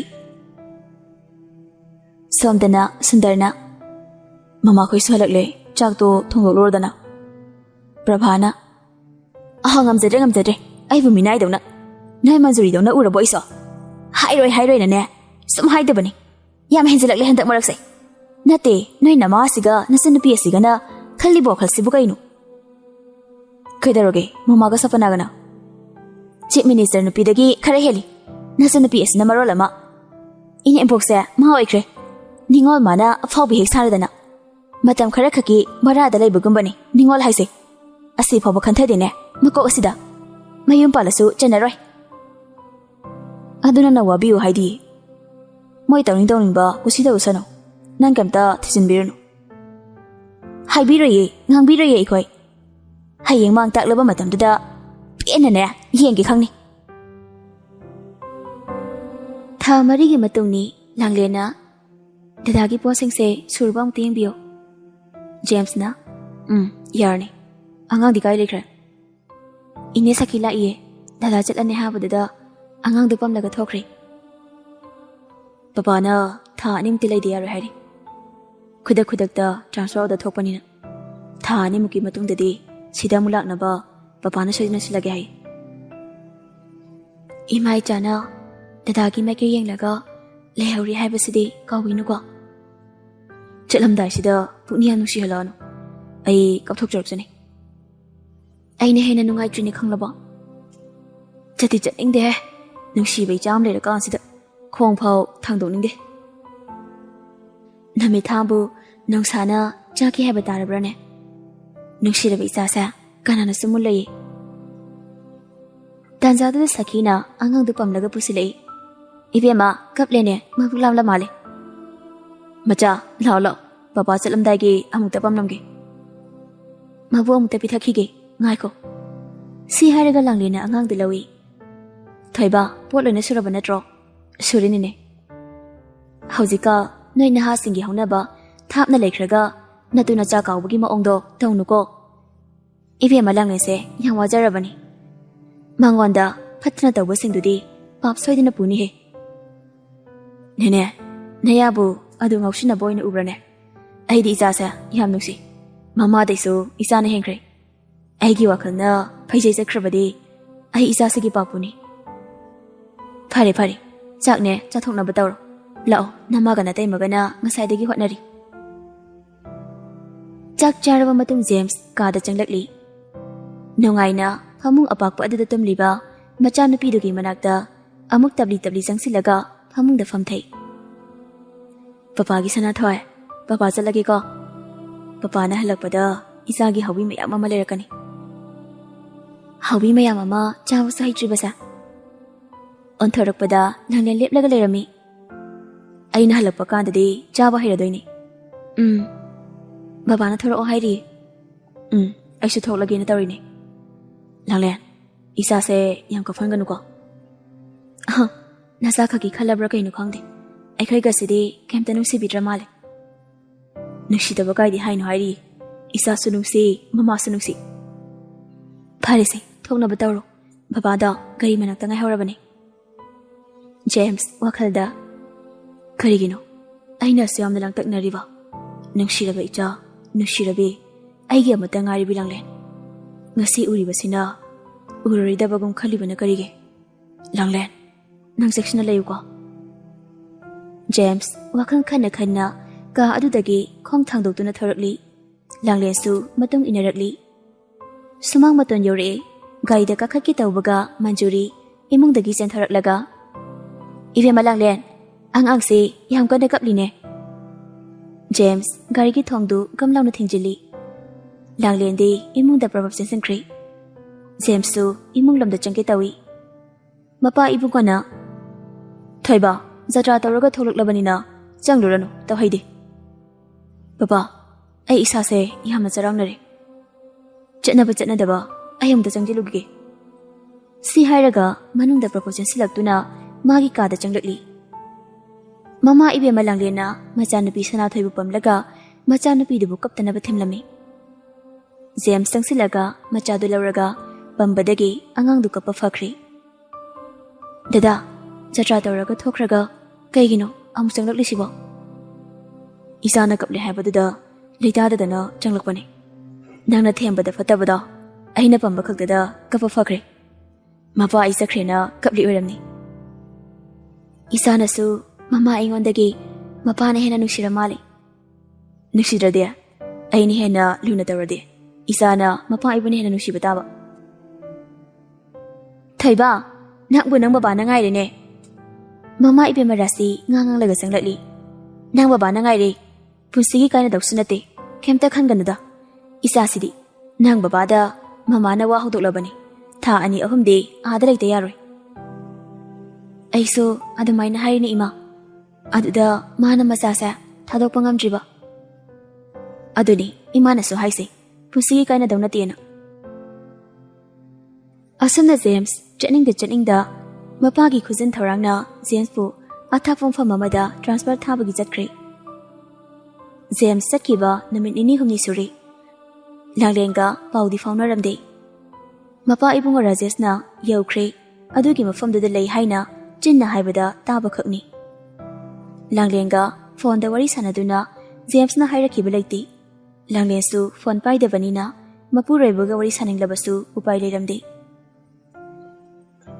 ꯅꯨꯃꯤꯗꯥꯡ ꯋꯥꯏꯔꯝꯒꯤ ꯃꯝꯂꯤ ꯇꯧꯔꯛꯄ ꯃꯇꯝꯅꯤ꯫ ꯂꯥꯡꯂꯦꯟ ꯃꯆꯥꯅꯨꯄꯤꯕꯨ ꯃꯕꯨꯛ ꯄꯤꯊꯛꯂꯤ꯫ ꯔꯥꯁꯤ ꯄ꯭ꯔꯞ ꯆꯪꯁꯤꯜꯂꯛꯂꯒ, "ꯍꯩ ꯃꯤꯅ ꯅꯨꯄꯤ, ꯍꯤꯞꯂꯒ ꯂꯩꯕꯅ ꯀꯥꯟꯅꯔꯣꯏ, ꯆꯥꯛ ꯑꯁꯦ ꯍꯥꯎꯅ ꯊꯣꯡꯂꯨ꯫ ꯂꯥꯡꯂꯦꯟ ꯉꯛꯅ ꯔꯥꯁꯤꯗ ꯌꯦꯡꯂꯛꯏ꯫ ꯃꯤꯠꯂꯨꯒꯤ ꯄꯤꯔꯥꯡꯗꯨ ꯃꯥꯏꯀꯩ ꯈꯪꯗ ꯏꯐꯨꯠꯀꯨꯝꯅ ꯆꯤꯟꯊꯔꯛꯂꯤ꯫ "ꯉꯛꯄ꯭ꯔꯣ? ꯉꯛꯅꯤꯡꯉꯥꯏ ꯀꯩꯁꯨ ꯑꯣꯏꯗꯦꯗ꯫ ꯅꯪꯅ ꯈꯜꯂꯤꯕꯨ ꯂꯝꯖꯥ ꯁꯔꯥ ꯅꯪꯕꯨ ꯑꯩꯅ ꯏꯃꯧ ꯑꯣꯏꯅ ꯈꯜꯂꯤꯁꯤꯔꯣ? ꯅꯪꯒꯨꯝꯕꯤ ꯑꯃꯕꯨ ꯑꯩꯅ ꯏꯃꯧ ꯑꯣꯏꯅ ꯈꯟꯈꯤꯕ ꯂꯩꯇꯦ." ꯂꯥꯡꯂꯦꯟ ꯀꯩꯁꯨ ꯈꯨꯝꯗꯦ, ꯃꯃꯥꯏ ꯂꯨꯛꯊꯔꯒ ꯑꯗꯨꯃꯛ ꯂꯩ꯫ ꯔꯥꯁꯤꯁꯨ ꯄꯣꯔꯣꯛ ꯁꯣꯜꯂꯝꯂꯒ ꯊꯣꯛꯈ꯭ꯔꯤ꯫ ꯂꯥꯡꯂꯦꯟꯒꯤ ꯃꯤꯠꯂꯨ ꯄꯤꯔꯥꯡꯗꯣ ꯊꯤꯡꯕ ꯉꯝꯗ꯭ꯔꯦ꯫ ꯄꯤꯛꯂꯤꯕ ꯃꯆꯥꯗꯨꯒ ꯃꯥꯒ ꯖꯦꯝꯁꯁꯨ ꯂꯩꯇ ꯃꯕꯨꯛꯅꯤ ꯍꯦꯟꯅ ꯅꯨꯡꯁꯤꯔꯛꯏ꯫ ꯉꯍꯥꯟꯗꯒꯤ ꯅꯨꯡꯁꯤꯕꯒꯤ ꯃꯑꯣꯡ ꯎꯠꯂꯤꯕꯁꯤ ꯖꯦꯝꯁꯅ ꯂꯥꯞꯅ ꯇꯥꯝꯅ ꯃꯐꯝ ꯑꯃꯗ ꯊꯥꯈ꯭ꯔꯕ ꯃꯇꯨꯡ ꯃꯉꯣꯟꯗ ꯍꯥꯟꯅꯒꯨꯝꯅ ꯑꯣꯠꯄꯤ ꯅꯩꯕꯤꯒꯦ, ꯇꯥꯟꯖꯥ ꯆꯥꯔꯤꯉꯩ ꯇꯥꯟꯊꯣꯛꯍꯧꯒꯦ ꯍꯥꯏꯅ ꯈꯟꯕꯅꯤ ꯍꯥꯏꯕꯁꯤ ꯂꯥꯡꯂꯦꯟꯁꯨ ꯈꯟꯊꯔꯛꯂꯤ꯫ ꯃꯆꯥꯅꯨꯄꯤꯗ ꯇꯨꯝꯊꯈꯤꯕꯒ ꯐꯃꯨꯡꯗ ꯁꯨꯝꯕꯤꯔꯝꯂꯦ꯫ ꯂꯥꯡꯂꯦꯟꯅ ꯃꯈꯥꯗ ꯀꯨꯝꯊꯔꯛꯂꯒ ꯆꯥꯛ ꯊꯣꯡꯂꯝꯃꯤ꯫ ꯋꯥꯈꯜ ꯃꯌꯥꯝ ꯑꯃꯅ ꯆꯥꯛ ꯊꯣꯡꯕ ꯐꯥꯎ ꯈꯪꯂꯝꯗꯦ꯫ ꯏꯃꯪ ꯇꯃꯪꯂꯒ ꯂꯩꯔꯤꯉꯩ ꯇꯥꯟꯖꯥꯗꯨꯗ "ꯋꯥꯈꯜꯅ ꯑꯃ, ꯕꯤꯙꯤꯅ ꯑꯃ, ꯃꯁꯤꯕꯨ ꯄꯨꯟꯁꯤ ꯍꯥꯏꯗꯨꯔꯥ, ꯑꯔꯦꯝꯕꯅꯤ ꯄꯨꯝꯅꯃꯛ ꯃꯤꯑꯣꯏꯕ, ꯂꯥ ꯂꯥ ꯂꯥ ꯂꯥ." ꯏꯁꯩ ꯉꯪꯗꯅ ꯆꯪꯂꯛꯂꯤ꯫ ꯇꯧꯔꯤꯕ ꯃꯑꯣꯡꯗꯨ ꯇꯁꯦꯡꯅ ꯂꯥꯡꯂꯦꯟꯕꯨ ꯀꯔꯦꯝꯅꯕꯅꯤ꯫ ꯂꯥꯡꯂꯦꯟ ꯀꯞꯂꯣꯏ ꯍꯥꯏꯕ ꯉꯝꯗꯦ꯫ ꯃꯤꯠꯂꯨꯒꯤ ꯄꯤꯔꯥꯡ ꯍꯦꯟꯅ ꯑꯗꯨꯝ ꯆꯤꯟꯊꯔꯛꯂꯤ꯫ ꯃꯤꯑꯣꯏꯕꯅ ꯈꯟꯕꯅ ꯑꯃ, ꯇꯝꯂꯝꯕꯅ ꯑꯃ ꯍꯥꯏꯕꯗꯨꯅꯤ꯫ ꯖꯦꯝꯁꯅ ꯑꯊꯥꯞꯄ ꯃꯐꯝ ꯑꯃꯗ ꯄꯣꯁꯇꯤꯡ ꯆꯠꯈ꯭ꯔꯕ ꯇꯨꯡꯗꯒꯤꯗꯤ ꯂꯥꯡꯂꯦꯟꯕꯨ ꯌꯨꯝ ꯑꯗꯨꯗ ꯑꯣꯠꯄ ꯅꯩꯕ ꯍꯦꯟꯒꯠꯂꯛꯂꯤ꯫ ꯅꯨꯡꯊꯤꯟꯗ ꯂꯥꯡꯂꯦꯟ ꯑꯉꯥꯡ ꯃꯆꯥꯗꯨ ꯄꯣꯠꯁꯤꯜꯂꯒ ꯐꯤꯌꯥꯝ ꯑꯃ ꯁꯨꯔꯤ꯫ ꯊꯕꯛ ꯑꯃ ꯇꯧꯔꯤꯉꯩ ꯍꯥꯟꯅꯗꯤ ꯃꯆꯥꯗꯨꯅ ꯌꯦꯠꯇꯅꯕ ꯍꯥꯏꯗꯨꯅ ꯃꯅꯦꯝꯅ ꯃꯆꯜꯅꯨꯄꯤꯅ ꯂꯧꯊꯣꯛꯄꯤꯔꯝꯕꯅꯤ꯫ ꯑꯗꯨꯕꯨ ꯖꯦꯝꯁ ꯂꯩꯇ꯭ꯔꯕ ꯃꯇꯨꯡꯁꯤꯗꯗꯤ ꯈꯪꯁꯤꯟꯅꯗꯕ ꯎꯁꯤꯟꯅꯗꯕ ꯁꯥꯗꯨꯅ ꯂꯩꯈ꯭ꯔꯦ꯫ ꯐꯤ ꯁꯨꯕꯗꯨ ꯂꯣꯏꯕꯒ ꯀꯤꯆꯟꯗ ꯆꯪꯁꯤꯜꯂꯤ꯫ ꯅꯥꯡꯒꯟꯗꯒꯤ ꯑꯉꯥꯡꯗꯨꯁꯨ ꯅꯨꯡꯉꯥꯏꯅ ꯇꯨꯝꯂꯤ꯫ ꯅꯨꯃꯤꯗꯥꯡ ꯋꯥꯏꯔꯝꯒꯤ ꯆꯥꯗꯨ ꯂꯣꯜꯂꯒ ꯇ꯭ꯔꯦ ꯑꯃꯗ ꯍꯥꯞꯂꯒ ꯔꯥꯁꯤꯒꯤ ꯀꯥ ꯇꯝꯅ ꯂꯥꯛꯂꯤ꯫ ꯔꯥꯖꯦꯁꯅ, "ꯑꯉꯥꯡ ꯑꯁꯤꯅ ꯅꯨꯄꯥ ꯑꯣꯏꯔꯁꯨ ꯐꯩ, ꯅꯨꯄꯤꯅꯤ ꯀꯩ ꯀꯥꯟꯅꯗꯣꯏꯅꯣ? ꯂꯝꯆꯠ ꯀꯥꯝꯂꯨꯔꯒ ꯍꯌꯦꯡ ꯋꯥꯏ ꯏꯖꯠ ꯃꯥꯡꯅꯕꯅꯤ." "ꯅꯆꯥ ꯅꯨꯄꯥꯗꯨꯒꯤ ꯏ ꯑꯣꯏꯕꯩꯔꯥ ꯈꯪꯗꯦ, ꯅꯨꯡꯁꯤꯕꯗꯤ ꯐꯥꯎꯏꯅꯦ." "ꯇꯟꯖꯥꯁꯤꯗ ꯃꯤꯅꯨꯡꯁꯤꯒ ꯎꯠꯂꯛꯀꯅꯨ." ꯁꯄꯅꯥꯅ, "ꯌꯥꯔꯦꯁꯦ, ꯅꯣꯏ ꯋꯥꯆꯣꯏ ꯉꯥꯡꯅꯔꯅꯨ, ꯇꯧꯗꯧꯕꯗꯣ ꯈꯟꯅꯔꯁꯦ." "ꯇꯧꯗꯧꯕ ꯍꯥꯏꯕꯕꯨ ꯃꯤ ꯅꯦꯛꯈ꯭ꯔꯕꯅꯦ, ꯃꯃꯥ ꯃꯆꯥꯁꯦ ꯂꯣꯏꯁꯤꯟꯅꯕ." "ꯑꯣꯟꯊꯣꯛꯅ ꯅꯨꯡꯉꯥꯏꯖꯔꯦꯗ. ꯌꯨꯝꯁꯤꯗꯗꯤ ꯃꯤꯁꯤꯡꯗꯣ ꯆꯪꯂꯛꯄ ꯌꯥꯔꯣꯏ. ꯑꯗꯨꯅ ꯅꯨꯄꯤ ꯑꯁꯦ ꯊꯕꯛ ꯑꯃ ꯊꯥꯗꯣꯛꯁꯤ." "ꯑꯩꯁꯨ ꯑꯗꯨꯅꯤ ꯈꯜꯂꯝꯃꯤꯁꯦ." ꯁꯥꯟꯅꯔꯤꯕ ꯋꯥꯔꯤꯁꯤꯡꯗꯨ ꯂꯥꯡꯂꯦꯟꯅ ꯆꯥ ꯄꯤꯕ ꯂꯥꯛꯄꯗ ꯊꯣꯡꯖꯤꯟꯗ ꯂꯦꯞꯂꯒ ꯂꯣꯏꯅ ꯇꯥꯔꯝꯃꯤ꯫ ꯃꯁꯥꯗꯨ ꯄꯥꯈꯠꯄꯅ ꯆꯥꯗꯨ ꯄꯤꯔꯝꯗꯅ ꯈꯣꯡꯂꯩ ꯊꯨꯅ ꯃꯐꯝ ꯑꯗꯨꯗꯒꯤ ꯃꯃꯥꯏꯗꯨ ꯂꯩꯊꯣꯔꯛꯏ꯫ ꯀꯤꯆꯟꯗ ꯄ꯭ꯔꯞ ꯆꯪꯁꯤꯜꯂꯛꯏ꯫ ꯃꯤꯠꯂꯨꯒꯤ ꯄꯤꯔꯥꯡꯁꯨ ꯃꯅꯤꯡ ꯇꯝꯅ ꯆꯤꯟꯊꯔꯛꯂꯤ꯫ ꯋꯥꯈꯜꯗ ꯈꯜꯂꯤ, "ꯗꯗꯥ, ꯅꯪꯅꯗꯤ ꯈꯪꯗ꯭ꯔꯦꯀꯣ ꯏꯃꯥ ꯏꯆꯥꯒꯤ ꯃꯐꯝꯗ ꯊꯣꯛꯂꯤꯕ ꯑꯋꯥꯕ ꯊꯧꯗꯣꯛꯁꯤꯡꯁꯦ꯫ ꯏꯃꯥꯒꯤ ꯏꯕꯦꯝꯃ, ꯏꯃꯥꯅ ꯏꯆꯥꯕꯨꯗꯤ ꯐꯠꯇ꯭ꯔꯕ ꯃꯤꯑꯣꯏꯁꯤꯡꯁꯤꯗꯒꯤ ꯁꯣꯏꯗꯅ ꯀꯟꯒꯅꯤꯌꯦ." ꯄꯥꯈꯠꯄ ꯊꯨꯀꯠꯄ ꯃꯌꯥꯝꯗꯨꯅ ꯄꯨꯟꯁꯤꯜꯂꯒ ꯋꯥꯈꯜꯗꯨ ꯂꯩꯇꯥꯗ꯭ꯔꯦ꯫ ꯃꯃꯥ ꯃꯆꯥꯒꯤ ꯃꯐꯝꯗ ꯐꯠꯇ꯭ꯔꯕ ꯃꯈꯣꯏꯅ ꯀꯔꯤ ꯇꯧꯔꯛꯀꯗꯒꯦ ꯈꯟꯕꯗ ꯃꯊꯥ ꯁꯥꯔꯤ꯫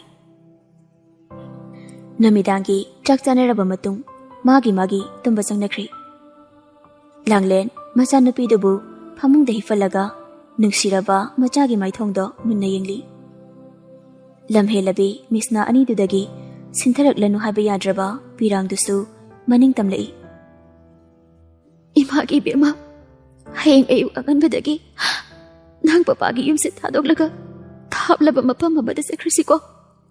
ꯏꯃꯥ ꯏꯆꯥꯕꯨ ꯅꯪꯒꯤ ꯄꯄꯥꯅ ꯇꯁꯦꯡꯅ ꯅꯨꯡꯁꯤꯔꯕꯗꯤ ꯏꯃꯥ ꯏꯆꯥꯒꯤ ꯈꯣꯡꯒꯨꯜ ꯅꯣꯡꯃꯗꯤ ꯁꯣꯏꯗꯅ ꯂꯤꯔꯛꯀꯅꯤ. ꯗꯗꯥꯅ ꯍꯜꯂꯛꯄꯗ ꯏꯃꯥ ꯏꯆꯥꯅ ꯂꯩꯔꯝꯗꯕꯒꯤ ꯈꯪꯍꯧꯅꯒꯗꯕꯗꯣ ꯈꯟꯕꯗ ꯈꯣꯡꯁꯤ ꯊꯥꯡꯗꯣꯛꯇꯨꯅ ꯑꯩꯕꯨ ꯀꯔꯝꯅ ꯆꯠꯁꯤꯒꯦ? ꯍꯦ ꯃꯤꯂꯨꯄꯤꯔꯥ, ꯁꯤꯟꯊꯔꯣ, ꯅꯪꯁꯨ ꯅꯅꯤꯡꯇꯝꯅ. ꯅꯪꯅ ꯏꯆꯦꯜ ꯀꯪꯗꯅ ꯆꯦꯟꯊꯈ꯭ꯔꯒ ꯑꯩꯒꯤ ꯊꯃꯣꯏꯒꯤ ꯃꯩꯆꯥꯛꯁꯦ ꯈꯔꯇ ꯑꯣꯏꯔꯕꯁꯨ ꯏꯪꯊꯕ꯭ꯔꯥ ꯌꯦꯡꯂꯒꯦ. ꯉꯁꯤꯒꯤ ꯊꯦꯡꯂꯕ ꯊꯥꯕꯜ ꯐꯔꯕ ꯑꯍꯤꯡꯒꯁꯦ ꯃꯤꯀꯨꯞ ꯑꯃꯗ ꯇꯨꯡꯀꯨꯟ ꯇꯥꯗꯅ ꯂꯦꯟꯈ꯭ꯔꯒꯦ. ꯑꯋꯥꯕ ꯋꯥꯔꯤꯇꯅ ꯌꯣꯝꯂꯤꯕ ꯑꯩꯒꯤ ꯃꯄꯣꯛꯁꯤꯕꯨ ꯃꯤꯑꯣꯏ ꯄꯣꯛꯅꯤ ꯍꯥꯏꯗꯣꯏꯔꯥ? ꯑꯩꯅ ꯀꯅꯥꯗ ꯀꯔꯤ ꯂꯥꯜꯂꯨꯕꯒꯤ ꯑꯩꯕꯨ ꯑꯁꯨꯛ ꯌꯥꯝꯅ ꯌꯦꯡꯊꯤꯔꯤꯕꯅꯣ? ꯂꯝꯖꯥ ꯁꯔꯥꯒꯤ ꯃꯄꯣꯛ ꯑꯣꯏꯔꯨꯕꯅ ꯑꯩꯕꯨ ꯊꯋꯥꯏꯗꯕ꯭ꯔꯥ? ꯆꯥꯛꯂꯣ, ꯊꯃꯣꯏ ꯅꯪꯁꯨ ꯑꯩꯒꯤ ꯍꯛꯆꯥꯡꯒꯤ ꯀꯌꯥꯠ ꯄꯨꯝꯅꯃꯛ ꯀꯦꯝꯍꯜꯂꯣ. ꯅꯪꯒꯤ ꯃꯩꯆꯥꯛꯅ ꯍꯤꯡꯅꯤꯡꯗ꯭ꯔꯦ. ꯑꯩꯗꯤ ꯉꯁꯤꯒꯤ ꯑꯅꯦꯝ ꯑꯋꯥꯡ ꯈꯥꯏꯔꯤꯕ ꯇꯥꯏꯕꯪꯄꯥꯟꯁꯤꯗ ꯃꯤꯇ꯭ꯔꯪꯒꯤ ꯃꯤꯅꯨꯡꯁꯤꯕꯨ ꯑꯁꯦꯡꯕ ꯅꯨꯡꯁꯤꯕꯅꯤ ꯍꯥꯏꯅ ꯈꯜꯂꯨꯕ ꯑꯩꯒꯤ ꯏꯔꯥꯜ ꯑꯣꯏꯔꯝꯂꯦ. ꯋꯥꯈꯜ ꯃꯌꯥꯝꯗꯨꯅ ꯂꯥꯡꯂꯦꯟ ꯑꯍꯤꯡꯗ ꯇꯨꯝꯊꯔꯝꯗꯦ. ꯅꯣꯡꯉꯥꯜꯂꯤ ꯉꯥꯜꯂꯤ ꯇꯧꯔꯛꯄꯩꯗꯨꯗ ꯑꯉꯥꯡꯗꯨ ꯄꯣꯠꯁꯤꯜꯂꯒ ꯑꯔꯣꯏꯕ ꯑꯣꯏꯅ ꯖꯦꯝꯁꯀꯤ ꯐꯣꯇꯣꯗ ꯈꯨꯔꯨꯝꯂꯝꯂꯒ ꯌꯨꯝ ꯑꯗꯨꯗꯒꯤ ꯊꯧꯔꯛꯂꯤ. ꯃꯤꯀꯨꯞ ꯈꯨꯗꯤꯡ ꯁꯦꯟꯅꯔꯤꯕ ꯁꯄꯅꯥꯅ ꯂꯥꯡꯂꯦꯟ ꯊꯣꯛꯈꯤꯕꯗꯨ ꯎꯍꯧꯔꯦ. ꯑꯥꯏꯁꯇꯤꯚꯤ ꯄꯥꯎꯗꯒꯤ ꯍꯦꯟꯅ ꯊꯨꯈ꯭ꯔꯕ ꯁꯄꯅꯥꯒꯤ ꯄꯥꯎꯗꯨ ꯃꯃꯥ ꯏꯕꯦꯝꯃ ꯑꯃꯗꯤ ꯃꯄꯥ ꯏꯕꯨꯡꯉꯣꯗ ꯇꯝꯂꯝꯃꯤ. ꯔꯥꯖꯦꯁꯅ ꯈꯨꯗꯛꯇ ꯐꯣꯟ ꯇꯧꯗꯨꯅ ꯃꯤ ꯅꯦꯛꯈ꯭ꯔꯦ. ꯔꯥꯁꯤꯅ, ꯀꯗꯥꯏꯗ ꯂꯤꯠꯇꯅ ꯆꯦꯟꯕꯅꯣ ꯍꯥꯏꯕꯗꯣ ꯌꯦꯡꯕ ꯇꯥꯔꯦꯗꯅ. ꯑꯩꯈꯣꯏꯅ ꯁꯤꯜꯂꯤꯕ ꯄ꯭ꯂꯥꯟꯁꯦ ꯃꯥ ꯁꯣꯏꯗꯅ ꯂꯪꯂꯥ ꯂꯪꯖꯤꯟ ꯑꯃꯗꯤ ꯈꯪꯂꯝꯒꯅꯤ. ꯁꯄꯅꯥꯅ, ꯈꯪꯕꯗꯨꯅꯅꯦ ꯄꯥꯏꯈ꯭ꯔꯤꯁꯦ. ꯃꯁꯥ ꯄꯥꯟꯕ ꯎꯆꯦꯛ ꯐꯥꯎꯕ ꯑꯩꯒꯤ ꯈꯨꯠꯇ ꯂꯣꯏꯔꯤꯕꯅꯤ. ꯃꯁꯥ ꯄꯥꯟꯗꯕ ꯃꯥꯕꯨꯗꯤ ꯑꯩꯅ ꯂꯦꯝꯅ ꯊꯥꯒꯗ꯭ꯔꯥ? ꯁꯣꯝꯗꯅ ꯂꯥꯡꯂꯦꯟꯅ, ꯇꯥꯃꯣ, ꯒꯥꯔꯤꯁꯦ ꯈꯔ ꯀꯟꯅ ꯊꯧꯕꯤꯌꯨ. ꯑꯣꯇꯣ ꯗ꯭ꯔꯥꯏꯚꯔꯗꯨꯅ, ꯏꯕꯦꯝꯃ, ꯑꯉꯥꯡꯁꯨ ꯌꯥꯎꯔꯤ, ꯂꯝꯕꯤꯁꯨ ꯐꯠꯇꯦ, ꯅꯨꯡꯉꯥꯏꯒꯗ꯭ꯔꯥꯅꯦ? ꯂꯥꯡꯂꯦꯟ ꯃꯅꯤꯡꯗ ꯑꯣꯟꯊꯣꯛꯂꯒ ꯌꯦꯡꯉꯤ. ꯚꯦꯟ ꯑꯃ ꯀꯟꯅ ꯇꯥꯟꯅꯔꯛꯂꯤꯕꯗꯨ ꯎꯕꯗ ꯄꯥꯈꯠꯄꯅ ꯂꯣꯏꯔꯦ. ꯁꯣꯏꯗꯅ ꯔꯥꯖꯦꯁꯅ ꯅꯦꯜꯂꯛꯄ ꯃꯤ ꯑꯣꯏꯒꯅꯤ ꯍꯥꯏꯕꯁꯤ ꯂꯥꯡꯂꯦꯟꯅ ꯈꯪꯈ꯭ꯔꯦ. ꯇꯥꯃꯣ, ꯑꯁꯤꯒꯤ ꯂꯩꯔꯛ ꯑꯁꯤꯗ ꯊꯧꯖꯤꯟꯕꯤꯌꯨ. ꯂꯥꯡꯂꯦꯟꯅ ꯍꯥꯏꯕꯗꯨꯃꯛ ꯅꯨꯄꯥꯗꯨꯅ ꯇꯧꯔꯝꯃꯤ. ꯂꯥꯡꯂꯦꯟꯕꯨ ꯇꯥꯟꯅꯔꯛꯄ ꯃꯤꯑꯣꯏꯁꯤꯡꯗꯨꯁꯨ ꯂꯥꯞꯅ ꯇꯥꯟꯅꯔꯛꯄꯅꯤꯅ ꯑꯣꯇꯣꯗꯨ ꯀꯔꯣꯝꯗ ꯆꯠꯈ꯭ꯔꯕꯅꯣ ꯍꯥꯏꯕ ꯈꯪꯍꯧꯗ꯭ꯔꯦ. ꯂꯥꯡꯂꯦꯟ ꯄꯥꯈꯠꯅ ꯑꯣꯇꯣ ꯗ꯭ꯔꯥꯏꯚꯔꯗꯨꯗ ꯚꯔꯥꯗ ꯄꯤꯔꯝꯂꯒ ꯌꯨꯝ ꯑꯃꯗ ꯄ꯭ꯔꯄꯣꯖ ꯆꯪꯁꯤꯜꯂꯛꯏ. ꯀꯅꯥ ꯀꯅꯥ ꯂꯩꯒꯦ? ꯌꯨꯝꯁꯤꯕꯨ ꯃꯤ ꯑꯃꯠꯇ ꯂꯩꯕꯤꯗꯕ꯭ꯔꯣ? ꯂꯩꯔꯝꯕ ꯑꯣꯐꯤꯁ ꯆꯠꯅꯕ ꯗ꯭ꯔꯦꯁ ꯅꯥꯟꯅ ꯁꯦꯠꯂꯒ ꯊꯣꯔꯛꯂꯤ. ꯁꯨꯃꯥꯡꯗ ꯂꯥꯡꯂꯦꯟ ꯂꯦꯞꯂꯝꯕꯗꯨꯗ ꯏꯉꯛꯉꯛꯅ ꯄ꯭ꯔꯄꯣꯖ ꯆꯪꯁꯤꯜꯂꯛꯏ. ꯂꯥꯡꯂꯦꯟ, ꯀꯗꯥꯏ ꯆꯠꯂꯨꯕꯅꯣ ꯑꯌꯨꯛ ꯉꯟꯇꯥꯁꯤꯗ? ꯊꯣꯏꯕꯤ ꯂꯩꯇ꯭ꯔꯣ? ꯂꯩꯌꯦ, ꯏꯃꯨꯡꯗ ꯆꯪꯁꯤꯜꯂꯛꯑꯣ. ꯇꯥꯟꯖꯥꯗꯨꯗ ꯊꯣꯏꯕꯤꯁꯨ ꯏꯃꯨꯡꯗꯒꯤ ꯄ꯭ꯔꯄꯣꯖ ꯊꯣꯔꯛꯏ. ꯍꯩꯃꯥ, ꯂꯥꯡꯂꯦꯟ, ꯀꯗꯥꯏ ꯆꯠꯂꯨꯏꯅꯣ? ꯑꯩꯗꯤ ꯀꯅꯥꯅꯣ ꯍꯥꯏꯅ ꯈꯜꯂꯨꯔꯦ. ꯑꯩ ꯆꯪꯂꯔꯣꯏꯒꯦ. ꯗꯥꯔꯦꯝꯕ, ꯑꯩꯕꯨ ꯍꯣꯝ ꯐꯥꯎꯕꯗ ꯑꯃꯨꯛꯇ ꯊꯤꯟꯕꯤꯌꯨꯕ. ꯀꯩꯗꯧꯕ ꯌꯥꯎꯔꯒꯦ ꯂꯥꯡꯂꯦꯟ? ꯅꯪ ꯅꯁꯥꯗꯣ ꯏꯄꯥ ꯄꯥꯈꯠꯅꯔꯤꯗ. ꯀꯩꯁꯨ ꯇꯧꯗꯤꯌꯦ, ꯅꯪꯒꯤ ꯋꯥꯈꯜꯅ ꯑꯣꯏꯔꯝꯒꯅꯤ. ꯂꯥꯡꯂꯦꯟ, ꯅꯪ ꯑꯩ ꯄꯤꯁꯛ ꯄꯤꯛꯂꯤꯉꯩꯗꯒꯤ ꯇꯤꯟꯅꯔꯛꯄꯅꯤ. ꯅꯪ ꯑꯩꯉꯣꯟꯗ ꯋꯥꯠꯂꯛꯀꯦ ꯍꯥꯏꯅ ꯈꯟꯒꯅꯨ. ꯂꯥꯡꯂꯦꯟ ꯃꯈꯣꯟ ꯊꯣꯛꯅ ꯀꯞꯂꯒ ꯋꯥꯔꯤ ꯄꯨꯝꯅꯃꯛ ꯂꯦꯝꯕ ꯑꯃꯗꯤ ꯊꯣꯏꯕꯤꯗ ꯂꯤꯔꯝꯃꯤ. ꯂꯦꯝꯕ ꯑꯃꯗꯤ ꯊꯣꯏꯕꯤꯁꯨ ꯂꯥꯡꯂꯦꯟꯒꯤ ꯋꯥꯔꯤꯗꯨ ꯉꯛꯅ ꯇꯥꯔꯤ. ꯃꯈꯣꯏꯅ ꯍꯦꯛꯇ ꯎꯁꯤꯠꯇꯕ ꯌꯥꯕ꯭ꯔꯣ? ꯍꯧꯖꯤꯛꯃꯛ ꯄꯨꯂꯤꯁ ꯁ꯭ꯇꯦꯁꯟꯗ ꯆꯠꯁꯦ. ꯑꯣꯏꯊꯣꯛꯂꯔꯣꯏꯗ ꯂꯦꯝꯕ. ꯇꯨꯁꯣꯟꯕ ꯑꯩꯈꯣꯏꯗ ꯑꯔꯥꯟꯕ ꯇꯥꯔꯅꯤ. ꯑꯆꯧ ꯑꯁꯥꯡ ꯃꯈꯣꯏꯒ ꯂꯝꯕꯥ ꯄꯥꯕ ꯉꯝꯕꯗꯤ ꯃꯈꯣꯏꯒ ꯃꯥꯟꯅꯕ ꯃꯁꯛ ꯈꯛꯅꯤ. ꯀꯔꯞꯁꯟꯒꯤ ꯃꯇꯝꯁꯤꯗ ꯑꯩꯈꯣꯏꯒꯤꯗꯤ ꯃꯤ ꯂꯩꯔꯣꯏꯌꯦ. ꯗꯗꯥ, ꯂꯥꯡꯂꯦꯟꯅ ꯍꯥꯏꯁꯦ ꯌꯥꯝ ꯆꯨꯝꯃꯤ. ꯃꯟꯇ꯭ꯔꯤ MLA ꯃꯈꯣꯏꯒ ꯑꯩꯈꯣꯏꯒ ꯂꯝꯕꯥ ꯄꯥꯕꯗꯤ ꯏꯇꯤꯛꯁꯨ ꯅꯠꯇꯦ. ꯑꯗꯨꯅ ꯑꯩꯕꯨ ꯍꯣꯝ ꯐꯥꯎꯇꯪ ꯊꯤꯟꯕꯤꯌꯨ. ꯏꯅꯦꯒ ꯇꯥꯟꯅꯔꯒ ꯍꯣꯖꯥꯏꯗ ꯑꯣꯏꯔꯁꯨ ꯑꯩ ꯆꯠꯈ꯭ꯔꯒꯦ. ꯑꯗꯨꯗꯤ ꯄꯟꯊꯔꯅꯨ. ꯐꯠꯇꯕꯁꯤꯡꯗꯨꯅ ꯅꯪꯕꯨ ꯇꯥꯟꯅꯔꯛꯄꯅꯤꯅ ꯅꯪꯕꯨ ꯀꯣꯏꯊꯤ ꯊꯤꯔꯝꯒꯅꯤ. ꯑꯩ ꯒꯥꯔꯤ ꯊꯧꯗꯣꯔꯛꯑꯒꯦ. ꯂꯦꯝꯕꯅ ꯂꯥꯡꯂꯦꯟꯕꯨ ꯍꯣꯝ ꯇꯥꯟꯅ ꯊꯤꯟꯕꯤꯔꯛꯂꯤ. ꯕꯖꯥꯔ ꯌꯧꯔꯛꯄꯗ ꯇ꯭ꯔꯥꯐꯤꯛ ꯖꯥꯝ ꯑꯣꯏꯕꯒꯤ ꯒꯥꯔꯤꯗꯨ ꯉꯥꯏꯍꯥꯛꯇꯪ ꯂꯦꯞꯂꯤꯉꯩ ꯀꯔꯣꯝꯗꯒꯤꯅꯣ ꯈꯪꯍꯧꯗꯦ ꯃꯁꯥ ꯃꯎ ꯐꯕ ꯅꯨꯄꯥ ꯈꯔꯅ ꯕꯖꯥꯔꯒꯤ ꯆꯤꯜꯂꯕ ꯒꯥꯔꯤꯁꯤꯡꯗꯨꯗ ꯃꯤ ꯑꯃ ꯊꯤꯕꯒꯨꯝ ꯇꯧꯕꯗꯨ ꯂꯥꯡꯂꯦꯟꯅ ꯎꯔꯛꯂꯤ. ꯃꯗꯨ ꯎꯕꯗ ꯂꯥꯡꯂꯦꯟ ꯄꯥꯈꯠꯄ ꯍꯦꯟꯒꯠꯂꯛꯏ. ꯁꯣꯏꯗꯅ ꯃꯥꯕꯨ ꯊꯤꯕ ꯑꯣꯏꯔꯝꯒꯅꯤ ꯍꯥꯏꯕꯁꯤ ꯃꯥꯒꯤ ꯋꯥꯈꯜꯗꯨꯅ ꯆꯤꯡꯅꯔꯤ. ꯉꯥꯏꯍꯥꯛꯀꯤ ꯃꯇꯨꯡꯗ ꯒꯥꯔꯤ ꯃꯊꯪ ꯃꯊꯪ ꯊꯧꯅꯔꯛꯏ.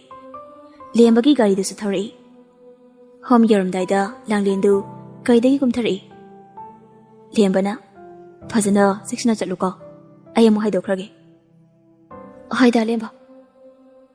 ꯁꯤ ꯍꯥꯏꯔꯒ ꯑꯉꯥꯡꯗꯨ ꯄꯝꯂꯒ ꯃꯃꯥꯏ ꯂꯤꯊꯣꯔꯛꯄꯗ ꯃꯤ ꯈꯔꯅ ꯂꯥꯞꯇꯛꯅ ꯃꯥꯕꯨ ꯇꯥꯟꯅꯔꯛꯄꯗꯨ ꯎꯕꯗꯒꯤ ꯑꯉꯥꯡꯗꯨ ꯄꯝꯂꯒ ꯄꯥꯈꯠꯅ ꯍꯣꯝ ꯇꯥꯟꯅ ꯆꯦꯜꯂꯛꯏ꯫ ꯃꯤꯁꯤꯡꯗꯨꯅ ꯎꯗ꯭ꯔꯤꯉꯩ ꯍꯣꯝꯗ ꯄ꯭ꯔꯄꯞ ꯆꯪꯁꯤꯜꯂꯛꯏ꯫ ꯑꯌꯨꯛ ꯑꯉꯟꯕ ꯑꯣꯏꯕꯒꯤ ꯃꯤ ꯏꯆꯤꯛ ꯆꯤꯛꯏ꯫ ꯂꯩꯀꯣꯜꯗ ꯃꯤ ꯈꯔ ꯂꯩꯕꯗꯨ ꯈꯛꯅꯤ ꯂꯥꯡꯂꯦꯟꯅ ꯎꯔꯤꯕ꯫ ꯚꯦꯔꯟꯗꯥꯗꯨꯗ ꯑꯉꯥꯡꯗꯨ ꯍꯤꯞꯐꯜꯂꯝꯂꯒ ꯃꯃꯥꯏ ꯂꯩꯊꯣꯛꯇꯨꯅ ꯃꯐꯝ ꯑꯗꯨꯗꯒꯤ ꯊꯣꯔꯛꯏ꯫ ꯒꯦꯠ ꯌꯧꯔꯛꯄꯗ ꯃꯆꯥꯅꯨꯄꯤꯅ ꯀꯞꯄꯗꯨ ꯇꯥꯔꯛꯄꯗꯒꯤ ꯃꯃꯥꯏꯗꯨ ꯑꯣꯟꯊꯣꯛꯂꯒ ꯊꯋꯥꯏ ꯆꯥꯛꯅ ꯌꯦꯡꯂꯛꯏ꯫ ꯎꯔꯦ ꯃꯦꯙꯥꯅ ꯑꯉꯥꯡ ꯑꯗꯨꯕꯨ ꯄꯥꯝꯈꯠꯈꯤꯕ꯫ ꯂꯥꯡꯂꯦꯟ ꯃꯃꯤꯠꯇꯒꯤ ꯃꯄꯤꯗꯨ ꯁꯤꯟꯊꯔꯒ ꯋꯥꯈꯜꯗ ꯈꯜꯂꯤ, ꯏꯅꯦꯅ ꯑꯩꯒꯤ ꯏꯆꯥꯁꯤꯕꯨ ꯆꯦꯛꯁꯤꯟꯅ ꯁꯦꯟꯅꯕꯤꯔꯝꯃꯨꯀꯣ꯫ ꯃꯇꯥꯡ ꯆꯥꯕꯗ ꯑꯩꯅ ꯏꯆꯥꯕꯨ ꯁꯣꯏꯗꯅ ꯂꯧꯕ ꯂꯥꯛꯀꯅꯤ꯫ ꯁꯤ ꯍꯥꯏꯔꯒ ꯃꯃꯥꯏ ꯂꯩꯊꯣꯛꯇꯨꯅ ꯃꯐꯝ ꯑꯗꯨꯗꯒꯤ ꯆꯦꯜꯂꯛꯏ꯫ ꯃꯥꯡꯗ ꯊꯧꯔꯛꯄ ꯒꯥꯔꯤ ꯑꯃꯅ ꯂꯥꯡꯂꯦꯟꯕꯨ ꯊꯦꯡꯂꯝꯃꯤ꯫ ꯒꯥꯔꯤꯅ ꯊꯣꯝꯂꯦ ꯍꯥꯏꯗꯨꯅ ꯃꯤꯌꯥꯝ ꯑꯃ ꯑꯣꯝꯖꯤꯜꯂꯛꯏ꯫ ꯂꯥꯡꯂꯦꯟꯕꯨ ꯇꯥꯟꯅꯔꯛꯄꯁꯤꯡꯗꯨꯁꯨ ꯃꯌꯥꯝ ꯑꯣꯝꯖꯤꯜꯂꯤꯕ ꯃꯔꯛꯇꯨꯗ ꯆꯪꯁꯤꯜꯂꯛꯏ꯫ ꯎꯔꯦ ꯏꯈꯦꯡꯂꯛꯇ ꯂꯥꯡꯂꯦꯟꯅ ꯁꯔꯨꯛ ꯃꯌꯥꯏꯗꯨꯗ ꯇꯥꯔꯒ ꯂꯩꯕ꯫ ꯃꯗꯨ ꯎꯕꯗ ꯂꯥꯛꯃꯤꯟꯅꯔꯤꯕ ꯃꯈꯣꯏꯁꯤꯡꯗꯨ ꯃꯉꯛ ꯈꯠꯅꯔꯒ ꯃꯐꯝ ꯑꯗꯨꯗꯒꯤ ꯆꯠꯅꯈ꯭ꯔꯦ꯫ ꯃꯤꯀꯨꯞ ꯐꯥꯗꯦ ꯒꯥꯔꯤ ꯑꯗꯨꯗꯒꯤ ꯋꯥꯡ ꯆꯥꯎꯔꯕ ꯅꯨꯄꯥ ꯑꯃ ꯁꯠ ꯀꯨꯝꯊꯔꯛꯂꯒ ꯂꯥꯡꯂꯦꯟꯒꯤ ꯃꯅꯥꯛꯇ ꯆꯪꯁꯤꯜꯂꯛꯄ꯫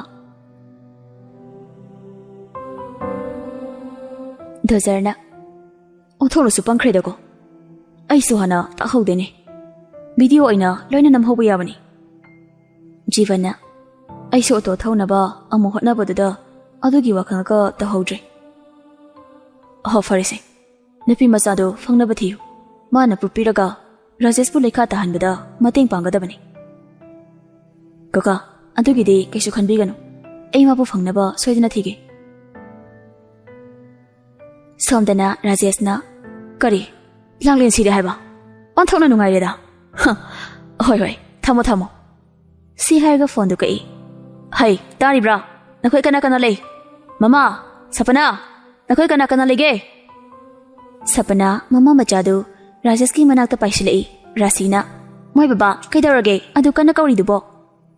ꯑꯩꯈꯣꯏꯒꯤ ꯄ꯭ꯂꯥꯟ ꯁꯛꯁꯦꯁ ꯑꯣꯏꯔꯦ, ꯂꯥꯡꯂꯦꯟ ꯁꯤꯔꯦ꯫ ꯇꯁ ꯑꯗꯨꯅꯤꯗꯅ, ꯑꯣꯟꯊꯣꯛꯅ ꯅꯨꯡꯉꯥꯏꯔꯦꯗ꯫ ꯀꯅꯥꯅ ꯍꯥꯏꯔꯛꯏꯅꯣ ꯃꯣꯏ ꯕꯕꯥ?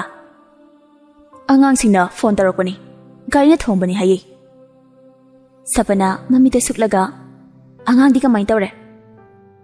ꯑꯗꯨꯒꯤ ꯃꯔꯝꯗꯤ ꯍꯥꯏꯔꯛꯇꯦꯅ꯫ ꯉꯥꯏꯈꯣꯀꯣ ꯑꯩ ꯐꯣꯟ ꯇꯧꯒꯦ꯫ ꯁꯤ ꯍꯥꯏꯔꯒ ꯐꯣꯟꯗꯨ ꯇꯧꯔꯒ ꯅꯥꯀꯜ ꯑꯃꯗ ꯆꯠꯊꯣꯛꯈꯤ꯫ ꯁꯄꯅꯥꯅ ꯃꯃꯥ ꯑꯩꯕꯨ ꯍꯥꯏꯌꯣꯗꯤ ꯑꯉꯥꯡꯗꯣ ꯀꯩꯁꯨ ꯇꯧꯔꯝꯃꯣꯏ, ꯑꯉꯥꯡ ꯀꯩꯁꯨ ꯇꯧꯗ꯭ꯔꯗꯤ ꯂꯥꯡꯂꯦꯟꯁꯨ ꯀꯩꯁꯨ ꯊꯣꯏꯗꯣꯛꯄ ꯇꯧꯔꯝꯃꯣꯏ꯫ ꯃꯤꯠꯅ ꯈꯔ ꯎꯔꯛꯄ ꯑꯗꯨꯈꯛꯅ ꯑꯆꯨꯝꯕ ꯑꯣꯏꯕ ꯌꯥꯔꯣꯏ꯫ ꯑꯗꯨꯁꯨ ꯆꯨꯝꯃꯤꯅꯦ, ꯇꯁꯦꯡꯅ ꯁꯤꯔꯦ ꯍꯥꯏꯕꯗꯣ ꯃꯤꯠꯅ ꯎꯗ꯭ꯔꯤꯈꯩ ꯑꯩ ꯊꯥꯖꯕ ꯉꯝꯗꯧ ꯃꯥꯟꯗ꯭ꯔꯦ꯫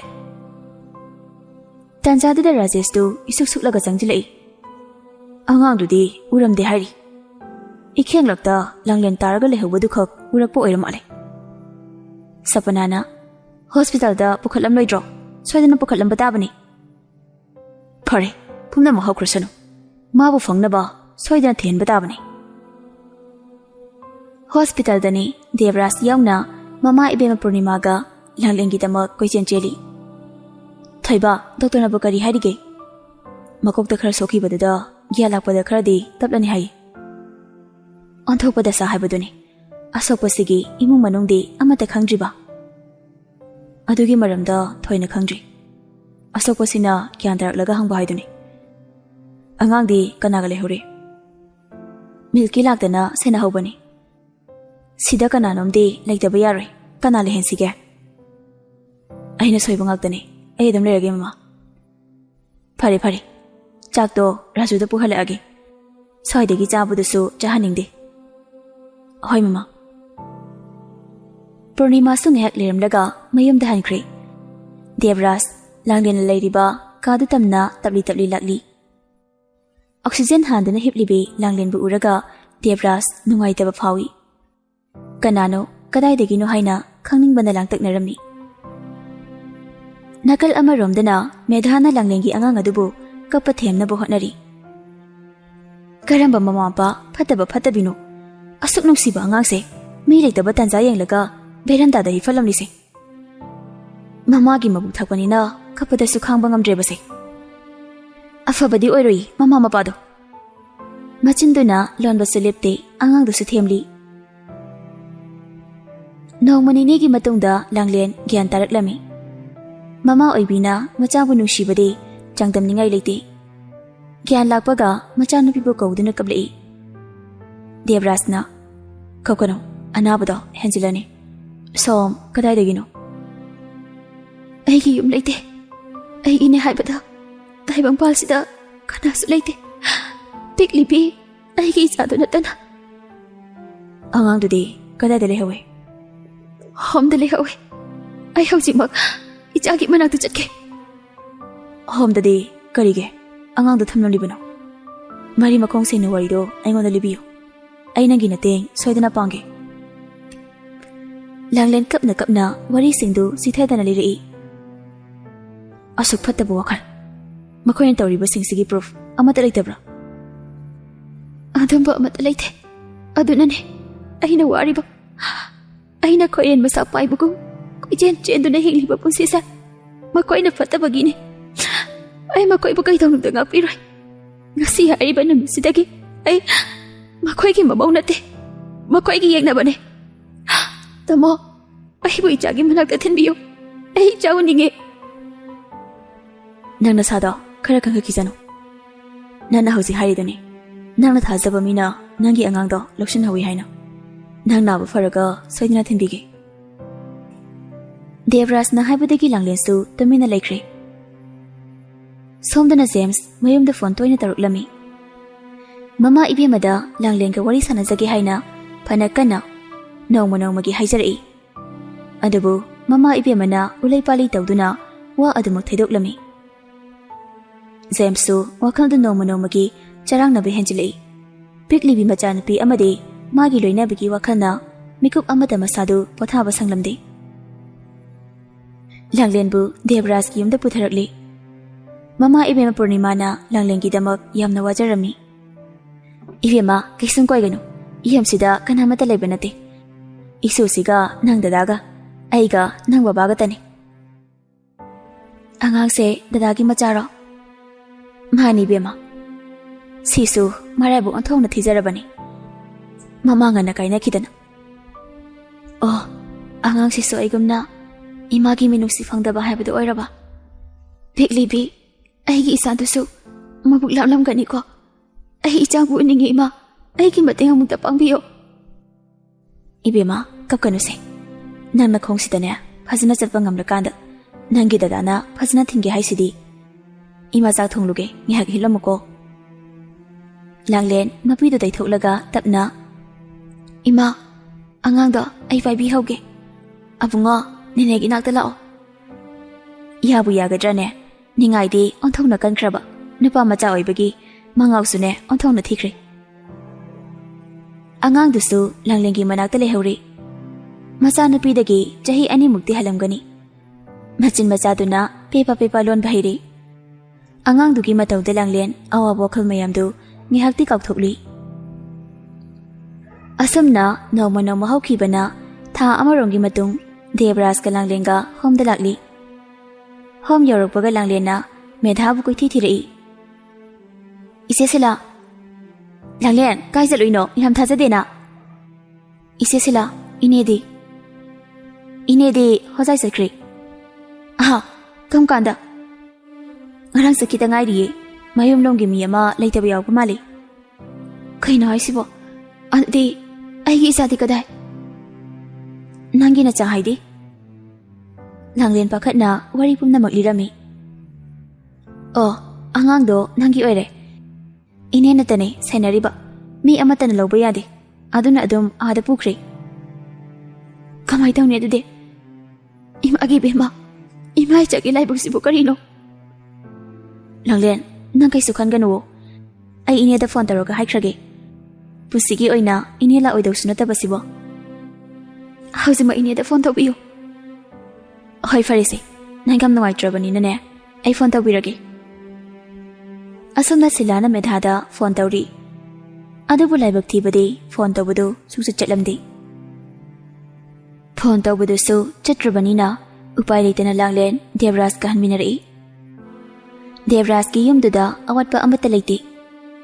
ꯂꯥꯡꯂꯦꯟꯅ ꯀꯣꯏꯗꯅꯕ ꯍꯥꯏꯗꯨꯅ ꯄꯨꯔꯅꯤꯃꯥꯅ ꯍꯔꯥꯎ ꯍꯔꯥꯎ ꯂꯣꯏꯅꯩ꯫ ꯗꯦꯕꯔꯥꯖꯀꯤ ꯃꯆꯥꯅꯨꯄꯥ ꯅꯥꯏꯇꯣꯝ ꯄꯣꯛꯆꯕꯗꯁꯨ ꯂꯥꯡꯂꯦꯟꯅ ꯃꯆꯥꯗꯧꯅ ꯂꯨꯅ ꯇꯧꯖꯩ꯫ ꯅꯨꯃꯤꯗꯥꯡꯗꯨ ꯂꯥꯡꯂꯦꯟꯅ ꯗꯦꯕꯔꯥꯖꯀꯤ ꯃꯆꯥꯗꯨ ꯄꯣꯠꯁꯤꯜꯂꯒ ꯀꯤꯆꯟꯗ ꯆꯥꯛ ꯊꯣꯡꯒꯦ ꯍꯥꯏꯅ ꯆꯪꯂꯛꯏ꯫ "ꯏꯕꯦꯝꯃ, ꯑꯉꯥꯡꯗꯨꯕꯨ ꯇꯨꯝꯈ꯭ꯔꯕꯣ?" "ꯇꯨꯝꯈ꯭ꯔꯦ ꯏꯃꯥ." "ꯀꯩ ꯍꯦꯟꯖꯥꯡ ꯊꯣꯡꯗꯣꯏꯅꯣ? ꯑꯩ ꯍꯦꯟꯖꯥꯡ ꯁꯦꯝꯂꯛꯑꯒꯦ." "ꯏꯆꯥꯅ ꯋꯥꯅꯕꯅꯤ, ꯏꯃꯥ ꯑꯗꯨꯝ ꯇꯧꯒꯦ." "ꯏꯃꯥ, ꯀꯩꯁꯨ ꯋꯥꯔꯣꯏꯌꯦ. ꯁꯨꯝ ꯐ꯭ꯔꯤꯗ ꯂꯩꯕꯁꯦ ꯍꯩꯅꯗꯤꯌꯦ, ꯑꯗꯨꯏꯅꯦ." "ꯑꯣꯍꯣ, ꯐꯔꯦ ꯐꯔꯦ, ꯑꯗꯨꯕꯨ ꯑꯣꯏꯔꯗꯤ ꯅꯪ ꯄꯥꯕꯨꯡꯅ ꯉꯥ ꯂꯩꯔꯛꯑꯦ, ꯑꯁꯤ ꯊꯣꯡꯂꯁꯤ꯫ ꯅꯪꯅꯦ ꯇꯤꯜꯍꯧ ꯆꯅꯝꯗꯣ ꯁꯦꯝꯂꯛꯑꯣ." ꯂꯥꯡꯂꯦꯟꯅ ꯇꯤꯜꯍꯧ ꯆꯅꯝꯗꯨ ꯁꯦꯝꯈ꯭ꯔꯦ꯫ ꯄꯨꯔꯅꯤꯃꯥꯅ ꯔꯥꯏꯁ ꯀꯨꯀꯔꯗ ꯆꯦꯡ ꯁꯨꯖꯤꯟꯈ꯭ꯔꯦ꯫ ꯑꯁꯨꯝꯅ ꯂꯥꯡꯂꯦꯟ ꯑꯃꯗꯤ ꯄꯨꯔꯅꯤꯃꯥꯅ ꯆꯥꯛ ꯌꯦꯟꯖꯥꯡꯗꯨ ꯊꯋꯥꯏ ꯇꯥꯅ ꯊꯣꯡꯃꯤꯟꯅꯔꯤ꯫ ꯊꯣꯡꯕ ꯊꯥꯛꯄ ꯂꯣꯏꯔꯒ ꯏꯃꯨꯡꯒꯤ ꯃꯤꯁꯤꯡꯗꯨ ꯄꯨꯂꯞ ꯑꯣꯏꯅ ꯗꯥꯏꯅꯤꯡ ꯇꯦꯕꯜꯗꯨꯗ ꯏꯀꯣꯏ ꯀꯣꯏꯅ ꯐꯝꯂꯒ ꯆꯥꯛ ꯆꯥꯅꯔꯤ꯫ ꯃꯍꯧꯁꯥꯗꯒꯤ ꯋꯥ ꯑꯅꯤ ꯁꯨꯅ ꯉꯥꯡꯖꯗꯕ ꯗꯦꯕꯔꯥꯖꯇꯤ ꯃꯥꯒꯤ ꯊꯣꯛꯄ ꯑꯗꯨꯃꯛ ꯆꯥꯔꯤ꯫ ꯍꯥꯎꯏꯁꯨ ꯍꯥꯏꯗꯦ, ꯍꯥꯎꯇꯦꯁꯨ ꯍꯥꯏꯗꯦ꯫ ꯆꯥꯕ ꯊꯛꯄ ꯂꯣꯏꯅꯔꯕ ꯃꯇꯨꯡ ꯏꯃꯨꯡꯒꯤ ꯊꯕꯛꯁꯤꯡꯗꯨ ꯂꯥꯡꯂꯦꯟꯅ ꯂꯣꯏꯅ ꯂꯣꯏꯁꯤꯜꯂꯤ꯫ ꯆꯥꯏꯔꯤꯕ ꯀꯣꯟꯁꯤꯡꯗꯨꯁꯨ ꯂꯥꯡꯂꯦꯟꯅ ꯂꯣꯏꯅ ꯊꯩꯖꯤꯜꯂꯤ꯫ ꯂꯥꯡꯂꯦꯟꯅ ꯇꯧꯔꯤꯕꯁꯤꯡꯗꯨ ꯄꯨꯔꯅꯤꯃꯥꯅ ꯃꯃꯤꯠ ꯀꯨꯞꯇꯅ ꯌꯦꯡꯖꯩ꯫ ꯌꯦꯡꯅ ꯌꯦꯡꯅ ꯅꯐꯣꯏ ꯅꯐꯣꯏꯁꯨ ꯇꯧꯏ꯫ ꯊꯕꯛ ꯂꯣꯏꯔꯕ ꯃꯇꯨꯡ ꯂꯥꯡꯂꯦꯟꯁꯨ ꯇꯨꯝꯕ ꯆꯪꯈ꯭ꯔꯦ꯫ ꯄꯨꯔꯅꯤꯃꯥꯁꯨ ꯀꯥꯗ ꯆꯪꯂꯛꯂꯤ꯫ ꯃꯄꯨꯔꯣꯏꯕ ꯁ꯭ꯌꯥꯝꯅ ꯍꯤꯁꯥꯞ ꯀꯟꯅ ꯁꯨꯔꯒ ꯂꯩꯔꯝꯃꯤ꯫ "ꯃꯣꯏ ꯕꯕꯥ, ꯍꯥꯏꯌꯨ ꯇꯥꯁꯤ." "ꯈꯣꯟꯗꯥ ꯑꯁꯤꯗꯤ ꯍꯥꯏꯅꯤꯡꯕꯗꯣ ꯍꯥꯏꯌꯣ ꯍꯥꯏꯕꯅꯤꯅꯦ ꯄꯨꯔꯅꯤꯃꯥ ꯅꯪꯕꯣ." "ꯑꯩꯗꯤ ꯏꯕꯦꯝꯃ ꯂꯥꯡꯂꯦꯟꯁꯦ ꯑꯣꯟꯊꯣꯛꯅ ꯅꯨꯡꯁꯤꯖꯔꯤ." "ꯑꯗꯨ ꯀꯩꯗꯧꯁꯤ ꯍꯥꯏꯕꯅꯣ?" "ꯅꯆꯥꯅꯨꯄꯥꯒꯤ ꯍꯥꯡꯂꯕ ꯊꯃꯣꯏ ꯑꯁꯦ ꯃꯦꯟꯁꯤꯜꯍꯜꯂꯁꯤꯔ ꯈꯜꯂꯤꯕ." "ꯑꯣꯏꯒꯗꯕ ꯋꯥ ꯉꯥꯡꯉꯨ ꯄꯨꯔꯅꯤ." "ꯅꯠꯇꯦ, ꯑꯩꯅ ꯍꯥꯏꯔꯤꯁꯤꯕꯨ ꯀꯌꯥꯝ ꯀꯥꯏꯔꯒꯦ? ꯏꯕꯦꯝꯃꯁꯤꯁꯨ ꯃꯔꯥꯏꯕꯛ ꯊꯤꯔꯤ꯫ ꯑꯩꯈꯣꯏ ꯊꯣꯏꯕꯁꯨ ꯏꯃꯧ ꯀꯥꯏꯅꯈꯤꯕꯒꯤ ꯃꯩꯁꯥ ꯂꯥꯡꯂꯤꯕꯅꯤ꯫ ꯅꯥꯃ ꯍꯥꯡꯂꯕ ꯑꯅꯤꯁꯦ ꯑꯃꯠꯇ ꯑꯣꯏꯍꯟꯁꯦ ꯍꯥꯏꯕꯅꯤ꯫ ꯅꯠꯇꯦ, ꯃꯁꯤꯕꯨ ꯀꯌꯥꯝ ꯀꯥꯏꯔꯒꯦ?" "ꯀꯥꯏꯕꯨꯗꯤ ꯀꯥꯏꯗꯦ, ꯅꯪꯅ ꯍꯥꯏꯗꯣ ꯑꯩꯁꯨ ꯌꯥꯅꯤꯡꯉꯤ꯫ ꯑꯗꯨꯕꯨ ꯅꯆꯥꯅꯨꯄꯥꯅ ꯌꯥꯔꯛꯑꯣꯏꯅꯦ." "ꯃꯣꯏ ꯕꯕꯥꯅꯁꯨ ꯌꯥꯔꯕꯅꯤꯅ ꯊꯣꯏꯕꯅ ꯌꯥꯅꯕ ꯑꯩ ꯀꯟꯅ ꯇꯛꯁꯤꯜꯂꯒꯦ." ꯑꯁꯨꯝꯅ ꯅꯣꯡꯃ ꯅꯣꯡꯃ ꯍꯧꯈꯤ꯫ ꯂꯥꯡꯂꯦꯟ ꯗꯦꯕꯔꯥꯖꯀ ꯂꯣꯏꯅꯔꯒ ꯍꯣꯝꯗ ꯅꯨꯡꯇꯤꯒꯤ ꯂꯥꯛꯂꯝꯃꯤ꯫ ꯄꯤꯛꯂꯤꯕꯤ ꯃꯆꯥꯅꯨꯄꯤꯗꯨꯒꯤ ꯃꯔꯝꯗ ꯃꯦꯙꯥꯗꯒꯤ ꯄꯥꯎ ꯑꯃꯗꯤ ꯈꯪꯅꯤꯡꯂꯝꯃꯤ꯫ ꯑꯗꯨꯕꯨ ꯅꯨꯡꯇꯤ ꯅꯨꯃꯤꯠ ꯈꯨꯗꯤꯡꯒꯤ ꯃꯦꯙꯥꯒ ꯄꯥꯎ ꯐꯥꯎꯅꯕ ꯉꯝꯗꯕꯗꯒꯤ ꯑꯗꯨꯃꯛ ꯍꯜꯂꯛꯏ꯫ ꯂꯥꯡꯂꯦꯟ ꯀꯞꯄ ꯅꯠꯇꯅ ꯎꯄꯥꯏ ꯂꯩꯔꯝꯗꯦ꯫ ꯅꯨꯡꯁꯤꯔꯕ ꯃꯄꯨꯔꯣꯏꯕꯒꯤ ꯃꯋꯥ ꯃꯄꯥꯎ ꯇꯥꯈꯤꯗꯕꯁꯨ ꯀꯨꯏꯔꯛꯂꯕꯅꯤ꯫ ꯃꯔꯛꯁꯤꯗ ꯅꯨꯡꯁꯤꯔꯕꯤ ꯃꯕꯨꯛ ꯊꯣꯛꯀꯤ ꯃꯆꯥꯅꯨꯄꯤꯅ ꯃꯐꯝ ꯈꯪꯗꯅ ꯂꯥꯞꯅ ꯇꯥꯝꯈꯤꯕꯁꯤꯗ ꯃꯤꯀꯨꯞ ꯑꯃꯠꯇ ꯄꯣꯊꯥꯕ ꯉꯝꯗ꯭ꯔꯤ꯫ ꯅꯣꯡꯃꯗꯒꯤ ꯅꯤꯅꯤ, ꯅꯤꯅꯤꯗꯒꯤ ꯍꯨꯝꯅꯤ ꯍꯥꯏꯅ ꯆꯠꯈꯤꯕꯅ ꯊꯥ 3 ꯁꯨꯖꯤꯟꯈ꯭ꯔꯤ꯫ ꯖꯦꯝꯁ ꯄꯣꯁꯇꯤꯡ ꯃꯐꯝꯗꯒꯤ ꯍꯜꯂꯛꯏ꯫ ꯃꯌꯨꯝ ꯌꯧꯔꯛꯄꯒ ꯃꯆꯥꯅꯨꯄꯤ ꯑꯃꯗꯤ ꯃꯥꯒꯤ ꯂꯣꯏꯅꯕꯤꯕꯨ ꯀꯣꯏꯊꯤ ꯊꯤꯔꯛꯏ꯫ ꯃꯌꯥꯏ ꯀꯥꯗꯨꯗ ꯃꯄꯥ ꯏꯕꯨꯡꯉꯣ, ꯃꯃꯥ ꯏꯕꯦꯝꯃ ꯑꯃꯗꯤ ꯃꯆꯜꯅꯨꯄꯤ ꯁꯄꯅ ꯏꯁꯨꯛ ꯁꯨꯛꯂꯒ ꯁꯣꯐꯥꯗ ꯐꯝꯂꯝꯃꯤ꯫ ꯖꯦꯝꯁ ꯇꯞꯂꯤ ꯇꯞꯂꯤ ꯆꯪꯁꯤꯜꯂꯛꯏ꯫ ꯂꯝꯍꯦꯜꯂꯕ ꯃꯤꯠꯇꯨꯅ ꯂꯥꯡꯂꯦꯟ ꯃꯃꯥ ꯃꯆꯥꯕꯨ ꯀꯣꯏꯊꯤ ꯊꯤꯔꯤ꯫ ꯃꯇꯧ ꯑꯗꯨ ꯈꯪꯂꯗꯨꯅ ꯃꯄꯥ ꯏꯕꯨꯡ ꯑꯗꯨ ꯋꯥ ꯑꯃꯠꯇ ꯉꯥꯡꯕ ꯉꯝꯗ꯭ꯔꯤ꯫ "ꯂꯥꯡꯂꯦꯟ, ꯗꯗꯥ ꯂꯥꯛꯑꯦ." "ꯃꯃꯥ, ꯀꯩꯅꯣ ꯅꯣꯏꯅ ꯏꯁꯨꯛ ꯁꯨꯛꯇꯔꯤꯁꯤꯅ? ꯂꯥꯡꯂꯦꯟꯁꯨ ꯑꯉꯥꯡꯁꯨ ꯎꯗꯦ, ꯀꯥꯏ ꯆꯠꯈꯤꯒꯦ?" ꯏꯃꯥꯏ ꯄꯦꯝꯃ, ꯀꯔꯤꯕꯨ ꯍꯥꯏꯗꯣꯏꯅꯣ ꯒ꯭ꯌꯥꯟ ꯇꯥꯗꯦꯗ."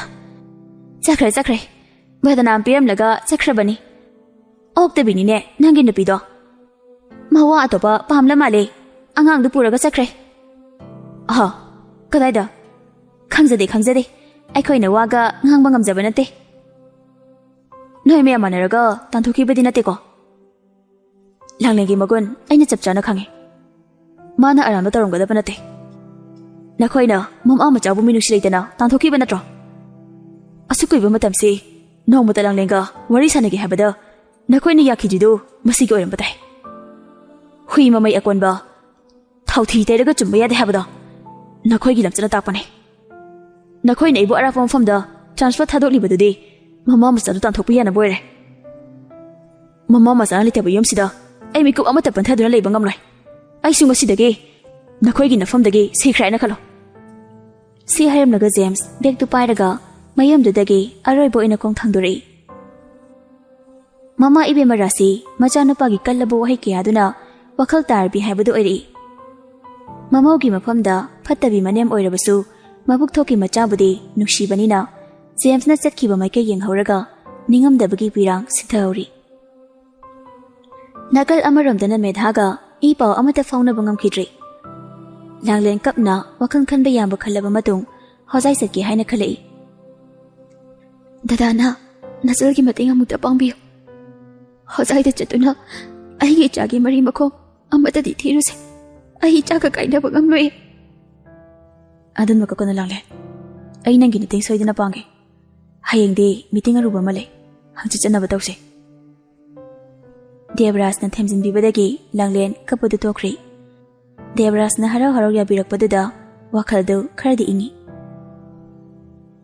Somdana James yuful da thaklaga mane sakigi mayumda laktuna pendaba mayamdu mane da paudamli hensu hemalabane nangi napaga namaga se changlare khalaga ai changrabane ai khoina hangbadasu nangonda hairliba waduni adam hairakli makhoina kainomdi taramlani khanbaga taramlisini Lairunu yasidi inegi yumsida nungaina leitho James marolga fairi bafadi khar lapna thamko akhoi safanaga mamaga sine aina wahang chama hangning libase makhoi ani shu nupi ne haibase kauthopra khangde nufi ge wabade nufi khaktana khangi haina bane azubu aigi langlengi awabade makhoi ne kaisu khangbide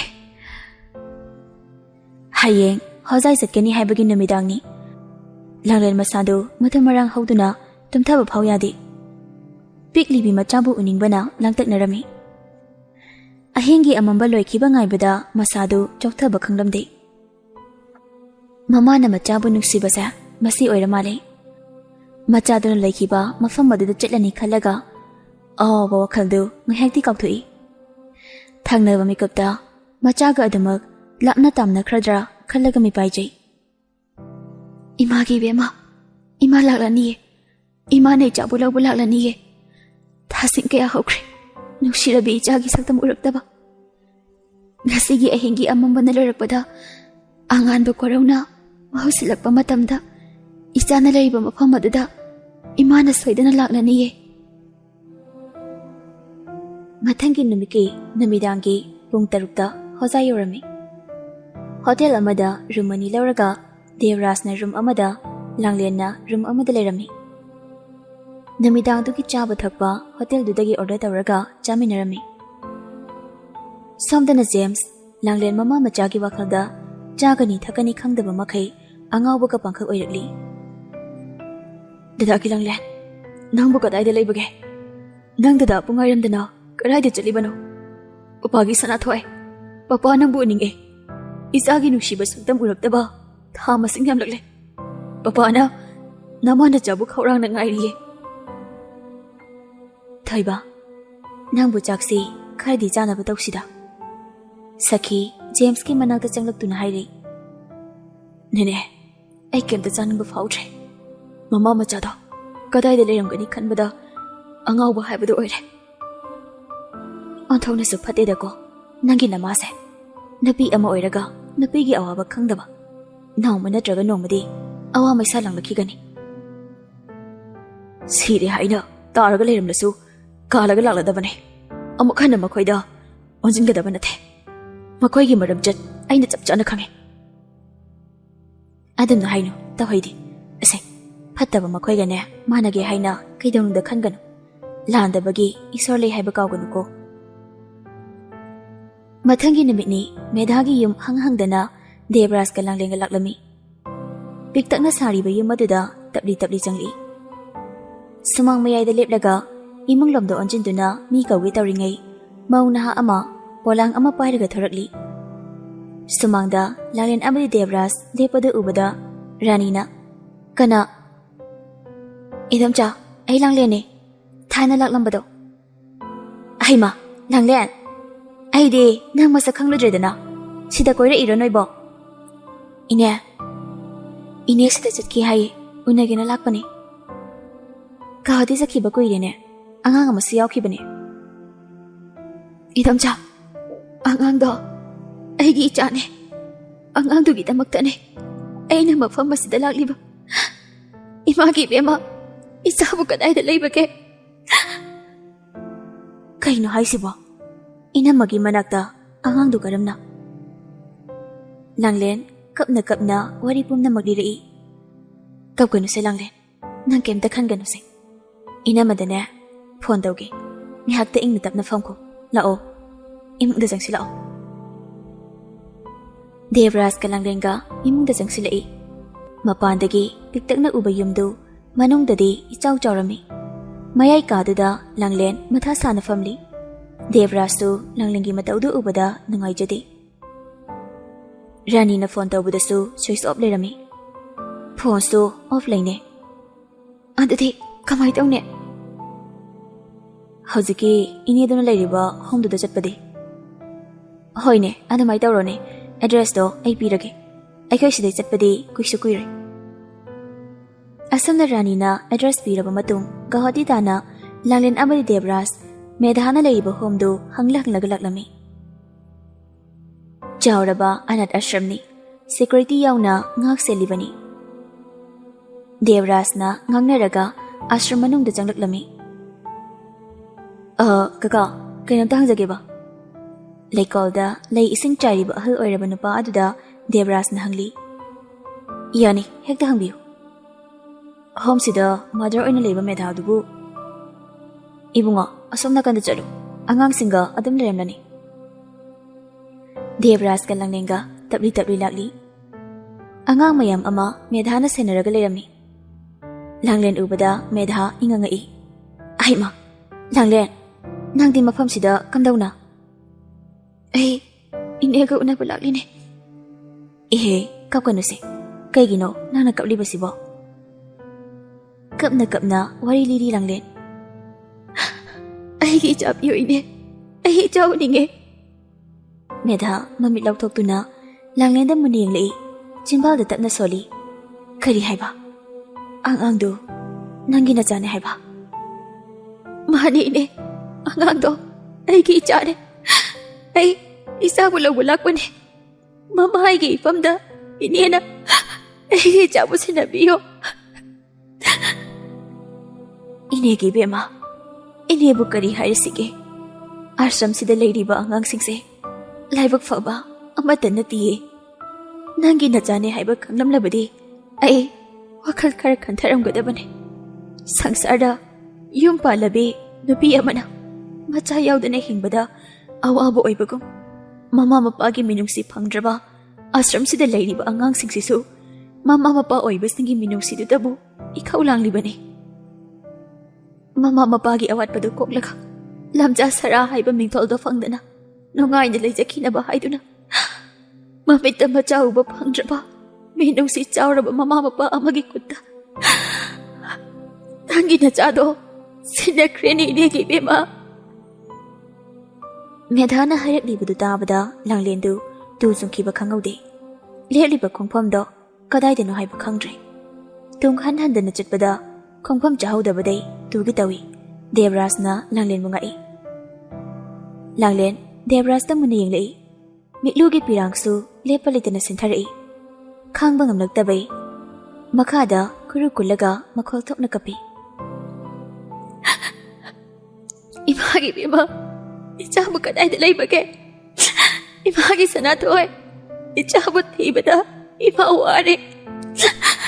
Imai jagi laibag sibu karino. Hey sir. Kari karmalilano. Ay kay famda sana biribasibo. Awabada. Awaba. Ay kay pusisibo. Oot pa pendribo. Ay niloy na na. Imagi beba. Imanang bugay niye. Isagi nuksiba sagtamdo. Imana uning ba nangawri ni. Ini na lang bangagta ni. Inigi bema. Ini bugak biyo. Nangi na sabo pang nabatisi. Mama mapadagi address. Ini na kange. Langlen pamlaga kaplambadagi pukhagolai. Ini ay makwagi makongkondo na. Ay gi chabu. Ay gi famda sinabiyo ay na hijag. Ini na hari mafamdo da sasine. Ngasi di thianglani. Hayang ayong nganda jalasi. Pung ama makhaygi lambini. Nalbaridani. Ngasi di no enisu sida leiro. Ine. ꯃꯈꯣꯏ ꯁꯣꯏꯗꯅꯗꯤ ꯂꯩꯔꯝꯒꯅꯤꯀꯣ? ꯄꯩꯁꯥ ꯄꯥꯏꯕ, standard ꯂꯩꯈ꯭ꯔꯕ ꯃꯤ ꯉꯥꯛꯇꯅꯤ. ꯁꯣꯏꯗꯅ ꯂꯩꯔꯝꯅꯤ. ꯅꯪ ꯀꯩꯝꯇ ꯅꯨꯡꯁꯥ ꯊꯤꯒꯅꯨ. ꯏꯅꯦꯒꯅꯦ ꯍꯌꯦꯡ ꯅꯣꯡꯉꯥꯟꯕꯒ ꯃꯐꯝ ꯑꯗꯨꯗ ꯆꯠꯁꯤ. ꯂꯥꯡꯂꯦꯟ, ꯏꯅꯦꯅ ꯍꯥꯏꯔꯤꯁꯤꯅꯤ ꯍꯌꯦꯡ ꯆꯠꯂꯁꯤ ꯍꯥꯏꯅ. ꯀꯞꯄꯗꯨ ꯇꯣꯛꯂꯣ. ꯅꯪ ꯅꯀꯣꯛꯇꯣ ꯌꯥꯔꯔꯣꯏ. ꯂꯝ ꯍꯦꯜꯂꯗꯤ ꯃꯤꯠꯂꯨꯒꯤ ꯄꯤꯔꯥꯡꯁꯦ ꯁꯤꯟꯊꯔꯛꯂꯅꯨ ꯍꯥꯏꯕ ꯌꯥꯗ꯭ꯔꯦꯗ. ꯃꯊꯪꯒꯤ ꯑꯌꯨꯛꯅꯤ. ꯃꯦꯙꯥꯒ ꯂꯣꯏꯅꯅ ꯗꯦꯕꯔꯥꯖ ꯑꯃꯗꯤ ꯂꯥꯡꯂꯦꯟ ꯅꯜꯕꯔꯤ ꯌꯧꯔꯛꯇꯨꯅ ꯂꯥꯡꯂꯦꯟꯒꯤ ꯃꯆꯥ ꯂꯧꯈꯤꯕ ꯃꯦꯙꯥꯅ ꯍꯥꯏꯔꯤꯕ ꯃꯤꯁꯛꯇꯨ ꯊꯤꯔꯛꯂꯤ. ꯃꯈꯣꯏꯅ ꯍꯥꯏꯕ ꯑꯦꯗ꯭ꯔꯦꯁꯁꯤꯒꯤ ꯃꯇꯨꯡ ꯏꯟꯅꯗꯤ ꯁꯤꯒꯤ ꯌꯨꯝꯁꯤ ꯑꯣꯏꯅꯤ. ꯏꯅꯦ, ꯑꯗꯨꯗꯤ ꯆꯪꯂꯁꯦ. ꯑꯩ ꯏꯆꯥꯕꯨ ꯎꯅꯤꯡꯕꯅ ꯉꯥꯎꯔꯦ. ꯍꯣꯏ, ꯂꯥꯛꯑꯣ. ꯑꯁꯨꯝꯅ ꯌꯨꯝ ꯑꯗꯨꯗ ꯗꯦꯕꯔꯥꯖ, ꯂꯥꯡꯂꯦꯟ ꯑꯃꯗꯤ ꯃꯦꯙꯥ ꯆꯪꯂꯛꯂꯤ. ꯗꯣꯔꯕꯦꯜꯗꯨ ꯈꯤꯡꯂꯒ ꯃꯤ ꯊꯣꯔꯛꯄ ꯉꯥꯏꯔꯝꯃꯤ. ꯃꯤꯀꯨꯞ ꯐꯥꯗꯦ ꯍꯟꯅꯨꯕꯤ ꯑꯃ ꯆꯩꯁꯨ ꯄꯥꯏꯔꯒ ꯊꯣꯔꯛꯂꯤ. ꯀꯅꯥ? ꯌꯨꯝꯁꯤꯕꯨ ꯁꯪꯀꯔꯒꯤ ꯑꯣꯏꯕꯤꯔꯕ꯭ꯔꯣ? ꯀꯅꯥ ꯀꯔꯝꯕ ꯁꯪꯀꯔꯅꯣ ꯏꯕꯦꯝꯃ? ꯁꯪꯀꯔ ꯃꯍꯥꯗꯦꯕꯟ. ꯁ꯭ꯋꯥꯏꯗꯗꯤ ꯁꯪꯀꯔ ꯃꯍꯥꯗꯦꯕꯟ ꯀꯧꯕꯗꯤ ꯑꯃꯠꯇ ꯂꯩꯇꯦꯅꯦ. ꯀꯩꯅꯣꯅꯦ ꯍꯥꯏꯁꯤꯕꯣ? ꯁꯤ ꯍꯥꯏꯔꯒ ꯕꯦꯛ ꯃꯅꯨꯡꯗꯒꯤ ꯄꯥꯁꯄꯣꯔꯠꯀꯤ ꯐꯣꯇꯣ ꯑꯅꯤ ꯄꯨꯊꯣꯔꯛꯂꯒ, ꯁꯤ ꯈꯪꯕꯤꯗꯕ꯭ꯔꯥ ꯏꯃꯥ? ꯅꯨꯄꯥꯁꯤꯅ ꯁꯪꯀꯔ ꯃꯍꯥꯗꯦꯕꯟ, ꯅꯨꯄꯤꯁꯤꯅ ꯃꯥꯒꯤ ꯂꯣꯏꯅꯕꯤꯅꯤ. ꯏꯕꯦꯝꯃ, ꯅꯪꯅ ꯎꯠꯂꯤꯕ ꯃꯇꯩ ꯃꯅꯥꯎꯁꯦ ꯉꯁꯤꯅ ꯑꯍꯥꯟꯕꯅꯤ ꯑꯩꯅ ꯎꯔꯤꯕ. ꯁ꯭ꯋꯥꯏꯒꯤ ꯃꯤ ꯅꯠꯇꯦꯅꯦ. ꯐꯔꯦ, ꯑꯗꯨꯗꯤ ꯑꯩꯈꯣꯏ ꯑꯃꯨꯛ ꯆꯠꯂꯨꯈꯤꯒꯦ. ꯁꯤ ꯍꯥꯏꯔꯝꯂꯒ ꯌꯨꯝꯗꯨꯗꯒꯤ ꯊꯧꯔꯛꯂꯤ. ꯏꯃꯥꯒꯤ ꯕꯦꯝꯃ, ꯏꯃꯥꯗꯤ ꯂꯣꯏꯔꯦꯗꯅ. ꯀꯔꯥꯏꯗꯅꯣ ꯏꯆꯥꯅ ꯂꯩꯔꯤꯕ? ꯐꯠꯇꯕ ꯃꯤ ꯁꯣꯏꯗꯅ ꯑꯣꯏꯔꯝꯒꯅꯤ ꯏꯅꯦ. ꯃꯈꯣꯏꯅ ꯏꯆꯥꯕꯨ ꯍꯥꯠꯇꯣꯛꯄꯤꯔꯝꯂꯅꯤꯌꯦ. ꯇꯣꯛꯂꯣ ꯏꯕꯦꯝꯃ. ꯏꯅꯦ ꯅꯪꯒꯤ ꯅꯇꯧꯁꯦ ꯌꯦꯡꯕ ꯉꯝꯗ꯭ꯔꯦ. ꯏꯃꯥꯒꯤ ꯕꯦꯝꯃ, ꯁꯅꯥꯊꯣꯏ, ꯍꯟꯗꯛ ꯃꯄꯣꯛꯁꯤꯡꯕꯒꯤ ꯏꯆꯥꯒ ꯀꯥꯏꯅꯕ ꯇꯥꯔꯕ꯭ꯔꯅꯦ? ꯁꯥꯡꯂꯕ ꯆꯍꯤ ꯀꯌꯥꯁꯦ ꯏꯆꯥꯒꯤ ꯅꯨꯡꯁꯤꯕ ꯃꯥꯏꯊꯣꯡ ꯎꯗꯅ ꯏꯃꯥꯕꯨ ꯀꯔꯝꯅ ꯂꯦꯜꯂꯁꯤꯒꯦ? ꯅꯪꯅ ꯑꯁꯣꯏ ꯑꯉꯥꯝ ꯌꯥꯎꯗꯅ ꯍꯤꯡꯂꯤꯕꯃꯛꯇ ꯑꯣꯏꯔꯕꯗꯤ ꯅꯪꯅ ꯍꯌꯦꯡ ꯆꯥꯎꯔꯕ ꯃꯇꯝꯗ 이마기 콩글리라고.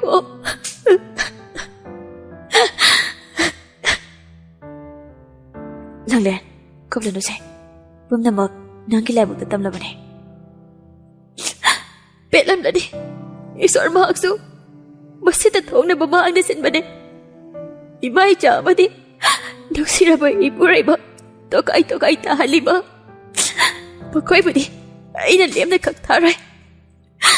Sentari ba bilugi piragse. Lem na mangloy. Makoy su.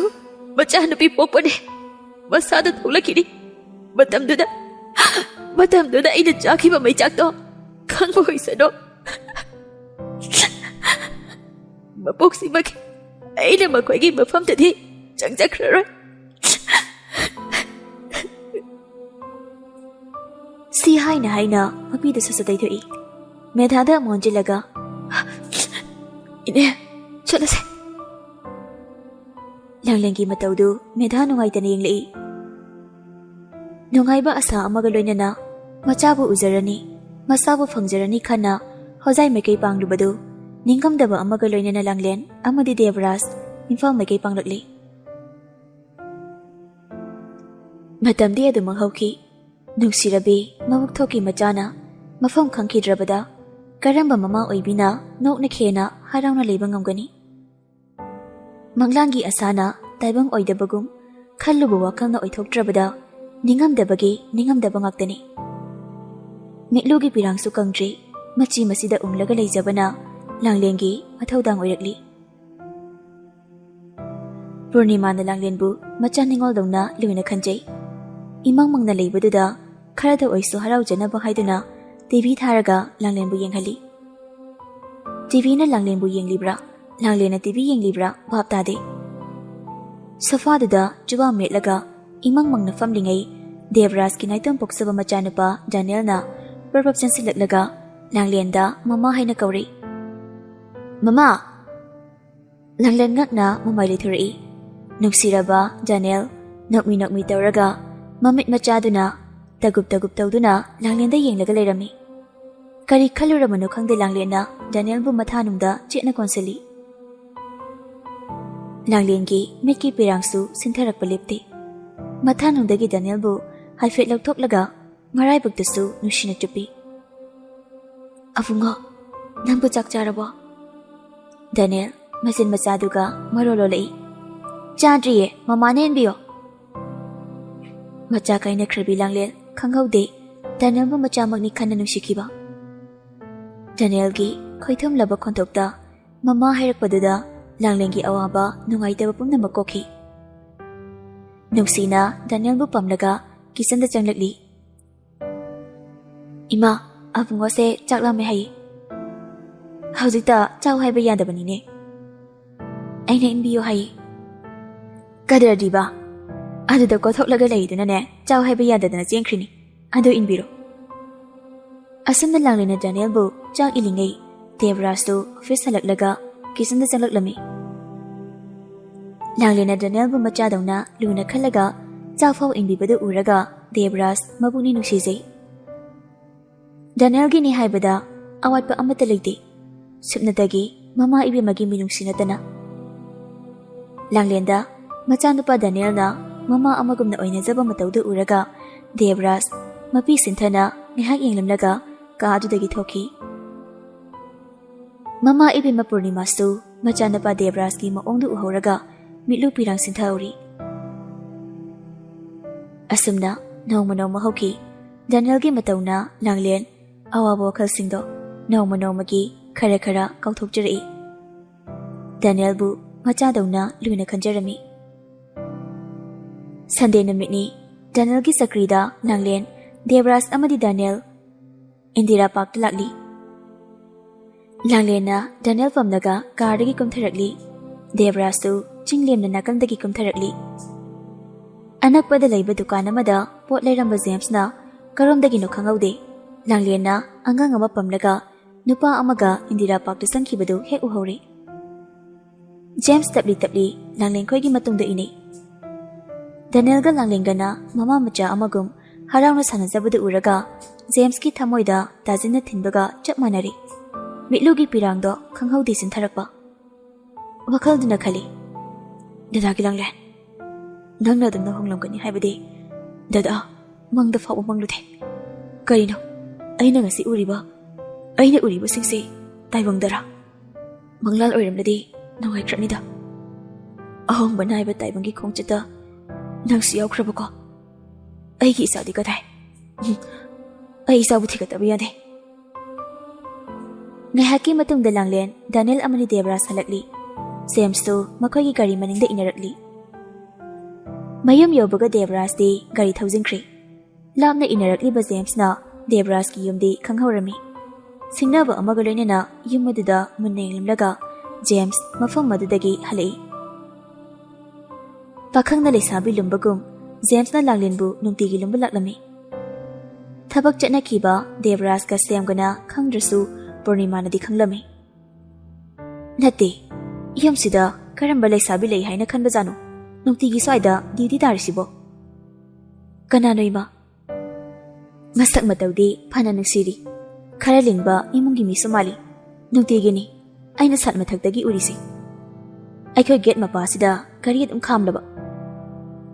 ꯂꯥꯡꯂꯦꯟ ꯋꯥꯍꯩ ꯑꯃꯠꯇ ꯈꯨꯝꯗꯦ, ꯌꯦꯟꯁꯥꯡꯗ ꯁꯦꯝꯂꯒ ꯑꯗꯨꯝ ꯂꯩ꯫ ꯁꯣꯝꯗꯅ ꯔꯥꯁꯤꯅ, "ꯂꯣꯏꯔꯦ, ꯑꯩꯗꯤ ꯄꯨꯡꯃꯥꯡ ꯃꯥꯡꯖꯔꯦ꯫ ꯄꯥꯔꯇꯤ ꯆꯠꯂꯨꯁꯣ ꯍꯥꯏꯅ ꯊꯥꯔꯨꯕꯕꯨ ꯅꯕꯨꯛ ꯀꯪꯂꯒ ꯍꯜꯂꯛꯄ꯫ ꯅꯄꯥ ꯈꯪꯗ꯭ꯔꯤꯉꯩ ꯅꯨꯄꯥꯗꯣ ꯀꯧꯔꯒꯅꯦ ꯌꯥꯝ ꯊꯨꯅ ꯆꯦꯟꯈꯣ." "ꯃꯃꯥ, ꯃꯥꯒꯤ ꯐꯣꯟ ꯑꯣꯐ ꯂꯩꯌꯦ." "ꯏꯃꯥꯒꯤ ꯏꯕꯦꯝꯃ, ꯅꯪꯕꯨ ꯑꯣꯟꯊꯣꯛꯅ ꯍꯩꯁꯤꯡꯈꯤꯕꯗꯥꯏꯅꯦ꯫ ꯅꯪꯅ ꯀꯔꯝꯕ ꯑꯦꯟꯖꯜꯗꯅꯣ ꯍꯟꯗꯛꯀꯤ ꯃꯇꯥꯡꯁꯤꯗ ꯄꯪꯊꯔꯨꯔꯤꯕꯁꯤꯕꯣ? ꯃꯧ ꯑꯠꯋꯩꯗꯤ ꯐꯥꯔꯁ ꯇꯥꯈꯤꯕꯅꯤꯀꯣ ꯏꯕꯦꯝꯃ ꯅꯪꯁꯦ." "ꯇꯣꯛꯑꯣ ꯌꯥꯔꯦ ꯃꯃꯥ, ꯑꯩꯕꯨ ꯍꯟꯖꯤꯟꯅ ꯏꯀꯥꯏꯕ ꯄꯤꯔꯅꯨꯋꯣ꯫ ꯉꯁꯤꯗꯤ ꯑꯩ ꯄꯨꯝꯅꯃꯛ ꯈꯪꯂꯦ꯫ ꯅꯨꯄꯤꯅ ꯍꯩꯁꯤꯡꯕ ꯍꯦꯜꯂꯗꯤ ꯈꯧꯖꯦꯡꯗ ꯊꯨꯏ ꯍꯥꯏꯕꯗꯣ." ꯃꯊꯪꯒꯤ ꯑꯌꯨꯛꯅꯤ꯫ "ꯑꯩ ꯆꯪꯒꯦ ꯍꯥꯏꯕꯅꯦ, ꯅꯣꯏ ꯌꯨꯝꯕꯨꯗꯣ ꯀꯧꯊꯣꯔꯛꯑꯣ, ꯑꯩ ꯋꯥ ꯉꯥꯡꯂꯒꯦ." "ꯑꯩꯈꯣꯏ ꯁꯥꯔꯗ ꯑꯃꯨꯛꯇ ꯍꯥꯟꯅ ꯍꯪꯖꯔꯛꯈꯤꯒꯦ."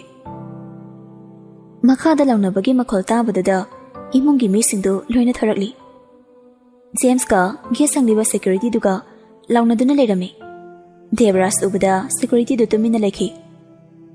Amaramda Langlen, James ubada ingak tangakri. Langlen mapi ira chalai. Dada. Tat ki pirang do sintherak lano. Ai nangi damak mafam sida lakpa nate. Nangna sage onkrabasu. Ai gi sade, ai gi famda sinaro. Ai sa bulo bulak pane. Dada na haide bu kaino. Sage onkraba haiba. Ai ngasi su dada gi dam mahengli. Ai aseng bakang tena. Dada na ibulan ubi iba kay kino.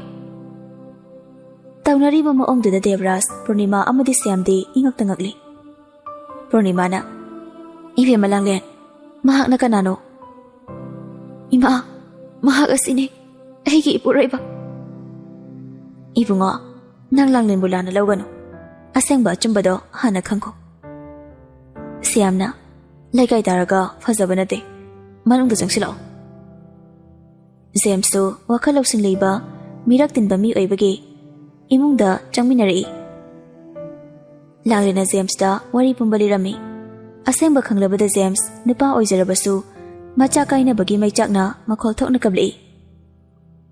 Papagi sana thoy. Icha bu kadai da leibage. Lat na tam na chatlam dai gi mikop da. Papa na icha gi nungshi ba mai thong bu ukhibada. Pusiki arai bo aikrabra. Nang papagi nak ta halakho. Papa na icha bu nungshibade ngasi sumayang tajiye. Dada, ay ki icha do mapok si magi uba panglaray ko. Ay mahi palay to bagi may chakta asiyaw na chaki na bane. Ay na ichakay na bagi chakli ba may chakse. Thogli ba tawan mi chak leeli pali ba uwasing sina saki oiri ko. Toklo Langlen, toklo. Masipang namak, ay imungay, may napataba dagi thokpan eh. Ichak kain na bagi may saksiso, makoy na fangan man eh. Ay makoy buliam na kagtaray. Langlen, mapida day thoklaga, asaw ba ang magalay na na? Gasi fauda, ay nadadabo, pata halaga talakpan eh. Pataba bo, afa bagi magun na joy daw ganik haluba, ay giiraan eh. Hunaradi, laitong wati hai basa. Kangan nga daban eh. Ichak kain na bagi may chak fangli basa. Makoy na ne. Dadagi imong manong ni kalaga. Dada na makoy mo ngakpi kibadi eh. Adavu ay giifam dagi. Makoy mo ngakpi badi. Mapoksi magyoy tog daban eh. Purnima amadi Devraj da amok onjin duna. Dadagi laman di. Natyan na pun sige oy na singbang hamdaw man. Lamnan bi ay bo. Imong sige ni wala magum na luna kan biba. Ima busto tatya na mapoksi magikaw rin. Devraj na, adun na hagan na Langlen. Miyay bay koy sa, ama na magi mating pang nagadaban eh. Nanggi awabada ay nasarap yadraba. Ay gi awabada nang nakang sinadraba di. Miyay boy na puklubagi kanaba karino. Purnima na, ibema, ima na ijabu ay gi hepok jabi. Isa ningol daw na country. Chahi khudingi ningol chakaw bada iyam sida ima na ichabu kaw ganiye. James na mayam ki minung sina yom laga ay gi Langlen bu kadai de kari swaki gadagi haina yengsin biramba simuk ay gi thamoy na pian balaite. Langlen chala se. Asam na Langlen amadi James mamay laithok tuna mafam madudagi chatnaba khong thang ba hawi. Khangau de maning dagi attapa khonjar na Mama nang chakhino. Langlen thanglam ba khong thang chat lepi mamay on thok tuna yeng lei. Imong gi mi sing so do mangai Daniel mapi sintha duna sofa gi marum da lep laga lerami. Khangau de Langlen gi mitlu dagi birang sintha duna Daniel gi manak tan da chenjin duna Daniel bu mathanum da chena konsin ba. Langlen gi mathanum da Daniel makol thok na kablei. Mama Nangai buta dok laga chakhino. Mama na chakrabadi. Aidi kanada mama kau gani. Mama ke bungo. Mama chaloye. Mama na icha buta dok laga chaloye. Aseng bage. Langlen amadi Daniel gi mataw duda imong gi mi singsu mapi sinthanari. Devraj su mamai du koy leraga chaklaba thamoi du phatha janna bohnari. Papa gi thawai. Isa gi damba Papa lari basidi lao ꯄꯄꯥꯒꯤ ꯅꯥꯛꯇ ꯃꯥꯗꯤ ꯅꯪꯒꯤ ꯃꯃꯥ ꯅꯠꯇꯤꯌꯦ ꯃꯥꯗꯤ ꯅꯪꯒꯤ ꯅꯦꯅꯦꯅꯦ ꯅꯠꯇꯦ ꯃꯃꯥꯅꯤ ꯑꯩꯒꯤ ꯃꯃꯥꯅꯤ ꯀꯅꯥꯒꯤꯁꯨ ꯑꯣꯏꯕ ꯌꯥꯔꯣꯏ ꯃꯥꯅꯦ ꯑꯩ ꯏꯆꯥꯒꯤ ꯃꯃꯥꯅꯦ ꯖꯦꯝꯁ ꯗꯦꯕꯔꯥꯖꯇ ꯑꯣꯟꯁꯤꯟꯗꯨꯅ ꯃꯔꯨꯞ ꯑꯉꯥꯡꯁꯦ ꯂꯥꯡꯂꯦꯟ ꯌꯥꯎꯅ ꯑꯩꯈꯣꯏ ꯃꯌꯥꯝ ꯄꯨꯜꯂꯒ ꯁꯦꯝꯃꯤꯟꯅꯁꯦ ꯂꯥꯡꯂꯦꯟꯕꯨ ꯃꯃꯥꯃꯛꯅꯤ ꯈꯟꯕꯅꯤꯅ ꯂꯥꯡꯂꯦꯟꯒꯤ ꯃꯅꯥꯛꯇꯁꯨ ꯂꯩꯖꯁꯅꯨ ꯃꯔꯨꯞꯀꯤꯁꯤꯗꯁꯨ ꯂꯩꯍꯟꯁꯦ ꯖꯦꯝꯁꯀꯤ ꯋꯥꯍꯩꯗꯨꯗ ꯁꯨꯛꯊꯔꯒ ꯂꯩꯔꯝꯕ ꯗꯦꯕꯔꯥꯖ ꯑꯃꯗꯤ ꯏꯃꯨꯡꯒꯤ ꯃꯤꯁꯤꯡꯗꯣ ꯃꯣꯃꯣꯟ ꯃꯤꯅꯣꯛ ꯑꯃꯗꯤ ꯇꯝꯂꯛꯏ ꯆꯍꯤ 10ꯒꯤ ꯃꯇꯨꯡꯅꯤ ꯑꯍꯣꯏ ꯃꯌꯥꯏ ꯊꯪꯕꯤ ꯔꯁꯤ ꯂꯩꯕꯤ ꯅꯪꯕꯨ ꯑꯩꯅ ꯀꯧꯔꯤꯁꯤ ꯇꯥꯗ꯭ꯔꯣꯅꯦ ꯂꯝꯕꯤꯗ ꯆꯠꯄ ꯅꯨꯄꯤ ꯑꯉꯥꯡꯗ ꯅꯣꯏ ꯑꯍꯜ ꯂꯃꯟ ꯑꯗꯨꯝꯅ ꯂꯛꯅꯧ ꯍꯥꯏꯅ ꯇꯥꯛꯄ꯭ꯔꯣ ꯅꯨꯄꯤ ꯂꯛꯅꯕꯒꯤ ꯑꯦꯛꯁꯄꯤꯔꯤꯌꯦꯟꯁꯄꯨ ꯑꯍꯜ ꯂꯃꯟꯅ ꯇꯥꯛꯀꯗ꯭ꯔꯣ ꯃꯁꯤꯗꯤ ꯃꯇꯝꯅ ꯄꯨꯔꯛꯄꯅꯤ ꯕꯦꯝꯃ ꯅꯁꯛꯇꯣ ꯈꯔ ꯐꯖꯕꯒꯤ ꯀꯣꯏꯕꯤꯒꯦ ꯍꯥꯏꯕꯅꯤ ꯌꯥꯗ꯭ꯔꯒꯅ ꯇꯣꯛꯂꯦꯗꯅ ꯂꯥꯛꯑꯣ ꯏꯇꯥꯎ ꯃꯌꯥꯝ ꯍꯨꯏꯒ ꯈꯣꯡꯗꯅ ꯑꯆꯨꯝꯕ ꯁꯥꯔꯒ ꯃꯃꯥꯟꯅꯕ ꯃꯌꯥꯝꯒ ꯆꯠꯈ꯭ꯔꯦ ꯗꯥꯅꯤꯌꯦꯜ ꯀꯣꯂꯦꯖ ꯂꯥꯏꯐꯅꯤꯅ ꯉꯥꯎꯕꯗꯤ ꯍꯦꯟꯒꯠꯂꯦ ꯍꯥꯏꯕꯗꯨꯅꯤ ꯂꯥꯡꯂꯦꯟ ꯖꯦꯝꯁ ꯑꯃꯗꯤ ꯃꯄꯥ ꯏꯕꯨꯡꯉꯣ ꯗꯦꯕꯔꯥꯖꯇꯤ ꯃꯥꯒꯤ ꯈꯟꯕꯗ ꯑꯋꯥꯕ ꯍꯥꯏꯕꯗꯨ ꯑꯣꯏꯖꯔꯤ ꯀꯣꯂꯦꯖꯀꯤ ꯀꯦꯝꯄꯁꯇ ꯐꯝꯂꯒ ꯅꯨꯄꯤ ꯂꯛꯅꯕꯒꯤ ꯅꯨꯡꯉꯥꯏꯕꯁꯤꯁꯨ ꯃꯈꯜ ꯑꯃꯅꯤ ꯅꯠꯇ꯭ꯔꯅꯦ ꯍꯥ ꯄꯥꯔꯤꯅ ꯚꯥꯏ ꯅꯪꯅ ꯅꯨꯄꯤ ꯂꯛꯅꯕꯅ ꯄꯛꯂꯛꯇ ꯂꯛꯅꯩ ꯀꯣꯏꯕ꯭ꯔꯥ ꯍꯥꯏꯗꯤ ꯁꯨꯡꯀꯣꯏ ꯀꯣꯏꯗꯦ ꯔꯥꯖꯅ ꯍꯥꯏꯒꯝꯗꯅ ꯑꯗꯨ ꯀꯩꯒꯤꯅꯣꯕ ꯗꯥꯅꯤꯌꯦꯜꯅ ꯑꯁꯦꯡꯕ ꯅꯨꯡꯁꯤꯕ ꯊꯤꯔꯤꯕꯅꯦ ꯑꯩꯁꯦ ꯍꯧꯖꯤꯛ ꯃꯇꯝꯁꯦ ꯑꯁꯦꯡꯕ ꯅꯨꯡꯁꯤꯕ ꯐꯪꯕ ꯌꯥꯝꯅ ꯋꯥꯔꯦ ꯅꯣꯡꯃꯗꯤ ꯁꯣꯏꯗꯅ ꯑꯩꯅ ꯄꯥꯝꯖꯔꯤꯕ ꯅꯨꯄꯤꯁꯦ ꯐꯪꯅꯤ ꯍꯥꯏꯅ ꯊꯥꯖꯩ ꯄꯥꯔꯤꯅ ꯐꯤꯂꯝ ꯌꯥꯝ ꯃꯥꯜꯂꯤ ꯅꯪ ꯃꯑꯣꯡꯁꯦ ꯄ꯭ꯔꯣꯁꯇꯤꯇ꯭ꯌꯨꯠ ꯅꯨꯄꯤ ꯑꯣꯏꯔꯁꯨ ꯅꯪꯅ ꯈꯣꯏꯗꯥꯕ ꯍꯥꯏꯗꯨ ꯊꯣꯛꯂꯗꯤ ꯂꯧꯗꯧꯔꯤꯅꯦ ꯃꯑꯣꯡꯁꯤꯗꯤ ꯊꯃꯣꯏꯕꯨ ꯁꯦꯡꯂꯕꯗꯤ ꯑꯩ ꯑꯗꯨꯃꯛꯁꯨ ꯑꯀꯥꯏꯕ ꯂꯩꯇꯦ ꯔꯥꯖꯅ ꯑꯉꯛꯄ ꯇ꯭ꯔꯣꯁꯂꯥꯏꯠ ꯍꯥꯏꯗꯨꯅꯤ ꯅꯪꯒꯤꯁꯤꯗꯤ ꯂꯥꯡꯕ ꯌꯥꯕ ꯂꯥꯡꯂꯨꯔꯦ ꯀꯣꯏꯕ ꯌꯥꯕ ꯀꯣꯏꯔꯨꯔꯦ ꯅꯨꯃꯤꯗꯥꯡ ꯋꯥꯏꯔꯝ ꯑꯣꯏꯔꯛꯄꯒꯤꯗꯨꯗ ꯂꯥꯡꯂꯦꯟꯅ ꯃꯪꯒꯣꯟꯗ ꯐꯝꯂꯒ ꯐꯥꯏꯜ ꯑꯃ ꯌꯦꯡꯂꯤꯉꯩ ꯅꯨꯡꯁꯤꯠꯀꯤ ꯃꯥꯡ ꯊꯥꯗꯨꯅ ꯗꯥꯅꯤꯌꯦꯜ ꯃꯥꯒꯤ ꯕꯥꯏꯛꯇꯨ ꯊꯧꯖꯤꯜꯂꯛꯏ ꯐꯥꯏꯜ ꯌꯦꯡꯂꯝꯕ ꯂꯥꯡꯂꯦꯟꯗꯨ ꯗꯥꯅꯤꯌꯦꯜ ꯑꯣꯏꯔꯝꯂꯅꯤ ꯈꯜꯂꯗꯨꯅ ꯃꯃꯥꯏ ꯅꯣꯛꯈꯠꯂꯛꯏ ꯑꯕꯨꯡꯉꯣ ꯅꯪꯕꯨ ꯕꯣꯕꯣꯛꯇ ꯍꯥꯏꯔꯝꯂꯕꯣ ꯉꯁꯤ ꯊꯔꯁꯗꯦꯅꯤ ꯏꯃꯥ ꯑꯗꯨꯝ ꯈꯪꯖꯔꯅꯤ ꯑꯗꯨ ꯕꯣꯕꯥ ꯍꯥꯟꯅ ꯍꯥꯏꯔꯝꯕꯗꯤ ꯐꯩꯗꯅ ꯑꯍꯟꯒ ꯑꯣꯏꯁꯤꯜꯂꯛꯄꯒ ꯃꯊꯥ ꯊꯣꯏꯅ ꯁꯥꯍꯟꯒꯅꯨꯀꯣ ꯑꯕꯨꯡꯉꯣ ꯏꯃꯥ ꯅꯪꯒ ꯀꯀꯥꯒꯁꯨ ꯑꯥꯗ ꯂꯩꯔꯁꯤꯕ ꯃꯟꯗꯦ ꯇꯨ ꯋꯦꯅꯦꯁꯗꯦꯅ ꯑꯁꯣꯝꯗ ꯂꯩꯕ ꯊꯔꯁꯗꯦ ꯇꯨ ꯁꯟꯗꯦꯅ ꯁꯤꯗ ꯑꯃꯨꯛ ꯂꯩꯕ ꯑꯁ ꯑꯩ ꯌꯥꯝ ꯅꯨꯡꯉꯥꯏꯇꯦꯕ ꯑꯥꯗ ꯄꯨꯟꯅ ꯑꯗꯨꯝ ꯂꯩꯁꯦ ꯂꯩꯀꯥꯏ ꯁꯃꯥꯖ ꯍꯥꯏꯕ ꯑꯃ ꯂꯩꯔꯤꯕꯅꯦ ꯑꯕꯨꯡꯉꯣ ꯃꯌꯥꯝꯒꯤ ꯃꯃꯥꯡꯗ ꯐꯖꯕ ꯅꯠꯇꯦꯗ ꯏꯃꯥ ꯅꯪꯒꯤꯗꯤ ꯑꯗꯨꯇꯅꯤ ꯑꯩꯗꯤ ꯈꯪꯗꯦ ꯍꯌꯦꯡꯋꯥꯏ ꯅꯨꯄꯤ ꯊꯤꯔꯁꯨ ꯁꯤꯗ ꯏꯃꯥꯒꯤ ꯅꯥꯛꯇ ꯂꯩꯅꯤ ꯂꯩꯊꯣꯛꯎ ꯀꯩꯅꯣ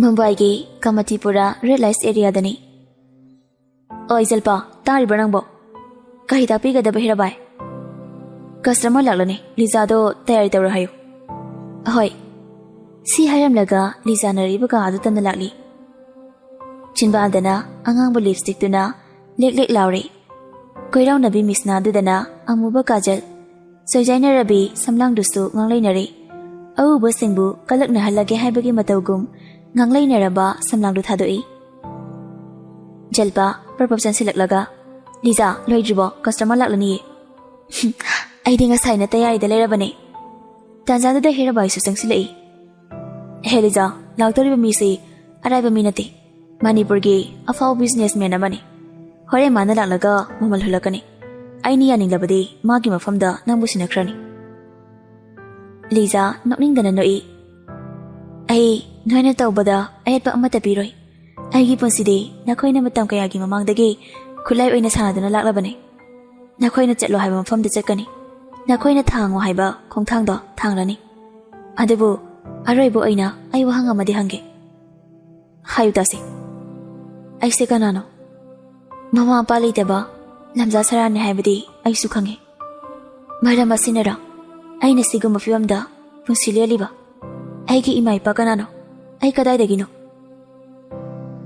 ꯅꯪꯅ ꯍꯪꯂꯤꯕ ꯋꯥꯍꯪꯗꯨꯒꯤ ꯄꯥꯎꯈꯨꯝ ꯑꯩꯒꯤ ꯏꯐꯝꯗ ꯂꯩꯇꯦ ꯑꯩꯅ ꯇꯧꯔꯤꯕꯁꯤꯡꯁꯦ ꯑꯩꯒꯤ ꯕꯤꯖꯤꯅꯦꯁꯅꯦ ꯅꯪꯕꯨ ꯌꯣꯟꯊꯣꯛꯂꯝꯂꯤꯕ ꯃꯤꯗꯨꯗ ꯍꯪꯍꯧꯕ ꯌꯥꯗ꯭ꯔꯣ ꯅꯪ ꯀꯅꯥꯅꯣ ꯍꯥꯏꯕꯗꯣ ꯃꯈꯣꯏꯁꯨ ꯅꯪꯅ ꯈꯨꯝꯂꯤꯕ ꯄꯥꯎꯈꯨꯝꯁꯤꯗꯅꯦ ꯈꯨꯝꯂꯤꯕ ꯇꯥꯟꯖꯥꯗꯨꯗ ꯅꯨꯄꯤ ꯑꯃꯃꯨꯛ ꯆꯪꯁꯤꯜꯂꯛꯏ ꯅꯟꯗꯤꯇꯥꯅ ꯍꯤꯔꯥꯕꯥꯏ ꯃꯅꯤꯄꯨꯔꯒꯤ ꯃꯤꯅꯤ ꯍꯥꯏꯗꯨ ꯂꯥꯛꯂꯤ ꯂꯤꯖꯥ ꯂꯣꯏꯁꯤꯜꯂꯒ ꯆꯠꯊꯣꯔꯣ ꯖꯜꯄꯥ ꯂꯥꯛꯑꯣ ꯃꯈꯥꯗꯅꯤ ꯅꯨꯄꯤ ꯃꯌꯥꯝ ꯑꯃ ꯄꯔꯦꯡ ꯁꯥꯟꯅ ꯂꯦꯞꯂꯤ ꯃꯅꯤꯄꯨꯔꯗꯒꯤ ꯂꯥꯛꯄ ꯅꯨꯄꯥꯗꯨꯅ ꯅꯨꯄꯤꯁꯤꯡꯗꯨꯕꯨ ꯑꯃꯃꯝꯇ ꯃꯨꯟꯅ ꯌꯦꯡꯂꯝꯂꯒ ꯍꯤꯔꯕꯥꯏꯗ ꯃꯥꯏ ꯑꯣꯟꯁꯤꯜꯂꯛꯏ ꯋꯥꯆꯞꯇ ꯐꯣꯇꯣ ꯊꯥꯔꯛꯄ ꯑꯩꯈꯣꯏ ꯃꯅꯤꯄꯨꯔꯒꯤ ꯅꯨꯄꯤ ꯃꯥꯜꯂꯦ ꯍꯥꯏꯈꯤꯕꯗꯣ ꯑꯗꯨ ꯑꯃꯨꯛꯇ ꯌꯦꯡꯒꯦ ꯃꯥꯒꯤꯗꯤ ꯔꯦꯠ ꯆꯥꯎꯔꯅꯤ ꯑꯣꯏꯅꯤꯡꯕ ꯑꯣꯏꯁꯅꯨ ꯀꯩꯁꯨ ꯀꯥꯏꯗꯦ ꯐꯔꯦ ꯐꯔꯦ ꯖꯜꯄꯥ ꯆꯠꯂꯣ ꯂꯤꯖꯥ ꯀꯧꯔꯣ ꯈꯨꯅꯤꯡ ꯑꯋꯥꯡꯕꯤꯗꯨꯒ ꯀꯣꯛ ꯀꯣꯛ ꯍꯥꯏꯗꯨꯅ ꯑꯉꯥꯡꯕ ꯃꯆꯨꯒꯤ ꯃꯌꯥꯏ ꯈꯥꯏꯔꯕ ꯃꯤꯗꯤ ꯑꯆꯣꯟꯕ ꯈꯨꯗꯥꯡ ꯌꯥꯎꯗꯕꯗꯣ ꯂꯤꯠꯇꯨꯅ ꯁꯥꯊꯦꯛ ꯑꯃꯒ ꯂꯣꯏꯅꯅ ꯊꯧꯔꯛꯂꯤ ꯂꯤꯖꯥ ꯎꯕꯗ ꯖꯣꯟ ꯃꯌꯥ ꯑꯃꯁꯤꯟꯕ ꯀꯥꯎꯈ꯭ꯔꯦ ꯈꯣꯡꯗꯒꯤ ꯇꯣꯟ ꯐꯥꯎ ꯃꯨꯟꯅ ꯌꯦꯡꯉꯤ ꯑꯋꯥꯠꯄ ꯑꯃꯠꯇ ꯂꯩꯇꯦ ꯁꯅꯥ ꯂꯩꯕꯥꯛ ꯃꯅꯤꯄꯨꯔꯗꯨꯗ ꯂꯤꯖꯥꯒꯨꯝꯅ ꯐꯖꯕ ꯅꯨꯄꯤ ꯂꯩꯔꯝꯒꯗ꯭ꯔꯥ ꯍꯥꯏꯅ ꯖꯣꯟꯒꯤ ꯋꯥꯈꯜꯗꯨꯅ ꯈꯜꯂꯤ ꯂꯤꯖꯥ ꯃꯈꯨꯠꯇ ꯁꯠꯇꯤꯡꯊꯣꯔꯛꯏ ꯍꯜꯂꯣ ꯑꯩ ꯂꯤꯖꯥ ꯖꯣꯟ ꯏꯊꯛ ꯊꯀꯠꯅ ꯑꯩ ꯖꯣꯟ ꯁꯤ ꯍꯥꯏꯔꯒ ꯂꯤꯖꯥꯒꯤ ꯇꯅꯧꯔꯕꯤ ꯈꯨꯠꯁꯥꯗꯨ ꯁꯣꯛꯂꯨꯏ ꯃꯩꯅ ꯆꯤꯡꯕꯒꯨꯝ ꯈꯞꯂꯒ ꯃꯈꯨꯠꯇ ꯊꯥꯗꯣꯔꯛꯏ ꯍꯤꯔꯕꯥꯏꯅ ꯀꯝꯗꯧꯏ ꯊꯃꯣꯏꯁꯤꯅ ꯈꯣꯏꯗꯥꯕ ꯍꯥꯏꯗꯨ ꯊꯣꯛꯂꯤ ꯃꯥꯅꯗꯕ ꯅꯨꯄꯤ ꯑꯃꯠꯇꯗ ꯃꯤꯠꯅ ꯀꯟꯅ ꯐꯥꯎ ꯌꯦꯡꯅꯤꯡꯕ ꯐꯥꯎꯈꯤꯗ꯭ꯔꯦ ꯌꯥꯔꯒꯗꯤ ꯉꯁꯤ ꯄꯨꯈ꯭ꯔꯒꯦ ꯆꯞ ꯆꯥꯕꯤ ꯃꯃꯜꯗꯣ ꯍꯥꯏꯕꯤꯔꯣ 15 lakhs 10 lakhsꯇ ꯌꯥꯅꯔꯁꯤ 15ꯗꯣ ꯑꯗꯨꯃꯛ ꯇꯧꯔꯣ ꯅꯪꯒꯤꯅꯦ ꯀꯥꯟꯅꯗꯣꯏꯁꯦ ꯃꯥꯡꯖꯔꯤꯗꯤ ꯑꯩꯈꯣꯏꯅꯤ ꯑꯣꯀꯦ ꯇꯧꯅꯔꯤꯕ ꯃꯑꯣꯡꯗ ꯎꯔꯒ ꯂꯤꯖꯥ ꯃꯃꯤꯠꯇꯒꯤ ꯃꯄꯤ ꯁꯤꯟꯊꯔꯤ ꯋꯥꯈꯜꯗꯨꯅ ꯈꯜꯂꯤ ꯑꯩꯁꯦ ꯁꯥꯟꯅꯄꯣꯠ ꯑꯣꯏꯔꯖꯥꯠꯂ ꯃꯈꯣꯏꯅ ꯑꯩꯕꯨ ꯃꯃꯜ ꯍꯨꯟꯅꯔꯤꯕꯁꯦ ꯑꯩꯒꯤ ꯄꯨꯟꯁꯤꯁꯦ ꯃꯒꯨꯟ ꯑꯃꯠꯇ ꯂꯩꯇ꯭ꯔ ꯃꯥꯜꯂꯦ ꯁꯦꯟꯖꯥꯎ ꯄꯥꯏꯕ ꯖꯣꯟꯅ ꯂꯤꯖꯥꯕꯨ ꯂꯩꯔꯒ ꯃꯅꯤꯄꯨꯔꯗ ꯄꯨꯔꯛꯂꯝꯃꯤ ꯃꯌꯨꯝꯗ ꯗꯥꯏꯔꯦꯛ ꯊꯝꯕꯗꯤ ꯌꯥꯗꯕꯅꯤꯅ ꯃꯥꯒꯤ ꯀ꯭ꯋꯥꯇꯔꯗ ꯊꯝꯂꯝꯃꯤ ꯁꯣꯝꯗꯅ ꯏꯃꯥꯒꯤ ꯏꯕꯦꯝꯃ ꯁꯅꯥꯊꯣꯏ ꯈꯝꯆꯥ ꯀꯌꯥ ꯍꯧꯈ꯭ꯔꯦ ꯏꯆꯥꯒꯤ ꯅꯨꯡꯁꯤꯕ ꯁꯛꯇꯝ ꯎꯔꯛꯇꯕ ꯏꯆꯥꯕꯨ ꯀꯗꯥꯏꯗ ꯂꯩꯕꯒꯦ ꯏꯃꯥꯒꯤ ꯅꯥꯛꯇ ꯑꯃꯨꯛꯇꯗꯤ ꯍꯜꯂꯛꯈꯨ ꯀꯅꯥꯁꯨ ꯆꯪꯅꯗ꯭ꯔꯕ ꯀꯥꯗꯨꯗ ꯁꯨꯞꯅꯇꯒꯤ ꯃꯆꯥꯅꯨꯄꯤꯅ ꯑꯉꯥꯡ ꯑꯣꯏꯔꯤꯉꯩꯒꯤ ꯐꯣꯇꯣꯗꯨ ꯋꯥꯜꯗꯨꯗ ꯆꯥꯎꯅ ꯊꯦꯠꯂꯤ ꯐꯣꯇꯣꯗꯨꯒꯤ ꯃꯃꯥꯡꯗ ꯂꯦꯞꯂꯒ ꯂꯥꯡꯂꯦꯟ ꯅꯤꯡꯉꯝꯗꯅ ꯃꯆꯥꯕꯨ ꯅꯤꯡꯁꯤꯡꯂꯒ ꯀꯞꯂꯤ ꯃꯄꯨꯔꯣꯏꯕ ꯖꯦꯝꯁꯇꯨ ꯇꯞꯂꯤ ꯆꯪꯁꯤꯜꯂꯛꯏ ꯂꯥꯡꯂꯦꯟ ꯈꯔꯁꯨ ꯀꯥꯎꯊꯣꯛꯄ ꯇꯝꯂꯣ ꯀꯩꯗꯧꯔꯒꯦ ꯅꯁꯥꯗꯨ ꯅꯣꯡꯃ ꯅꯣꯡꯃꯒꯤ ꯁꯣꯛꯊꯕ ꯍꯦꯜꯂꯅꯤ ꯀꯥꯎꯊꯣꯛꯄ ꯇꯝꯂꯣ ꯍꯥꯏꯕꯗꯨꯗ ꯅꯪꯕꯨ ꯀꯥꯎꯔꯕꯣ ꯏꯕꯨꯛ ꯊꯣꯛꯀꯤ ꯏꯆꯥꯕꯨ ꯀꯔꯝꯅ ꯀꯥꯎꯊꯣꯛꯂꯁꯤꯒꯦ ꯊꯥ 10 ꯅꯧꯄꯨꯔꯒ ꯄꯣꯛꯈꯤꯕ ꯏꯆꯥꯅꯦ ꯑꯁꯥ ꯀꯌꯥ ꯁꯥꯒꯠꯈꯤꯕ ꯃꯪꯂꯥꯟ ꯀꯌꯥ ꯃꯪꯈꯤꯕ ꯄꯨꯝꯅꯃꯛ ꯑꯔꯦꯝꯕ ꯇꯥꯈ꯭ꯔꯕꯗ ꯀꯔꯝꯕ ꯃꯃꯥ ꯑꯣꯏꯕꯤꯅ ꯃꯆꯥꯕꯨ ꯀꯥꯎꯕ ꯉꯝꯒꯅꯤ ꯂꯥꯏꯕꯛꯇ ꯇꯝꯂꯝꯂꯕꯗꯤ ꯑꯩꯈꯣꯏꯒꯤ ꯏꯆꯥꯗꯣ ꯁꯣꯏꯗꯅ ꯐꯪꯅꯤꯌꯦ ꯊꯥꯖꯗ꯭ꯔꯦ ꯗꯗꯥ ꯑꯩ ꯊꯥꯖꯕ ꯉꯝꯗ꯭ꯔꯦ ꯑꯩꯈꯣꯏꯒꯤ ꯇꯥꯏꯕꯪꯄꯥꯜꯁꯤꯗ ꯂꯩꯔꯝꯈꯤꯒꯗ꯭ꯔꯥ ꯂꯩꯔꯝꯒꯅꯤꯌꯦ ꯏꯆꯥꯅꯁꯨ ꯃꯃꯥ ꯃꯄꯥ ꯑꯣꯏꯕ ꯑꯩꯈꯣꯏꯕꯨ ꯈꯧꯔꯥꯡꯂꯝꯒꯅꯤꯌꯦ ꯄꯨꯝꯅꯃꯛꯁꯦ ꯗꯗꯥꯒꯤ ꯏꯃꯨꯡꯗ ꯊꯣꯛꯍꯟꯕ ꯉꯥꯛꯇꯅꯤ ꯑꯩ ꯈꯜꯂꯨꯔꯒ ꯊꯋꯥꯏꯁꯦ ꯆꯥꯛꯄ ꯍꯦꯟꯖꯤꯜꯂꯦ ꯃꯈꯣꯏꯅ ꯇꯧꯈꯤꯕꯁꯤꯡꯗꯨꯅ ꯃꯔꯝ ꯑꯣꯏꯔꯒ ꯃꯈꯣꯏꯁꯨ ꯑꯋꯥꯕ ꯅꯪꯂꯕꯗꯨꯅꯤ ꯄꯄꯥꯁꯨ ꯚꯣꯠ ꯀꯥꯈꯤꯗ꯭ꯔꯦ ꯁꯄꯅꯥꯁꯨ ꯃꯁꯥꯅ ꯇꯧꯖꯔꯨꯕꯅ ꯏꯀꯥꯏꯕꯗꯒꯤ ꯁꯨꯁꯥꯏꯗ ꯇꯧꯖꯈꯤꯕꯅꯤ ꯃꯃꯥꯁꯨ ꯍꯧꯖꯤꯛꯇꯤ ꯄꯦꯟꯗꯕꯅ ꯊꯜꯂꯕꯅꯤ ꯇꯥꯃꯣꯆꯧꯁꯨ ꯏꯇꯩꯃꯒꯤ ꯃꯄꯥꯝꯗ ꯌꯥꯎ ꯏꯟꯈ꯭ꯔꯕꯗꯨꯅꯤ ꯆꯥꯎꯔꯕ ꯌꯨꯝꯗꯨꯗ ꯁꯨꯞꯅꯇꯒꯤ ꯃꯃꯥꯒ ꯄꯄꯥꯒ ꯈꯛ ꯉꯥꯏꯍꯧꯔꯕꯅꯤ ꯑꯍꯜ ꯑꯅꯤꯗꯨꯅꯦ ꯑꯩꯒꯤ ꯏꯈꯨꯠꯃꯛꯁꯤꯅ ꯃꯈꯣꯔꯤ ꯆꯔꯝꯗꯣ ꯃꯦꯠꯂꯒ ꯍꯥꯅꯤꯡꯂꯤꯁꯦ ꯅꯥꯀꯜ ꯑꯃꯔꯣꯝꯗꯅ ꯗꯣꯖꯔꯅ ꯅꯨꯡꯉꯥꯏꯕꯅ ꯃꯇꯣꯟꯂꯣꯝꯂꯦ ꯄ꯭ꯂꯥꯟ ꯄꯨꯝꯅꯃꯛ ꯁꯤꯜꯂꯨꯗ꯭ꯔꯕꯁꯨ ꯏꯁꯣꯔꯅ ꯑꯗꯨꯝ ꯋꯥꯌꯦꯟ ꯕꯤꯆꯥ ꯇꯧꯔꯛꯑꯦ ꯍꯥꯏꯗꯨꯅꯤ ꯃꯃꯧ ꯅꯨꯄꯤꯗꯨ ꯊꯤꯕꯗꯤ ꯐꯪꯈꯤꯗ꯭ꯔꯦ ꯐꯪꯗ꯭ꯔꯕꯁꯨ ꯌꯥꯔꯦ ꯃꯔꯥꯏ ꯆꯥꯏꯊꯒꯗꯕ ꯃꯀꯨꯕꯣꯛꯅ ꯐꯤꯕꯝ ꯂꯣꯏꯈ꯭ꯔꯕꯗ ꯃꯃꯧꯒꯤ ꯀꯔꯤ ꯀꯥꯟꯅꯕꯅꯣ ꯖꯤꯕꯟꯅ ꯉꯛ ꯍꯥꯏꯒꯠꯂꯒ ꯆꯠꯂꯝꯕꯗꯣ ꯃꯄꯥꯜ ꯐꯥꯎ ꯊꯣꯛꯇ꯭ꯔꯕꯅꯤ ꯅꯨꯄꯤ ꯃꯆꯥꯗꯣ ꯅꯨꯡꯗꯤ ꯅꯨꯡꯁꯤꯕꯅꯤ ꯅꯨꯃꯤꯠꯇꯨꯗ ꯃꯥꯅ ꯄꯥꯈꯠꯆꯕꯗꯣ ꯑꯩ ꯉꯁꯤꯁꯨ ꯀꯥꯎꯗ꯭ꯔꯤ ꯑꯩꯈꯣꯏꯗ ꯀꯣꯛ ꯄꯨꯔꯛꯂꯝꯂꯁꯨ ꯐꯗꯧꯗꯨꯗ ꯑꯗꯨꯒꯤ ꯋꯥꯈꯜꯁꯨ ꯍꯦꯛ ꯂꯩꯍꯧꯗꯦ ꯃꯣꯏꯕꯥ ꯕꯨꯡꯗꯣ ꯉꯔꯥꯡ ꯍꯜꯂꯛꯅꯤ ꯍꯥꯏꯔꯒ ꯍꯜꯂꯛꯇꯦꯅꯦ ꯔꯟꯖꯅꯥ ꯋꯥ ꯉꯥꯡꯂꯒ ꯊꯧꯔꯛꯏ ꯀ꯭ꯋꯥꯇꯔꯗ ꯂꯩ ꯍꯥꯏꯅ ꯐꯣꯟ ꯇꯧꯔꯛꯄꯅꯤ ꯑꯩꯉꯣꯟꯗꯗꯤ ꯍꯥꯏꯗ꯭ꯔꯤꯕꯅ ꯀꯔꯤꯒꯤ ꯊꯕꯛ ꯃꯌꯥꯝꯁꯤꯅ ꯀꯥꯎꯊꯣꯛꯂꯨꯔꯦ ꯑꯗꯨꯏꯅꯤ ꯍꯜꯂꯛꯂꯕꯗꯤ ꯉꯥꯏꯍꯥꯛꯇꯁꯨ ꯂꯥꯛꯎꯗꯅ ꯑꯗꯨꯗꯤ ꯅꯠꯇꯦ ꯑꯗꯨꯝ ꯂꯩꯊꯣꯛꯈꯤꯅꯦꯕ ꯃꯄꯥ ꯑꯩ ꯂꯧꯗꯅ ꯏꯆꯥꯗꯨꯁꯨ ꯊꯕꯛ ꯆꯤꯟꯖꯕꯅꯦ ꯑꯇꯩ ꯅꯆꯥꯁꯤꯡꯁꯤꯒ ꯃꯥꯟꯅꯕ ꯅꯠꯇꯦ ꯆꯤꯛꯂꯕ ꯀꯥ ꯃꯅꯨꯡꯗꯨꯗ ꯊꯥꯔꯤꯕ ꯐꯃꯨꯡ ꯑꯗꯨꯗ ꯇꯨꯃꯤꯟꯅ ꯐꯝꯂꯤ ꯂꯤꯖꯥ ꯃꯤꯠꯂꯨꯒꯤ ꯄꯤꯔꯥꯡꯁꯨ ꯃꯅꯤꯡꯇꯝꯅ ꯁꯤꯟꯊꯔꯤ ꯖꯣꯟ ꯇꯞꯂꯤ ꯇꯞꯂꯤ ꯆꯪꯁꯤꯜꯂꯛꯏ ꯃꯤꯠꯂꯨ ꯄꯤꯔꯥꯡ ꯁꯤꯟꯊꯗꯨꯅ ꯐꯝꯂꯤꯕꯤ ꯂꯤꯖꯥꯕꯨ ꯎꯔꯒ ꯖꯣꯟꯒꯤ ꯊꯃꯣꯏ ꯀꯥꯏꯈꯤ ꯁꯪꯁꯥꯔꯁꯤꯗ ꯅꯨꯄꯤ ꯑꯣꯏꯕꯤ ꯀꯅꯥꯁꯨ ꯑꯣꯛꯇꯕꯤ ꯑꯣꯏꯅꯤꯡꯗꯦ ꯃꯐꯝꯅ ꯃꯇꯝꯅ ꯃꯇꯥꯡꯅ ꯌꯥꯈꯤꯗꯕꯒꯤ ꯎꯄꯥꯏ ꯂꯩꯇꯕꯅꯤ ꯆꯍꯤ ꯅꯧꯔꯤꯕꯤ ꯂꯤꯖꯥꯅ ꯑꯁꯤꯒꯨꯝꯂꯕ ꯊꯥꯛꯇ ꯃꯤꯌꯥꯝꯅ ꯇꯨꯀꯠꯆꯅꯤꯡꯉꯥꯏ ꯑꯣꯏꯔꯤꯕ ꯂꯝꯕꯤ ꯑꯁꯤꯗ ꯀꯔꯝꯅ ꯈꯣꯡ ꯊꯥꯡꯖꯤꯜꯂꯤꯕꯅꯣ ꯍꯥꯏꯕꯁꯤꯒꯤ ꯃꯔꯝꯗ ꯖꯣꯟꯅ ꯈꯪꯅꯤꯡꯕ ꯐꯥꯎꯔꯤ ꯖꯣꯟ ꯆꯪꯁꯤꯜꯂꯛꯄ ꯎꯕꯗ ꯁꯤꯟꯊꯔꯤꯕ ꯃꯤꯠꯂꯨꯒꯤ ꯄꯤꯔꯥꯡ ꯃꯈꯨꯠꯅ ꯐꯠꯐꯠ ꯇꯩꯊꯣꯛꯏ ꯀꯤꯔꯨꯛ ꯀꯤꯔꯨꯛ ꯇꯧꯗꯨꯅ ꯖꯣꯟꯗ ꯌꯦꯡꯂꯛꯏ ꯃꯨꯝꯕꯥꯏꯗ ꯇꯧꯔꯛꯈꯤꯕ ꯑꯦꯛꯇꯤꯡꯗꯨꯒ ꯃꯐꯝꯁꯤꯗ ꯂꯥꯛꯄꯗ ꯂꯤꯖꯥꯅ ꯇꯧꯔꯤꯕ ꯃꯑꯣꯡꯁꯤꯒ ꯁꯔꯨꯛ 100 ꯈꯦꯠꯅꯕꯁꯤꯗ ꯖꯣꯟꯗꯤ ꯏꯉꯛꯇ ꯉꯛꯂꯦ ꯅꯪꯕꯨ ꯀꯅꯥꯅꯣ ꯀꯗꯥꯏꯗꯒꯤꯅꯣ ꯂꯤꯖꯥ ꯉꯛꯅ ꯀꯔꯝꯕ ꯋꯥꯍꯪꯅꯣ ꯑꯗꯨꯗꯤ ꯑꯩ ꯀꯅꯥꯅꯣ ꯀꯗꯥꯏꯗꯒꯤꯅꯣ ꯍꯥꯏꯕ ꯅꯪꯅ ꯈꯪꯂꯕ ꯃꯇꯨꯡꯗꯒꯤ ꯑꯩꯕꯨ ꯃꯐꯝꯁꯤꯗ ꯄꯨꯔꯛꯄ ꯅꯠꯇ꯭ꯔꯥ ꯌꯦꯡꯕꯗꯗꯤ ꯅꯪꯁꯦ ꯃꯩꯇꯩ ꯃꯥꯜꯂꯤ ꯅꯪꯅ ꯂꯝꯕꯤꯁꯤꯗ ꯀꯔꯝꯅ ꯈꯣꯡ ꯊꯥꯡꯖꯤꯟꯈꯤꯕꯅꯣ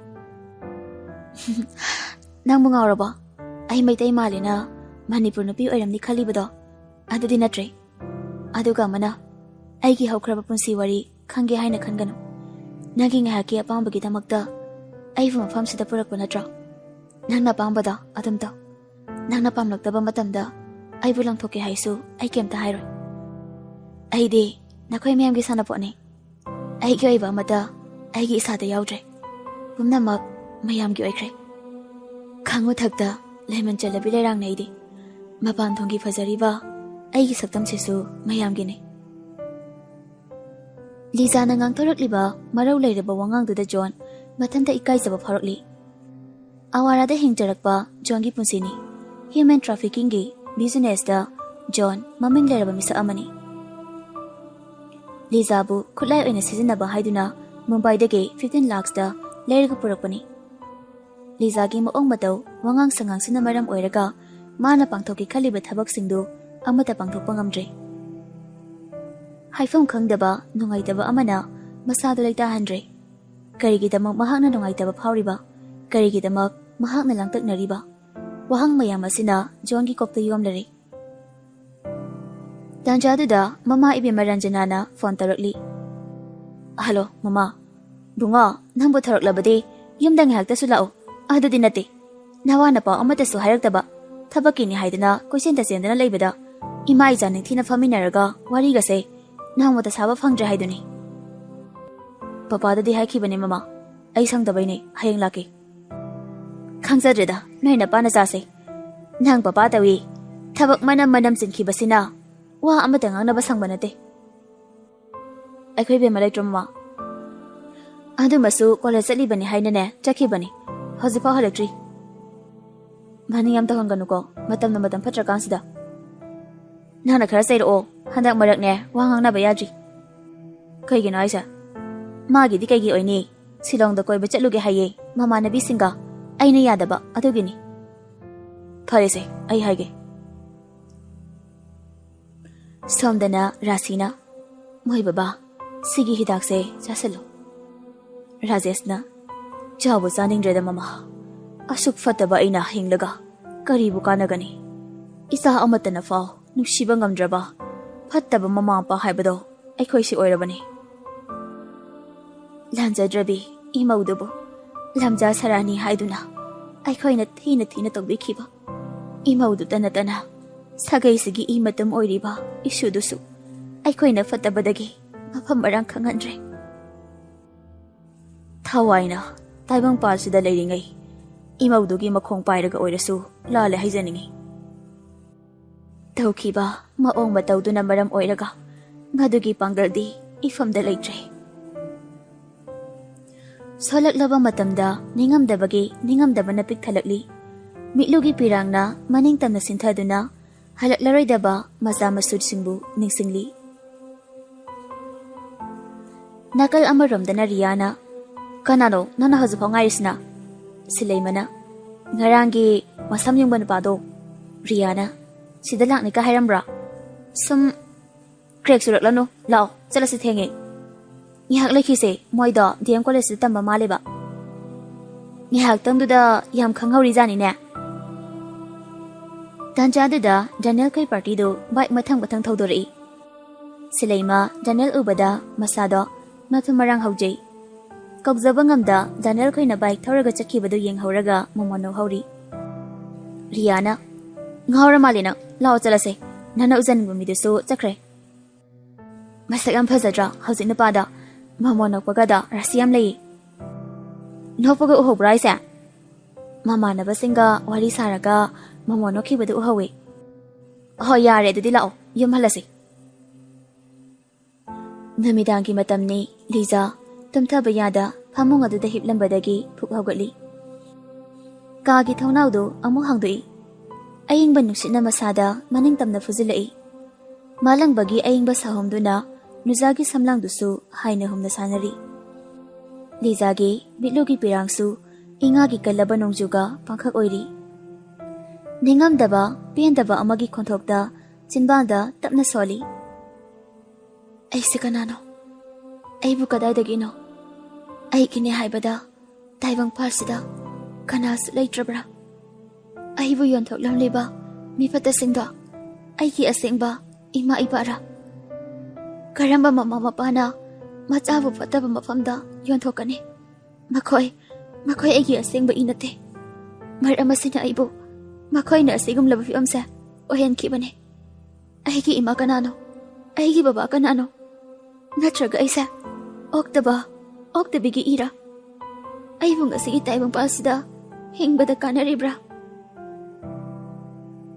ꯑꯁꯨꯝꯅ ꯃꯇꯝ ꯈꯔ ꯍꯧꯈ꯭ꯔꯦ ꯖꯣꯟ ꯂꯤꯖꯥꯗ ꯅꯠꯇꯕ ꯃꯤꯠꯌꯦꯡ ꯌꯦꯡꯗꯦ ꯏꯆꯝ ꯆꯝꯅ ꯑꯗꯨꯃꯛ ꯂꯣꯏꯅꯩ ꯂꯤꯖꯥꯁꯨ ꯖꯣꯟꯒꯤ ꯃꯑꯣꯡ ꯃꯇꯧꯗ ꯏꯉꯛꯇ ꯉꯛꯏ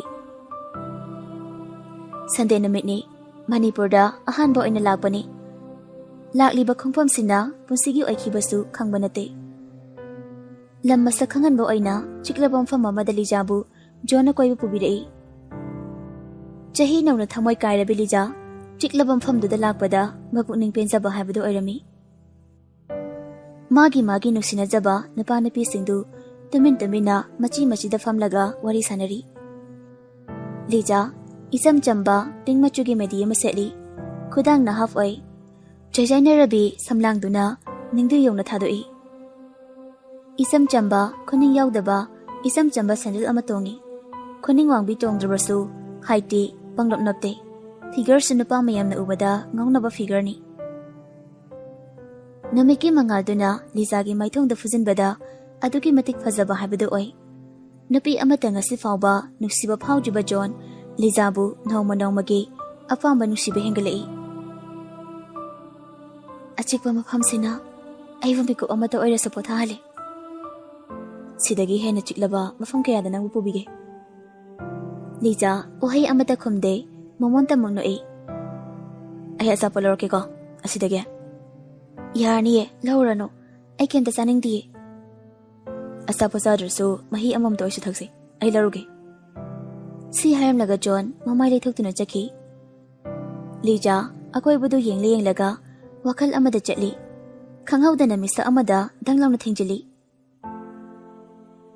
ꯅꯄꯥ ꯊꯣꯔꯥꯕꯤ ꯃꯆꯥ ꯀꯅꯥꯅꯣ ꯆꯨꯝꯅ ꯆꯠꯄ ꯍꯩꯇ꯭ꯔꯤꯁꯤꯕꯣ ꯗꯥꯅꯦꯜ ꯁꯥꯎꯅ ꯃꯃꯥꯏ ꯂꯩꯊꯣꯔꯛꯏ ꯂꯤꯖꯥ ꯃꯔꯦꯡꯕꯥꯟ ꯁꯨꯞꯂꯒ ꯗꯥꯅꯦꯜꯗ ꯀꯤꯔꯨꯛ ꯌꯦꯡꯂꯛꯏ ꯑꯩ ꯁꯣꯏꯈ꯭ꯔꯦ ꯁꯥꯎꯅꯨꯕꯣ ꯔꯥꯖ ꯄꯥꯔꯤ ꯑꯃꯗꯤ ꯗꯥꯅꯦꯜ ꯂꯤꯖꯥꯗ ꯃꯃꯤꯠ ꯀꯨꯞꯇꯅ ꯌꯦꯡꯉꯤ ꯂꯤꯖꯥ ꯋꯥꯍꯩ ꯑꯃꯠꯇꯁꯨ ꯍꯥꯏꯕ ꯉꯝꯗ ꯃꯃꯥꯏꯗꯨ ꯀꯣꯏꯂꯩ ꯂꯩꯔꯒ ꯂꯩ ꯇꯥꯟꯖꯥꯗꯨꯗ ꯖꯣꯟ ꯄꯔꯄꯞ ꯆꯪꯁꯤꯜꯂꯛꯂꯤ ꯅꯨꯄꯥ ꯑꯍꯨꯝꯗꯨꯅ ꯃꯃꯤꯠꯀ ꯂꯥꯎꯊꯣꯛꯇꯨꯅ ꯂꯤꯖꯥꯗ ꯃꯨꯟꯅ ꯌꯦꯡꯂꯝꯕꯗꯨꯗ ꯀꯔꯟ ꯇꯥꯔꯛꯏꯔꯣ ꯖꯣꯟꯒꯤ ꯋꯥꯍꯩꯗꯨꯗ ꯅꯨꯄꯥ ꯑꯍꯨꯝꯗꯨ ꯒ꯭ꯌꯥꯟ ꯈꯪꯇꯥ ꯇꯥꯈꯤ ꯅꯠꯇꯤꯌꯦ ꯑꯩꯅ ꯁꯣꯏꯕꯗꯒꯤ ꯃꯈꯣꯏꯗ ꯊꯦꯡꯂꯨꯕꯅꯤ ꯑꯩ ꯁꯣꯏꯈ꯭ꯔꯦ ꯔꯥꯖ ꯅꯣꯛꯐꯦꯠ ꯇꯧꯔꯒ ꯀꯩꯁꯨ ꯀꯥꯏꯗꯦꯗ ꯖꯣꯟ ꯂꯤꯖꯥꯗ ꯑꯣꯟꯁꯤꯟꯗꯨꯅ ꯆꯠꯁꯤꯔꯣ ꯑꯁꯨꯝꯅ ꯂꯤꯖꯥꯒ ꯖꯣꯟꯒ ꯃꯐꯝ ꯑꯗꯨꯗꯒꯤ ꯆꯠꯈ꯭ꯔꯦ ꯗꯥꯅꯦꯜꯒꯤ ꯃꯤꯍꯨꯟꯗꯨ ꯍꯥꯟꯅꯒ ꯃꯥꯟꯅꯗꯕ ꯃꯑꯣꯡꯗ ꯆꯣꯡꯂꯛꯏ ꯋꯥꯈꯜꯗꯨꯅ ꯇꯔꯪ ꯃꯥꯂꯪ ꯁꯪꯁꯥꯔ ꯑꯃꯗ ꯇꯥꯎꯈ꯭ꯔꯦ ꯋꯥ ꯉꯥꯡꯗꯅ ꯂꯤꯖꯥꯅ ꯆꯠꯈꯤꯕ ꯃꯥꯏꯀꯩꯗꯨꯗꯕꯨ ꯃꯤꯐꯝ ꯍꯣꯡꯗꯅ ꯌꯦꯡꯍꯧꯔꯤ ꯄꯥꯔꯤꯅ ꯀꯩꯅꯣ ꯁꯤꯅ ꯏꯃꯪ ꯃꯪꯅ ꯂꯩꯍꯧꯔꯤꯁꯤꯅ ꯂꯥꯏꯔꯣ ꯃꯤꯔꯣ ꯍꯧꯖꯤꯛꯀꯤꯗꯨꯕꯣ ꯔꯥꯖꯅ ꯃꯤ ꯑꯣꯏꯗꯅꯅꯦ ꯃꯥꯒꯤ ꯕꯤꯑꯦꯞꯇꯨꯒ ꯆꯠꯃꯤꯟꯅꯈ꯭ꯔꯤꯗꯣ ꯄꯥꯝꯗꯤ ꯄꯥꯝꯃꯤꯍꯦ ꯃꯁꯛꯇꯣ ꯃꯩ ꯇꯥꯏ ꯑꯩ ꯊꯃꯣꯏꯁꯦ ꯀꯩꯅꯣꯝ ꯇꯧꯈ꯭ꯔꯦ ꯄꯥꯔꯤꯅ ꯂꯞ ꯇꯧꯔꯛꯏꯔꯣ ꯑꯗꯨꯒꯤꯔ ꯈꯪꯗꯦ ꯔꯥꯖꯅ ꯌꯥꯝ ꯄꯛꯇꯦꯀꯣ ꯃꯤꯒꯤ ꯅꯨꯡꯁꯤꯅꯖꯕ ꯅꯨꯄꯥ ꯂꯩꯔꯤꯗꯨꯅꯤ ꯆꯨꯝꯅ ꯇꯤꯟꯅꯕ ꯑꯣꯏꯔꯝꯃꯗꯤ ꯀꯃꯥꯏꯅ ꯇꯧꯕ ꯑꯩꯈꯣꯏꯅ ꯈꯪꯕꯁꯨ ꯅꯠꯇꯦ ꯄꯥꯔꯤꯅ ꯈ꯭ꯋꯥꯏ ꯂꯨꯕ ꯃꯃꯤꯡ ꯐꯥꯎ ꯈꯪꯍꯧꯗꯦ ꯗꯥꯅꯤꯌꯦꯜꯅ ꯉꯁꯤ ꯊꯦꯡꯅꯔꯤꯕꯁꯤꯗꯒꯤ ꯑꯃꯨꯛ ꯍꯟꯅ ꯊꯦꯡꯅꯈꯤꯗꯕ ꯊꯣꯛꯂꯕꯗꯤ ꯑꯩ ꯌꯥꯝ ꯅꯤꯡꯉꯝꯍꯧꯔꯣꯏ ꯄꯥꯔꯤꯅ ꯊꯦꯡꯅꯅꯤꯗ ꯀꯩꯝꯇ ꯈꯜꯂꯨꯅꯣ ꯈꯜꯂꯨꯔꯒ ꯊꯋꯥꯏ ꯌꯥꯝ ꯆꯥꯛꯑꯦ ꯃꯥꯅ ꯁꯣꯏꯈ꯭ꯔꯦ ꯍꯥꯏꯔꯝꯕꯗꯨꯐꯥꯎ ꯋꯥꯍꯩ ꯑꯃꯇ ꯈꯨꯝꯕ ꯉꯝꯍꯧꯗꯦ ꯋꯥꯔꯤ ꯈꯔ ꯑꯣꯏꯁꯨ ꯁꯥꯟꯅꯔꯝꯂꯗꯤ ꯈꯪꯅꯕ ꯍꯥꯏꯗꯣ ꯑꯣꯏꯔꯝꯒꯗꯕꯅꯤ ꯔꯥꯖꯅ ꯀꯩꯅꯣ ꯑꯩꯕꯨ ꯃꯪꯂꯣ ꯇꯥꯏꯕꯪꯂꯣ ꯅꯪꯕꯨ ꯅꯨꯄꯤ ꯅꯨꯡꯁꯤꯕꯒ ꯈꯪꯂꯕꯣ ꯈꯪꯗꯦ ꯚꯥꯏ ꯑꯁꯨꯛꯀꯩꯕ ꯃꯇꯝꯁꯦ ꯑꯩꯒꯤ ꯊꯃꯣꯏꯗ ꯉꯁꯤ ꯐꯥꯎꯔꯤꯕ ꯏꯊꯤꯜ ꯁꯨꯃꯥꯏꯅ ꯐꯥꯎꯈꯤꯗ꯭ꯔꯤ ꯉꯁꯤ ꯁꯛꯈꯪꯗꯕꯤ ꯃꯥꯕꯨ ꯎꯕꯗ ꯑꯩꯅ ꯐꯥꯎꯔꯤꯕꯁꯦ ꯑꯩ ꯏꯁꯥꯁꯦ ꯌꯥꯝ ꯂꯥꯡꯇꯛꯅꯩ ꯄꯥꯔꯤꯅ ꯆꯠꯁꯤꯜꯂꯛꯑꯣ ꯊꯦꯡꯉꯦ ꯄꯨꯡ ꯑꯥ ꯌꯧꯈ꯭ꯔꯦ ꯅꯨꯃꯤꯗꯥꯡꯗꯨ ꯗꯥꯅꯤꯌꯦꯜ ꯐꯃꯨꯡꯗ ꯍꯤꯞꯂꯒ ꯃꯣꯟꯗ꯭ꯔꯪ ꯀꯟꯅ ꯁꯥꯟꯅꯔꯤꯉꯩ ꯃꯕꯣꯛ ꯄꯨꯔꯅꯤꯃꯥ ꯆꯪꯂꯛꯂꯒ ꯆꯥꯛ ꯆꯥꯔꯁꯦ ꯍꯥꯏꯔꯕꯗ ꯁꯥꯒꯠꯂꯝꯕ ꯃꯪꯂꯥꯟꯒ ꯄꯨꯡꯀꯥꯏ ꯀꯥꯏꯈꯤ ꯑꯕꯨꯡꯉꯣ ꯆꯥꯛ ꯆꯥꯊꯣꯛꯅꯕ ꯇꯧꯔꯁꯤꯅꯦ ꯅꯪ ꯄꯨꯄꯨꯈꯣꯏꯁꯨ ꯍꯜꯂꯛꯑꯦ ꯕꯣ ꯑꯩ ꯆꯥꯅꯤꯡꯗ꯭ꯔꯤꯌꯦ ꯀꯣꯟꯅ ꯆꯥꯔꯒꯦ ꯑꯁꯣꯏ ꯑꯄꯥ ꯌꯥꯝ ꯆꯥꯁꯤꯟꯒꯅꯨꯅꯦ ꯆꯥꯛꯅ ꯉꯝꯅ ꯆꯥꯅꯕ ꯍꯣꯠꯅꯧ ꯅꯪ ꯀꯣꯟꯅ ꯆꯥꯔꯒꯦ ꯍꯥꯏꯔꯕꯅꯤꯅ ꯅꯪꯒꯤ ꯁꯔꯨꯛꯇꯣ ꯃꯈꯨꯝ ꯀꯨꯞꯂꯒ ꯇꯣꯉꯥꯟꯅ ꯊꯝꯂꯝꯂꯒꯦꯀꯣ ꯑꯍꯣꯏ ꯑꯕꯣ ꯁꯣꯝꯗꯅ ꯖꯣꯟꯅ ꯅꯪꯒꯤ ꯍꯧꯈ꯭ꯔꯕ ꯋꯥꯔꯤꯁꯤꯡꯗꯣ ꯑꯩꯉꯣꯟꯗ ꯂꯤꯕꯗ ꯀꯌꯥꯝ ꯀꯥꯏꯔꯒꯦ ꯑꯩꯒꯤ ꯍꯧꯈ꯭ꯔꯕ ꯋꯥꯔꯤ ꯈꯪꯂꯒ ꯅꯪꯒꯤ ꯀꯥꯟꯅꯕꯅ ꯀꯔꯤꯅꯣ ꯑꯩ ꯅꯪꯒꯤ ꯃꯔꯝꯗ ꯌꯥꯝ ꯈꯪꯅꯤꯡꯉꯤ ꯅꯪꯒꯤ ꯑꯋꯥꯕ ꯅꯨꯡꯉꯥꯏꯇꯕ ꯄꯨꯝꯅꯃꯛꯇ ꯁꯔꯨꯛ ꯌꯥꯅꯤꯡꯉꯤ ꯃꯃꯜ ꯌꯥꯎꯗ꯭ꯔꯕꯤ ꯑꯩꯒꯤꯗꯃꯛ ꯑꯗꯨꯛ ꯌꯥꯝꯅ ꯋꯥꯔꯤꯕ ꯀꯔꯤꯒꯤꯅꯣ ꯑꯩ ꯅꯪꯕꯨ ꯅꯨꯡꯁꯤꯌꯦ ꯂꯤꯖꯥ ꯃꯈꯣꯜ ꯊꯣꯛꯅ ꯅꯣꯛꯂꯛꯏ ꯉꯥꯎꯔꯕ ꯅꯪꯕꯣ ꯑꯩ ꯀꯅꯥꯅꯣ ꯀꯔꯤꯅꯣ ꯈꯪꯂꯤꯕ ꯅꯪꯅ ꯑꯩꯕꯨ ꯅꯨꯡꯁꯤ ꯀꯥꯏꯅ ꯌꯥꯝ ꯄꯛꯇꯦꯀꯣ ꯑꯁꯦꯡꯕꯅꯦ ꯂꯤꯖꯥ ꯑꯩ ꯅꯪꯕꯨ ꯌꯥꯝ ꯅꯨꯡꯁꯤꯔꯨꯔꯦ ꯑꯩꯗꯤ ꯅꯪꯕꯨ ꯅꯨꯡꯁꯤꯗꯦ ꯅꯨꯡꯁꯤꯕꯁꯨ ꯉꯝꯂꯣꯏ ꯑꯩ ꯏꯁꯥꯅ ꯏꯁꯥꯕꯨ ꯀꯅꯥꯅꯣ ꯍꯥꯏꯕ ꯈꯪꯖꯩ ꯃꯔꯝ ꯑꯁꯤꯅ ꯅꯨꯡꯁꯤꯕ ꯍꯥꯏꯕꯗꯨꯗꯤ ꯑꯩꯒꯤ ꯏꯐꯝꯗꯒꯤ ꯂꯥꯞꯅ ꯊꯝꯈ꯭ꯔꯦ ꯅꯪꯅ ꯑꯩꯕꯨ ꯅꯨꯡꯁꯤꯔꯕꯗꯤ ꯑꯩꯕꯨ ꯅꯤꯡꯇꯝꯍꯜꯂꯨ ꯄꯣꯟ ꯃꯅꯨꯡꯗ ꯊꯝꯕ ꯆꯦꯛꯂꯥꯒꯨꯝꯅ ꯑꯩꯕꯨ ꯃꯐꯝꯁꯤꯗ ꯐꯥꯖꯤꯟꯗꯨꯅ ꯊꯝꯒꯅꯨ ꯑꯩ ꯍꯥꯟꯅꯒꯤ ꯄꯨꯟꯁꯤꯗꯨꯗ ꯍꯤꯡꯕ ꯄꯥꯝꯗꯦ ꯑꯩ ꯑꯅꯧꯕ ꯄꯨꯟꯁꯤ ꯑꯃꯗ ꯍꯤꯡꯕ ꯄꯥꯝꯃꯤ ꯅꯪꯅ ꯍꯥꯏꯕ ꯃꯈꯩ ꯑꯩ ꯂꯣꯏꯅ ꯌꯥꯒꯦ ꯅꯪꯅ ꯇꯧ ꯍꯥꯏꯕ ꯃꯈꯩ ꯂꯣꯏꯅ ꯇꯧꯒꯦ ꯐꯔꯦ ꯑꯗꯨꯗꯤ ꯑꯩ ꯂꯥꯏꯔꯤꯛ ꯃꯈꯥ ꯇꯝꯊꯒꯦ ꯈꯜꯂꯤ ꯑꯩꯕꯨ ꯃꯐꯝꯁꯤꯗ ꯂꯥꯏꯔꯤꯛ ꯃꯈꯥ ꯇꯝꯍꯟꯕꯤꯌꯨ ꯅꯪꯒꯤ ꯀ꯭ꯋꯥꯇꯔꯁꯤꯗꯁꯨ ꯑꯩ ꯂꯩꯕ ꯄꯥꯝꯗꯦ ꯃꯐꯝꯁꯤꯗ ꯏꯕꯥꯅꯤ ꯈꯛꯇꯅꯤ ꯂꯩꯔꯤꯕ ꯑꯍꯧꯕ ꯃꯤꯅꯗꯤ ꯑꯩꯕꯨ ꯐꯅ ꯉꯥꯡꯅꯔꯝꯂꯣꯏ ꯑꯩ ꯃꯗꯨ ꯄꯥꯝꯗꯦ ꯃꯤꯌꯥꯝ ꯂꯩꯕ ꯃꯐꯝ ꯑꯥꯁ꯭ꯔꯝ ꯑꯃꯗ ꯑꯩ ꯃꯌꯥꯝꯒ ꯄꯨꯜꯂꯒ ꯂꯩꯒꯦ ꯅꯪꯅ ꯍꯥꯏꯕꯁꯤꯡꯅ ꯑꯩꯅ ꯂꯣꯏꯅ ꯌꯥꯒꯅꯤ ꯅꯪꯒꯤ ꯑꯆꯪꯕ ꯄꯨꯝꯅꯃꯛꯁꯨ ꯑꯩꯅ ꯂꯣꯏꯅ ꯌꯦꯡꯁꯤꯟꯒꯅꯤ ꯑꯗꯨꯕꯨ ꯑꯩꯅ ꯍꯥꯏꯕ ꯋꯥ ꯑꯃꯗꯤ ꯌꯥꯕꯤꯌꯨ ꯀꯔꯤ ꯀꯔꯝꯕ ꯋꯥ ꯅꯪꯅ ꯅꯤꯡꯂꯤꯕꯗꯣ ꯊꯨꯡꯂꯕ ꯃꯇꯝꯗ ꯑꯩꯒꯤ ꯅꯨꯡꯁꯤꯕꯁꯨ ꯅꯪꯅ ꯃꯁꯛ ꯈꯪꯕꯤꯌꯨ ꯃꯇꯝꯗꯨꯗ ꯈꯟꯅꯔꯁꯦ ꯑꯁꯨꯝꯅ ꯃꯇꯝ ꯈꯔ ꯍꯧꯈ꯭ꯔꯦ ꯗꯥꯅꯤꯌꯦꯜꯅ ꯂꯤꯖꯥꯕꯨ ꯎꯔꯨꯕ ꯃꯤꯀꯨꯞꯇꯒꯤ ꯑꯉꯥꯎꯕ ꯍꯥꯏꯕꯗꯨ ꯑꯣꯏꯔꯦ ꯃꯤꯀꯨꯞ ꯈꯨꯗꯤꯡ ꯂꯤꯖꯥꯒꯤ ꯋꯥꯈꯜꯗ ꯃꯣꯟꯗ꯭ꯔꯪ ꯁꯥꯟꯅꯕꯅ ꯃꯊꯧꯗꯥꯡ ꯑꯣꯏꯔꯝꯃꯤ ꯃꯐꯝ ꯈꯨꯗꯤꯡꯗ ꯀꯣꯏꯕ ꯆꯠꯇꯨꯅ ꯂꯤꯖꯥꯒꯤ ꯈꯣꯡꯒꯨꯜ ꯂꯤꯔꯝꯃꯤ ꯑꯃꯔꯣꯝꯗ ꯖꯣꯟꯅ ꯂꯤꯖꯥꯕꯨ ꯅꯨꯡꯁꯤꯕꯒꯤꯗꯃꯛ ꯂꯤꯖꯥꯒꯤ ꯄꯨꯟꯁꯤꯕꯨ ꯑꯅꯧꯕ ꯃꯍꯤꯡ ꯑꯃꯗ ꯍꯤꯡꯅꯕ ꯍꯥꯏꯗꯨꯅ ꯂꯤꯖꯥꯅ ꯍꯥꯏꯕ ꯃꯈꯩ ꯖꯣꯟꯅ ꯌꯥꯔꯝꯃꯤ ꯂꯥꯡꯂꯦꯟꯅ ꯃꯌꯨꯝ ꯄꯥꯟꯗ꯭ꯔꯤꯉꯩꯗ ꯂꯩꯔꯝꯕ ꯑꯥꯁ꯭ꯔꯝ ꯑꯗꯨꯗ ꯂꯤꯖꯥꯁꯨ ꯖꯣꯟꯅ ꯁꯤꯜꯂꯒ ꯂꯩꯍꯜꯂꯝꯃꯤ ꯅꯥꯀꯜ ꯑꯃꯔꯣꯝꯗꯅ ꯖꯣꯟꯒꯤ ꯃꯆꯟꯅꯨꯄꯤ ꯁꯤꯂꯩꯃꯅ ꯗꯥꯅꯤꯌꯦꯜꯕꯨ ꯉꯥꯎꯖꯔꯝꯃꯤ ꯃꯃꯥꯏ ꯁꯣꯟꯕꯒꯤ ꯍꯧꯅꯕ ꯗꯥꯅꯤꯌꯦꯜ ꯊꯦꯡꯅꯗꯨꯅ ꯃꯥꯌꯣꯛꯅꯔꯕꯁꯨ ꯗꯥꯅꯤꯌꯦꯜꯗ ꯀꯧꯖꯕ ꯐꯥꯎ ꯉꯝꯖꯗꯦ ꯑꯥꯁ꯭ꯔꯝꯗ ꯂꯩꯕꯗꯒꯤ ꯂꯤꯖꯥ ꯃꯩꯇꯩ ꯅꯨꯄꯤ ꯑꯃꯒꯨꯝ ꯐꯅꯦꯛ ꯁꯦꯠꯂꯤ ꯑꯥꯁ꯭ꯔꯝꯗ ꯂꯩꯈ꯭ꯔꯕꯁꯨ ꯂꯤꯖꯥꯒꯤꯗꯃꯛ ꯖꯣꯟꯅ ꯀꯔꯤꯃꯇ ꯋꯥꯠꯍꯜꯂꯝꯗꯦ ꯐꯠꯇ꯭ꯔꯕ ꯕꯤꯖꯤꯅꯦꯁ ꯀꯌꯥ ꯇꯧꯔꯝꯕꯁꯨ ꯂꯤꯖꯥꯕꯨ ꯅꯨꯡꯁꯤꯕꯗꯒꯤ ꯖꯣꯟ ꯑꯐꯕ ꯂꯝꯕꯤꯗ ꯈꯣꯡꯗꯥꯔꯛꯂꯤ ꯆꯍꯤ ꯂꯣꯏꯔꯝꯗꯥꯏ ꯑꯣꯏꯕꯅꯤꯅ ꯀꯣꯂꯦꯖꯇꯗꯤ ꯃꯤꯡ ꯆꯟꯗ꯭ꯔꯦ ꯀꯝꯄ꯭ꯌꯨꯇꯔꯒꯤ ꯀꯣꯆꯤꯡ ꯌꯥꯎꯒꯦ ꯍꯥꯏꯕꯗꯒꯤ ꯀꯝꯄ꯭ꯌꯨꯇꯔ ꯀꯣꯆꯤꯡ ꯌꯥꯎꯍꯜꯂꯝꯃꯤ ꯊꯤꯟꯗꯣꯛ ꯊꯤꯟꯖꯤꯟꯒꯤꯗꯃꯛ ꯖꯣꯟꯅ ꯗ꯭ꯔꯥꯏꯚꯔ ꯑꯣꯏꯔꯝꯃꯤ꯫ ꯅꯣꯡꯃꯗꯤ ꯂꯤꯖꯥꯅ ꯁꯨꯃꯥꯏꯅ ꯅꯪꯅ ꯊꯤꯟꯗꯣꯛ ꯊꯤꯟꯖꯤꯟ ꯇꯧꯕꯁꯦ ꯑꯩ ꯀꯌꯥ ꯄꯥꯝꯗꯦ꯫ ꯃꯤꯅ ꯎꯔꯒ ꯂꯥꯟꯅ ꯑꯗꯨꯝ ꯈꯟꯒꯅꯤ꯫ ꯑꯩ ꯍꯥꯟꯅꯁꯨ ꯍꯥꯏꯈꯤꯕꯗꯨꯅꯤ ꯑꯩꯒꯤꯗꯃꯛ ꯌꯥꯝꯅ ꯈꯟꯖꯤꯟꯕꯤꯒꯅꯨ ꯍꯥꯏꯅ꯫ ꯑꯩꯒꯨꯝꯕꯤ ꯑꯣꯛꯇꯕꯤ ꯑꯃꯕꯨ ꯅꯨꯡꯁꯤꯔꯕꯗꯤ ꯅꯪꯒꯤ ꯊꯃꯣꯏ ꯂꯥꯏꯃꯟ ꯑꯣꯏꯕ ꯅꯠꯇꯅ ꯎꯄꯥꯏ ꯂꯩꯔꯣꯏ꯫ ꯑꯩꯅ ꯅꯪꯒꯤ ꯅꯅꯥꯛꯇ ꯂꯩꯇ꯭ꯔꯤꯕꯁꯦ ꯅꯪꯅ ꯑꯩꯕꯨ ꯀꯥꯎꯊꯣꯛꯅꯕꯅꯤ꯫ ꯑꯩꯍꯥꯛꯅ ꯅꯪꯕꯨ ꯅꯨꯡꯁꯤꯖꯕꯅꯤ꯫ ꯃꯁꯤꯗ ꯐꯥꯎ ꯅꯪꯅ ꯑꯊꯤꯡꯕ ꯄꯤꯕꯤꯔꯦ꯫ ꯐꯔꯦ, ꯑꯩ ꯀꯩꯝꯇ ꯍꯥꯏꯔꯔꯣꯏ꯫ ꯑꯗꯨꯕꯨ ꯑꯩ ꯅꯪꯕꯨꯗꯤ ꯁꯦꯟꯅꯖꯒꯦ꯫ ꯈꯨꯠ ꯁꯝꯂꯒ ꯍꯩꯅ ꯆꯠꯄ ꯇꯝꯕꯤꯕ ꯌꯥꯕ ꯑꯉꯥꯡꯅꯤ ꯀꯥꯏꯅ ꯎꯔꯕꯣ ꯑꯩꯁꯦ? ꯅꯠꯇ꯭ꯔꯒ ꯅꯪꯒꯤꯁꯤ ꯑꯩꯕꯨ ꯅꯪꯅ ꯑꯣꯛꯇꯕꯤꯅꯤ ꯈꯟꯅ ꯂꯩꯔꯛꯄ ꯂꯥꯏꯙꯤꯅꯤ ꯈꯜꯂꯒ ꯉꯥꯛ ꯁꯦꯠꯂꯤꯕ꯭ꯔꯥ? ꯑꯩꯕꯨ ꯑꯉꯥꯡ ꯃꯆꯥꯔꯣ? ꯖꯣꯟ ꯅꯨꯡꯉꯥꯏꯇꯅ ꯃꯄꯤ ꯏꯔꯥ ꯆꯦꯜꯂꯛꯏ꯫ ꯂꯤꯖꯥ, ꯅꯪꯅ ꯉꯥꯡꯂꯤꯕꯗꯨ ꯀꯔꯤꯅꯣ? ꯑꯩ ꯅꯪꯉꯣꯟꯗ ꯑꯗꯨꯒꯨꯝꯕ ꯑꯃꯇ ꯈꯟꯕ ꯂꯩꯇꯦ꯫ ꯂꯨꯄꯥ ꯂꯥꯛ 15,000ꯗ ꯂꯩꯔꯛꯄꯤꯅꯤ꯫ ꯑꯩꯒꯤ ꯍꯛꯅꯤ꯫ ꯑꯩꯅ ꯀꯣꯏꯁꯦꯟ ꯁꯦꯟꯅꯒꯅꯤ ꯍꯥꯏꯕꯒꯤ ꯋꯥꯈꯜꯗ ꯊꯥꯗꯣꯛꯎ꯫ ꯑꯩꯕꯨ ꯑꯁꯦꯡꯕ ꯅꯨꯡꯁꯤꯕ ꯑꯣꯏꯔꯕꯗꯤ ꯉꯁꯤ ꯍꯥꯏꯔꯤꯕ ꯅꯨꯃꯤꯠꯁꯤꯗꯒꯤ ꯑꯩꯒꯤ ꯏꯃꯥꯡꯗ ꯑꯃꯨꯛ ꯍꯟꯅ ꯂꯦꯞꯂꯛꯀꯅꯨ꯫ ꯑꯩꯒꯤ ꯑꯋꯥꯠꯄꯁꯨ ꯎꯕꯤꯔꯅꯨ꯫ ꯂꯤꯖꯥ, ꯋꯥꯍꯩ ꯑꯃꯗ ꯃꯈꯥ ꯇꯥꯕꯗꯤ ꯉꯝꯖꯗꯦ꯫ ꯅꯤꯡꯉꯝꯗꯅ ꯂꯤꯖꯥꯕꯨ ꯑꯔꯣꯏꯕ ꯑꯣꯏꯅ ꯌꯦꯡꯂꯒ ꯖꯣꯟ ꯃꯐꯝ ꯑꯗꯨꯗꯒꯤ ꯍꯟꯈꯤ꯫ ꯂꯤꯖꯥꯁꯨ ꯖꯣꯟꯅ ꯆꯠꯈꯤꯕ ꯃꯥꯏꯀꯩꯗꯨ ꯅꯨꯡꯉꯥꯏꯇꯅ ꯌꯦꯡꯍꯧꯔꯤ꯫ ꯉꯁꯤꯗꯤ ꯖꯣꯟ ꯃꯌꯨꯝꯗ ꯅꯤꯡꯉꯝꯗꯅ ꯍꯜꯂꯛꯏ꯫ ꯃꯥꯒꯤ ꯀꯥꯗ ꯆꯪꯁꯤꯜꯂꯒ ꯃꯈꯣꯜ ꯊꯣꯛꯇ ꯅꯤꯡꯉꯝꯗꯅ ꯀꯞꯆꯩ꯫ ꯀꯔꯤꯒꯤꯗꯃꯛ ꯃꯍꯥꯛꯅ ꯂꯤꯖꯥꯕꯨ ꯅꯨꯡꯁꯤꯔꯨꯔꯤꯕ? ꯀꯔꯤꯒꯤꯗꯃꯛ ꯃꯍꯥꯛꯅ ꯂꯤꯖꯥꯒꯤꯗꯃꯛ ꯋꯥꯖꯔꯨꯔꯤꯕ?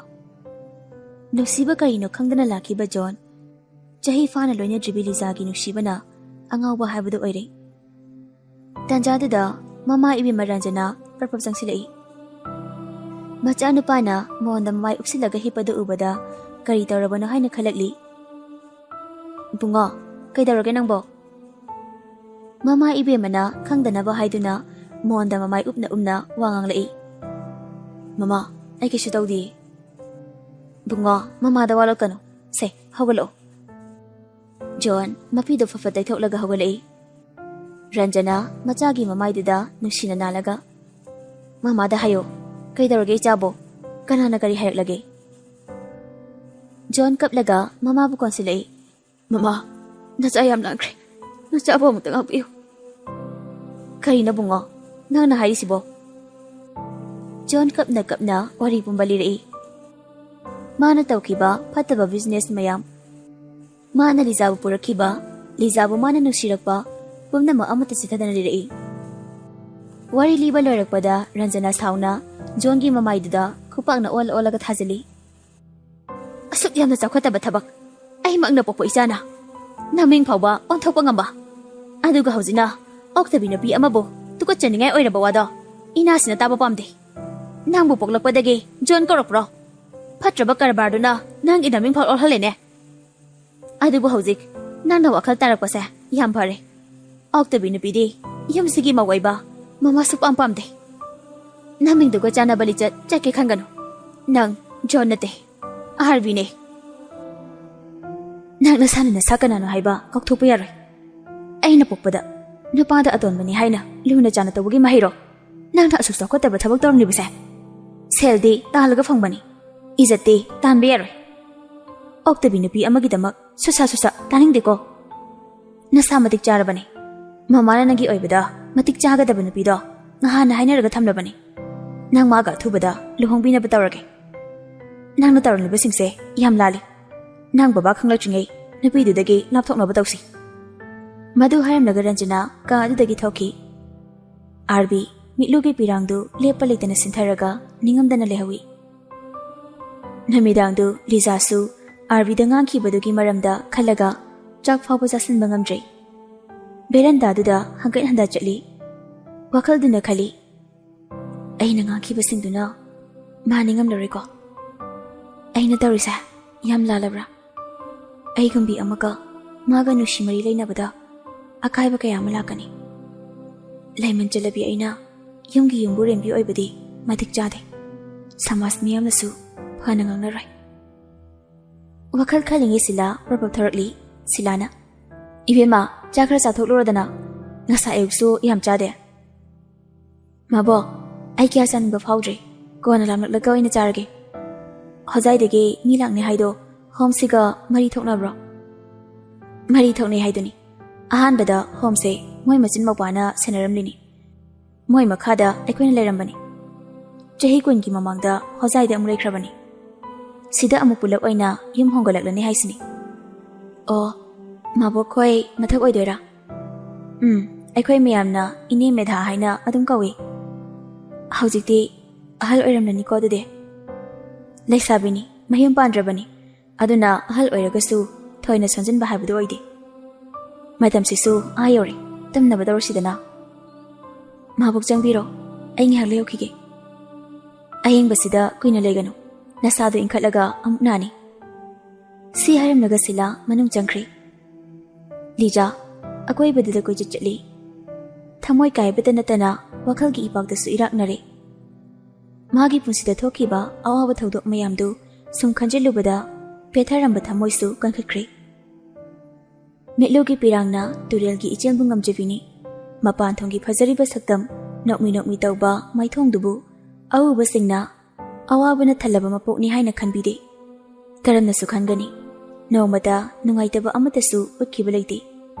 China fangkraba haukraba punsigi tangkak singdo Liza kauthopa tamlage haina phana kana hotnarabasu khongthang amana mahak kanano haiba ningsinghali. Asumna matam khara haukhre. Arbisu Liza na lakanu haikibadagi Liza gi mamangda amu faule phidre. Amaramda Daniel na Liza bu thibudi leplamde. Photo ama leidana maming ama khangobani haibasu natabanina Daniel matha saba haibadu oirami. Matamana haukibana chahi haugalakpaidida Liza su DM College da mingchalami. Silemasu mapa ibungoda haijaraga Daniel ga naksinanabagidama khalaga DM College da mingchalami. Liza ahanba college kaba numitni masadu iranglangi. Masadu ithak thakat mandana chak fawba ningthina charamde. Auto ama faraga college tamna lai. College mamangduda sadra sadri mayam ama section hawbagi nga chabagum charaga lei. Liza auto driver duda bara piramlaga auto dudagi tapna kumtharai. College mamangda leramliba nupa nupi pumnamak Liza da mityeng thamlai. Liza ikaibana mamaidu luktharaga tapli jangsilai. Khara ngausinaba nupa singdi Liza gi matung inarakli. Oi, fajabi ngaiko ne. Nam oi khoiga changminasine. Liza masado ithak thakatli. Khongthang kanna thangduna mafam madudagi prprap lai. Nupa singdusu mamanaba khara thengnabadagi mafamduda wari sarga lehori. Beranda duda Daniel wakaldu ifak faksin famli. Laptakna Lijana moli lakpadu ubada famlambadagi fuk hawali. Daniel haraubana mathong maram khangdadana laukhalai. Yes! Fangle! Ras ingangakna bye. Daniel laukhai lauthu uraga gyan khangda tarai. Mamaidu koile leraga nakan yet oida yengi. Liza na lakiba maikaiduda amuk yengi. Liza nupi amaga noklaga wari saduna lakpadu ui. Daniel mama noklaga rasta monjilai. Bye. Ai ngasidi am harawi. Ai na matam kuinadagi thirakwa misakta. Ngasidi ai gi imangda leplare. Rasna kadaino. Tu yengo. Ada mama nabiga wari sarga la isini. Mama nabi sisu fajaine. Asina ai gi oirage he. Aikhoi ani gi damak isona thabirakpaga chapmanadra. Somdana sileimana. Aide ithanda tadra khalurabani. Ngasida lakpa nanga punbasa yam nungaire. Class karambano su khangde thiraga sangkhrachilao. Lizana. Aisu ithanda oibanina boring churabani. Ani pulamnina yare. Nupi anidu wari saraga class tu thiraga adum chatnakri. Raska Daniel gasu makhoi class ta sangakli. Ngasida thengnaba nupi anidu yamna chanaba marup haibadu oikhri. Canteen dani nupi anidu hongnadana amuktoiba asa athak mayam ama leiraga chari. Tanja sana Daniel pari amadi Ras lakli. Silai maga Lizaga famlambadu ubada parina. No enidi amam phangdore ne ha. Ai haki khangai reba. Rasna nang khara angang wari nayam bai khoiga managal. Daniela moi manakta changshlo. Nupa ahum du manaraga Liza khoigi manakta chair amam pusilaklaga chair daga famthakri. Silaimadi khanghaudana Danielna manakta famlabaduda haraubana masadu leitafum khangkidre. Danielna kaidina noyanibo aikhoigasu khangnasidana. Silaimana dada aidi singzamaidai mingna Silaima aduga magina Liza. Daniel mamano laga chimbal tapna soli. Liza Parina Liza se kaiwaideno hanglatliba wahangduda Liza humangana pikari adubu mina wahang ama hanglakpani khumdaba yadabanina aigide taibang pasida kanasu leitreda aduna ai homdale homduna aigi asengba yumni yumdada laiba miyoisingda aigi ibung aigi ije sangaktane. Daniel nungaidena Liza da muna yengi Silaimasu Liza ki maongduda nungaijade. Aigina Daniel terade Parina ai Pari khongmande Rasna aigina Ras sagon bande. Danielna semster kayano noyanibo. Silaimana second semne dada khoidi noide ama hele. Lizana iham nungaijare dadi lariki maramda khangdaba yarakpada dada khoida adum halake. Daniel harauna yai hango. Silaima class ang nasira. Silaima itantana hoy lao. Asam na nabi anido hagot na chakri. Nupa singdu wari continue ta hori. Parina marai bakti thizari ni tawrisha. Bye nalu na tawbiyu ko. Os ay ni hena khangi ke daraga. Rasna ay gidu na wa dong kharang angali. Nang gidu na maraw ama laibugum tawdro. Kenta tawdre nangi wakal nani. Noe ni yam pakti ko aigi nangi kaina koi pha koidri. Rasna nangdi saklam gani saksade. Silaimana ai gari yawra iye tilamage lao. Dahandam chari lao. Ani du haunadana Silaimagi gari maningda Liza na tonglaga homtamna lai. Nupa ahum dusu Liza amadi Silaimagi laifong khangaunabagi damak matung inarakli. Asamna matam khara haukre Daniel khoiga Liza khoiga close oina tinari. Somdana Arbi Liza udabada angawba haidu oiri. Phathaba ngamdraba thamoiduna isinduna Liza gi manakta laklami. Ashram gi gate manaktuda bike tu nganglaga lei. Manungda thauna fana changjinba sungamde. Tanjaduda Silaimagi gari maningda Liza do haplaga thilakli. Mayamba Arbina bike tu nganglaga ashram mamangduda leirambada ubada Haima tama sida kadarino. Machan natiga lakminabaduda Arbi ingaktangai. Liza su Silaimana Arbida tamo kaubaduda ingangakli. Garidudagi nupi anidu kumlaga Arbigi manakda pulap sangsilai. Tama sida kadarino habane. Thabo amagi lakpane haibaga singsarkano ngangna. Liza mase koi tamone. Tama mana agi best friend Liza. Oh hi. Liza wahai amata khomde Arbida haifi englaga mamonta magnolai. Adadi Liza ayam chalukhige. Tama yumda yam thuna haluko wari yam lei. Si hairamlaga gari du start tawraga thawraga chatkri. Silaimana sakhibaga Liza manangda sangkhige tawi. Adubu atapa khonjalna Liza amuda ngaiku. Liza thanglamba khongthang chaplepi. Mamaidudi suwan ontharakti. Arbi Liza gi manakta tabli jangsili. Liza lumba lakpa Ras amadi Daniel su laptakna Liza amadi Arbi gi maongdu uraga Rasna makhoi ani gi sibu koinari jalo. Khangde ai sumjinari noi saiduga su khangnaba male. Hauji wari sakido uhodro. Moise manungda wari amdi leiri. Aikhoi kaino khangdongnaba tawsi lao jase. As ngai khoda. Itu wasina nupa amaga lehoraga ai kamai chatoino. Adi lao manata changsiluse. Adumaksu fazade se maong yengse. Somda anido wa amata ngangnadi. Liza su tungon thoktuna lepli. Arvi su chimbaldagi wahai amata kangthokti. Kai haidoino. Haidobada hairo ai changlage.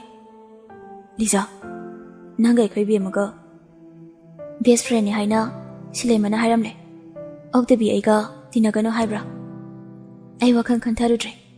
Oktabi ai gambi amaga nangi nachanga tina haninglamreko. ꯑꯩ ꯑꯗꯨ ꯍꯥꯏꯕ ꯅꯠꯇꯦ ꯅꯪꯒ ꯕꯦꯝꯃꯒ ꯂꯨꯅ ꯂꯣꯏꯅꯕꯁꯦ ꯑꯩ ꯌꯥꯝ ꯍꯔꯥꯎꯏ ꯑꯩꯈꯣꯏ ꯕꯦꯝꯃꯁꯦ ꯏꯆꯜꯅꯤ ꯍꯥꯏꯗꯨꯅ ꯑꯩꯅ ꯊꯥꯒꯠꯄ ꯅꯠꯇꯦ ꯃꯤꯒꯤ ꯑꯋꯥꯕ ꯌꯥꯝ ꯈꯪꯕꯅꯤ ꯍꯥꯏꯒꯗꯕ ꯂꯣꯏꯔꯕ ꯑꯩ ꯅꯪꯒꯤ ꯅꯐꯝꯗ ꯃꯤꯅꯝꯕ ꯋꯥ ꯑꯃꯗꯤ ꯉꯥꯡꯈ꯭ꯔꯦ ꯂꯤꯖꯥ ꯉꯛꯅ ꯀꯔꯝꯕ ꯋꯥ ꯑꯩꯅ ꯅꯉꯣꯟꯗ ꯍꯥꯏꯈꯤ ꯑꯩꯒꯤ ꯃꯤꯡ ꯖꯣꯟ ꯀꯧꯏ ꯍꯥꯏꯅ ꯃꯗꯣ ꯑꯔꯥꯟꯕꯅꯤ ꯑꯩꯒꯤ ꯃꯤꯡ ꯑꯁꯦꯡꯕꯗꯤ ꯑꯥꯔꯕꯤ ꯀꯧꯏ ꯑꯗꯨ ꯀꯩꯗꯧꯔꯕ ꯁꯤ ꯍꯥꯏꯔꯒ ꯃꯃꯥꯏ ꯂꯩꯊꯣꯔꯛꯏ ꯑꯥꯔꯕꯤ ꯋꯥꯍꯩ ꯑꯃꯠꯇ ꯈꯨꯝꯗꯦ ꯃꯃꯥꯏꯗꯨ ꯂꯨꯛꯊꯔꯒ ꯂꯩ ꯈꯨꯝꯃꯨꯅꯦ ꯀꯩꯗꯧꯔꯒꯦꯗꯣ ꯑꯗꯨꯕꯨ ꯅꯪ ꯖꯣꯟ ꯀꯧꯒꯦꯔꯥ ꯑꯥꯔꯕꯤ ꯀꯧꯒꯦꯔꯥ ꯑꯩꯉꯣꯟꯗ ꯀꯥꯟꯅꯕ ꯀꯔꯤꯅꯣ ꯑꯥꯔꯕꯤ ꯃꯄꯤ ꯏꯔꯥ ꯆꯦꯜꯂꯒ ꯃꯃꯥꯏꯗꯨ ꯇꯞꯅ ꯅꯣꯡꯈꯠꯂꯛꯏ ꯑꯩꯅ ꯍꯟꯖꯤꯟ ꯍꯟꯖꯤꯟ ꯍꯥꯏꯔꯦ ꯅꯪ ꯃꯐꯝꯁꯤꯗ ꯂꯥꯛꯀꯅꯨ ꯍꯥꯏꯅ ꯑꯗꯨꯕꯨ ꯑꯩꯅ ꯍꯥꯏꯕꯗꯣ ꯋꯥ ꯑꯣꯏꯅ ꯂꯧꯕꯤꯗ꯭ꯔꯕ ꯃꯥꯜꯂꯦ ꯂꯤꯖꯥ ꯅꯪ ꯑꯗꯨꯃꯥꯏꯅ ꯍꯥꯏꯅꯨ ꯑꯩ ꯅꯪ ꯎꯗꯅ ꯂꯩꯕ ꯉꯝꯗꯕꯗꯒꯤ ꯂꯥꯛꯄꯅꯦ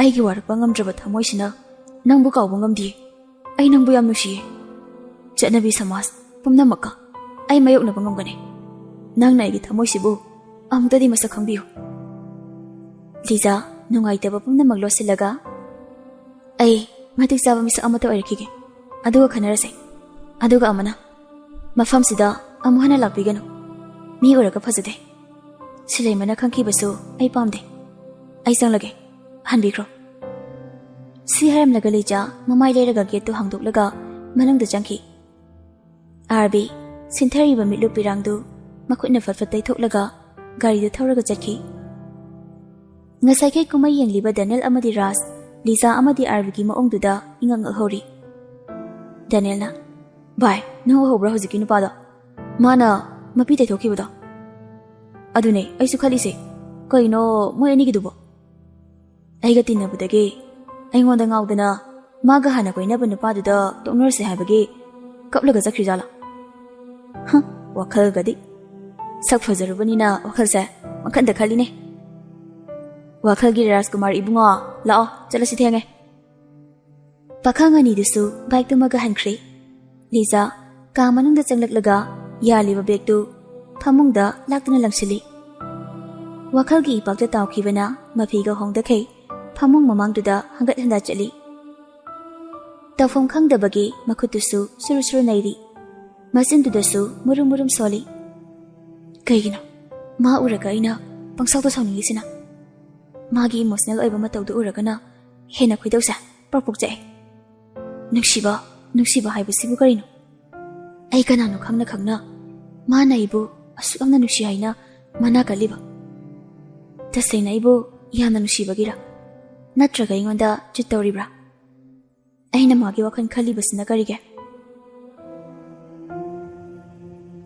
ꯀꯩꯅꯣ ꯃꯄꯥꯟꯗ ꯃꯔꯥꯡ ꯇꯧꯔꯤꯁꯤꯅ ꯃꯆꯤꯟꯗ ꯃꯨꯔꯨꯝ ꯁꯣꯜꯂꯒ ꯃꯄꯥꯟꯗ ꯊꯣꯔꯛꯂꯤ ꯂꯤꯖꯥ ꯑꯉꯥꯡ ꯑꯃꯗ ꯆꯪꯁꯤꯜꯂꯒ ꯍꯪꯉꯤ ꯑꯕꯦꯝꯃ ꯀꯩꯒꯤꯅꯣ ꯏꯔꯥꯡ ꯂꯥꯡꯉꯤꯁꯤꯕꯣ ꯍꯣꯖꯥꯏꯗꯩ ꯃꯤ ꯂꯥꯛꯅꯦ ꯍꯥꯏꯕꯗꯣ ꯂꯥꯛꯑꯦ ꯑꯗꯨꯏꯅꯦ ꯑꯣ ꯀꯔꯝ ꯆꯪꯈ꯭ꯔꯒꯦ ꯏꯅꯦ ꯁꯤꯂꯥꯒ ꯆꯪꯈ꯭ꯔꯕꯅꯤ ꯀꯥ ꯑꯃꯗ ꯁꯤꯂꯥ ꯑꯃꯗꯤ ꯃꯦꯙꯥ ꯐꯝꯂꯒ ꯋꯥꯔꯤ ꯁꯥꯟꯅꯔꯤꯉꯩ ꯂꯤꯖꯥ ꯄꯔꯄꯔ ꯆꯪꯁꯤꯜꯂꯛꯏ ꯁꯤꯂꯥꯅ ꯌꯥꯝ ꯐꯔꯦ ꯅꯪ ꯆꯪꯂꯛꯄ ꯏꯅꯦ ꯃꯍꯥꯛꯁꯤꯅꯤ ꯑꯩꯅ ꯍꯥꯏꯕ ꯑꯉꯥꯡꯗꯣ ꯍꯣꯠꯅꯕ ꯀꯟꯈ꯭ꯔꯕ ꯑꯩꯈꯣꯏ ꯂꯥꯡꯂꯦꯟꯒꯤ ꯂꯤꯡꯖꯦꯜ ꯈꯥꯕ ꯃꯇꯧ ꯑꯗꯨꯒꯨꯝꯕꯅꯤ ꯃꯦꯙꯥ ꯂꯤꯖꯥꯗ ꯃꯃꯥꯏ ꯅꯣꯡꯈꯠꯇꯨꯅ ꯌꯦꯡꯂꯛꯏ ꯃꯦꯙꯥꯅ ꯏꯕꯦꯝꯃꯒꯤ ꯃꯤꯡꯅ ꯀꯔꯤ ꯀꯧꯕ ꯂꯤꯖꯥ ꯀꯧꯋꯦ ꯑꯕꯣꯛ ꯍꯣꯠꯅꯕ ꯂꯦꯞꯀꯅꯨ ꯍꯣꯠꯅꯕ ꯀꯟꯕꯁꯤꯅ ꯄꯨꯟꯁꯤꯗ ꯃꯥꯏ ꯄꯥꯛꯄꯗ ꯑꯣꯏꯗꯣꯏꯅꯤ ꯍꯣꯏ ꯑꯕꯣꯛ ꯑꯗꯨꯗꯤ ꯑꯩ ꯑꯃꯨꯛ ꯐꯔꯦ ꯅꯊꯧ ꯇꯧꯖꯔꯨꯔꯣ ꯂꯤꯖꯥ ꯀꯥ ꯑꯗꯨꯗꯒꯤ ꯊꯣꯛꯈ꯭ꯔꯦ ꯃꯦꯙꯥ ꯁꯤꯂꯥꯗ ꯃꯣꯟꯖꯤꯟꯗꯨꯅ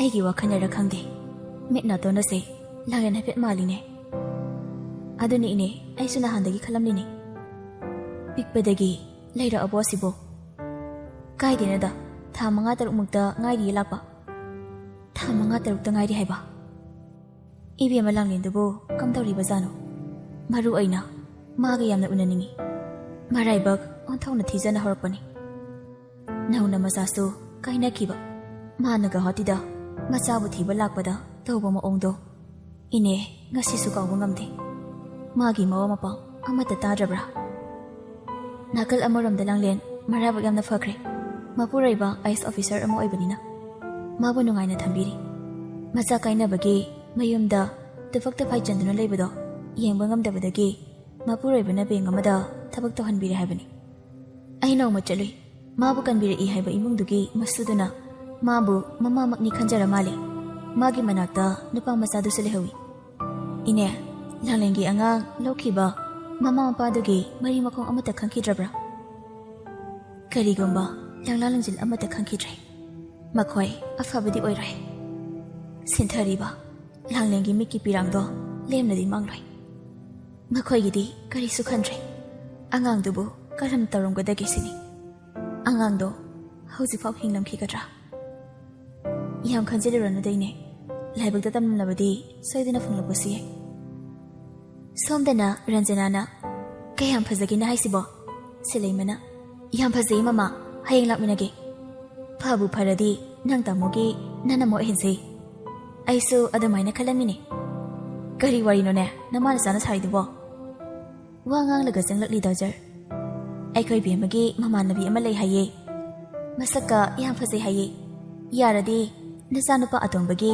ima waige tawba isa thoibi kari lamdagi no ne nabi masadubo mama mapana kari hotnariba magine haibada kanasu leitre homda leibani orphan oire adubu kai dawrage nabi machado pharaga loire kaino hoine aisu kaisu khandeni orphan oire haina sumna sum haibani mama chaklami chaksasat loiro loidore mi bema ngihak ngai roba aina mi ama thamsi haisu yadido adune ekai mama sa hanura phau sakhum changli sa tanjada mali mi mari khaksigi mi amune kadro nang tamo jau khoi tamo yai khoi pulau oina leibusnate cha khitang thongbagi mi nekladi yam tanba ma loidro MLA amagi napi ni haina chawthobi banate nama khoi adugi hairadi aikhoi mama se yam phai ko papa phakre nama mu phaba leibanate yam thagatleda taning deko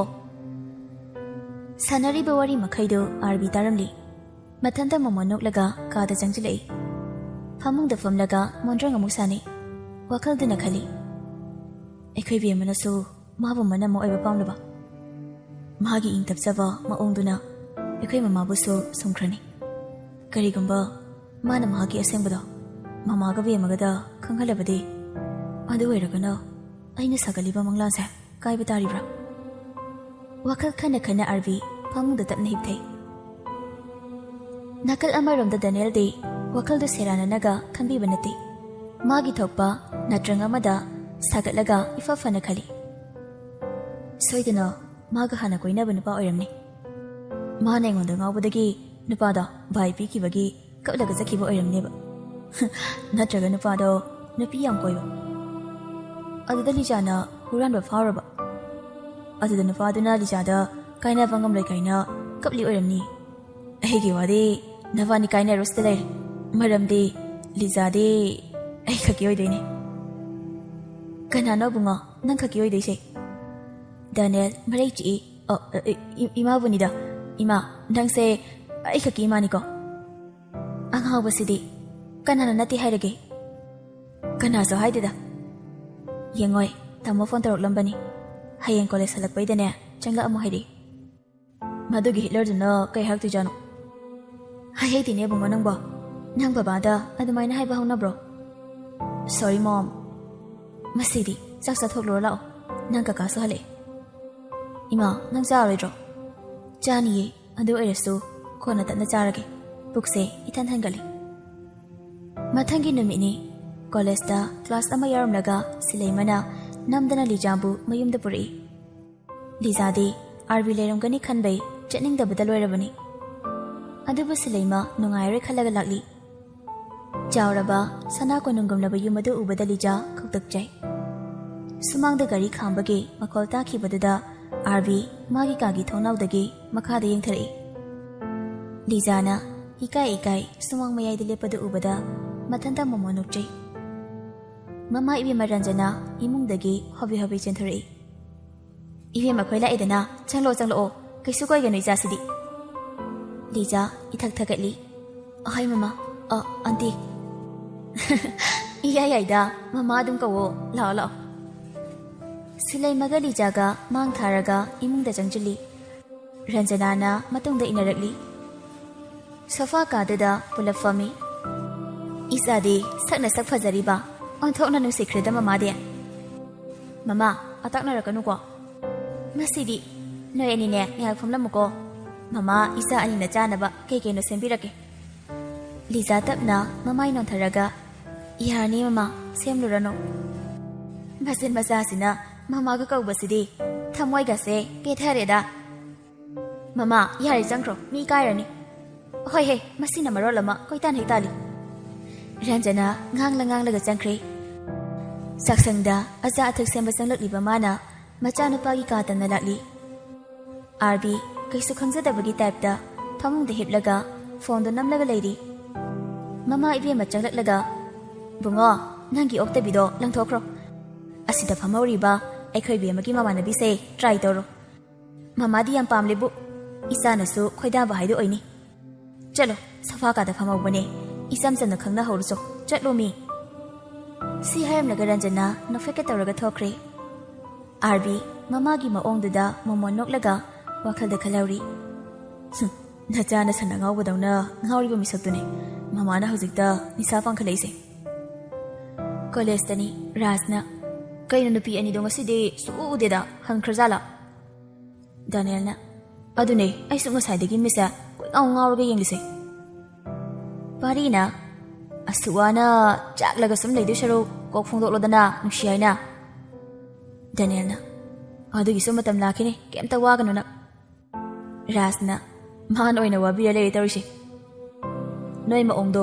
ꯅꯨꯡꯉꯥꯏꯕꯤꯗ꯭ꯔꯕ ꯑꯗꯨꯏꯅꯤ꯫ ꯗꯥꯅꯤꯌꯦꯜꯅ ꯑꯍꯣꯝꯗ ꯑꯣꯏꯅ ꯍꯦꯛꯇ ꯆꯠꯂꯨꯔꯁꯤꯔꯣ ꯑꯩ ꯂꯩꯐꯝꯒ ꯈꯪꯗ꯭ꯔꯦ꯫ ꯔꯥꯖꯅ ꯀꯩꯗꯧ ꯂꯥꯛꯏꯅꯣ ꯍꯥꯏꯅ ꯍꯪꯂꯛꯂꯒꯅ ꯀꯩ ꯈꯨꯝꯗꯣꯏꯕ꯫ ꯑꯩ ꯊꯣꯛꯄ ꯑꯗꯨꯝ ꯈꯨꯝꯒꯦ ꯂꯥꯛꯑꯣ꯫ ꯔꯥꯖ ꯄꯥꯔꯤꯗ ꯑꯣꯟꯁꯤꯟꯗꯨꯅ ꯅꯪꯁꯨ ꯌꯥꯎꯗꯣꯏꯔꯥ꯫ ꯅꯣꯏꯅ ꯎꯅꯕ ꯆꯠꯂꯒ ꯑꯩꯅ ꯀꯩꯗꯧꯗꯣꯏꯕ꯫ ꯂꯩꯍꯧꯔꯣ ꯑꯗꯨꯏꯗꯤ꯫ ꯑꯁꯣꯝꯅ ꯄꯥꯈꯪ ꯑꯅꯤꯗꯣ ꯍꯧꯅꯗꯅ ꯍꯣꯝ ꯇꯝꯅ ꯂꯥꯛꯂꯤ꯫ ꯁꯣꯝꯗꯅ ꯔꯟꯖꯅꯥꯅ ꯑꯃꯨꯛ ꯇꯣꯏꯕ ꯂꯤꯖꯥ ꯎꯕꯗ ꯃꯈꯦ ꯂꯥꯡꯂꯤ꯫ ꯃꯤꯇꯤꯡꯒꯤ ꯆꯠꯈꯤꯕ ꯃꯄꯨꯔꯣꯏꯕ ꯐꯥꯎ ꯈꯨꯗꯛꯇ ꯐꯣꯟ ꯇꯧꯗꯨꯅ ꯀꯧꯔꯝꯃꯤ꯫ ꯃꯣꯏ ꯕꯕꯥ ꯈꯔ ꯊꯨꯅ ꯂꯥꯛꯄꯤꯅꯕ ꯇꯧꯋꯣ꯫ ꯁꯤಎಂ ꯌꯥꯎꯕ ꯃꯤꯇꯩꯅꯤ ꯊꯥꯗꯣꯛꯄ ꯅꯨꯡꯉꯥꯏꯔꯣꯏꯅꯦ꯫ ꯀꯔꯤꯒꯤꯅꯣ ꯅꯪꯅ ꯈꯔ ꯊꯨꯅ ꯂꯥꯛꯑꯣ ꯀꯥꯏꯅ ꯇꯧꯔꯛꯏꯁꯤꯅ꯫ ꯅꯆꯥꯅꯨꯄꯤꯒꯤ ꯃꯃꯥꯟꯅꯕꯤ ꯏꯃꯧ ꯑꯣꯏꯅꯤ ꯍꯥꯏꯅ ꯈꯟꯅꯕꯗꯣ ꯂꯥꯛꯑꯦ ꯃꯁꯛ ꯈꯪꯅꯍꯧꯔꯨ ꯂꯥꯛꯑꯣ꯫ ꯃꯁꯛꯅꯦ ꯃꯇꯧꯅꯦ ꯑꯣꯟꯊꯣꯛꯅ ꯅꯨꯡꯁꯤꯖꯈ꯭ꯔꯦ꯫ ꯑꯗꯨꯒꯤ ꯑꯣꯏꯔꯗꯤ 10-10ꯔꯛ ꯎꯅꯔꯁꯨ ꯌꯥꯏꯗ꯫ ꯍꯧꯖꯤꯛ ꯌꯥꯝ ꯆꯤꯜꯂꯤ ꯑꯩ ꯂꯥꯛꯄ ꯁꯪꯂꯣꯏ꯫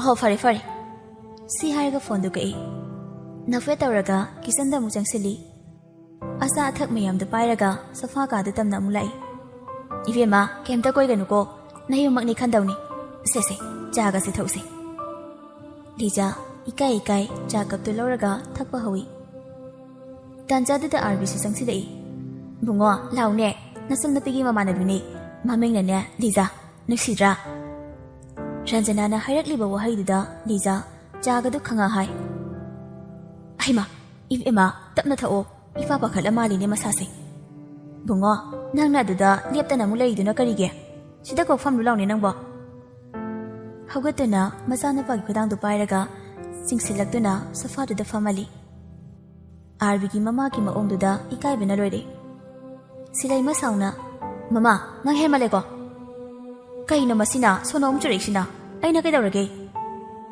ꯁꯤꯂꯩꯃ ꯑꯩ ꯆꯠꯂꯒꯦ꯫ ꯀꯩꯅꯣ ꯆꯠꯂꯒꯦ ꯍꯥꯏꯔꯣ ꯉꯥꯏꯍꯥꯛ ꯂꯩꯈꯣꯗꯅ꯫ ꯃꯃꯥ ꯍꯣꯝꯗꯁꯨ ꯊꯕꯛ ꯃꯌꯥꯝ ꯑꯃ ꯂꯩꯍꯧꯕ ꯑꯗꯨꯒꯤ ꯍꯟꯗꯕ ꯌꯥꯔꯣꯏꯌꯦ꯫ ꯐꯔꯦ ꯐꯔꯦ ꯕꯨꯡꯉꯣ ꯅꯪ ꯈꯔ ꯊꯤꯟꯕꯤꯌꯨꯔꯣ ꯅꯆꯜꯁꯦ꯫ ꯋꯥ ꯃꯈꯥ ꯇꯥꯗ꯭ꯔꯤꯉꯩ ꯀꯔꯤꯅꯣ ꯕꯦꯝꯃꯒ ꯑꯩꯒꯅꯦ ꯑꯋꯥꯡꯒꯤ ꯀꯣꯟꯁꯪꯗꯨꯗ ꯆꯠꯂꯨꯈꯤꯒꯦ꯫ ꯅꯪꯅ ꯅꯆꯟꯁꯦ ꯈꯔ ꯊꯤꯟꯕꯤꯌꯨꯔꯣ ꯍꯥꯏꯕꯅꯤ꯫ ꯃꯃꯥ ꯑꯩ ꯑꯗꯨꯝ ꯊꯤꯜꯂꯨꯔꯒꯦ ꯌꯥꯅꯤꯌꯦ꯫ ꯍꯩ ꯅꯪꯕꯨꯁꯨ ꯇꯨꯃꯤꯟ ꯂꯩꯌꯨ ꯑꯉꯥꯡ ꯑꯃ ꯑꯣꯏꯔꯒ ꯏꯌꯥꯎ ꯍꯦꯛ ꯌꯥꯎꯔꯗꯅ꯫ ꯕꯨꯡꯉꯣ ꯊꯤꯜꯂꯨꯔꯣ ꯆꯠꯂꯣ꯫ ꯂꯤꯖꯥꯗꯤ ꯑꯥꯔꯕꯤꯗꯒ ꯊꯤꯜꯂꯨꯔꯣ ꯍꯥꯏꯕꯗꯨꯗ ꯃꯁꯥꯗꯨ ꯊꯛꯊꯀꯠꯂꯤ꯫ ꯃꯃꯥ ꯌꯥꯔꯅꯤꯌꯦ ꯑꯩ ꯑꯗꯨꯝ ꯆꯠꯈ꯭ꯔꯒꯦ꯫ ꯌꯥꯗꯦ ꯅꯕꯨꯡꯗ ꯊꯤꯜꯍꯟꯒꯦ꯫ ꯃꯃꯥ ꯏꯕꯦꯝꯃ ꯔꯟꯖꯅꯥꯒꯤ ꯆꯀ꯭ꯔꯤꯗ ꯑꯥꯔꯕꯤꯅ ꯂꯤꯖꯥꯕꯨ ꯃꯥꯒꯤ ꯕꯥꯏꯛꯇꯨꯗ ꯊꯤꯟꯈ꯭ꯔꯦ꯫ ꯃꯆꯥꯅꯨꯄꯥꯅ ꯒꯥꯔꯤ ꯃꯅꯤꯡꯗ ꯂꯤꯖꯥ ꯍꯥꯞꯂꯒ ꯒꯥꯔꯤ ꯊꯧꯈꯤꯕꯒ ꯅꯐꯦꯠ ꯇꯧꯗꯨꯅ ꯅꯕꯨꯡꯗꯣ ꯏꯊꯛ ꯊꯛꯀꯠꯂꯤꯗ ꯎꯗ꯭ꯔꯣ ꯉꯥꯎꯈ꯭ꯔꯕꯅꯤꯅꯦ꯫ ꯑꯗꯨꯒꯤ ꯑꯩꯁꯨꯅꯦ ꯆꯥꯟꯁ ꯑꯃ ꯄꯤꯕꯤꯕꯅꯤ꯫ ꯉꯁꯤꯗ ꯂꯥꯛꯄ ꯃꯤꯗꯣ ꯏꯀꯥꯏꯔꯝꯂꯅꯤ ꯃꯃꯥꯒꯤ ꯃꯑꯣꯡꯗꯨꯗ꯫ ꯑꯗꯣ ꯑꯗꯥ ꯈꯪꯗꯦ ꯑꯩꯗꯤ ꯅꯨꯄꯤ ꯃꯆꯥꯗꯣ ꯌꯥꯝ ꯅꯨꯡꯁꯤꯔꯦꯕꯨ ꯅꯪ ꯇꯥꯃꯣꯅ ꯌꯥꯗ꯭ꯔꯁꯨ ꯑꯩꯅꯦ ꯀꯩꯝꯇ ꯃꯋꯥ ꯂꯧꯔꯣꯏ ꯑꯍꯣꯝꯗ ꯅꯨꯄꯤ ꯎꯅꯕ ꯂꯥꯛꯆꯕ ꯗꯥꯅꯤꯌꯦꯜ ꯑꯃꯗꯤ ꯔꯥꯖꯁꯨ ꯂꯤꯖꯥꯅ ꯂꯩꯔꯝꯗ꯭ꯔꯕꯗ ꯀꯨꯏꯅ ꯂꯩꯔꯝꯗꯅ ꯍꯟꯈ꯭ꯔꯦ ꯑꯥꯔꯕꯤꯒ ꯂꯤꯖꯥꯒꯁꯨ ꯋꯥ ꯑꯃꯠꯇ ꯉꯥꯡꯅꯗꯦ ꯂꯦꯞꯇꯅ ꯊꯧꯔꯛꯄꯅ ꯒꯥꯔꯤꯗꯨꯁꯨ ꯍꯣꯝ ꯌꯧꯔꯛꯂꯤ ꯒꯦꯠ ꯃꯄꯥꯗꯨꯗ ꯒꯥꯔꯤꯗꯨ ꯈꯥꯝꯃꯤ ꯂꯤꯖꯥ ꯇꯞꯅ ꯒꯥꯔꯤꯗꯩ ꯀꯨꯝꯊꯔꯛꯂꯤ ꯑꯥꯔꯕꯤꯗ ꯋꯥꯍꯩ ꯑꯃꯠꯇ ꯍꯥꯏꯔꯝꯗꯅ ꯂꯤꯖꯥ ꯆꯨꯝꯗ꯭ꯔꯤꯡ ꯆꯪꯈ꯭ꯔꯦ ꯑꯥꯔꯕꯤ ꯑꯁꯥꯎꯕꯁꯨ ꯎꯠꯇꯦ ꯅꯨꯡꯉꯥꯏꯇꯕꯁꯨ ꯎꯠꯇꯦ ꯃꯣꯃꯣ ꯅꯣꯛꯂꯒ ꯂꯤꯖꯥꯅ ꯆꯪꯈꯤꯕꯗꯨ ꯌꯦꯡꯂꯒ ꯋꯥꯈꯟꯗ ꯈꯜꯂꯤ ꯑꯩꯕꯨ ꯅꯪꯅ ꯉꯝꯂꯤ ꯃꯃꯥꯅ ꯅꯪꯉꯣꯟꯗ ꯇꯛꯁꯤꯜꯂꯛꯄꯗ ꯅꯪ ꯀꯔꯝꯅ ꯂꯤꯠꯂꯒ ꯆꯦꯟꯕꯅꯣ ꯌꯦꯡꯂꯒꯦ ꯃꯤꯁ ꯂꯤꯖꯥ ꯅꯪꯕꯨꯗꯤ ꯑꯩ ꯈꯛꯀꯤ ꯑꯣꯏꯅꯤ ꯑꯥꯔꯕꯤ ꯈꯛꯀꯤ ꯅꯨꯡꯉꯥꯏꯕ ꯃꯣꯟꯗ꯭ꯔꯪ ꯑꯃꯗ ꯑꯥꯔꯕꯤ ꯕꯥꯏꯛꯇꯨ ꯊꯧꯔꯒ ꯃꯌꯨꯝ ꯇꯝꯅ ꯍꯜꯂꯛꯏ ꯃꯆꯥꯅꯨꯄꯥꯅ ꯒꯥꯔꯤ ꯊꯧꯖꯤꯜꯂꯛꯄꯒꯤ ꯃꯈꯣꯜ ꯇꯥꯈꯤꯕꯗꯨꯗ ꯔꯟꯖꯅꯥ ꯆꯥꯛꯁꯪꯗ ꯆꯥꯛ ꯊꯣꯡꯂꯝꯕꯗꯒꯤ ꯃꯄꯥꯟꯗ ꯄꯥꯏꯊꯣꯔꯛꯏ ꯃꯆꯥꯅꯨꯄꯥꯅ ꯃꯥꯡꯒꯣꯜ ꯐꯥꯎ ꯀꯥꯈꯠꯂꯛꯇ꯭ꯔꯤ ꯃꯃꯥ ꯏꯕꯦꯝꯃꯅ ꯏꯔꯥꯡ ꯐꯈꯤꯗꯅ ꯑꯃꯨꯛ ꯇꯣꯏꯕ ꯕꯨꯡꯉꯣ ꯀꯩꯀꯩ ꯋꯥꯔꯤ ꯁꯥꯔꯛꯀꯦ ꯅꯪꯕꯣ ꯅꯪꯒꯤ ꯑꯃꯗꯨꯅ ꯍꯦꯟꯕ꯭ꯔꯣ ꯃꯃꯥꯒꯤ ꯆꯣꯏꯁꯇꯨꯗꯒꯤ ꯃꯃꯥꯒꯤ ꯋꯥꯍꯩꯗꯨꯗ ꯑꯥꯔꯕꯤ ꯅꯣꯛꯐꯦꯠ ꯇꯧꯏ ꯔꯟꯖꯅꯥꯁꯨ ꯃꯆꯥꯅ ꯅꯣꯛꯄꯗꯨ ꯎꯔꯒ ꯍꯥꯏꯌꯨꯅꯦ ꯍꯥꯏꯌꯨꯅꯦ ꯅꯪꯕꯨ ꯃꯃꯥꯗ ꯀꯩꯝꯇ ꯀꯣꯏꯒꯅꯨꯅꯦ ꯅꯨꯄꯤ ꯃꯆꯥꯗꯨꯕꯨ ꯏꯆꯥꯒꯤ ꯊꯃꯣꯏꯅ ꯈꯣꯏꯗꯥꯔꯕ ꯅꯠꯇ꯭ꯔꯣ ꯃꯃꯥꯁꯤꯗꯤꯕ ꯍꯣꯏ ꯄꯥꯝꯃꯦ ꯁꯤ ꯍꯥꯏꯔꯝꯂꯒ ꯏꯃꯨꯡꯗ ꯄ꯭ꯔꯄꯣ ꯆꯦꯟꯁꯤꯟꯈꯤ ꯔꯟꯖꯅꯥ ꯅꯣꯛꯂꯒ ꯃꯁꯤꯟꯗ ꯁꯣꯜꯍꯧꯏ ꯑꯉꯥꯎꯕꯁꯤꯗꯤ ꯃꯊꯪꯒꯤ ꯅꯨꯃꯤꯠꯅꯤ ꯃꯦꯙꯥꯅ ꯏꯕꯦꯝꯃ ꯂꯥꯡꯂꯦꯟꯗꯣ ꯑꯃꯨꯛꯇꯗꯤ ꯎꯅꯔꯨꯁꯤꯅꯦ ꯁꯤꯂꯥꯅ ꯏꯅꯦ ꯉꯁꯤꯗꯤ ꯊꯕꯛꯁꯦ ꯏꯀꯣꯝ ꯀꯣꯝꯃꯤ ꯉꯁꯤ ꯍꯦꯛꯇ ꯆꯠꯂꯒ ꯎꯅꯔꯨꯔꯁꯤ ꯑꯣ ꯐꯔꯦ ꯐꯔꯦ ꯆꯥꯛ ꯆꯥꯔꯒ ꯆꯠꯂꯁꯤ ꯂꯤꯖꯥꯅ ꯃꯕꯣ ꯀꯅꯥꯅꯣ ꯎꯅꯔꯨꯗꯣꯏꯁꯦ ꯅꯪꯗꯧꯅ ꯍꯣꯠꯅꯕ ꯀꯜꯂꯦ ꯍꯥꯏꯕ ꯅꯨꯄꯤꯗꯨꯅꯤ ꯃꯐꯝꯁꯤꯗ ꯃꯥꯁꯨ ꯂꯩꯔꯝꯂꯤꯅꯤ ꯃꯔꯥꯏꯕꯛ ꯐꯗꯅ ꯑꯥꯏ ꯑꯦꯁ ꯑꯣꯐꯤꯁꯔ ꯑꯃꯒꯤ ꯂꯣꯏꯅꯕꯤ ꯑꯣꯏꯈ꯭ꯔꯕꯅꯤ ꯑꯩꯒꯁꯨ ꯃꯁꯛ ꯈꯪꯅꯒꯦ ꯃꯕꯣ ꯑꯩꯁꯨ ꯂꯥꯛꯀꯦ ꯃꯦꯙꯥꯅ ꯍꯣꯏ ꯍꯣꯏ ꯑꯩꯈꯣꯏ ꯑꯍꯨꯝ ꯍꯦꯛ ꯆꯠꯂꯁꯤ ꯑꯁꯨꯝꯅ ꯆꯥꯛ ꯆꯥꯔꯕ ꯃꯇꯨꯡ ꯅꯨꯄꯤ ꯑꯍꯨꯝꯗꯨ ꯍꯧꯅꯗꯅ ꯂꯥꯡꯂꯦꯟꯒꯤ ꯌꯨꯝꯗ ꯂꯥꯛꯂꯤ ꯃꯥꯡꯒꯣꯜꯗ ꯐꯨꯔꯤꯠ ꯂꯣꯜꯂꯒ ꯐꯝꯂꯝꯕ ꯂꯥꯡꯂꯦꯟ ꯃꯦꯙꯥ ꯁꯤꯂꯥ ꯑꯃꯗꯤ ꯁꯛꯈꯪꯗꯕꯤ ꯅꯨꯄꯤ ꯃꯆꯥ ꯑꯃ ꯌꯥꯎꯔꯒ ꯂꯥꯛꯄ ꯎꯕꯗ ꯍꯔꯥꯎꯕꯒꯤ ꯃꯤꯠꯂꯨ ꯄꯤꯔꯥꯡ ꯁꯤꯟꯊꯩ ꯃꯥꯡꯒꯣꯜꯗꯒꯤ ꯁꯨꯃꯥꯡꯗ ꯇꯞꯅ ꯀꯨꯝꯊꯔꯛꯏ ꯏꯅꯦ ꯃꯦꯙꯥꯁꯨ ꯀꯞꯂꯒ ꯂꯥꯡꯂꯦꯟꯕꯨ ꯀꯣꯟꯁꯤꯜꯂꯤ ꯏꯅꯦꯒꯤ ꯏꯕꯦꯝꯃ ꯏꯆꯥꯕꯨ ꯀꯔꯝ ꯇꯧꯔꯤꯕꯒꯦ ꯑꯩ ꯅꯨꯡꯉꯥꯏꯔꯤꯌꯦ ꯏꯅꯦ ꯑꯩ ꯅꯨꯡꯉꯥꯏꯔꯤꯌꯦ ꯁꯤꯂꯥ ꯅꯨꯡꯉꯥꯏꯗꯅ ꯂꯥꯡꯂꯦꯟ ꯏꯅꯦ ꯇꯣꯛꯂꯨꯁꯦ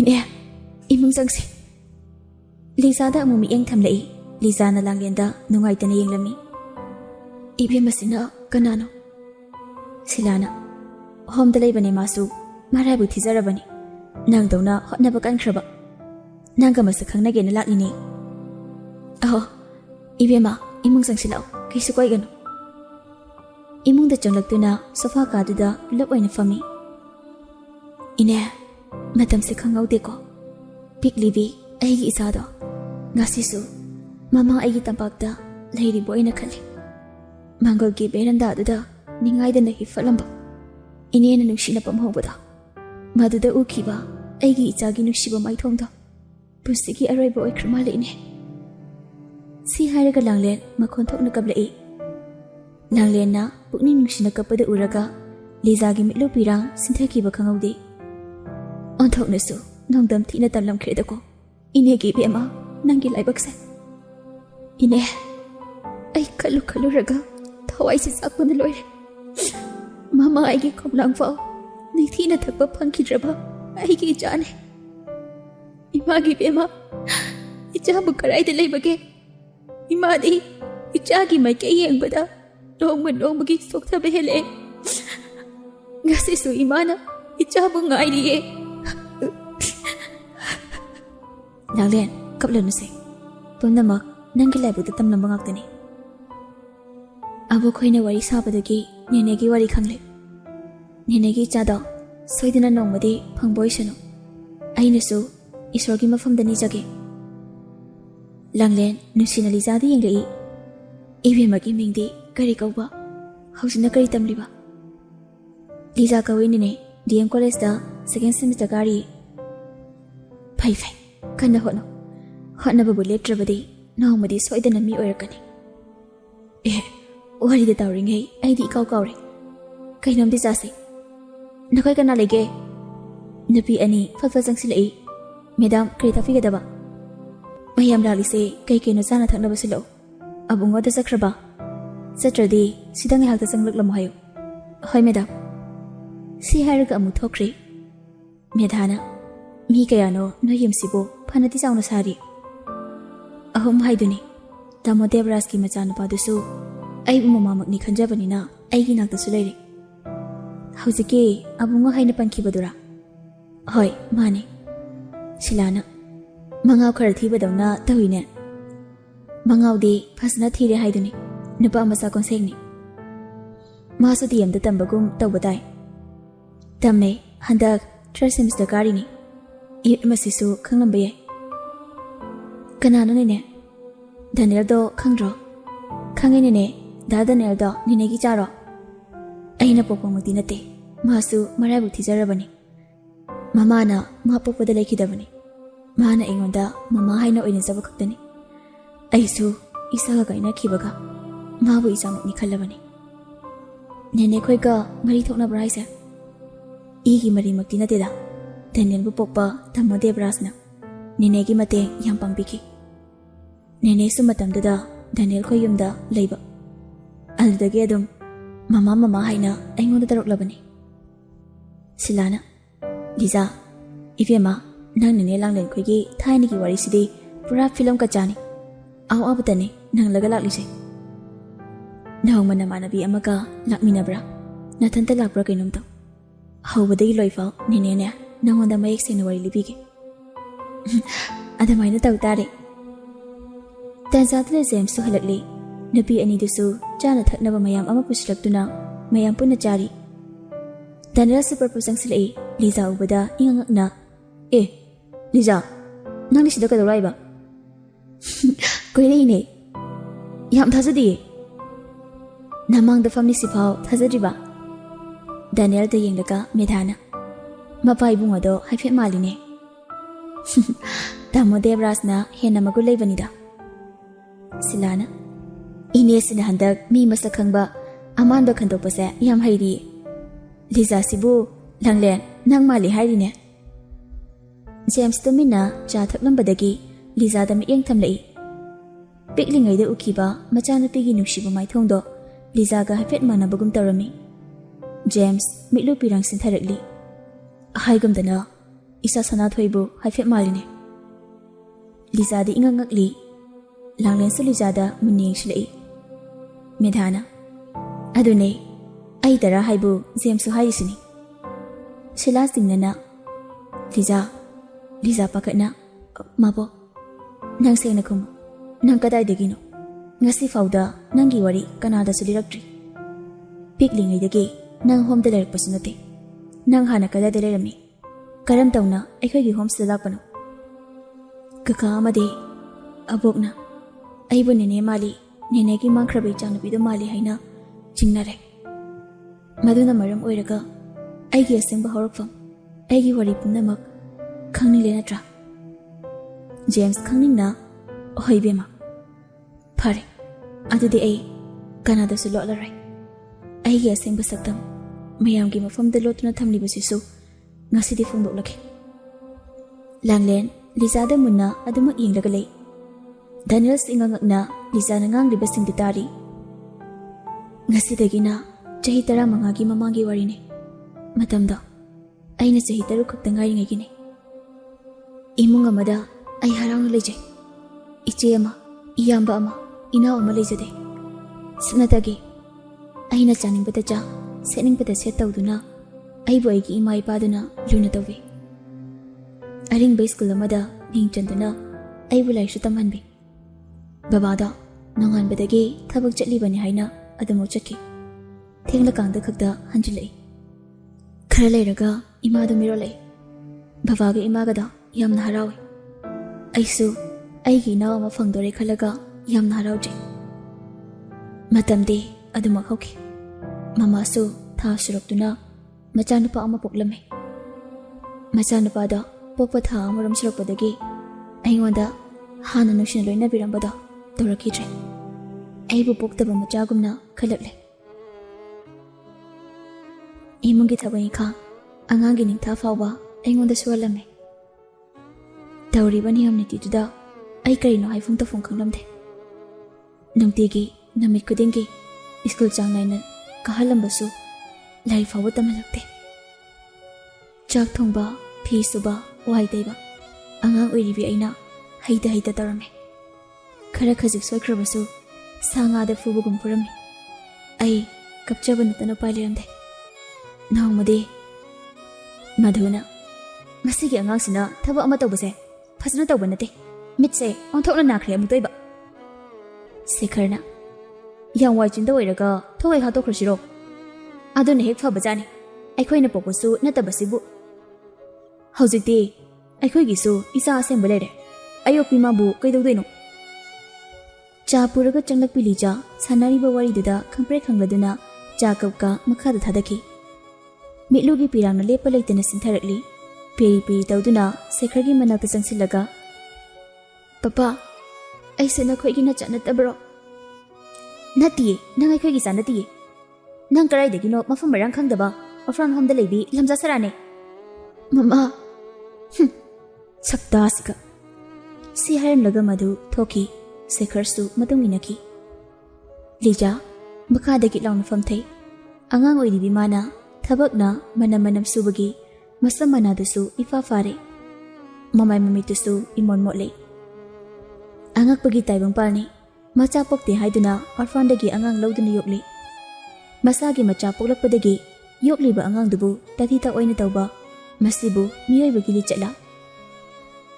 ꯅꯨꯃꯤꯠꯇꯨꯗ ꯈꯪꯂꯛꯈꯤ ꯃꯗꯨꯗꯤ ꯑꯩꯕꯨ ꯃꯈꯣꯏꯅ ꯑꯣꯔꯐꯥꯟꯗꯒꯤ ꯂꯧꯔꯒ ꯌꯣꯛꯄꯅꯤ, ꯑꯩ ꯃꯈꯣꯏꯒꯤ ꯃꯆꯥ ꯅꯠꯇꯦ ꯍꯥꯏꯕꯁꯦ꯫ ꯃꯈꯣꯏꯅ ꯍꯥꯏꯕ ꯏꯟꯗ꯭ꯔꯕꯗꯤ ꯑꯩꯕꯨ ꯍꯥꯠꯇꯣꯛꯀꯅꯤ ꯍꯥꯏꯕꯗꯨꯗ ꯑꯩ ꯑꯃꯨꯛꯁꯨ ꯄꯥꯈꯠꯂꯦ꯫ ꯂꯩꯕꯥꯛ ꯃꯈꯥꯗ ꯐꯝꯂꯝꯕꯗꯒꯤ ꯍꯧꯒꯠꯂꯒ ꯀꯥꯏꯔꯕ ꯆꯥ ꯀꯞꯇ ꯇ꯭ꯔꯦ ꯃꯊꯛꯇꯨꯗ ꯂꯧꯈꯠꯂꯦ꯫ ꯑꯩ ꯇ꯭ꯔꯦꯗꯨ ꯄꯥꯏꯔꯒ ꯀꯥꯗꯨꯗꯒꯤ ꯇꯨꯃꯤꯟꯅ ꯊꯣꯔꯛꯏ꯫ ꯊꯦꯡꯂꯕ ꯅꯨꯃꯤꯗꯥꯡꯒꯤ ꯃꯤꯁꯤꯛ ꯃꯤꯔꯥꯎꯈꯜ ꯇꯥꯗ꯭ꯔꯕ ꯃꯇꯝꯅꯤ꯫ ꯏꯃꯨꯡꯒꯤ ꯃꯤꯁꯤꯡ ꯂꯣꯏꯅ ꯇꯨꯝꯅꯈ꯭ꯔꯦ꯫ ꯐꯃꯨꯡ ꯃꯊꯛꯇ ꯂꯩꯔꯤꯕ ꯑꯩꯒꯤ ꯇꯦꯗꯤ ꯕꯤꯌꯔ ꯃꯆꯥꯗꯨ ꯄꯥꯏꯔꯒ ꯌꯨꯝꯗꯨꯗꯒꯤ ꯑꯔꯣꯏꯕ ꯑꯣꯏꯅ ꯈꯣꯡ ꯊꯥꯡꯗꯣꯔꯛꯏ꯫ ꯅꯝꯊꯤꯔꯕ ꯅꯥꯂꯥ ꯀꯌꯥ ꯐꯥꯎꯗꯨꯅ ꯕꯁꯇꯤ ꯀꯌꯥ ꯂꯥꯜꯂꯒ ꯃꯦꯟ ꯔꯣꯗ ꯇꯥꯅꯕ ꯑꯩ ꯆꯦꯜꯂꯛꯏ꯫ ꯏꯪꯂꯕ ꯅꯤꯡꯊꯝꯊꯥ ꯑꯣꯏꯕꯅ ꯐ꯭ꯔꯣꯛ ꯃꯆꯥꯗꯨꯃ ꯁꯦꯠꯄꯒꯤ ꯍꯛꯆꯥꯡꯁꯤꯁꯨ ꯊꯛ ꯊꯛ ꯅꯤꯛꯏ꯫ ꯑꯩ ꯁꯨꯝ ꯆꯦꯜꯂꯛꯄꯅ ꯃꯦꯟ ꯔꯣꯗ ꯌꯧꯔꯛꯏ꯫ ꯑꯍꯤꯡ ꯅꯣꯡꯌꯥꯏ ꯑꯣꯏꯕꯅꯤꯅ ꯒꯥꯔꯤ ꯊꯣꯏꯅ ꯆꯦꯜꯂꯝꯗꯦ꯫ ꯂꯝꯕꯤꯗꯨꯕꯨꯗꯤ ꯑꯗꯨꯃꯛ ꯃꯩ ꯉꯥꯜꯂꯦ꯫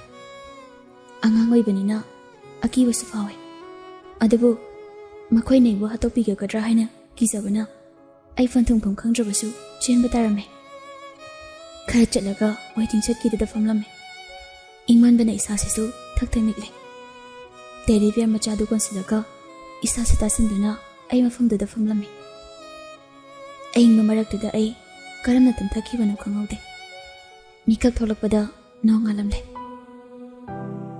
ꯃꯤꯠꯁꯤꯅ ꯄꯥꯡꯊꯣꯔꯛꯄꯒ ꯅꯨꯃꯤꯠꯀꯤ ꯃꯉꯥꯜꯅ ꯃꯤꯠꯁꯦ ꯊꯛꯊꯛꯏ꯫ ꯃꯁꯤꯛ ꯃꯔꯥꯡ ꯑꯣꯏꯅ ꯃꯤꯌꯥꯝ ꯑꯃ ꯑꯣꯝꯁꯤꯜꯂꯝꯕꯗꯨ ꯎꯔꯛꯏ꯫ ꯑꯩ ꯃꯤꯠꯁꯦ ꯅꯣꯏꯔꯒ ꯂꯥꯎꯅ ꯄꯥꯡꯊꯣꯛꯇꯨꯅ ꯌꯦꯡꯂꯛꯄꯗ ꯑꯩꯉꯣꯟꯗ ꯃꯤꯌꯥꯝ ꯑꯃ ꯑꯣꯝꯁꯤꯜꯂꯒ ꯂꯩꯔꯝꯂꯦ꯫ ꯃꯌꯥꯝꯗꯨꯅ ꯑꯩꯉꯣꯟꯗ ꯋꯥꯍꯪ ꯃꯌꯥꯝ ꯑꯃ ꯍꯪꯂꯛꯏ꯫ "ꯅꯪꯕꯨ ꯀꯅꯥꯅꯣ ꯏꯕꯦꯝꯃ? ꯀꯗꯥꯏꯗꯒꯤ ꯁꯤꯗ ꯀꯃꯥꯏꯅ ꯂꯩꯔꯝꯃꯤꯅꯣ? ꯅꯪꯒꯤ ꯅꯌꯨꯝ ꯇꯥꯛꯑꯣ, ꯅꯪꯒꯤ ꯏꯃꯥ ꯕꯕꯥꯒꯤ ꯌꯨꯝꯗ ꯊꯤꯟꯕꯤꯒꯦ." ꯃꯌꯥꯝ ꯆꯪꯗꯅ ꯄꯪꯍꯪꯗ ꯍꯪꯖꯤꯜꯂꯛꯏ꯫ ꯑꯩ ꯑꯉꯥꯡꯒ ꯑꯣꯏꯕꯒ ꯏꯄꯥ ꯄꯥꯈꯠꯂꯦ꯫ ꯏꯁꯥꯁꯦ ꯊꯛ ꯊꯛ ꯅꯤꯛꯂꯒ ꯃꯌꯥꯝꯗꯨꯗ ꯀꯤꯔꯨꯞ ꯀꯤꯔꯨꯞ ꯌꯦꯡꯉꯤ꯫ ꯃꯌꯥꯝ ꯃꯔꯛꯇꯨꯗꯒꯤ ꯃꯧ ꯅꯍꯥ ꯑꯃ ꯄ꯭ꯔꯄ ꯆꯪꯁꯤꯜꯂꯛꯂꯒ, "ꯏꯃꯥꯒꯤ ꯕꯦꯝꯃ, ꯅꯪꯕꯨ ꯀꯔꯥꯏꯗ ꯆꯠꯂꯨꯔꯤꯕ? ꯏꯁꯥꯁꯦ ꯏꯪꯂꯝꯂꯅꯤ." "ꯀꯔꯤꯅꯣ ꯏꯕꯦꯝꯃ, ꯑꯉꯥꯡꯁꯤ ꯅꯪꯒꯤ ꯅꯆꯥꯔꯥ?" ꯃꯌꯥꯝꯗꯨꯒꯤ ꯃꯔꯛꯇꯒꯤ ꯃꯤ ꯑꯃꯅ ꯍꯪꯂꯛꯄꯅꯤ꯫ "ꯃꯥꯅꯦ, ꯉꯔꯥꯡꯁꯦ ꯑꯩꯅ ꯈꯔ ꯆꯩꯔꯨꯔꯦ, ꯑꯗꯨꯒꯤ ꯁꯥꯎꯗꯅ ꯊꯣꯛꯈꯤꯕꯗꯒꯤ ꯍꯟꯖꯤꯜꯂꯛꯇ꯭ꯔꯤꯅꯤ." "ꯑꯗꯨꯗꯤ ꯅꯆꯥꯁꯦ ꯊꯦꯝꯂꯒ ꯅꯌꯨꯝꯗ ꯄꯨꯈ꯭ꯔꯣꯅꯦ, ꯃꯁꯥꯁꯤꯁꯨ ꯏꯪꯕ ꯃꯥꯜꯂꯤ." ꯍꯣꯏ ꯑꯩ ꯄꯨꯖꯈ꯭ꯔꯒꯦ꯫ ꯏꯕꯦꯝꯃ, ꯂꯥꯛꯑꯣ ꯆꯠꯂꯁꯤ." ꯅꯨꯄꯤꯗꯨꯅ ꯑꯩꯉꯣꯟꯗ ꯇꯧꯔꯤꯕ ꯃꯑꯣꯡꯗꯣ ꯑꯩ ꯀꯔꯤꯅꯣ ꯍꯥꯏꯕ ꯚꯥꯞ ꯇꯥꯔꯝꯗꯦ꯫ ꯑꯉꯥꯡꯅꯦ, ꯀꯅꯥꯁꯨ ꯂꯩꯔꯝꯂꯣꯏ ꯈꯜꯂꯒ ꯑꯩꯉꯣꯟꯗ ꯃꯤꯅꯨꯡꯁꯤ ꯎꯠꯄꯤꯔꯤꯕ꯭ꯔꯥ ꯈꯜꯂꯒ ꯑꯩ ꯅꯨꯄꯤꯗꯨꯒ ꯂꯣꯏꯅꯅ ꯅꯨꯄꯤꯗꯨꯒꯤ ꯃꯌꯨꯝꯗ ꯂꯥꯛꯂꯝꯃꯦ꯫ ꯇꯦꯛꯁꯤ ꯑꯃꯗ ꯇꯣꯡꯂꯒ ꯕꯁꯇꯤ ꯑꯃꯗ ꯂꯥꯛꯑꯦ꯫ Mafam ada miyam tille.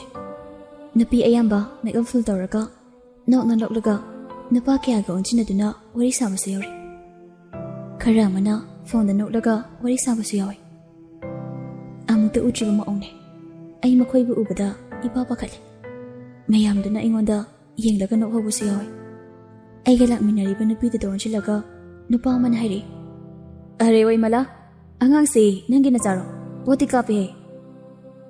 Malana Saksidiba Kakraponi Angang widi Karleraga Noina Sanaba Yarni Kemta Kaloran Hiravaigi Manakta Tamlamagenani Sigumba Tagatagati Pisani Equina Pamisi Ho Kangi I Hiravaigi Manakta Amutazangluki Makoina Sana Kiba Warida I Angang Oibanina Bab Amata Pangamte Napiduna Aigi Kudang Pairaga Yamamata Changli Mapandaki Yangbada Atuki Matik Habu Chen Bayumne Manung Changlakpada Sargaga Chapmanaramle Aya Karaga Akoibada Koili Liraga Yingi Chinbanda Lipstick Ngang Nasangbi Sari Chatbi Sanama Papak Zindi Koana Mayang Sangang Kai Charaga Nafena Fitauduna Dolandagi Kumtarakli Aya Lakminariba Nupidusu Sari Chatbi Nupidu the Yangaga Mumonwe Napida Changslapana Ain Liban Padi Yorkle Hirabaina Kidore Mala Kadai Purapunasina Aina Tirababu Sagadra Sidi Angang Emelina Segum Angang Sini Hausitagi Hauna Samobadabadi Yengbada Heknu Siba Maitoni Palise Masinale Sabi Masa Parapadabu Nangi customer Wakadra Sang Labada Jai Taret Nipaldi Angang Machadona Naftisa Lagalahen Batari Tarisi Adabu Kishakadi Mamalde Karahongalo 4 lakhs Paudi Birone Is Naksay Mandra the day 2 lakhs Loro Anini Makai the Soren I saw Asimba Masinagadabani Pare Pisado Harina Midawaram Loro Hoyari Aibuku Samnaga Purlambi Pida No Laga Tokri Teddy Bear Dubairaga I Papa Kana Libri Sarisapina Pida Inata Sansin Laga Ivema Nangimin Karikawi Lisa Lisa Ming Pazay Nasidagi Nang Sidalerisico Aisa Nangi Mama Makni Kangadabani Nana Sanning Bapum the Muxupizani Nana Layo Haba Makaisulani And the Nang Egi Mama Tariko Mama Nati Aidi Kanagis to Mama Obayadi Hereby Hainako Gadaba Ko Nang Naibuna Makni Kalabasu Aingo the Mako Bayadi Hereby Koko Lalo, Firon Fazabaga, Hondo Lucy Sari Sabina Piduna, Abudala Matak the Bukale, Baram the Pusin Biduna, Pasna Irujabirame Irujabaloraga, Ivupam Lagaputopire Pamu Matata Famalaga, Powder, Lipstick too, Pasna Tashanbi Aduga Imanda, Nafeta Duna, Munaying Tanjata the Napi among Junchle I Ubada, Mayaga Karaga, Mirana Wow, Potik up here, Yamfaze Adune, I see Yangaga, Iside and the Harauzerisi Sana Kunbaga, Jetmanari Like Fazanatam Hello, Lisabi Masafagalapaga, VIP Miangi Circle Hensi Madune Hena, Namunda Tongzagani Yaine, Nangi idea se Magisu, Masamang Zedaba, Aikogi Sukanaba, Natra Makoi Masel, Wari Saneraga, Panutune I Madame Makan Kante Asuna, Hirvai Naibu Machado na Yuraki Alphabet ko lamada Naksutam hali Ay gawa da papam na mag Hirvai na isli Ay gining bapam na magtungali Ay Imay palay tabagi Nungay tabapaw kite Pusiso pa Ay bulo na tawini hay nakanki Ay na Class 8 karapang matam do dane Ay gaya sapam na magkay kiba Pusida kok daray da batak fang malay kiba Mapoksi magi Namito bitaw dokta Ay kaupang amloy Wari Lina Lija Makol Tok Nakablai Namito ki Tau Dudaki Aigi Pusisa Umon on Kibane Ayaw Way Mabo Ayaw Way Lamsa Saragi Mapoksa Sanga ada fa wahenda bahayna Ay na isorda ni Jerry Lisa ki mata ubada Kaptaba mata yaude Daniel na Amuki hena thamoy pubangamdre Silana Ivema Makataw ꯀꯔꯝꯕ ꯊꯧꯗꯣꯛꯅꯣ ꯃꯌꯦꯛ ꯁꯦꯡꯅ ꯇꯥꯛꯎ ꯃꯩꯆꯥꯛꯇꯤ ꯊꯃꯣꯏꯗ ꯂꯣꯠꯁꯤꯟꯗꯨꯅ ꯊꯝꯒꯅꯨ ꯃꯗꯨꯅ ꯍꯦꯟꯅ ꯍꯛꯆꯥꯡꯒꯤ ꯀꯌꯥꯁꯤꯡꯗ ꯃꯥꯌꯣꯛꯏꯔꯛꯄꯅꯤ ꯂꯤꯒꯅꯤ ꯑꯩ ꯑꯃꯠꯇ ꯆꯤꯠꯆꯗꯅ ꯂꯤꯒꯅꯤ ꯅꯨꯃꯤꯠꯇꯣ ꯑꯩ ꯁ꯭ꯀꯨꯜꯗꯒꯤ ꯋꯥꯅ ꯍꯜꯂꯛꯂꯝꯃꯤ ꯏꯁꯥꯁꯨ ꯐꯦꯚꯔ ꯇꯧꯒꯗꯕꯒꯤ ꯃꯑꯣꯡꯗ ꯏꯅꯨꯡ ꯅꯨꯡꯉꯥꯏꯔꯝꯗꯦ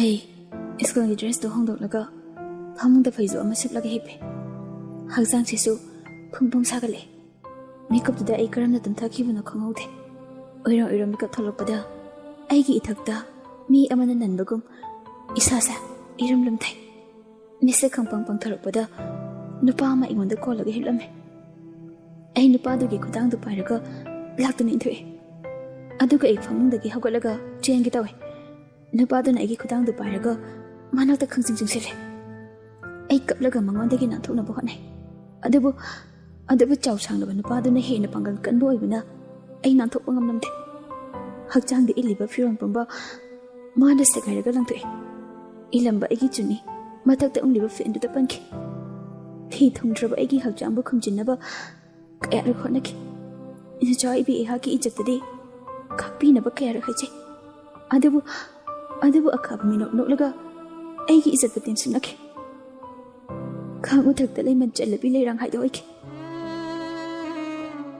ꯑꯩꯅ ꯀꯞꯄ ꯂꯥꯎꯕ ꯀꯅꯥꯅꯁꯨ ꯇꯥꯕꯤꯈꯤꯗꯦ ꯃꯥꯒꯤ ꯑꯄꯥꯝꯕ ꯐꯪꯂꯕ ꯃꯇꯨꯡ ꯃꯐꯤ ꯃꯔꯣꯟ ꯁꯦꯠꯆꯤꯜꯂꯒ ꯅꯨꯄꯥ ꯑꯗꯨꯁꯨ ꯑꯩꯉꯣꯟꯗ ꯅꯣꯛꯐꯦꯠ ꯇꯧꯔꯝꯂꯒ ꯊꯣꯛꯈ꯭ꯔꯦ ꯐꯃꯨꯡ ꯃꯈꯥꯗ ꯇꯥꯔꯤꯕ ꯐꯩꯖꯨꯞꯇꯨ ꯉꯝꯗ ꯆꯤꯡꯈꯠꯂꯒ ꯑꯩ ꯏꯁꯥꯁꯤꯗ ꯀꯨꯞꯁꯤꯜꯂꯦ ꯃꯤꯠꯂꯨꯒꯤ ꯐꯤꯔꯥꯡꯅ ꯂꯦꯞꯄ ꯂꯩꯇꯅ ꯆꯤꯡꯊꯔꯛꯂꯤ ꯀꯔꯤꯅꯣ ꯉꯁꯤ ꯑꯩꯉꯣꯟꯗ ꯊꯣꯛꯂꯤꯕ ꯊꯧꯗꯣꯛꯁꯦ ꯃꯁꯤꯔ ꯑꯩꯒꯤ ꯄꯨꯟꯁꯤ ꯁꯛꯈꯪꯗꯕ ꯃꯍꯥꯛꯄꯨ ꯀꯅꯥꯅꯣ ꯀꯔꯤꯒꯤ ꯑꯩꯒꯤ ꯄꯨꯟꯁꯤꯕꯨ ꯑꯁꯨꯝꯅ ꯂꯩꯈꯥ ꯇꯥꯍꯜꯂꯤꯕ ꯑꯩꯅ ꯀꯅꯥꯗ ꯀꯔꯤ ꯂꯥꯟꯈꯤꯕꯖꯥꯠꯅꯣ ꯑꯩꯁꯦ ꯀꯅꯥꯅꯣ ꯁ꯭ꯋꯔꯒꯒꯨꯝꯅ ꯈꯜꯂꯨꯕ ꯌꯨꯝꯁꯦ ꯅꯣꯔꯣꯛꯀꯤ ꯃꯁꯛ ꯑꯣꯏꯔꯝꯂꯕ ꯑꯩꯅ ꯀꯞꯄ ꯂꯥꯎꯕꯗ ꯀꯅꯥꯅꯁꯨ ꯆꯪꯂꯛꯇ꯭ꯔꯤꯕ ꯀꯔꯤꯒꯤꯅꯣ ꯃꯈꯣꯏ ꯃꯁꯦꯜ ꯃꯥꯟꯅꯔꯒ ꯑꯩꯕꯨ ꯑꯁꯨꯝꯅ ꯇꯧꯔꯤꯕ꯭ꯔꯥ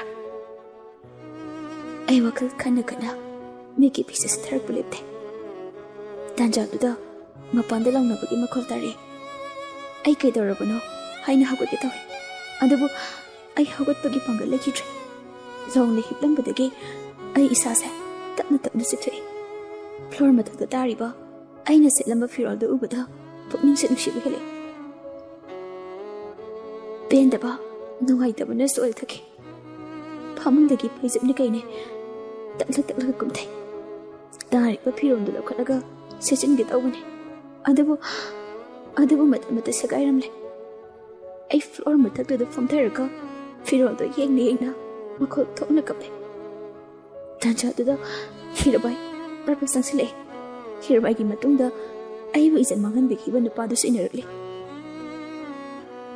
ꯂꯥꯜꯂꯦ ꯍꯥꯏꯌꯨ ꯌꯥꯝ ꯊꯨꯅ ꯂꯥꯜꯂꯦ ꯍꯥꯏꯌꯨ ꯗꯤꯁꯥꯅ ꯁꯣꯔꯤ ꯅꯨꯄꯤ ꯑꯃꯕꯨ ꯀꯩꯁꯨ ꯂꯩꯇꯅ ꯈꯜꯂꯒ ꯁꯔꯥꯛ ꯇꯝꯕꯤꯕ ꯂꯣꯏꯕꯒ ꯁꯣꯔꯤ ꯍꯥꯏꯔꯛꯄꯗꯨꯗ ꯑꯩ ꯁꯥꯎꯅꯤꯡꯃꯟꯈꯤꯗꯨꯅ ꯅꯨꯄꯥꯗꯨꯗ ꯃꯤꯠ ꯈꯥꯅ ꯌꯦꯡꯉꯦ ꯑꯩꯒꯤ ꯑꯁꯥꯎꯕ ꯃꯥꯏꯊꯣꯡꯗ ꯎꯕꯗ ꯍꯤꯔꯕꯥꯏꯅ ꯈꯪꯂꯗꯨꯅ ꯂꯤꯖꯥ ꯅꯪ ꯃꯥꯕꯨ ꯉꯥꯛꯄꯤꯔꯣ ꯃꯥ ꯑꯩꯒꯤ ꯏꯌꯥꯝꯕꯒꯤ ꯃꯆꯥꯅꯤ ꯉꯁꯤ ꯅꯉꯣꯟꯗ ꯊꯣꯛꯂꯤꯕ ꯊꯧꯗꯣꯛꯁꯦ ꯀꯅꯥꯒꯤꯁꯨ ꯃꯐꯝꯗꯗꯤ ꯊꯣꯛꯀꯅꯨ ꯃꯤꯕꯨ ꯍꯥꯠꯇꯣꯛꯂꯒ ꯂꯥꯜꯂꯦ ꯍꯥꯏꯔꯒ ꯍꯦꯛꯇ ꯉꯥꯛꯄꯤꯒꯗ꯭ꯔꯥ ꯑꯩꯒꯤ ꯄꯨꯟꯁꯤꯕꯨ ꯀꯔꯤꯁꯨ ꯑꯩꯅ ꯈꯟꯗ꯭ꯔꯤꯕ ꯀꯩꯒꯤꯅꯣ ꯑꯩꯁꯤꯕꯨ ꯁꯥꯟꯅꯄꯣꯠꯂꯣ ꯇꯧꯔꯁꯦ ꯅꯪ ꯀꯞꯂꯅꯨ ꯃꯌꯥꯝꯁꯤꯗꯒꯤ ꯅꯪꯅ ꯑꯉꯥꯡꯅꯤ ꯈꯜꯂꯒ ꯑꯩꯅ ꯅꯪꯕꯨꯗꯤ ꯂꯨꯅ ꯇꯧꯕꯅꯤ ꯃꯌꯥꯝꯁꯤꯒ ꯃꯥꯟꯅꯕ ꯅꯨꯄꯤ ꯑꯣꯏꯔꯝꯒꯅꯤ ꯈꯜꯂꯒ ꯃꯥꯁꯨ ꯁꯣꯏꯔꯨꯔꯤ ꯑꯩꯅ ꯆꯩꯕꯗꯒꯤ ꯃꯥꯁꯨ ꯒ꯭ꯌꯥꯟ ꯇꯥꯔꯕꯅꯤ ꯁꯣꯔꯤ ꯑꯩ ꯈꯪꯍꯧꯗ꯭ꯔꯦꯕ ꯆꯠꯈ꯭ꯔ ꯆꯠꯂꯨ ꯅꯪ ꯌꯥꯝ ꯊꯨꯅ ꯅꯁꯛꯇꯣ ꯎꯅꯤꯡꯗꯕꯅ ꯂꯣꯏꯔꯦ ꯍꯤꯔꯕꯥꯏꯅ ꯃꯤꯈꯠ ꯈꯠꯂꯒ ꯅꯨꯄꯥ ꯑꯗꯨ ꯆꯠꯍꯟꯈ꯭ꯔꯦ ꯑꯩ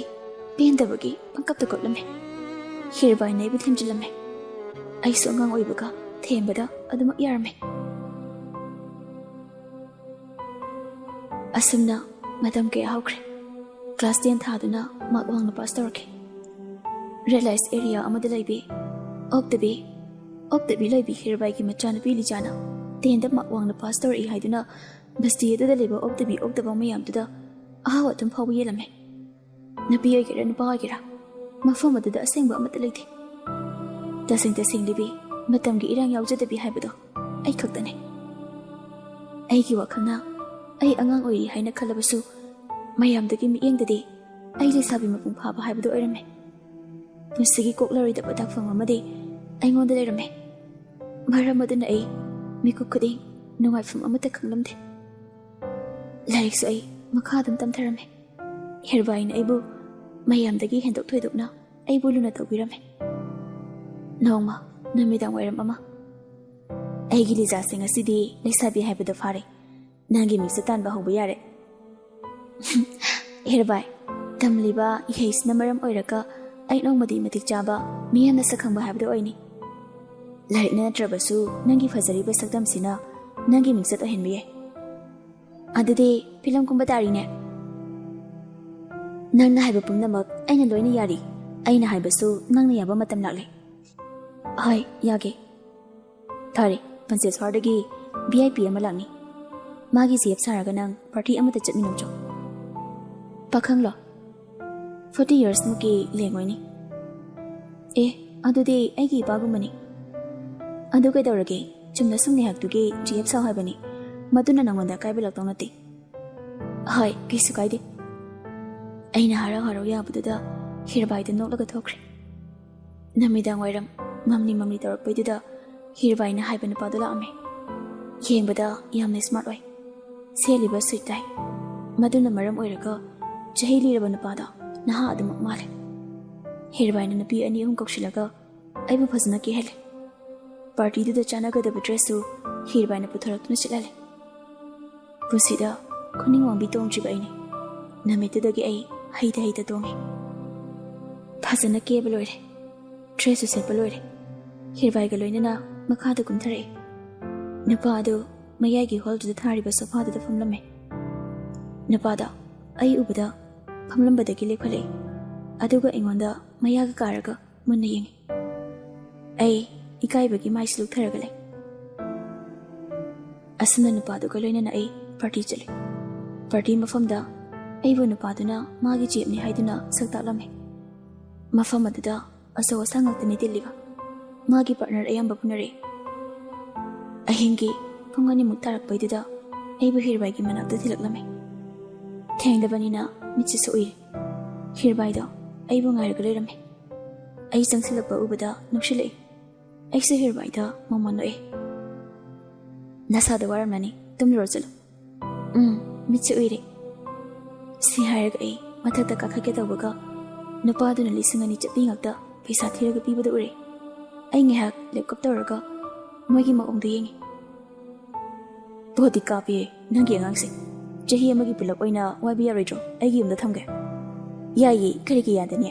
ꯑꯗꯨꯕꯨ ꯃꯃꯜꯗꯤ ꯈꯔ ꯆꯥꯎꯔꯅꯤ꯫ ꯍꯥꯏꯅꯔꯤꯕꯁꯤꯡꯗꯨ ꯇꯥꯕꯗ ꯑꯩ ꯃꯤꯠꯂꯨ ꯄꯤꯔꯥꯡ ꯆꯤꯟꯊꯔꯛꯂꯤ꯫ ꯏꯆꯝ ꯆꯝꯅ ꯄꯥꯔꯇꯤ ꯆꯠꯂꯨꯔꯤꯕ꯭ꯔꯥ ꯍꯥꯏꯅ ꯈꯟꯖꯔꯝꯕꯅꯦ꯫ ꯑꯗꯨꯕꯨ ꯑꯩꯗꯤ ꯏꯆꯝ ꯆꯝꯅ ꯆꯠꯄ ꯑꯣꯏꯔꯝꯗ꯭ꯔꯦ꯫ ꯑꯍꯜ ꯑꯣꯏꯔꯕ ꯅꯨꯄꯥ ꯑꯁꯤꯒꯤ ꯏꯁꯀꯣꯔꯠ ꯒꯔꯜ ꯑꯣꯏꯔꯒ ꯆꯠꯂꯝꯕ ꯇꯥꯔꯝꯂꯦ꯫ ꯃꯁꯤ ꯑꯩ ꯈꯨꯗꯛꯇꯨꯗ ꯈꯪꯂꯛꯈꯤ꯫ ꯑꯩ ꯃꯊꯛꯇ ꯄ꯭ꯔꯞ ꯀꯥꯈꯠꯂꯦ꯫ ꯈꯨꯅꯤꯡ ꯑꯋꯥꯡꯕꯤ ꯇꯧꯔꯒ ꯆꯤꯡꯈꯠꯄꯅꯤꯅ ꯍꯤꯔꯕꯥꯏꯅ ꯑꯩꯅ ꯀꯞꯂꯒ ꯆꯤꯡꯈꯠꯈꯤꯕꯗꯨ ꯎꯍꯧꯔꯦ꯫ ꯑꯩ ꯀꯥꯗ ꯄ꯭ꯔꯞ ꯆꯪꯁꯤꯜꯂꯒ ꯊꯣꯡꯗꯨ ꯂꯣꯟꯁꯤꯜꯂꯦ꯫ ꯊꯣꯡꯗꯨꯗ ꯉꯥꯊꯗꯨꯅ ꯑꯩ ꯃꯈꯣꯜ ꯊꯣꯛꯅ ꯀꯞꯄꯦ꯫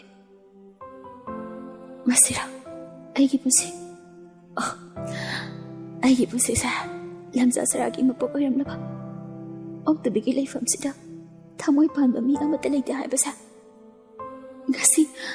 ꯉꯁꯤꯗꯤ ꯑꯩ ꯇꯁꯦꯡꯅ ꯈꯪꯂꯛꯈꯤ꯫ ꯍꯤꯔꯕꯥꯏꯅ ꯑꯩꯕꯨ ꯈꯨꯠꯂꯥꯏ ꯑꯣꯏꯅ ꯁꯥꯟꯅꯕꯅꯦ ꯍꯥꯏꯕꯁꯨ ꯈꯪꯂꯝꯃꯤ꯫ ꯑꯩ ꯋꯥꯈꯜ ꯈꯟꯅ ꯀꯞꯂꯒ ꯂꯩꯔꯤꯉꯩ ꯍꯤꯔꯕꯥꯏꯅ ꯑꯩꯒꯤ ꯀꯥꯒꯤ ꯊꯣꯡꯗꯨ ꯊꯤꯜꯂꯛꯏ꯫ ꯂꯤꯖꯥ, ꯊꯣꯡ ꯍꯥꯡꯉꯨ, ꯑꯩ ꯋꯥ ꯍꯥꯏꯒꯦ, ꯃꯨꯟꯅ ꯇꯥꯎ꯫ ꯑꯩ ꯊꯣꯡꯗꯨ ꯍꯥꯡꯗꯣꯛꯏ꯫ ꯍꯤꯔꯕꯥꯏ ꯀꯥꯗ ꯐꯠ ꯆꯪꯁꯤꯜꯂꯛꯏ꯫ ꯀꯔꯤꯒꯤꯅꯣ ꯅꯪꯅ ꯀꯞꯂꯒ ꯆꯪꯈ꯭ꯔꯤꯗꯣ?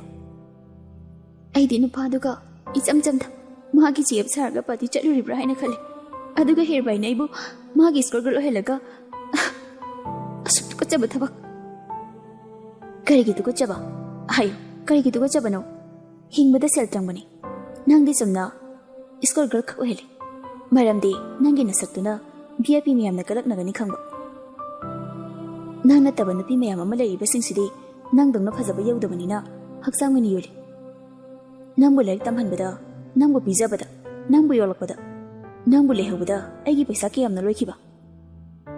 nasa yolaga phangla paisa du kana bana fabra natraga chumna namida nya iskor girl oirubadana fabra khalo herbaina ngahandagi noklamni minoktugi arthadudi ai khanglude ngasi khangaudana magi masindagi haidorliba wahi mayam sitaraga ai khanglaki magi minoktugi arthado ai lepliba khomdudagi tunghale milogi pirangsu lepalitena sintharapli hirbaida ai gonda sauna yengamlaga khadudagi thoki ai kapla kale hobana tanu paileramde namesidagi ai VIP mayamgi skor girl ama oiraki asaw sampumna mukna Lisa bu khangdaba mati yarakte aina skor oiraga phanglapa paisa mayamduna hirbai nongai ba habdu oiki skor oirabasu ai laikte adumak tamlame nawma natraga nomade tamlibi ihisina matik jaba mi ama oiraga sigumba phatraba singsa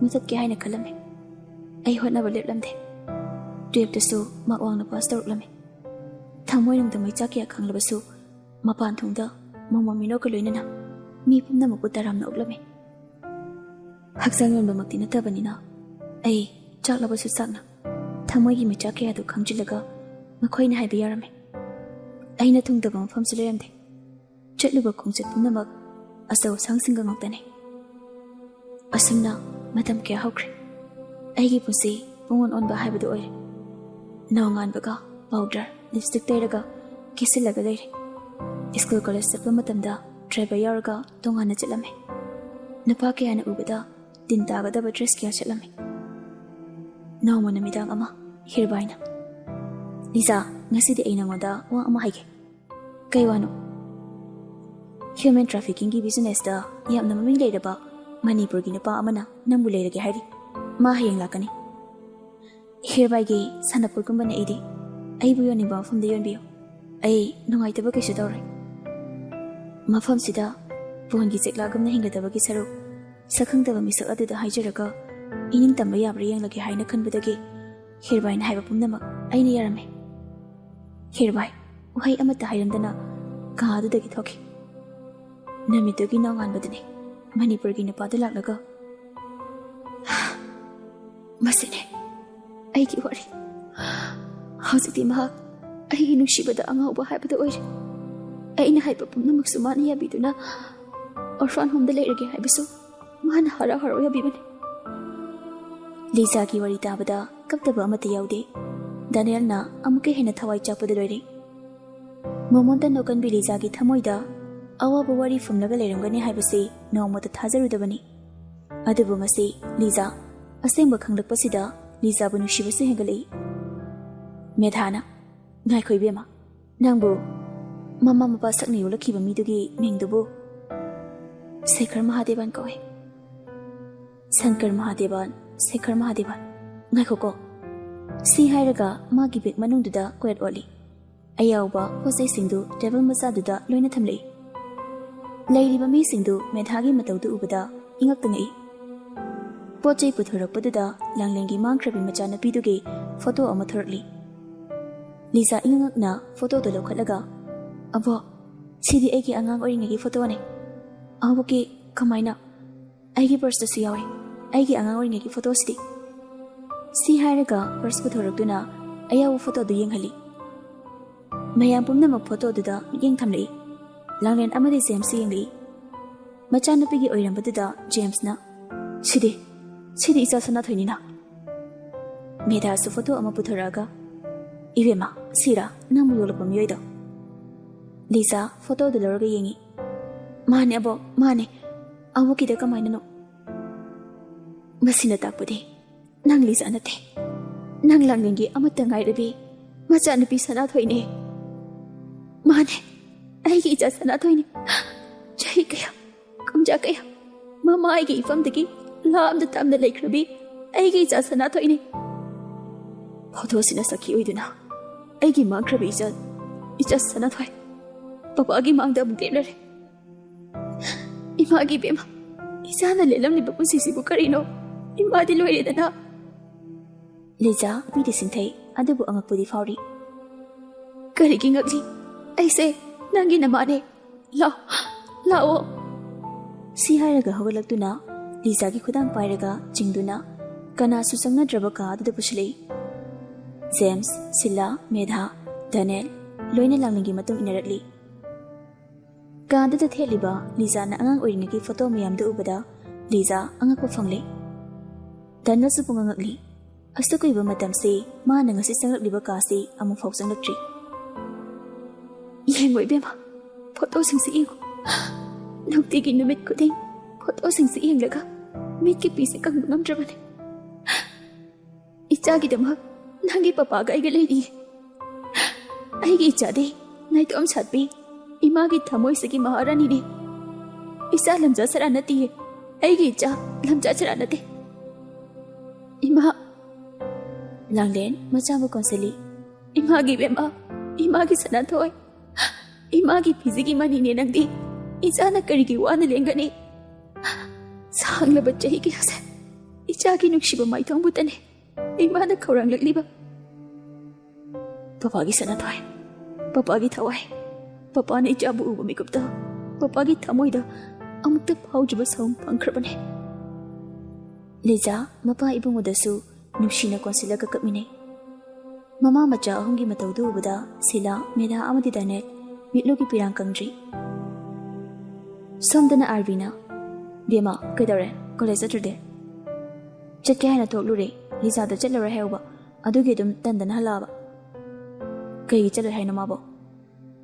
ꯄꯩꯔꯒ ꯃꯕꯨꯡꯗ ꯌꯦꯡꯂꯛꯏ꯫ ꯀꯩꯒꯤꯅꯣ ꯑꯗꯨ ꯍꯪꯂꯤꯗꯨꯅ?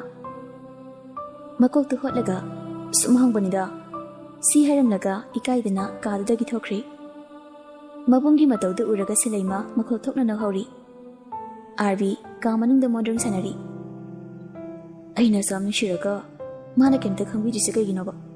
ꯁꯤꯕꯨ ꯑꯁ ꯑꯩ ꯌꯥꯝ ꯆꯥꯏꯗ, ꯊꯃꯣꯏ ꯀꯟꯕꯤ ꯑꯣꯏꯅ ꯇꯧꯔꯗꯅ ꯒꯤꯔꯤ ꯒꯤꯔꯤ ꯇꯛꯀꯦ ꯈꯪꯉꯤ꯫ ꯃꯥꯅ ꯌꯥꯗꯦꯅ ꯀꯌꯥꯝ ꯀꯨꯏꯅ ꯌꯥꯔꯣꯏꯗꯣꯏꯅꯣ? ꯁꯣꯛ ꯇꯪꯀꯟꯗꯅ ꯂꯥꯡꯂꯦꯟ, ꯉꯁꯤꯗꯤ ꯍꯟꯈ꯭ꯔꯅꯨ ꯏꯆꯦ ꯁꯤꯂꯥ, ꯏꯆꯥꯒ ꯊꯦꯡꯅꯕꯒꯤ ꯑꯍꯥꯎꯕ ꯑꯃ ꯆꯥꯃꯤꯟꯅꯔꯁꯤ꯫ ꯑꯥꯗ ꯌꯦꯡꯅꯥꯎ ꯃꯌꯥꯝꯗꯨꯅ ꯀꯅꯥꯅ ꯁꯦꯟꯅꯗꯣꯏꯕ? ꯂꯤꯖꯥ, ꯏꯍꯦ, ꯁꯅꯥꯊꯣꯏ꯫ ꯃꯦꯙꯥꯅ, ꯁꯅꯥꯊꯣꯏꯁꯤꯁꯨ ꯁꯤꯗ ꯂꯩꯍꯧꯔꯣ꯫ ꯄꯣꯠ ꯆꯩꯗꯨꯅ ꯍꯌꯦꯡ ꯑꯌꯨꯛ ꯉꯟꯅꯅꯦ ꯁꯤꯂꯥꯒ ꯑꯩꯒ ꯊꯤꯜꯂꯛꯑꯒꯦ, ꯑꯗꯨꯗ ꯆꯥꯛꯇꯣ ꯍꯥꯞꯂꯝꯃꯨ꯫ ꯑꯍꯣꯏ, ꯑꯗꯨꯃꯥꯏꯅ ꯇꯧꯔꯣ꯫ ꯑꯕꯨꯡꯉꯣ, ꯅꯪ ꯕꯣꯕꯣꯛꯈꯣꯏꯁꯦ ꯑꯃꯨꯛꯇ ꯊꯤꯟꯕꯤꯔꯁꯨ ꯆꯠꯂꯣ꯫ ꯑꯗꯨꯗꯤ ꯏꯕꯦꯝꯃ ꯁꯅꯥꯊꯣꯏ, ꯅꯪ ꯄꯄꯥꯈꯣꯏꯒ ꯅꯨꯡꯉꯥꯏꯅ ꯂꯩꯍꯧꯔꯣꯀꯣ꯫ ꯑꯍꯣꯏ ꯃꯕꯣꯛ꯫ ꯗꯅꯦꯜꯅ ꯁꯤꯂꯥ ꯑꯃꯗꯤ ꯃꯦꯙꯥꯕꯨ ꯊꯤꯟꯕ ꯊꯣꯛꯈ꯭ꯔꯤ꯫ ꯃꯤ ꯆꯠꯈ꯭ꯔꯕ ꯃꯇꯨꯡꯗ ꯂꯥꯡꯂꯦꯟ ꯑꯃꯨꯛ ꯀꯞꯂꯛꯏ꯫ ꯏꯃꯥꯒꯤ ꯏꯕꯦꯝꯃ, ꯀꯔꯤꯅꯣ ꯏꯆꯥꯅ ꯂꯦꯜꯂꯨꯔꯤꯕ ꯄꯨꯟꯁꯤ ꯃꯔꯦꯜꯁꯤꯕꯣ? ꯐꯠꯇꯦꯗꯀꯣ ꯃꯤꯑꯣꯏꯕ, ꯑꯉꯛꯄ ꯇꯥꯏꯕꯪꯄꯥꯜ ꯍꯥꯏꯗꯣ ꯑꯣꯏꯔꯦ꯫ ꯃꯁꯤ ꯄꯨꯝꯅꯃꯛꯁꯦ ꯅꯪꯒꯤ ꯅꯃꯥ ꯅꯄꯥꯗꯨꯅ ꯊꯣꯛꯍꯟꯕꯅꯤ꯫ ꯖꯦꯝꯁꯇ ꯑꯣꯟꯁꯤꯜꯂꯒ ꯁꯥꯎꯟ ꯍꯦꯛꯇ ꯈꯤꯛꯂꯛꯏ꯫ ꯖꯦꯝꯁ ꯏꯇꯞ ꯇꯞꯅ, ꯈꯔꯁꯨ ꯀꯧꯊꯣꯛꯄ ꯇꯝꯂꯣꯅꯦ ꯅꯪꯕꯣ, ꯃꯈꯣꯏꯁꯨ ꯆꯩꯅꯥ ꯐꯪꯂꯤꯗꯅ ꯍꯧꯖꯤꯛꯇꯤ꯫ ꯏꯃꯥ, ꯍꯧꯖꯤꯛꯇꯤ ꯄꯨꯝꯅꯃꯛ ꯀꯥꯎꯊꯣꯛꯂꯣ, ꯏꯃꯥꯒꯤ ꯃꯥꯡꯗ ꯅꯆꯥꯅ ꯂꯦꯞꯂꯕꯁꯤꯗꯤ꯫ ꯄꯄꯥꯒꯤ ꯊꯋꯥꯏ, ꯄꯄꯥ ꯌꯥꯝ ꯄꯦꯟꯗꯦ꯫ ꯏꯆꯥꯕꯨ ꯃꯥꯡꯍꯜꯂꯤꯕ ꯐꯠꯇꯕꯁꯤꯡꯗꯣ ꯗꯟꯗꯤ ꯑꯃꯃꯝꯗꯤ ꯄꯤꯅꯤꯡꯉꯤ꯫ ꯐꯠꯇ꯭ꯔꯕ ꯃꯈꯣꯏꯕꯨꯗꯤ ꯃꯃꯤ ꯐꯥꯎꯕ ꯊꯝꯂꯣꯏꯗꯕꯅꯤ꯫ ꯑꯩꯃꯛꯅ ꯄꯣꯛꯄ ꯏꯆꯥꯕꯨ ꯑꯁꯨꯝꯅ ꯑꯣꯏꯍꯜꯂꯛꯂꯒ ꯑꯩꯅ ꯇꯨꯃꯤꯟꯅ ꯂꯩꯒꯗꯕ ꯅꯠꯇꯦ꯫ ꯏꯕꯦꯝꯃ, ꯂꯥꯛꯑꯣ, ꯏꯃꯥꯒ ꯋꯥꯔꯤ ꯑꯗꯨꯝ ꯁꯥꯔꯨꯁꯤ꯫ ꯆꯥꯛꯁꯨ ꯅꯪꯅ ꯅꯦ ꯃꯦꯝꯆꯥꯈꯣꯏꯅ ꯊꯣꯡꯍꯜꯂꯅꯤ꯫ ꯂꯥꯡꯂꯦꯟꯒ ꯁꯅꯥꯊꯣꯏꯒ ꯏꯃꯨꯡꯗ ꯆꯪꯈꯤ꯫ ꯖꯦꯝꯁ ꯍꯔꯥꯎꯅ ꯃꯥꯒꯤ ꯂꯣꯏꯅꯕꯤ ꯑꯃꯗꯤ ꯃꯆꯥꯅꯨꯄꯤꯅ ꯆꯪꯈꯤꯕꯗꯨ ꯌꯦꯡꯍꯧꯔꯤ꯫ ꯁꯣꯝꯗꯅ ꯃꯦꯙꯥ ꯈꯣꯏꯕꯨ ꯊꯤꯜꯂꯝꯂꯒ ꯗꯅꯦꯜ ꯍꯜꯂꯛꯂꯤ꯫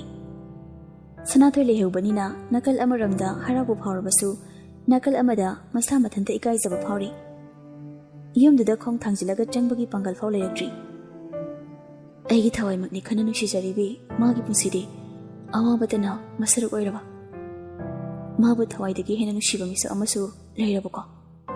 ꯃꯤꯁꯛ ꯑꯗꯣ ꯑꯇꯩ ꯑꯃꯠꯇ ꯑꯣꯏꯔꯝꯂꯣꯏ, ꯑꯩꯅ ꯈꯜꯂꯤꯕ ꯃꯤꯁꯦ ꯁꯣꯏꯗꯅ ꯑꯣꯏꯒꯅꯤ꯫ ꯑꯩꯒꯤ ꯅꯨꯡꯁꯤꯕꯁꯨ ꯃꯥꯅ ꯃꯁꯛ ꯈꯪꯕꯤꯔꯣꯏꯗ꯭ꯔꯣ? ꯑꯩꯒꯤ ꯅꯨꯡꯁꯤꯕꯁꯨ ꯃꯐꯝꯗ ꯐꯣꯡꯗꯣꯛꯇꯅ ꯃꯄꯣꯛꯁꯤꯃꯒꯤ ꯂꯣꯠꯁꯤꯟꯕ ꯇꯥꯔꯤꯕ꯭ꯔꯥ? ꯀꯔꯤꯒꯤꯅꯣ ꯑꯩꯒꯤ ꯊꯃꯣꯏꯁꯤꯅ ꯉꯁꯤꯗꯤ ꯑꯁꯨꯛ ꯌꯥꯝꯅ ꯋꯥꯔꯤꯕ? ꯌꯨꯝꯁꯤꯒ ꯀꯔꯤꯁꯨ ꯊꯣꯛꯅꯗꯦ꯫ ꯑꯩꯅ ꯏꯃꯥ ꯂꯥꯡꯂꯦꯟꯗ ꯑꯣꯏꯅꯖꯕ ꯈꯛꯇꯅꯤ꯫ ꯏꯃꯥ ꯂꯥꯡꯂꯦꯟꯒꯤ ꯃꯥꯡꯈ꯭ꯔꯕꯤ ꯃꯆꯥꯅꯨꯄꯤꯁꯨ ꯌꯨꯝꯁꯤꯗ ꯂꯩꯔꯕꯅꯤꯅ ꯀꯔꯤꯁꯨ ꯊꯣꯛꯅꯗꯕ ꯑꯩꯅ ꯌꯨꯝꯁꯤꯗ ꯂꯩꯕꯗ ꯂꯩꯀꯥꯏꯒꯤ ꯃꯤꯁꯤꯡꯅ ꯅꯠꯇꯕ ꯋꯥꯈꯜ ꯈꯜꯂꯛꯀꯅꯤ꯫ ꯏꯁꯥꯅ ꯈꯪꯅ ꯂꯩꯁꯥꯕꯤ ꯂꯩꯕ ꯌꯨꯝꯁꯤꯗꯒꯤ ꯂꯥꯞꯅ ꯂꯩꯕꯅ ꯑꯩꯒꯤ ꯈ꯭ꯋꯥꯏꯗꯒꯤ ꯑꯐꯕ ꯍꯥꯏꯕꯗꯨ ꯑꯣꯏꯒꯅꯤ꯫ ꯋꯥꯈꯜ ꯃꯌꯥꯝꯗꯨꯅ ꯃꯔꯝ ꯑꯣꯏꯔꯒ ꯗꯦꯅꯤꯌꯦꯜ ꯂꯥꯡꯂꯦꯟꯒꯤ ꯌꯨꯝꯗꯨꯗ ꯆꯪꯂꯝꯗꯅ ꯃꯌꯨꯝꯗ ꯍꯟꯈ꯭ꯔꯤ꯫ ꯁꯣꯝꯗꯅ ꯂꯥꯡꯂꯦꯟ ꯗꯦꯅꯤꯌꯦꯜꯅ ꯊꯦꯡꯂꯐꯥꯎ ꯍꯜꯂꯛꯇꯕꯗꯨꯗ ꯄꯥꯈꯠꯂꯝꯃꯤ꯫ ꯃꯕꯨꯛ ꯊꯣꯛꯈꯤ ꯃꯆꯥꯃꯛ ꯅꯠꯇ꯭ꯔꯕꯁꯨ ꯗꯦꯅꯤꯌꯦꯜꯕꯨꯗꯤ ꯃꯆꯥꯃꯛꯅꯤ ꯈꯟꯅ ꯅꯨꯡꯁꯤꯖꯔꯝꯃꯤ꯫ ꯗꯗꯥ, ꯑꯕꯨꯡꯉꯣꯗꯣ ꯍꯧꯖꯤꯛꯐꯥꯎ ꯍꯜꯂꯛꯇꯦꯅꯦ, ꯐꯣꯟꯁꯨ ꯁꯤꯗ ꯊꯝꯂꯝꯃꯦ꯫ ꯑꯁꯣꯝꯗ ꯍꯟꯈ꯭ꯔꯖꯥꯠꯂꯣ? ꯁꯟꯗꯦ ꯐꯥꯎ ꯂꯩꯒꯗꯕꯅꯤ, ꯍꯜꯂꯝꯗꯧꯗꯤ ꯃꯥꯟꯗꯦ꯫ ꯑꯗꯨꯕꯨ ꯐꯣꯟ ꯑꯃꯨꯛꯇ ꯇꯧꯕꯤꯌꯨ ꯇꯥꯃꯣꯗ꯫ ꯖꯦꯝꯁꯅ ꯗꯦꯕꯔꯥꯖꯇ ꯐꯣꯟ ꯇꯧꯗꯨꯅ ꯍꯪꯂꯝꯃꯤ꯫ ꯉꯥꯏꯍꯥꯛ ꯋꯥꯔꯤ ꯋꯥꯇꯥꯏ ꯁꯥꯔꯒ ꯐꯣꯟ ꯊꯝꯈ꯭ꯔꯕ ꯃꯇꯨꯡꯗ ꯂꯥꯛꯑꯦ ꯍꯥꯏꯅꯦ, ꯑꯥꯗ ꯂꯩꯔꯅꯤ ꯍꯥꯏꯔꯤ꯫ ꯀꯔꯤꯒꯤꯅꯣ ꯑꯕꯨꯡꯉꯣꯅ ꯀꯩꯝꯇ ꯍꯥꯏꯔꯝꯗꯅ ꯆꯠꯂꯤꯁꯤꯅ? ꯆꯠꯀꯦ ꯍꯥꯏꯔꯁꯨ ꯐꯣꯟ ꯐꯥꯎꯗꯤ ꯄꯨꯈꯤꯕ ꯌꯥꯕꯅꯤꯃ꯫ ꯑꯩ ꯂꯩꯕꯁꯤꯗ ꯏꯀꯥꯏꯔꯖꯥꯠꯂꯥ? ꯒ꯭ꯌꯥꯟ ꯌꯥꯝ ꯇꯥꯕꯅꯦ ꯑꯉꯥꯡꯗꯣ, ꯋꯥꯈꯜ ꯑꯃ ꯁꯣꯏꯗꯅ ꯈꯜꯂꯝꯂꯅꯤ, ꯀꯣꯟꯅ ꯍꯦꯛ ꯍꯪꯕ ꯍꯥꯏꯗꯨꯅꯤ꯫ ꯆꯥꯛ ꯆꯥꯊꯣꯛꯅꯕ ꯇꯧꯔꯁꯤꯔ ꯗꯗꯥ? ꯍꯣꯏ ꯂꯥꯛꯑꯣ꯫ ꯁꯣꯝꯗꯅ ꯗꯦꯅꯤꯌꯦꯜꯅ ꯃꯄꯥ ꯏꯕꯨꯡꯉꯣ ꯗꯦꯕꯔꯥꯖ ꯑꯃꯗꯤ ꯃꯄꯣꯛ ꯄꯨꯔꯅꯤꯃꯥꯗ ꯋꯥꯔꯤ ꯄꯨꯝꯕ ꯂꯤꯔꯤ꯫ ꯑꯗꯨꯅ ꯃꯤꯒꯤ ꯃꯆꯥꯅꯨꯄꯤ ꯂꯩꯕ ꯌꯨꯝꯗꯨꯗ ꯂꯝꯂꯥꯟꯕ ꯑꯩꯅ ꯀꯔꯝꯅ ꯂꯩꯔꯨꯅꯦ? ꯍꯥꯟꯅ ꯑꯣꯏꯔꯝꯂꯕꯁꯨ ꯍꯧꯖꯤꯛꯇꯤ ꯑꯑꯣꯟꯕ ꯍꯥꯏꯕꯗꯨ ꯂꯥꯛꯂꯕꯅꯤ꯫ ꯏꯁꯨ ꯊꯣꯏꯕꯒꯤ ꯋꯥꯈꯜ ꯊꯥꯒꯠꯅꯤꯡꯉꯥꯏꯅꯤ꯫ ꯏꯉꯥꯎ ꯉꯥꯎꯅ ꯂꯩꯖꯕ ꯑꯩꯒꯤ ꯏꯁꯨꯁꯦ ꯑꯣꯟꯊꯣꯛꯅ ꯒ꯭ꯌꯥꯟ ꯇꯥꯔꯝꯂꯦ꯫ ꯂꯥꯡꯂꯦꯟꯃꯨ ꯂꯥꯏꯕꯛ ꯊꯤꯕ ꯂꯩꯇꯦ ꯈꯜꯂꯝꯕꯅꯤ꯫ ꯃꯥꯒꯤ ꯂꯥꯏꯕꯛ ꯂꯧꯕꯅ ꯃꯆꯥꯅꯨꯄꯤꯁꯨ ꯃꯉꯣꯟꯗꯒꯤ ꯍꯦꯟꯅ ꯊꯤꯔꯝꯂꯦ꯫ ꯑꯣꯟꯊꯣꯛꯅ ꯅꯨꯡꯉꯥꯏꯈꯤꯗ꯭ꯔꯦ ꯅꯨꯄꯤ ꯃꯆꯥꯗꯨꯒꯤ ꯈꯜꯂꯒ꯫ ꯃꯔꯥꯏꯕꯛ ꯊꯤꯖꯔꯕꯅꯤꯅ ꯃꯔꯤ ꯑꯃꯗꯤ ꯁꯦꯝꯅꯕ ꯏꯁꯨ ꯊꯣꯏꯕꯒꯤ ꯃꯧ ꯑꯣꯏꯁꯤꯜꯂꯁꯤ꯫ ꯏꯃꯥ, ꯃꯇꯥꯡ ꯆꯥꯗꯦꯀꯣ, ꯀꯣꯟꯅ ꯈꯟꯅꯕꯅ ꯈꯟꯅꯕꯅꯤ꯫ ꯃꯕꯣꯛꯅ ꯍꯥꯏꯔꯤꯕ ꯋꯥꯗꯨ ꯇꯥꯕꯗ ꯗꯦꯅꯤꯌꯦꯜ ꯏꯀꯥꯏꯕꯒꯤ ꯃꯃꯣꯟ ꯅꯣꯛꯂꯒ ꯏꯃꯨꯡꯗ ꯆꯪꯈ꯭ꯔꯤ꯫ ꯅꯥꯀꯜ ꯑꯃꯔꯣꯝꯗ ꯁꯤꯂꯩꯃꯅ ꯐꯣꯟ ꯇꯧꯍꯟꯅꯤꯡꯕ ꯃꯤꯅꯗꯤ ꯇꯧꯕꯤꯔꯛꯇꯦ, ꯀꯥꯟꯅꯔꯣꯏꯗꯕ ꯃꯤꯅꯗꯤ ꯍꯟꯖꯤꯟ ꯍꯟꯖꯤꯟ ꯇꯧꯔꯛꯏ꯫ ꯃꯆꯤꯟꯗ ꯃꯨꯔꯨꯝ ꯃꯨꯔꯨꯝ ꯁꯣꯜꯂꯒ ꯔꯥꯖꯅ ꯐꯣꯟ ꯇꯧꯔꯛꯄꯗꯨ ꯄꯥꯏꯈꯠꯂꯤ꯫ ꯍꯜꯂꯣ?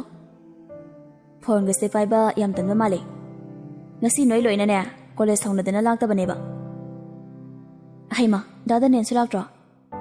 ꯂꯥꯛꯇꯦ, ꯂꯤꯖꯥ ꯅꯕꯥꯅꯤꯅ ꯀꯩꯗꯧꯔꯕ? ꯑꯩꯕꯨꯗꯤ ꯆꯠꯀꯦꯅ ꯂꯤꯖꯥ ꯍꯧꯕ ꯊꯣꯛꯂꯨꯔꯕꯅꯤ꯫ ꯂꯤꯖꯥꯅ ꯃꯥ ꯊꯕꯛ ꯑꯃ ꯆꯠꯀꯅꯤ ꯆꯠꯂꯔꯣꯏ ꯍꯥꯏꯕꯗꯒꯤ ꯑꯩꯁꯨ ꯑꯗꯨꯝ ꯌꯨꯝꯗ ꯍꯜꯂꯛꯑꯕ꯫ ꯀꯩꯗꯧꯔꯝꯃꯤꯅꯣ ꯍꯧꯖꯤꯛꯄꯣ? ꯆꯥꯛ ꯆꯥꯕ ꯂꯣꯏꯕꯒꯤ ꯐꯃꯨꯡ ꯆꯪꯂꯛꯏ꯫ ꯗꯗꯥꯗꯤ? ꯑꯩꯁꯨ ꯐꯃꯨꯡꯗ ꯂꯩ꯫ ꯑꯗ ꯁꯨꯝ ꯆꯨꯝꯅ ꯅꯪꯉꯣꯟꯗ ꯐꯣꯟ ꯇꯧꯔꯛꯄꯅꯤ꯫ ꯑꯗꯣ ꯑꯩ ꯀꯩꯅꯣꯝ ꯍꯪꯒꯦ꯫ ꯍꯣꯏ ꯍꯪꯉꯣ꯫ ꯅꯪꯕꯨ ꯈꯪꯅꯕꯒ ꯂꯩꯕ꯭ꯔꯣ? ꯑꯗꯨꯔꯥ ꯍꯪꯒꯦ ꯍꯥꯏꯗꯣ? ꯁꯦꯡꯅ ꯍꯥꯏꯔꯛꯑꯣ꯫ ꯂꯩꯇꯦꯗ꯫ ꯂꯩꯇ꯭ꯔꯗꯤ ꯑꯩꯒ ꯈꯪꯅꯔꯁꯦ꯫ ꯈꯪꯅꯔꯤꯁꯤꯗꯤ꯫ ꯑꯁꯦꯡꯕ? ꯍꯣꯏ꯫ Thank you. ꯋꯦꯜꯀꯝ꯫ ꯊꯝꯂꯒꯦꯀꯣ꯫ ꯐꯣꯟ ꯊꯝꯅꯈꯤꯕꯒ ꯁꯤꯂꯩꯃ ꯋꯥꯈꯟꯗ ꯈꯜꯂꯤ, ꯀꯩꯅꯣ ꯑꯩꯅꯁꯨ ꯌꯥꯝꯅ ꯍꯔꯥꯎꯅ ꯋꯥꯔꯤ ꯁꯥꯔꯨꯔꯤꯗꯨꯅ? ꯑꯩꯅ ꯉꯥꯎꯖꯕꯅ ꯑꯃ, ꯄ꯭ꯔꯄꯣꯁ ꯇꯧꯔꯛꯄꯅ ꯑꯃ, ꯑꯩꯁꯨ ꯀꯩꯝꯇ ꯈꯨꯝꯕ ꯉꯝꯍꯧꯗꯕ꯫ ꯇꯁꯦꯡꯅ ꯑꯩ ꯗꯥꯔꯥꯖꯀ ꯈꯪꯅꯕ ꯇꯥꯔꯤꯕ꯭ꯔꯥ? ꯍꯣꯏꯗꯍꯦ, ꯍꯥꯏꯍꯟꯅꯤꯡꯕ ꯃꯥꯅ ꯍꯥꯏꯔꯛꯇ꯭ꯔꯕꯅꯤꯅ ꯍꯥꯏꯔꯛꯂꯤꯕ ꯃꯤꯁꯤꯒꯤ ꯅꯨꯡꯁꯤꯕꯁꯦ ꯃꯁꯛ ꯈꯪꯕꯤꯕ ꯇꯥꯕꯅꯤ꯫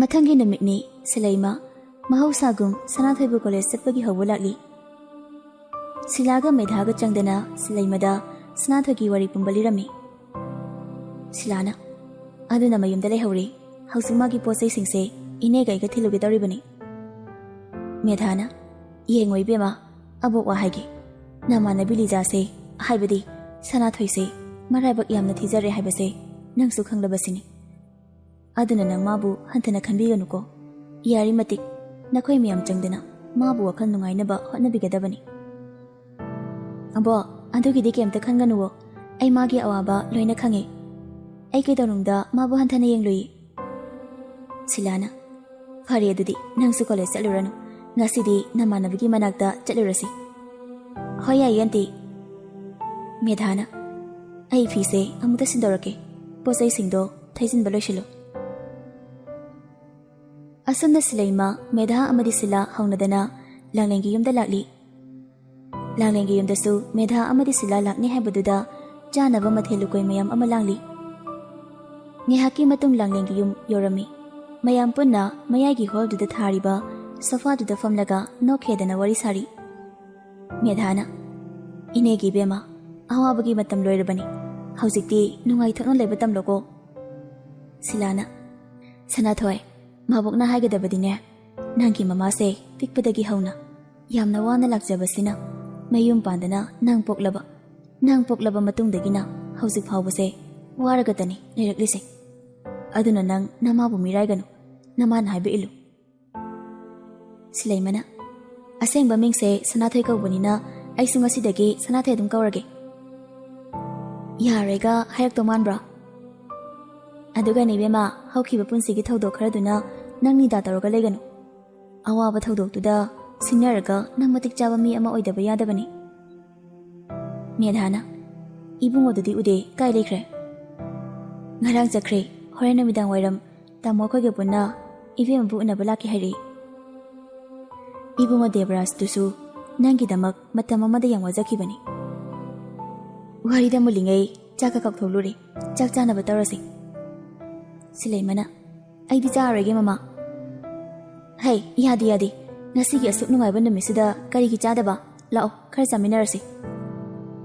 ꯁꯅꯥꯊꯣꯏꯅ: ꯂꯥꯛꯑꯣ, ꯈꯤꯇꯪ ꯑꯣꯏꯁꯨ ꯆꯥꯎꯁꯦ. ꯑꯁꯨꯝꯅ ꯃꯌꯥꯝ ꯄꯨꯟꯅ ꯍꯔꯥꯎ ꯆꯥꯛ ꯆꯥꯃꯤꯟꯅꯔꯝꯃꯤ. ꯆꯥꯕ ꯊꯛꯄ ꯂꯣꯏꯕꯒ ꯋꯥꯔꯤ ꯋꯥꯇꯥꯏ ꯉꯥꯏꯍꯥꯛ ꯁꯥꯟꯅꯔꯕ ꯃꯇꯨꯡ ꯃꯦꯙꯥꯒ ꯁꯤꯂꯥꯒꯗꯤ ꯍꯟꯈ꯭ꯔꯦ. ꯁꯤꯂꯩꯃꯗꯤ ꯂꯩꯍꯧꯔꯤ. ꯁꯤꯂꯩꯃꯅ: ꯅꯪ ꯂꯩꯕꯁꯤꯗ ꯏꯀꯥꯏꯗꯅ ꯂꯥꯛꯇ꯭ꯔꯤ ꯑꯣꯏꯔꯝꯅꯤ. ꯑꯗꯨꯅꯦ ꯑꯩꯁꯨ ꯈꯜꯂꯤꯁꯦ. ꯑꯩꯁꯦ ꯃꯥꯒꯤ ꯃꯐꯝꯗ ꯑꯌꯦꯠꯄ ꯍꯥꯏꯗꯣ ꯑꯣꯏꯔꯕ꯭ꯔꯥ? ꯀꯩꯅꯣ ꯉꯧꯔꯣꯟ ꯂꯣꯜꯂꯛꯀꯅꯨ. ꯅꯪꯒꯤ ꯅꯌꯨꯝꯅꯤꯁꯦ, ꯅꯪꯒꯤ ꯍꯛ. ꯈꯪꯗꯦ ꯁꯤꯂꯩꯃ, ꯍꯔꯥꯎꯕꯁꯨ ꯐꯥꯎꯏ, ꯑꯗꯨꯕꯨ ꯄꯨꯟꯁꯤꯒꯤ ꯀꯣꯛꯂꯔꯣꯏꯗꯕ ꯗꯥꯛꯐꯝꯗꯨꯅ ꯃꯔꯝ ꯑꯣꯏꯔꯒ ꯅꯤꯡꯉꯝꯗꯕꯁꯨ ꯑꯗꯨꯃꯛ ꯐꯥꯎꯔꯤ. ꯑꯗꯨꯒꯤ ꯊꯣꯏꯅ ꯈꯟꯖꯤꯜꯂꯨꯔꯅꯨ. ꯋꯥꯈꯜ ꯃꯌꯥꯝ ꯑꯃ ꯈꯟꯖꯤꯜꯂꯒ ꯅꯌꯨꯝꯒ ꯄꯥꯜꯂꯣꯏ ꯀꯥꯏꯅ ꯍꯥꯏꯔꯛꯄ ꯌꯥꯔꯣꯏꯀꯣ? ꯑꯩꯕꯨ ꯀꯅꯥꯅ ꯌꯨꯝꯒꯤ ꯃꯧ ꯑꯣꯏꯕ ꯄꯥꯝꯗꯣꯏꯅꯣ? ꯑꯩꯒꯤ ꯑꯁꯦꯡꯕ ꯈꯪꯂꯕ ꯃꯇꯨꯡ ꯑꯩꯕꯨ ꯀꯔꯦꯝꯅꯕꯤꯒꯗꯕꯒꯤ ꯁꯔꯨꯛꯄꯨꯗꯤ ꯑꯩ ꯄꯨꯟꯁꯤꯒꯤ ꯌꯨꯝ ꯄꯥꯜꯂꯣꯏꯗ. ꯅꯪꯒꯤ ꯑꯁꯦꯡꯕ ꯈꯪꯅ ꯅꯪꯕꯨ ꯅꯨꯡꯁꯤꯕ ꯃꯤ ꯂꯥꯛꯑꯗꯤ, ꯑꯩꯒꯤ ꯑꯁꯦꯡꯕ ꯈꯪꯂꯁꯨ ꯑꯩꯕꯨ ꯌꯥꯝꯅ ꯅꯨꯡꯁꯤꯖꯕ ꯃꯤ ꯂꯩ. ꯑꯗꯨꯕꯨ ꯃꯈꯣꯏꯒꯤ ꯏꯃꯨꯡ ꯃꯅꯨꯡꯅ ꯑꯩꯒꯤ ꯑꯁꯦꯡꯕ ꯈꯪꯂꯛꯂꯕ ꯃꯇꯝꯗ ꯑꯩꯕꯨ ꯀꯩꯁꯨ ꯃꯧ ꯑꯣꯏꯅꯤꯡꯂꯣꯏ. ꯃꯗꯨ ꯈꯪꯕꯗꯒꯤ ꯑꯩꯕꯨ ꯅꯨꯡꯁꯤꯖꯔꯤꯕ ꯃꯤꯗꯣ ꯑꯩꯅ ꯅꯊꯩꯗꯨꯅ ꯆꯠꯄꯅꯤ. ꯀꯅꯥꯅꯣ ꯃꯤꯗꯨꯕꯣ? ꯅꯣꯡꯃ ꯃꯇꯥꯡ ꯆꯥꯕ ꯑꯝꯗ ꯍꯥꯏꯔꯒꯦ. ꯇꯥꯟꯖꯥꯗꯨꯗ ꯂꯥꯡꯂꯦꯟꯁꯨ ꯆꯪꯁꯤꯜꯂꯛꯏ. ꯁꯤꯂꯩꯃ, ꯅꯪꯁꯨ ꯅꯣꯡꯃ ꯅꯤꯅꯤ ꯁꯤꯗ ꯂꯩꯔꯣꯗꯅ. ꯂꯩꯕꯕꯨꯗꯤ ꯌꯥꯕꯅꯦ, ꯑꯗꯨꯕꯨ ꯃꯃꯥ, ꯑꯩꯈꯣꯏꯁꯨ ꯃꯤ ꯌꯥꯝꯗꯦ. ꯇꯥꯃꯣꯅꯦ, ꯑꯩꯅꯦ, ꯕꯕꯥꯅꯦ, ꯃꯃꯥꯅꯦ ꯈꯛꯅꯦ. ꯇꯥꯃꯣꯆꯧꯒ ꯇꯥꯃꯣ ꯌꯥꯏꯒꯗꯤ ꯀ꯭ꯋꯥꯇꯔꯗ ꯂꯩꯈ꯭ꯔꯕ. ꯑꯣ, ꯅꯣꯡꯃ ꯀꯣꯏꯔꯛꯀꯦ, ꯅꯣꯏ ꯏꯃꯥ ꯕꯕꯥ ꯈꯣꯏꯒ ꯁꯛꯈꯪꯅꯕ ꯑꯣꯏꯅ. ꯍꯣꯏ ꯌꯥꯏꯌꯦ ꯃꯃꯥ, ꯀꯣꯏꯊꯣꯔꯛꯑꯣ. ꯐꯔꯦ, ꯅꯣꯏ ꯑꯅꯤ ꯉꯥꯏꯍꯥꯛ ꯋꯥꯔꯤ ꯁꯥꯟꯅꯔꯝꯃꯣ. ꯃꯃꯥꯅꯦ, ꯂꯩꯁꯤꯡꯁꯦ ꯏꯁꯤꯡ ꯑꯃꯨꯛꯇ ꯆꯥꯏꯕꯤꯔꯨꯒꯦ. ꯁꯤ ꯍꯥꯏꯔꯝꯂꯒ ꯂꯥꯡꯂꯦꯟ ꯊꯣꯛꯈ꯭ꯔꯤ. ꯅꯣꯏ ꯃꯃꯥꯁꯦ ꯅꯪꯗꯧꯅ ꯌꯥꯝ ꯐꯩꯌꯦ, ꯃꯁꯛꯁꯨ ꯌꯥꯝ ꯐꯖꯩ. ꯂꯩꯁꯥꯔꯤꯉꯩꯗꯅ ꯑꯃꯨꯛ ꯍꯦꯜꯂꯝꯒꯅꯤ. ꯑꯍꯥꯟꯕꯗ ꯄꯄꯥꯅ ꯃꯃꯥꯁꯦ ꯁꯨꯄꯥꯝ ꯄꯥꯝꯗꯦ ꯍꯥꯏꯌꯦ. ꯑꯦ, ꯀꯩꯒꯤ? ꯑꯣꯔꯐꯥꯟꯗ ꯂꯩꯕꯤꯅꯤ ꯍꯥꯏꯗꯨꯗ ꯊꯤꯅ ꯇꯧꯏ ꯍꯥꯏꯌꯦ. ꯑꯗꯨꯒ ꯀꯣꯟꯅ ꯇꯞꯅ ꯅꯨꯡꯁꯤꯔꯛꯏꯅꯦ ꯍꯥꯏ. ꯋꯥꯔꯤ ꯌꯥꯝ ꯁꯥꯡꯉꯦ. ꯉꯔꯥꯡ ꯁꯨꯛꯇꯨꯝ ꯇꯨꯝꯗ꯭ꯔꯦ. ꯃꯃꯥꯒ ꯄꯄꯥꯒ ꯑꯩꯈꯣꯏ ꯑꯍꯨꯝ ꯋꯥꯔꯤ ꯑꯗꯨꯝ ꯁꯥꯟꯅꯔꯒ ꯂꯩꯔꯤ. ꯅꯣꯏ ꯄꯄꯥꯁꯤꯁꯨ ꯕꯦꯠ ꯆꯪꯂꯝꯃꯤꯖꯥꯠꯅꯤꯅꯦ. ꯉꯥꯏꯍꯥꯛ ꯂꯩꯔꯒ ꯁꯤꯂꯩꯃꯁꯨ ꯃꯌꯨꯝꯗ ꯍꯜꯂꯛꯂꯤ. ꯃꯌꯨꯝ ꯌꯧꯔꯛꯄꯒ ꯃꯐꯤꯒ ꯍꯣꯡꯗꯈꯩ ꯃꯃꯥꯗ ꯋꯥꯔꯤ ꯄꯨꯝꯕ ꯂꯤꯔꯝꯃꯤ. ꯋꯥꯔꯤ ꯂꯤꯕ ꯂꯣꯏꯔꯛꯄꯗ ꯔꯟꯖꯅꯥ ꯃꯊꯕꯥꯛ ꯐꯨꯔꯒ, ꯍꯔꯦ, ꯑꯃꯣꯟꯕ ꯃꯤ ꯂꯥꯏꯗꯦꯗꯣ ꯆꯨꯝꯃꯤꯗꯅ. ꯃꯥꯒꯤ ꯃꯑꯣꯡ ꯃꯇꯧꯗꯨꯅ ꯑꯣꯛꯇꯕꯤ ꯑꯣꯏꯔꯝꯒꯅꯤ ꯍꯥꯏꯕꯗꯤ ꯀꯅꯥꯅꯁꯨ ꯈꯪꯂꯣꯏ. ꯅꯌꯥꯝꯕꯅ ꯄꯨꯔꯛꯄ ꯑꯣꯛꯇꯕꯤ ꯅꯨꯄꯤꯗꯣ ꯁꯣꯏꯗꯅ ꯑꯣꯏꯔꯝꯂꯅꯤꯃ. ꯀꯩꯅꯣ ꯃꯃꯥꯅ ꯍꯥꯏꯗꯨꯕꯣ? ꯃꯌꯦꯛ ꯑꯃ ꯏꯁꯦꯡ ꯁꯦꯡꯗ꯭ꯔꯦ. ꯔꯟꯖꯅꯥꯅ ꯁꯤꯂꯩꯃꯗ ꯋꯥꯔꯤ ꯄꯨꯝꯕ ꯂꯤꯔꯝꯃꯤ. ꯁꯤꯂꯩꯃ ꯋꯥꯔꯤꯗꯨ ꯇꯥꯔꯕ ꯃꯇꯨꯡ, ꯃꯃꯥꯅ ꯍꯥꯏꯗꯣ ꯁꯣꯏꯗꯅ ꯑꯣꯏꯔꯅꯤ. ꯑꯩꯅ ꯂꯤꯖꯥꯕꯨ ꯑꯍꯥꯟꯕ ꯑꯣꯏꯅ ꯀꯣꯂꯦꯖꯇꯒꯤ ꯑꯣꯔꯐꯥꯟꯗ ꯊꯤꯟꯕ ꯆꯠꯄꯗ ꯇꯥꯃꯣꯅ ꯒꯦꯠꯇ ꯂꯩꯔꯝꯕ. ꯃꯃꯥꯅ ꯇꯥꯃꯣꯗ ꯂꯤꯖꯥꯁꯦ ꯄꯥꯝꯂꯕ꯭ꯔꯥ ꯍꯪꯕꯗꯁꯨ ꯍꯔꯥꯎ ꯌꯥꯔꯛꯄ. ꯁꯣꯏꯗꯅ ꯂꯤꯖꯥ ꯑꯣꯏꯅꯤ. ꯑꯗꯨꯅꯤ ꯅꯍꯩ ꯑꯝꯕ ꯆꯥꯎꯕꯪꯁꯤꯅ ꯉꯍꯥꯟꯗꯒꯤ ꯍꯥꯏꯗꯣꯛꯇꯕꯤꯒ ꯂꯩꯔꯗꯅ. ꯎꯐꯨꯜꯂꯛꯇ ꯀꯦꯜꯂꯒ ꯂꯩꯔꯤꯕ ꯂꯩꯔꯥꯡꯕꯨ ꯂꯧꯈꯠꯂꯒ ꯀꯔꯝꯕ ꯃꯟꯗꯤꯔꯗ ꯀꯠꯀꯅꯤ? ꯁꯦꯡꯂꯕ ꯃꯟꯗꯤꯔꯒꯨꯝꯂꯕ ꯌꯨꯝ ꯑꯁꯤꯗ ꯃꯥꯒꯨꯝꯕꯤ ꯄꯥꯞ ꯆꯦꯜꯂꯕꯤ ꯑꯃꯕꯨ ꯌꯨꯝꯒꯤ ꯌꯨꯝꯕꯨꯔꯦꯝꯕꯤ ꯑꯣꯏꯍꯟꯒꯗꯕ ꯅꯠꯇꯦ. ꯃꯃꯥ, ꯇꯣꯛꯑꯣ ꯌꯥꯔꯦ. ꯃꯍꯥꯛ ꯃꯁꯥꯅ ꯌꯥꯅ ꯑꯗꯨꯒꯤ ꯐꯠꯇ꯭ꯔꯕ ꯂꯝꯕꯤꯗꯨꯗ ꯆꯠꯈꯤꯕꯗꯤ ꯅꯠꯇꯦꯗꯅ. ꯇꯥꯃꯣꯅꯁꯨ ꯅꯨꯡꯁꯤꯖꯔꯤꯕ. ꯇꯥꯃꯣꯒꯤ ꯈꯜꯂꯒ ꯂꯧꯕꯤꯔꯣ. ꯅꯪꯕꯁꯨ ꯑꯉꯥꯡ ꯑꯣꯏꯔꯗꯤ ꯇꯨꯃꯤꯟꯅ ꯂꯩꯌꯨ. ꯑꯉꯥꯡꯅ ꯃꯥꯏꯕ ꯁꯥꯔꯗꯤ ꯃꯪ ꯊꯟꯕꯅꯤ. ꯏꯃꯥꯕꯨ ꯁꯥꯔꯛꯀꯅꯨ ꯑꯩꯉꯣꯟꯗ. ꯑꯩꯇꯅꯦ ꯉꯥꯡꯖꯔꯔꯣꯏꯗ. ꯅꯣꯏ ꯊꯣꯛꯄ ꯇꯧꯔꯣ. ꯅꯆꯥꯅꯨꯄꯥꯅ ꯌꯥꯝꯕꯤꯒꯗ꯭ꯔꯣ? ꯅꯨꯄꯤꯗꯣ ꯀꯥꯎꯊꯣꯛꯑꯣ ꯍꯥꯏꯕ. ꯀꯔꯤꯒꯤ ꯃꯥꯅ ꯌꯥꯕ ꯌꯥꯗꯕ ꯊꯤꯗꯣꯏꯅꯣ? ꯌꯨꯝꯁꯦ ꯃꯥꯅ ꯄꯥꯜꯂꯒꯦ ꯍꯥꯏꯔꯒ ꯍꯦꯛꯇ ꯄꯥꯜꯍꯟꯒꯗ꯭ꯔꯣ? ꯉꯥꯡꯅꯕ ꯇꯟꯗꯅ ꯁꯂꯤꯃꯁꯨ ꯃꯥꯒꯤ ꯀꯥꯗ ꯆꯪꯈ꯭ꯔꯤ꯫ ꯔꯟꯖꯅꯥ ꯄꯣꯔꯣꯛ ꯁꯣꯟꯕ ꯂꯦꯞꯇꯦ꯫ ꯁꯣꯝꯗꯅ ꯑꯥꯔꯕꯤ ꯁꯅꯥꯊꯣꯏꯕꯨ ꯂꯨꯝꯕ ꯑꯣꯔꯐꯥꯟꯗ ꯂꯥꯛꯂꯝꯃꯤ꯫ ꯑꯆꯥꯄꯣꯠ ꯈꯔ ꯗꯨꯀꯥꯟꯗꯒꯤ ꯂꯩꯔꯒ ꯒꯦꯠ ꯃꯅꯨꯡꯗ ꯆꯪꯁꯤꯜꯂꯛꯇꯨꯅ ꯑꯉꯥꯡ ꯃꯌꯥꯝ ꯁꯥꯟꯅꯔꯤꯗꯨ ꯉꯥꯏꯍꯥꯛ ꯂꯦꯞꯀꯞ ꯇꯧꯔꯒ ꯌꯦꯡꯉꯤ꯫ ꯅꯨꯄꯤ ꯃꯆꯥ ꯑꯃꯕꯨ ꯀꯧꯁꯤꯜꯂꯒ, "ꯕꯦꯝ, ꯂꯤꯖꯥꯗꯨ ꯈꯪꯕ꯭ꯔꯥ?" ꯈꯪꯉꯤ ꯀꯀꯥ." "ꯑꯃꯨꯛꯇ ꯀꯧꯊꯣꯔꯛꯑꯣ, ꯑꯆꯥꯄꯣꯠꯁꯤꯅ ꯅꯪ ꯆꯥꯔꯣꯁꯦ." "ꯀꯀꯥ, ꯆꯦ ꯂꯤꯖꯥꯗꯤ ꯃꯌꯨꯝꯗ ꯆꯠꯈ꯭ꯔꯦ." "ꯑꯍꯥ, ꯀꯔꯝ ꯀꯥꯟꯗ? ꯀꯗꯥꯏꯗ?" "ꯉꯔꯥꯡ ꯃꯕꯣꯛꯁꯤꯂꯥꯒ ꯑꯕꯣꯛ ꯃꯩꯙꯥꯒꯅ ꯊꯤꯜꯂꯨꯔꯦ, ꯉꯁꯤꯅ ꯄꯣꯠꯆꯩ ꯊꯤꯜꯂꯨꯕꯅꯤ." "ꯑꯣ, ꯑꯗꯨꯗꯤ ꯀꯀꯥ ꯆꯠꯂꯨꯈꯤꯒꯦ. ꯁꯦ, ꯑꯆꯥꯄꯣꯠꯁꯤ ꯂꯧꯍꯧꯔꯣ." ꯑꯉꯥꯡꯗꯨꯁꯨ ꯑꯆꯥꯄꯣꯠꯇꯨ ꯍꯔꯥꯎꯅ ꯂꯧꯍꯧꯏ꯫ ꯑꯥꯔꯕꯤ ꯈꯟꯖꯥꯟꯅꯔꯒ ꯃꯌꯨꯝꯗ ꯍꯜꯂꯛꯏ꯫ ꯅꯨꯃꯤꯗꯥꯡ ꯋꯥꯏꯔꯝꯗꯨ ꯗꯥꯅꯦꯜ, ꯁ꯭ꯌꯥꯝ, ꯄꯨꯔꯅꯤꯃꯥ ꯑꯃꯗꯤ ꯗꯦꯕꯔꯥꯖ ꯂꯥꯡꯂꯦꯟꯒꯤ ꯌꯨꯝꯗ ꯂꯥꯛꯂꯝꯃꯤ꯫ ꯄꯨꯔꯅꯤꯃꯥꯅ, "ꯏꯕꯦꯝꯃ ꯂꯥꯡꯂꯦꯟ ꯂꯧꯗꯅ ꯃꯁꯛꯇꯤ ꯅꯨꯡꯁꯤꯔꯦ." "ꯑꯕꯨꯡꯉꯣ, ꯅꯪꯕꯨ ꯉꯥꯎꯕ꯭ꯔꯥ ꯍꯥꯏ ꯋꯥꯅꯤ, ꯉꯔꯥꯡ ꯀꯩꯝꯇ ꯍꯥꯏꯔꯝꯗꯦꯕ." "ꯏꯕꯦꯝꯃ ꯁꯅꯥꯊꯣꯏ ꯂꯩꯕꯁꯤꯗ ꯃꯥꯁꯨ ꯁꯤꯗ ꯄꯨꯟꯅ ꯂꯩꯕ ꯏꯀꯥꯏꯔ ꯃꯥꯜꯂꯤ. ꯑꯗ ꯑꯩꯒꯤ ꯅꯥꯛꯇ ꯂꯩꯔꯅꯤ ꯍꯥꯏꯔꯤꯌꯦ. ꯑꯩꯁꯨ ꯂꯩꯖꯔꯁꯅꯨ ꯈꯜꯂꯕꯅꯤ. ꯑꯎꯕ ꯃꯤꯅ ꯈꯖꯤꯛꯇꯗ ꯋꯥ ꯆꯥꯎꯅ ꯉꯥꯡꯗꯣꯏꯅꯤ. ꯃꯕꯨꯡꯒ ꯃꯆꯟꯒ ꯄꯨꯟꯅ ꯂꯩꯕꯕꯨ ꯀꯌꯥꯝ ꯀꯥꯏꯔꯒꯦ?"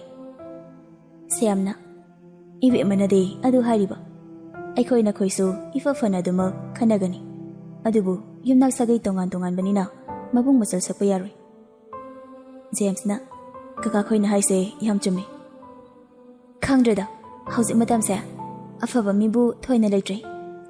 ꯅꯨꯡꯁꯤꯅꯅ ꯂꯩꯕ ꯎꯕꯗꯁꯨ ꯀꯜꯂꯛꯄ ꯃꯤ ꯂꯩꯇꯕ ꯅꯠꯇꯦ." ꯗꯦꯕꯔꯥꯖꯅ, "ꯑꯗꯨꯅꯅꯦ ꯍꯧꯖꯤꯛꯀꯤ ꯃꯇꯝꯗ ꯍꯤꯡꯕꯗ ꯑꯋꯥꯕ ꯍꯥꯏꯗꯣ ꯑꯣꯏꯔꯛꯂꯤꯁꯦ."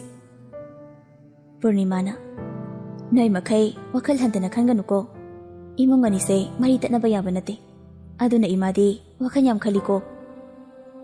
ꯁ꯭ꯌꯥꯝꯅ, "ꯅꯨꯡꯉꯥꯏꯈꯤꯗ꯭ꯔꯦꯗ ꯄꯨꯔꯅꯤ, ꯅꯪ ꯁꯤꯗꯤꯕ."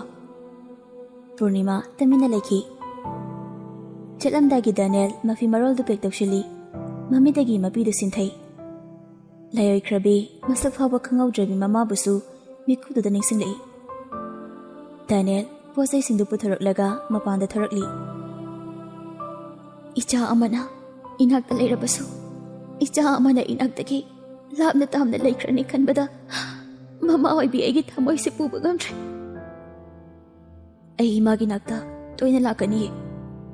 ꯆꯠꯅꯕꯤꯒꯤ ꯁꯝꯕꯜ ꯅꯄꯜ ꯑꯣꯏꯅ ꯊꯛꯈꯤꯕꯅ ꯌꯨꯝꯁꯤꯗ ꯂꯩꯕꯗ ꯑꯀꯥꯏꯕ ꯀꯌꯥ ꯂꯥꯛꯀꯗ꯭ꯔꯥ ꯍꯥꯏꯅ ꯃꯤꯅꯣꯛ ꯆꯥꯎꯕ ꯁꯃꯥꯖꯄꯨ ꯀꯤꯖꯕꯗꯒꯤ ꯅꯨꯡꯁꯤꯖꯔꯕꯤ ꯏꯃꯥ ꯅꯪꯕꯨ ꯊꯥꯗꯣꯛꯅꯤꯡꯗ ꯌꯨꯝꯁꯤꯗꯒꯤ ꯈꯣꯡꯁꯦ ꯑꯔꯣꯏꯕ ꯑꯣꯏꯅ ꯊꯥꯡꯈ꯭ꯔꯒꯦ."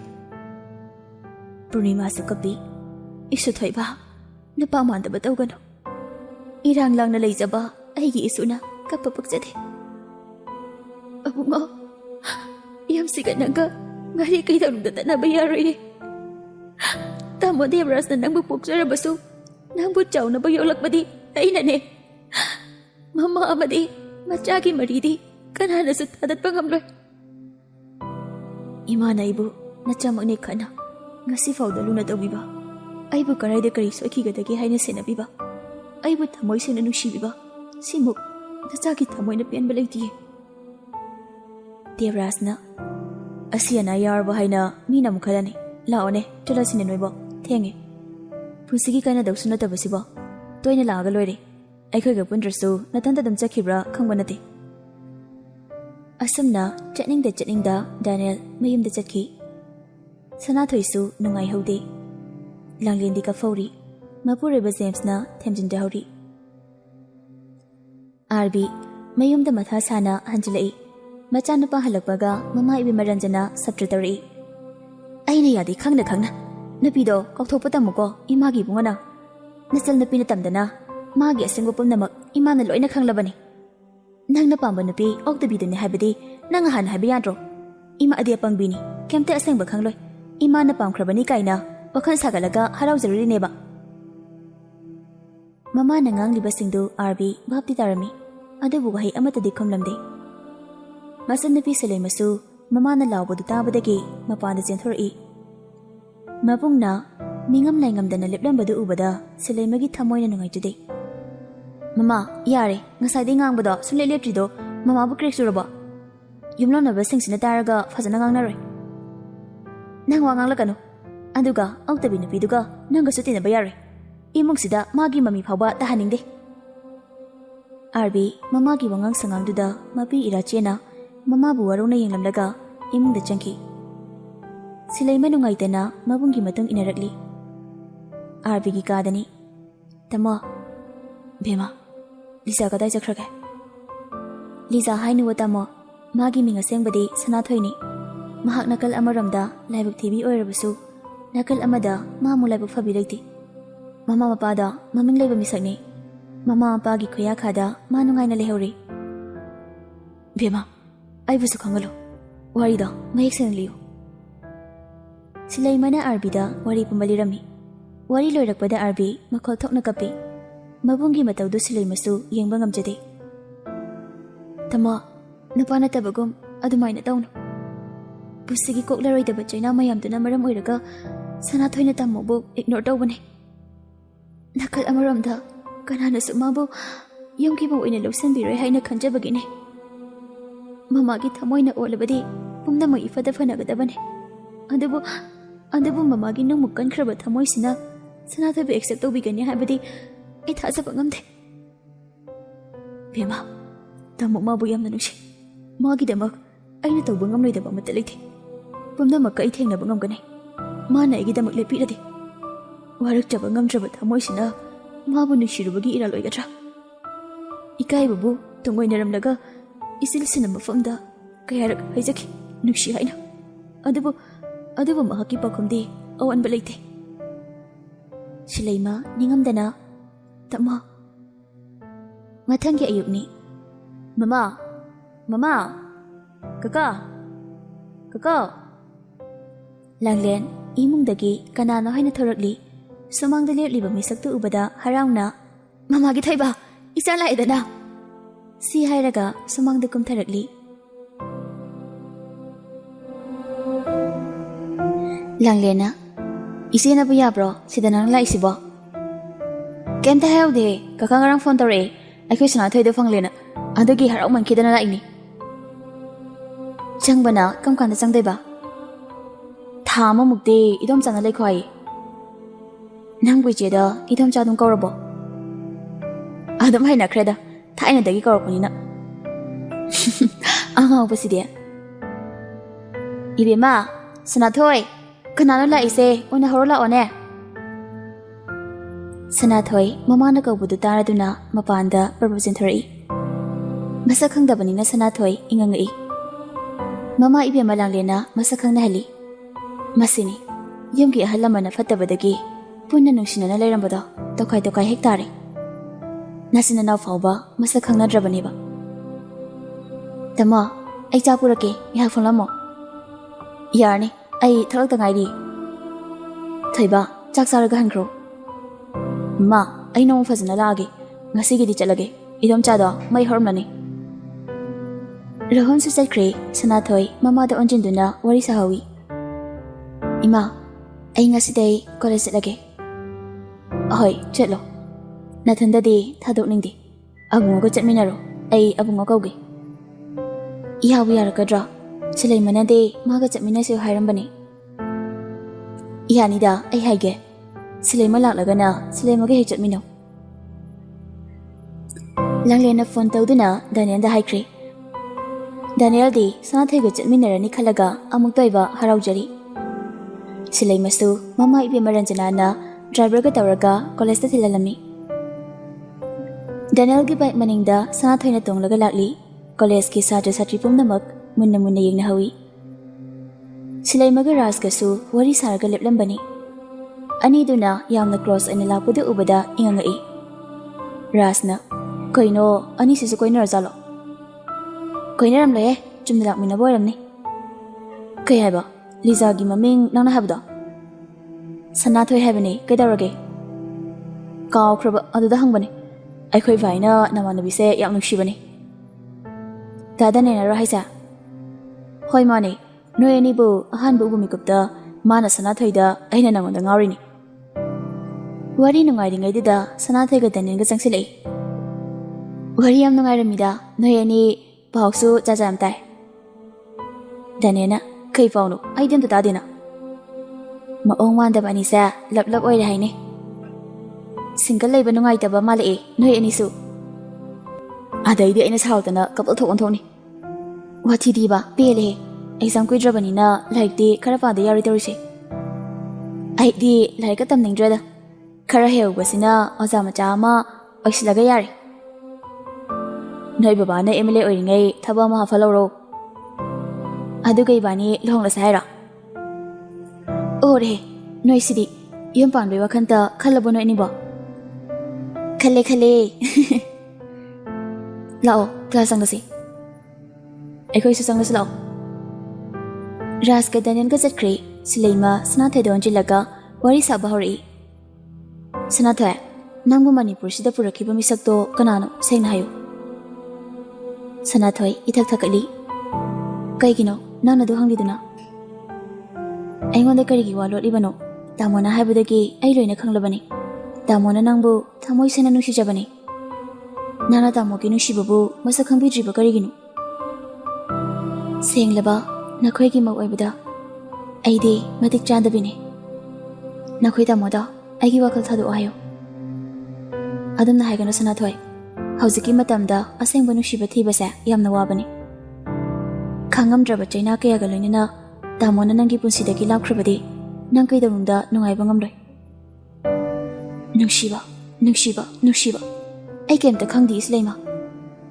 ai sigumba ki maramda wari sananinde lao class anga se mina taraga fazabna te nanga sengba madi hayo nang ai koi tamobu nusiba sungangam laroidro ai khangde lao siaram laga sana thoi mang thaduna chaki silai masu ningamdana sana thoi gi tuminaki ngasai ngangna riba singdu wari sudarami class manungda changlakpaga Daniel amadi Rajda wari dilirami parina mari makhong mai seng seng wari se chanai na ba ma yori kari na mai sengalo Daniel lijagi wari pumbalirami parina aduna tapade mabu purakliba mido silemagi mayambaduni Rajna bai nang ningsingbra sa thoina leiba orphan do karamba no khangdoke haina aikhu ani na tumina chalubada Daniela aduga doraba aduda sileimaga wari shabana pado soidana oini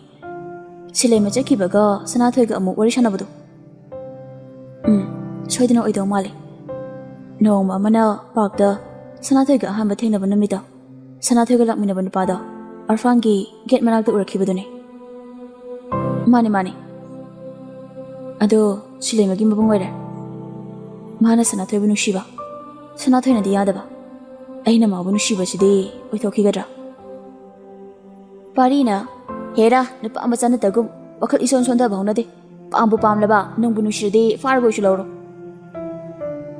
nusibabu namahadana mulaga lagodabanate magi pena bagidamak ai kathoklage mana pambada adumak tawgani ai magi mafamda nusi haina mapoksimagi phongdoklarai mana pamba lambida adumak chachana magi mami oiduna mabu sainabade aigi thaudang oigani Rasna lab guru olene sidia parina oza sangde tumile nurse oza sanglakpadagi satra satri pumnamak magi tumin tumile nakri Daniel de wakaldu imang tamangli nuksibana mibu manghali nuksibana mibu fali nuksibana yeknaba oheli nuksigi lipuna kiduna nukshi mari chasinaduna hena nuksina hanbasu kaya amani thamoida ahanba pharakpa nuksigi ihuldubu khangbedrabada karamba thamoina pengani miku khuding mitlugi pirang kangdana ningamdana kappanatana pairikti arbi mathau masa khangkidre magi kadagi su thokdre hamungduda hiplaga wakhalgi ipakta iraknari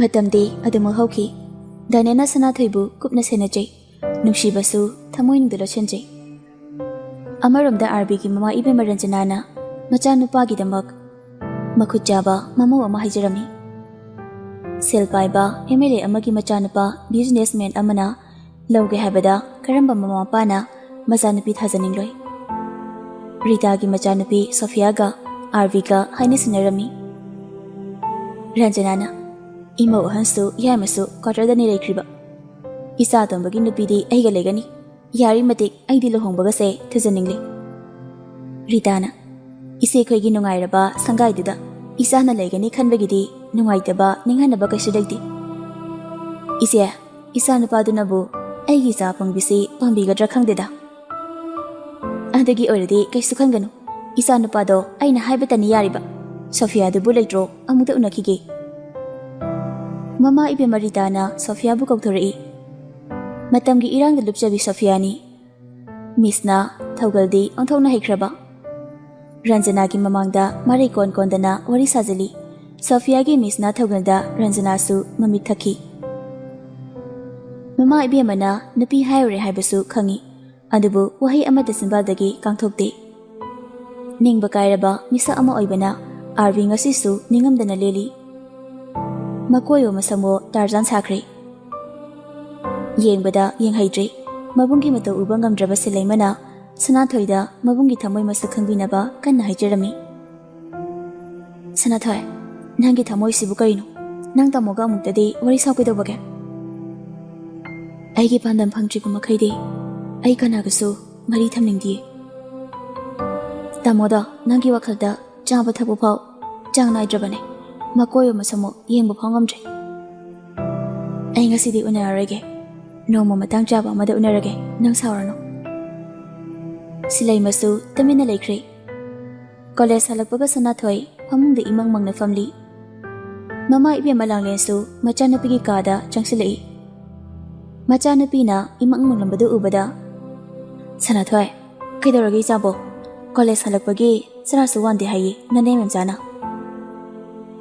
ꯏꯃꯥ ꯅꯨꯡꯁꯤꯕ ꯍꯥꯏꯕꯁꯤꯕꯨ ꯀꯔꯤꯅꯣ ꯀꯩꯅꯦ ꯏꯕꯦꯝꯃ ꯅꯪꯅ ꯍꯪꯂꯤꯕ ꯋꯥꯍꯪꯗꯨꯕꯣ ꯂꯩꯈꯥ ꯇꯥꯔꯕꯤ ꯑꯩꯕꯨꯁꯨ ꯀꯅꯥꯒꯨꯝꯕꯅ ꯌꯨꯝꯒꯤ ꯃꯧ ꯑꯣꯏꯅꯤꯡꯂꯝꯒꯗ꯭ꯔꯥ ꯏꯃꯥꯒꯤ ꯕꯦꯝꯃ ꯀꯩꯅꯣ ꯏꯆꯥꯅ ꯍꯥꯏꯔꯤꯕꯗꯨꯕꯣ ꯏꯆꯥꯗ ꯀꯅꯥꯅ ꯀꯔꯤ ꯍꯥꯏꯔꯛꯂꯒꯦ ꯁꯅꯥꯊꯣꯏ ꯃꯃꯥ ꯏꯕꯦꯝꯃꯒꯤ ꯇꯝꯄꯥꯛꯇ ꯍꯤꯞꯊꯩ ꯂꯥꯡꯂꯦꯟꯁꯨ ꯃꯆꯥꯅꯨꯄꯤꯒꯤ ꯃꯀꯣꯛꯇꯨ ꯅꯨꯡꯁꯤꯅ ꯅꯥꯟꯕꯤꯔꯤ ꯃꯃꯥ ꯏꯕꯦꯝꯃꯗ ꯑꯥꯔꯕꯤꯒꯤ ꯃꯔꯝꯗ ꯋꯥꯔꯤꯁꯨ ꯂꯤꯔꯤ ꯃꯈꯣꯏꯒꯤ ꯑꯍꯜ ꯂꯃꯟꯅ ꯏꯆꯥꯕꯨ ꯈꯣꯏꯗꯥꯔꯕꯗꯤ ꯃꯥꯒꯤꯗꯃꯛ ꯏꯆꯥꯅ ꯂꯦꯞꯄꯤꯕ ꯌꯥꯏ ꯑꯩ ꯊꯥꯖꯗꯦ ꯏꯃꯥ ꯂꯩꯈꯣꯞꯇꯒꯤ ꯀꯦꯟꯈ꯭ꯔꯕꯤ ꯂꯩꯔꯥꯡ ꯑꯩꯕꯨ ꯀꯔꯝꯕ ꯌꯨꯝꯒꯤ ꯌꯨꯝꯕꯨꯔꯦꯝꯕꯤ ꯑꯣꯏꯍꯟꯅꯤꯡꯗꯣꯏꯅꯣ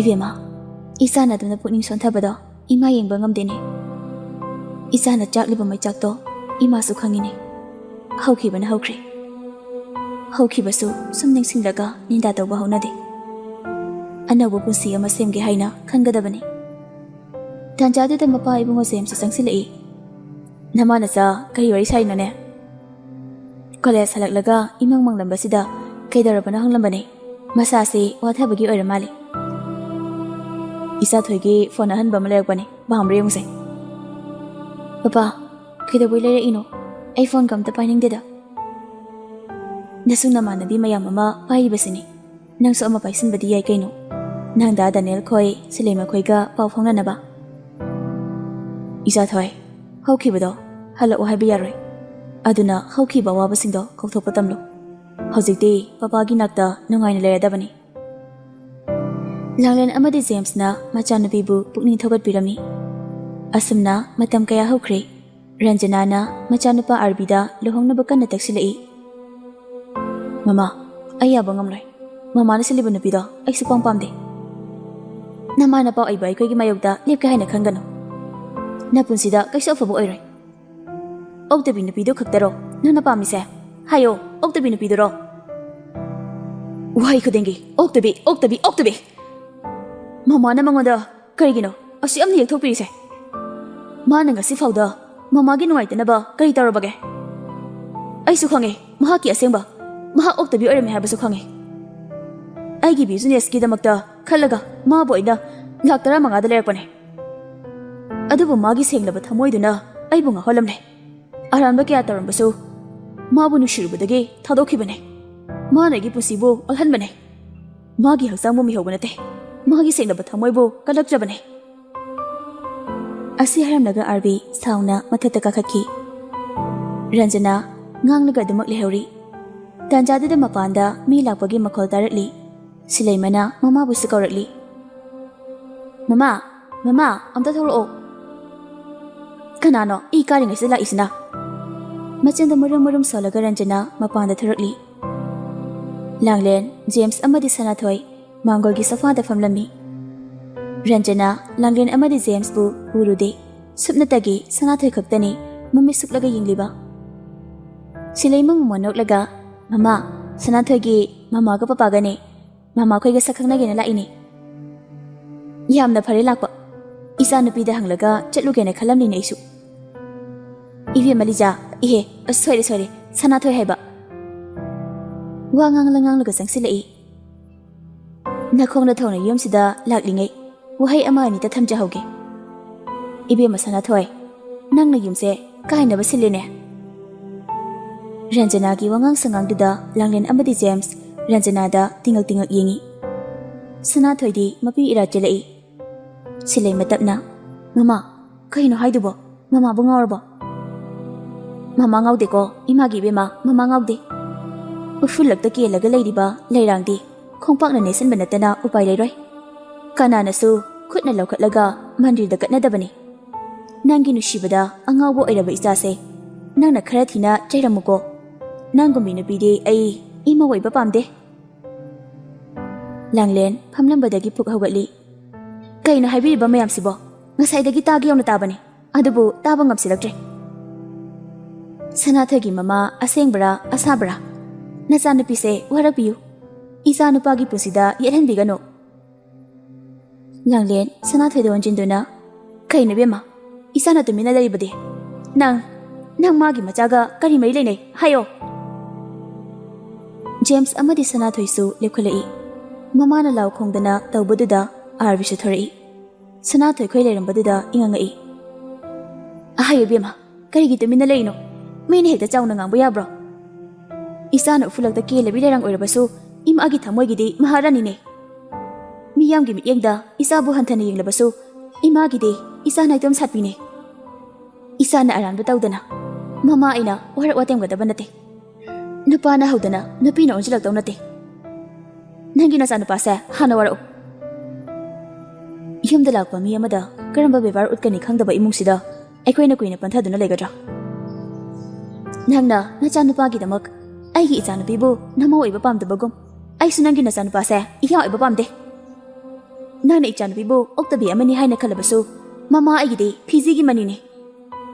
Laibak thibadagi isagi mingcha thibani. Miyoibagi laibakti aikhoina semba ngamde haibasa nangsu nupi amani khangpham thoi. Ihimda lakpiraga basan hamna pibireda chatpikro kaidorige. Arbi sauna mama yare. Langlena ibunga namase themjilo. Napa nangak haigakibana karamba mida karamba wangangangani haiba phabu khangdre. Dada chase ibima lao.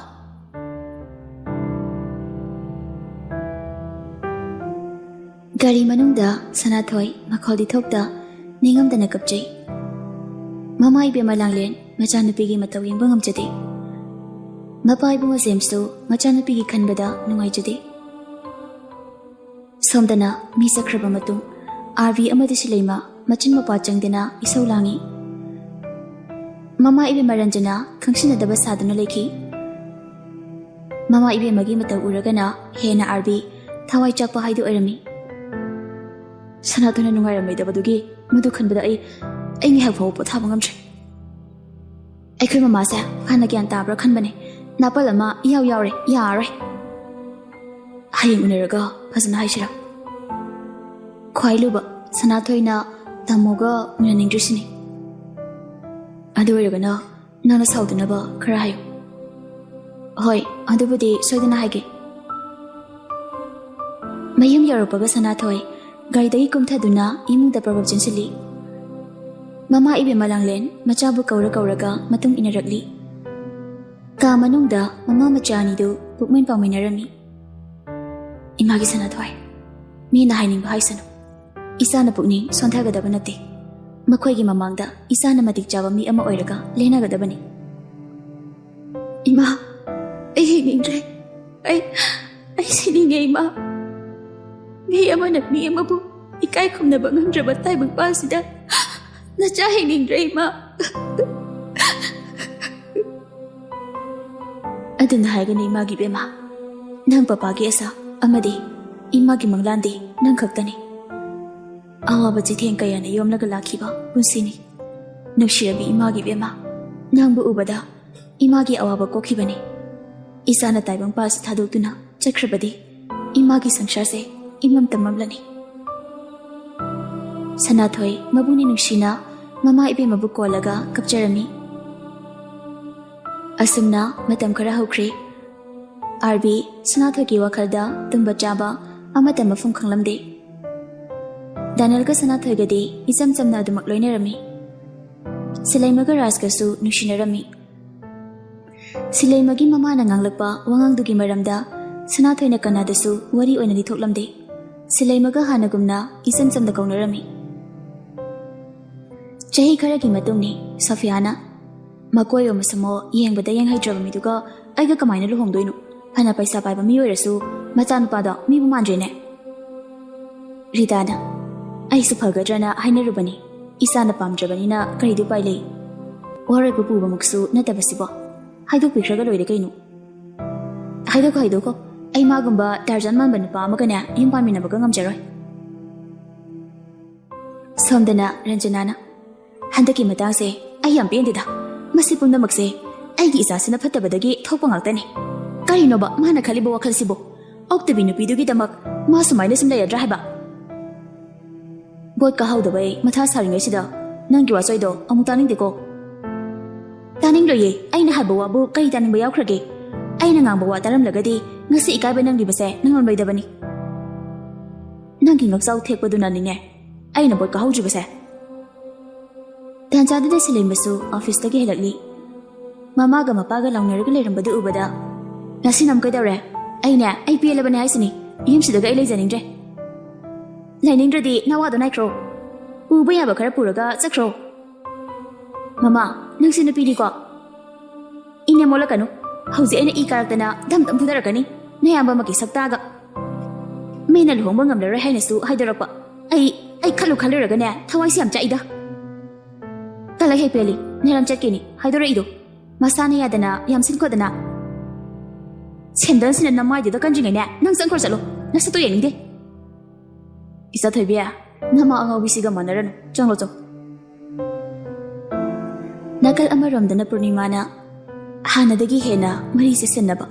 Masa su matik jarabanina, wakal amadi khanaba pai. Langlena, ima koina ahal haidu oire.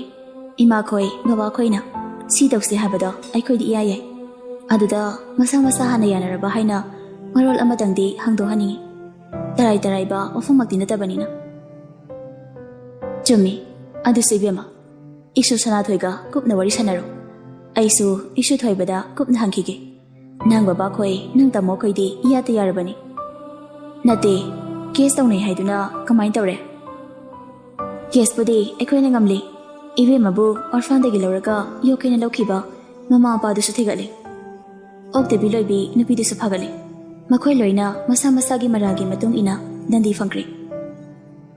Mina phataba sisu okhak phataba jari. Afaba mi leiri matik phataba wate habuduni. Asipa mafam amadani Sanathoi amadi Daniel famlaga wari sari. Dada matam se khangaudi ko. Silai madubu kamai tawri janu. Being amada Tabamacham Taujaramali, Rasna Habitagi Kangani. Tamo Arbida, Aibudi, Tawai Muknikana Nushizabani, Mabu Karamna, Toribazano. Daniel, Nuaitena, Manga Sisu, Nangi the Modaramkini. Magi, Highness in the Balekivani, Mahasaidana, Yumpalamani. Sanathoi, Nang Mabu, Nang Dinushiba. I can't. Aigi thamoisina mabu nushiribra nushidabra haiba ai khangde mana aigi dama yamna wabikhiba mana aigi dama khanbiba ai loina khange magi laman su tole haiba khange nana magi manakta leiraga magi loina bi oina seba taraga ne magi laman singba saktuise magi mungna makhoi gi mamana ai bu pamdabane aduna maga igadi mapoksimagi naksina bayaroi Nang night duty lꯩꯕ ꯅꯠꯇ꯭ꯔꯣ? ꯂꯩꯌꯦ. ꯂꯥꯎ, ꯑꯗꯨꯗꯤ ꯃꯇꯝꯁꯦ ꯊꯦꯡꯈ꯭ꯔꯦ. ꯌꯨꯝꯗ ꯊꯤꯟꯕꯤꯔꯒꯦ. ꯒꯥꯔꯤ ꯃꯅꯨꯡꯗ ꯑꯅꯤꯗꯨ ꯋꯥ ꯑꯃꯇ ꯉꯥꯡꯅꯗꯦ. ꯗꯥꯅꯤꯌꯦꯜꯁꯨ ꯍꯥꯟꯅꯒꯨꯝꯅ ꯏꯔꯥꯡ ꯂꯥꯡꯕ ꯍꯥꯏꯗꯨ ꯑꯣꯏꯗ꯭ꯔꯦ. MCS ꯑꯣꯐꯤꯁꯔ ꯑꯃ ꯑꯣꯏꯈꯤꯕꯗꯒꯤ ꯑꯃꯨꯛ ꯍꯦꯟꯅ ꯂꯦꯝꯈ꯭ꯔꯦ.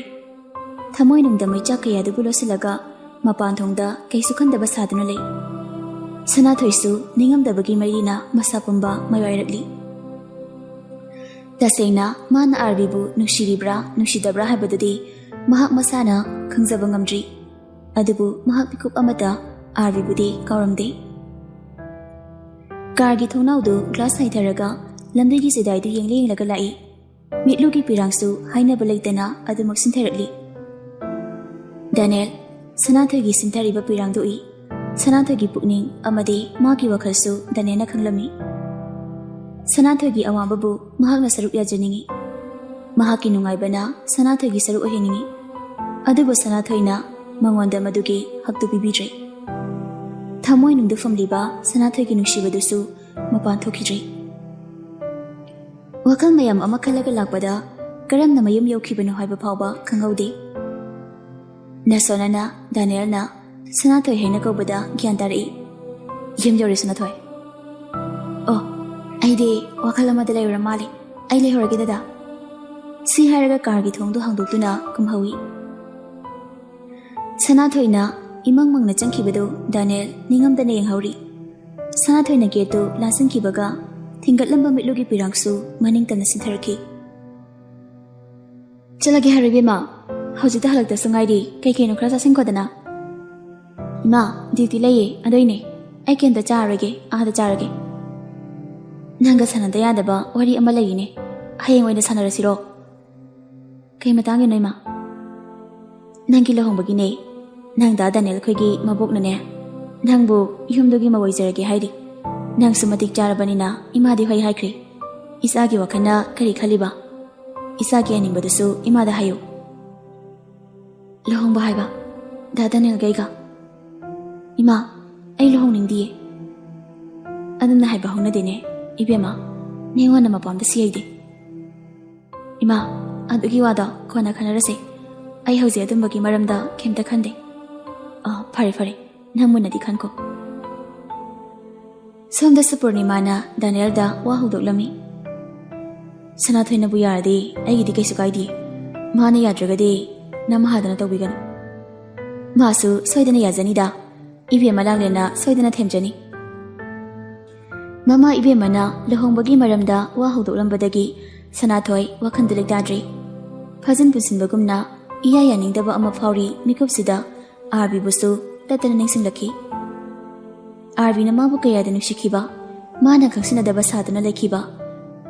ꯑꯥꯔꯕꯤꯒꯤ ꯅꯨꯡꯁꯤꯕꯕꯨ ꯈꯪꯅ ꯈꯪꯅ ꯈꯪꯁꯤꯟꯅꯗꯕ ꯁꯥꯗꯨꯅ ꯂꯩꯈ꯭ꯔꯒ ꯍꯧꯖꯤꯛꯅ ꯑꯇꯣꯞꯄ ꯂꯝꯂꯥꯟꯕ ꯀꯅꯥꯒꯤ ꯂꯣꯏꯅꯕꯤ, ꯑꯇꯣꯞꯄ ꯁꯥꯒꯩ ꯑꯃꯒꯤ ꯃꯧ ꯑꯣꯏꯈ꯭ꯔꯕꯗꯤ ꯑꯣꯏꯖꯕ ꯊꯤꯕ ꯑꯃꯗꯤ ꯃꯤ ꯃꯁꯛ ꯈꯪꯗꯕ ꯇꯥꯒꯗ꯭ꯔꯥ ꯍꯥꯏꯅ ꯃꯁꯥꯅ ꯈꯟꯊꯔꯛꯂꯤ. ꯐꯠꯇꯕꯒꯤ ꯃꯔꯝꯗ ꯃꯥꯕꯨ ꯄꯩꯁꯥ ꯇꯤꯡꯅ ꯂꯩꯔꯒ ꯃꯐꯝꯁꯤꯗ ꯄꯨꯔꯛꯈꯤ. ꯑꯗꯨꯕꯨ ꯃꯉꯣꯟꯗ ꯐꯠꯇꯕ ꯑꯃꯠꯇ ꯑꯥꯔꯕꯤꯅ ꯉꯁꯤ ꯐꯥꯎꯕ ꯇꯧꯔꯝꯗꯦ. ꯃꯥꯅ ꯍꯥꯏꯕꯇ ꯑꯥꯔꯕꯤꯅ ꯌꯥꯈꯤꯕꯅꯤ. ꯄꯣꯟꯒꯤ ꯆꯦꯛꯂꯥꯒꯨꯝꯅ ꯃꯤꯔꯩꯕꯥꯛꯇ ꯂꯩꯔꯝꯕꯗꯒꯤ ꯃꯐꯝꯁꯤꯗ ꯂꯥꯛꯄꯗ ꯃꯅꯤꯡ ꯇꯝꯍꯟꯈꯤꯕꯁꯨ ꯑꯥꯔꯕꯤꯅꯅꯤ. ꯃꯃꯥ ꯏꯕꯦꯝꯃ ꯔꯟꯖꯅꯥꯅ ꯐꯠꯇꯕ ꯀꯌꯥ ꯇꯧꯔꯕꯁꯨ ꯉꯁꯤ ꯐꯥꯎꯗ ꯑꯥꯔꯕꯤꯅ ꯅꯠꯇꯕ ꯃꯤꯠꯌꯦꯡ ꯑꯃꯐꯥꯎ ꯌꯦꯡꯗꯦ. ꯃꯁꯤ ꯄꯨꯝꯅꯃꯛꯁꯤ ꯁꯅꯥꯊꯣꯏ ꯋꯥꯈꯜ ꯈꯟꯊꯔꯛꯂꯤ. ꯑꯁꯨꯝꯅ ꯃꯇꯝ ꯈꯔ ꯍꯧꯈ꯭ꯔꯦ. ꯁꯅꯥꯊꯣꯏꯒꯤ ꯋꯥꯈꯜꯗ ꯑꯥꯔꯕꯤꯗꯤ ꯆꯥꯒꯅꯤ ꯊꯛꯀꯅꯤ ꯈꯪꯗ꯭ꯔꯦ. ꯁꯅꯥꯊꯣꯏꯒꯤ ꯋꯥꯈꯜꯕꯨ ꯀꯥꯎꯊꯣꯛꯅꯕ ꯍꯣꯠꯅꯕꯗ ꯃꯈꯜ ꯈꯨꯗꯤꯡꯒꯤ ꯅꯤꯁꯥ ꯁꯤꯖꯤꯟꯅꯔꯝꯃꯤ. ꯐꯃꯨꯡꯊꯛꯇ ꯇꯥꯗꯨꯅ ꯂꯩꯔꯤꯕ ꯃꯕꯨꯡꯒꯤ ꯃꯇꯧ ꯎꯕ ꯉꯝꯗ꯭ꯔꯕ ꯁꯤꯂꯩꯃꯅ ꯃꯕꯨꯡꯕꯨ ꯐꯥꯊꯅꯕ ꯍꯣꯠꯅꯖꯩ. ꯇꯥꯃꯣ, ꯈꯔꯁꯨ ꯀꯥꯎꯊꯣꯛꯄ ꯇꯝꯃꯨ. ꯀꯩꯗꯧꯕꯒꯦ? ꯈꯪꯂꯔꯣꯏ ꯈꯜꯂꯒ ꯈꯪꯕꯤꯈꯤꯗ꯭ꯔꯕ ꯇꯥꯃꯣꯒꯤ ꯅꯨꯡꯁꯤꯕꯅꯤ. ꯅꯣꯔꯣꯛꯀꯤ ꯀꯣꯝꯗ ꯍꯤꯡꯂꯨꯕꯗꯒꯤ ꯇꯥꯃꯣꯅ ꯃꯥꯕꯨ ꯀꯜꯂꯛꯈꯤꯕꯅꯤ. ꯑꯗꯨꯕꯨ ꯃꯍꯥꯛꯅ ꯃꯁꯛꯇꯤ ꯈꯪꯕꯤꯗ꯭ꯔꯦ. ꯑꯣꯏꯊꯣꯛꯂꯔꯣꯏꯗꯕ ꯃꯪꯂꯥꯟꯒꯤ ꯏꯄꯥꯛꯇꯨꯗ ꯄꯨꯟꯁꯤ ꯂꯣꯏꯍꯟꯒꯦ ꯈꯟꯒꯅꯨ. ꯀꯥꯎꯔꯒꯦ ꯐꯅ ꯍꯣꯠꯅꯩ.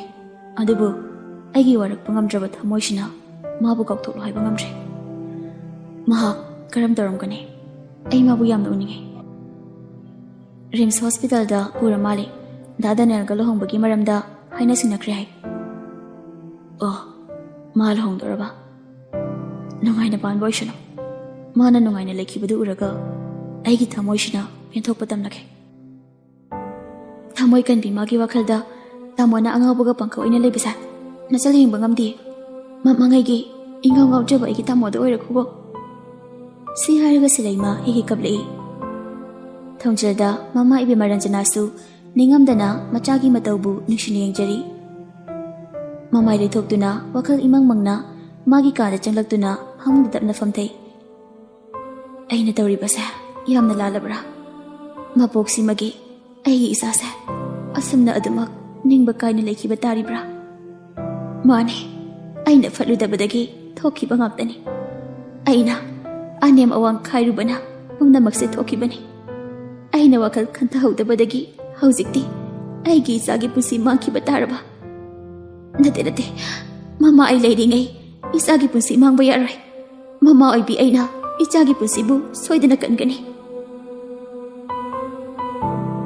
Daniel amadi Sanathoi luhongna ba haiduna ahal sing silami Sanathoi mama apana tawba thabakta kaishu yelamde magi aningba apambasu kemta phungdoklamde ningba kairbi amagumna wakalna phumbangnaraga pangi hingli habaduni karigidamak mahakna kakngawnariba karigidamak mahakna langtaknariba karigidamak mahakna miku khudinge arbi bu ningsingliba masigi maram mahak masana khangjaba ngamdri Namidagi matamni Ranjana pukamda cha khara haplaga machagi kada changlei bunga saksi khara sase mama ai kemta chaningdi Ranjana machagi mata ubada milu pirang sinthaki bakhangodi mama gi bunga mama lale isana asupna leibase mama yengba ngamdri isagi dama mama na Sanathoi da lale haijeruki Arbi ningamdabagi pirang sinthai Mama, mahak lohong dorabane. Magi pusida yet biurano. Nungai na pankrusano. Ichagi thamoy gi maisakse. Mama na kaglutri. Mama lale bungo. Mama lale. Ichagi damak ay makong pairaga haijarugani. Chaksi chato. Nasado yamna suksile.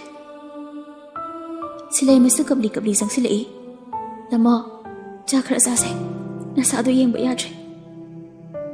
Tamo kemta chaning di bema Tamo naga tamay na tawnu Sanathoi khaki khalaga nachana haiba wafau tabidaba ai tamo bu yamna warawi ai wandagi Sanathoi ni henna luna khalabo Ivung gi bema apangbe Ivung ni chilbu kaidawnungda mirai balekte mahakte lamlanbine aigi thamoibu micha hapirambane isalde aigi irem khakne Magi nushibana mabung amadi machalgi mari thatatpa ngamloye Tamo ai nangki maong si yengba ngamdre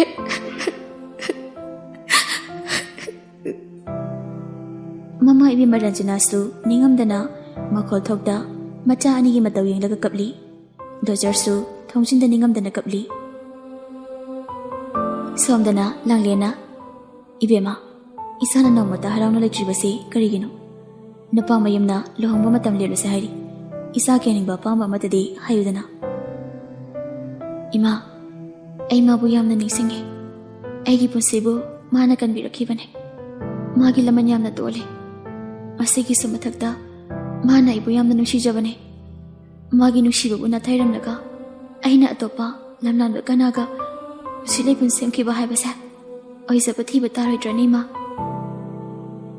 magi munade Isabu mama waiba pamdine imagi bema Ibu roiba khakna nushibana yaraktabane Laiminagadaba inem ikuduna pamdrabadi Khattaba kaya ama tarakani Nama aingonda phangkraba chainani Nama aingonda phangkiba chainado Wazaduna talaklaba isagi punsidadi phanganingdiye Ai khanpham khangdre ima Aibu kaidaw haibano Ai ko ngaure Magi wakhalda aisa Thamoy paandabi oina kalamgani Andabu aisu thamoy paale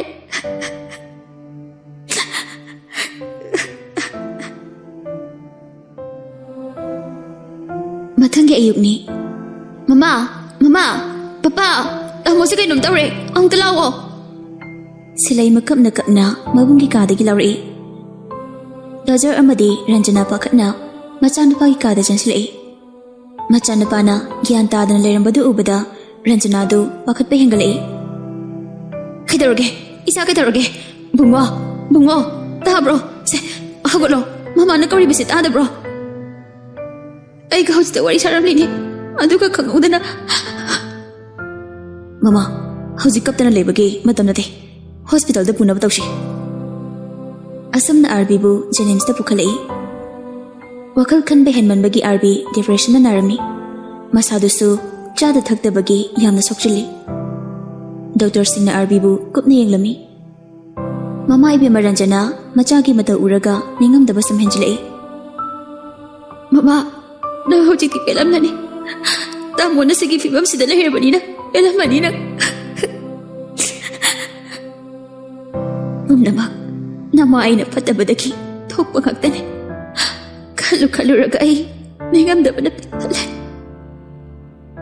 ꯇꯥꯟꯖꯥꯗꯨꯗ ꯑꯥꯔꯕꯤꯒꯤ ꯃꯌꯥꯝꯕ ꯑꯍꯜ ꯑꯙꯤꯔꯥꯖ ꯑꯃꯗꯤ ꯃꯌꯥꯝꯕ ꯌꯥꯏꯃ ꯔꯥꯖꯕꯤꯔ ꯆꯪꯁꯤꯜꯂꯛꯏ꯫ ꯔꯥꯖꯕꯤꯔꯅ ꯃꯃꯥ, ꯔꯟꯖꯅꯥ ꯃꯃꯥ ꯌꯩꯊꯣꯛꯇꯨꯅ ꯌꯦꯡꯂꯛꯏ꯫ ꯃꯆꯥꯅꯨꯄꯥ ꯑꯅꯤ ꯂꯦꯞꯂꯝꯕꯗꯨꯅ ꯍꯦꯟꯅ ꯃꯕꯨꯡꯅ ꯅꯨꯡꯁꯤꯔꯛꯏ꯫ ꯃꯈꯣꯜ ꯊꯣꯛꯅ ꯅꯤꯡꯉꯝꯗꯅ ꯀꯞꯂꯛꯏ꯫ ꯑꯙꯤꯔꯥꯖꯅ ꯃꯃꯥ, ꯀꯞꯂꯅꯨ, ꯑꯩꯈꯣꯏ ꯕꯨꯡꯉꯣꯁꯦ ꯀꯩꯁꯨ ꯇꯧꯔꯣꯏ.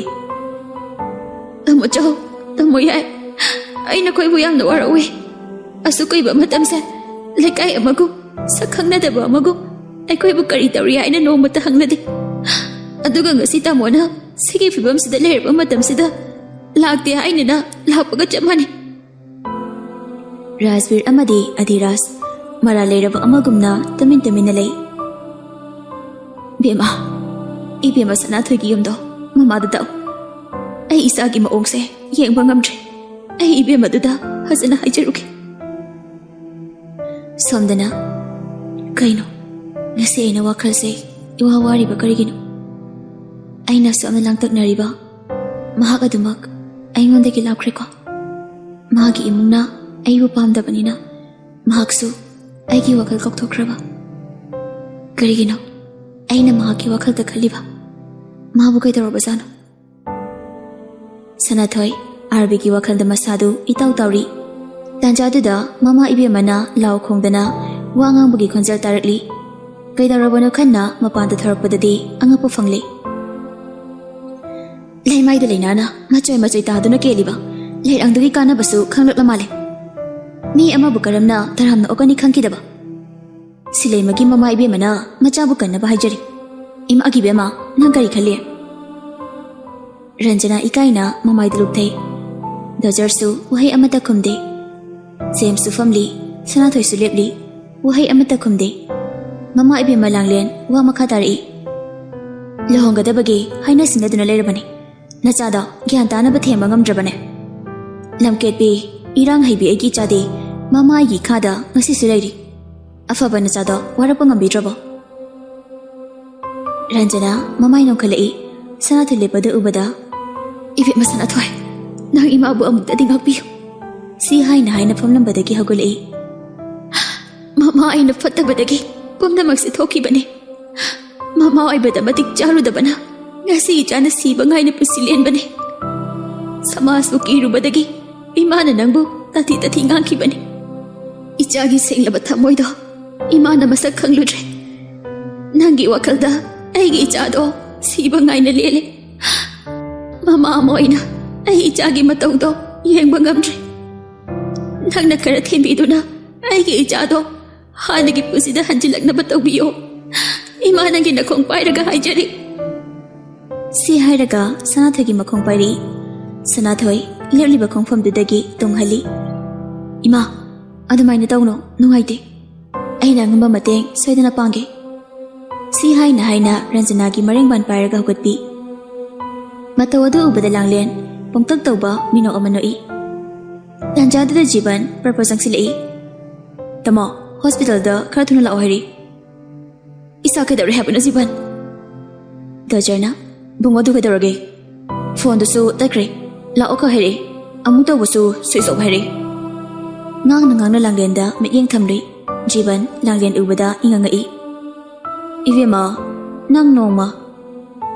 ꯂꯥꯡꯂꯦꯟ ꯉꯛꯅ ꯇꯥꯃꯣꯅ ꯆꯤꯡꯅꯔꯤꯕꯗꯣ ꯑꯩꯅꯤ꯫ ꯇꯥꯃꯣꯅ ꯃꯁꯛ ꯈꯪꯅꯤꯡꯉꯦ ꯍꯥꯏꯕ ꯔꯥꯖꯦꯁꯀꯤ ꯃꯃꯧꯗꯣ ꯁꯤꯗ ꯂꯩꯔꯤ꯫ Dozer ngakna langlenda yingli. James tu ngakna famlambadagi fuk hawali. Kari haiba. Rajesh ki mamang nupi langlen. Adadi mahak James. Mane. Matau karamna nakoi ne khoi bu khangliba.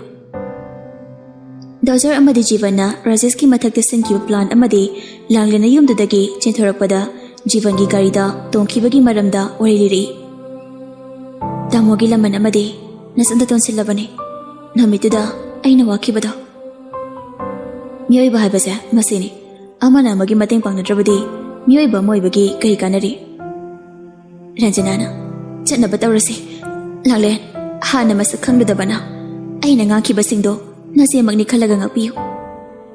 Adamna haiganoi che. Hawkhibada ningsingduranu. Asamna makhoi punna hospital da sakhi. James de wakalna manglaga mayamda lehawri. Kaino tawriba maongsiba. Ithau Devraj da kaino aina haidisiba. Isa thoina pamlibana kari.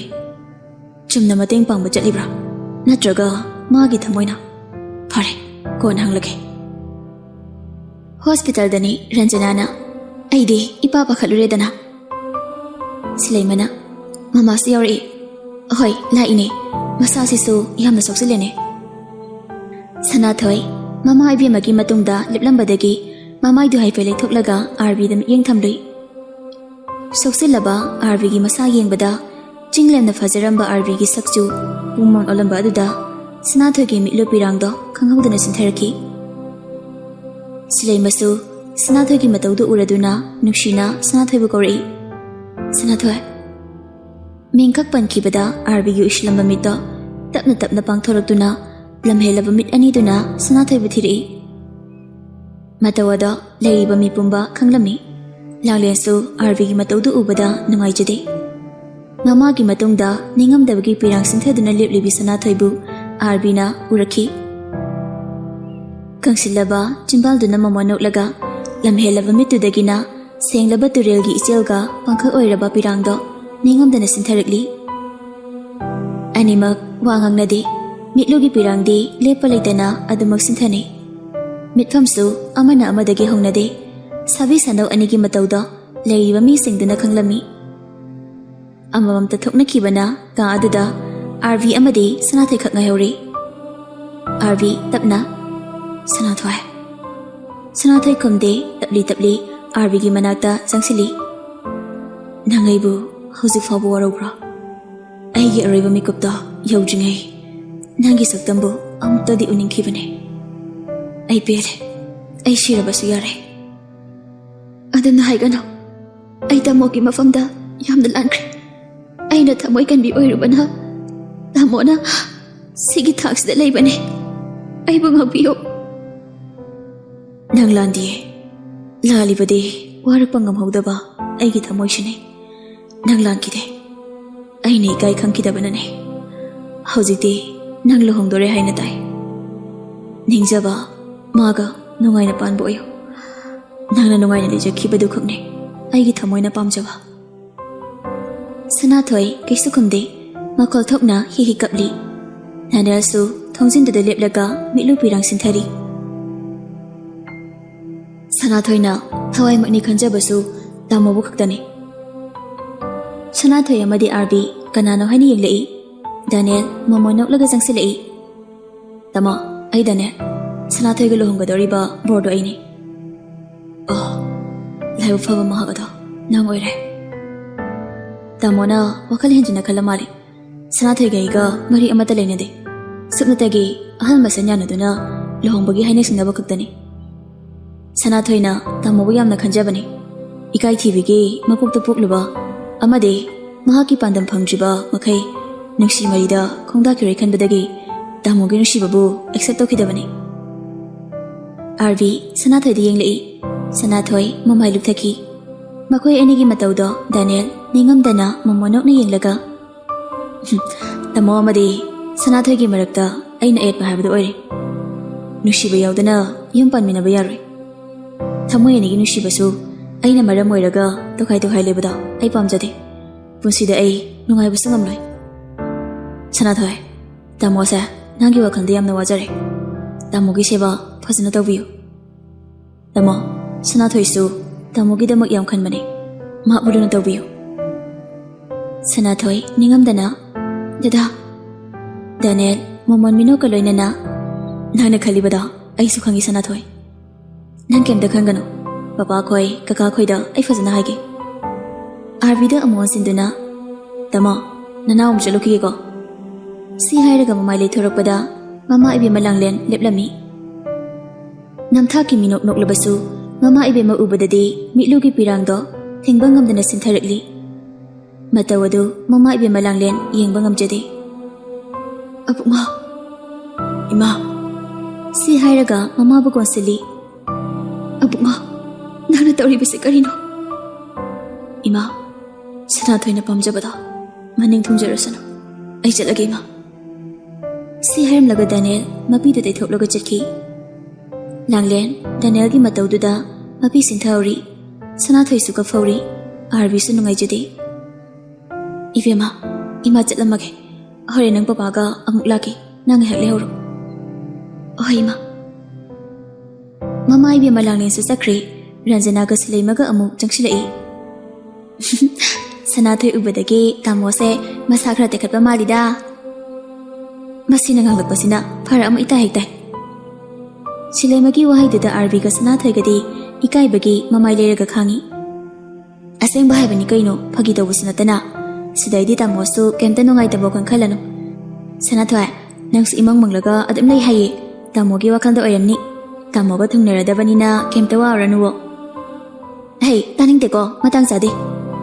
Mama, nang yum hankro aduna farani. Nang waina hankro phar yam tainam. Nakhoi ani khanarak ni hakta tumina layo. Mama machani du tumina laikri. Somdana Daniel gari du thawna meki pisu lepa ledan sintharakli. Warak pangam hawdaba aigi thamoina nangbu nushirubagi iranai. He aigi thamoi nangdi mai chakhang. He pira nangsun aning tamlo. Nupa thokna nuksi hayawdabagi aina wajabane. Sanathoi nangdi nungaina layuko. Wakal khana gari thorakpada mamangda chumna chatlamba nupi amada gari dana thengjilui. Ima Daniel gari dagi satkum thai kharaga pukni nungsina lakpaga hekta tension ka khidana. Kaino namitu udro lambi chapada chumna chapa yadro. Si haramnaga gari da kakhatki tawi. Gari gumba ama ningsinglaktana mamai thorai. Ure sakhangdabi nupi aduna gari mamangda peri tawduna makhada kullaga haidokliba aludo maraga khunaba hotnaba. Matau adu ubada Daniel yamna nungairaktre. Manakta chensinduna nupi adugi mataudo manna yengi. Tanjadada nupi ama chensilaaga aima ive mathoisna kaidawre. Is aluga se loina haidoklene. Ibungo kaino leptani yenglibadubo. Gari sina thenglira. Gari thobado yenglinglaga thoba yadro. Nupiduna thoisnagi haidokliba aludo chikhawduda hapirami. Lao ine sambige nafiga se loina motlene. Simana samlaga thoisna ba hogatpi. Daniel wangang khidre. Thoisna da mamit kuptana yengi. Simana thoisna bu samlaga puki. Daniel thoisna na sakhiba maikeido nungaitana yenghori. Khanthaudana haidokhiba wahaiduna thamoida khangawdana maicha ama phori. Wakal mangna gari da kakhatlaga start tawduna thoraga lakli. Raski yumdani. Kaino nangni imang manglisina kay wakhan khalino. Daniel Sanathoi gi wari daliraga kaplami. Ras nungaitana. To sabai hawkradi hawkre. Hawjiti masu magi apamada sakrasano. Nangsu nangi tungi punsigi maramda khandabi yade. Ngaikone. Noy aswaida mami udabi nupi ama leibra. Kana ahalangang lo. Laisabi majane. Thoisna oiramnani nang haise. Mane. Thoisna aina ka hoi mamingdo. Adu kaidawrage. Hauji aina lakpada. Si hairaga wari tulirai.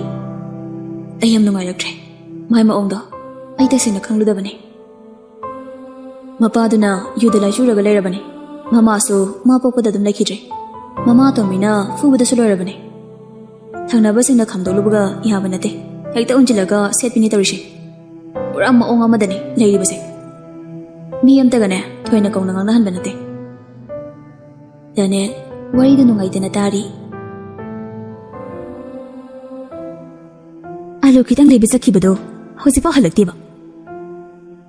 Sunitana porok sonduna leiringai, Twice sikli thonggalomdagi tabli sangsilai.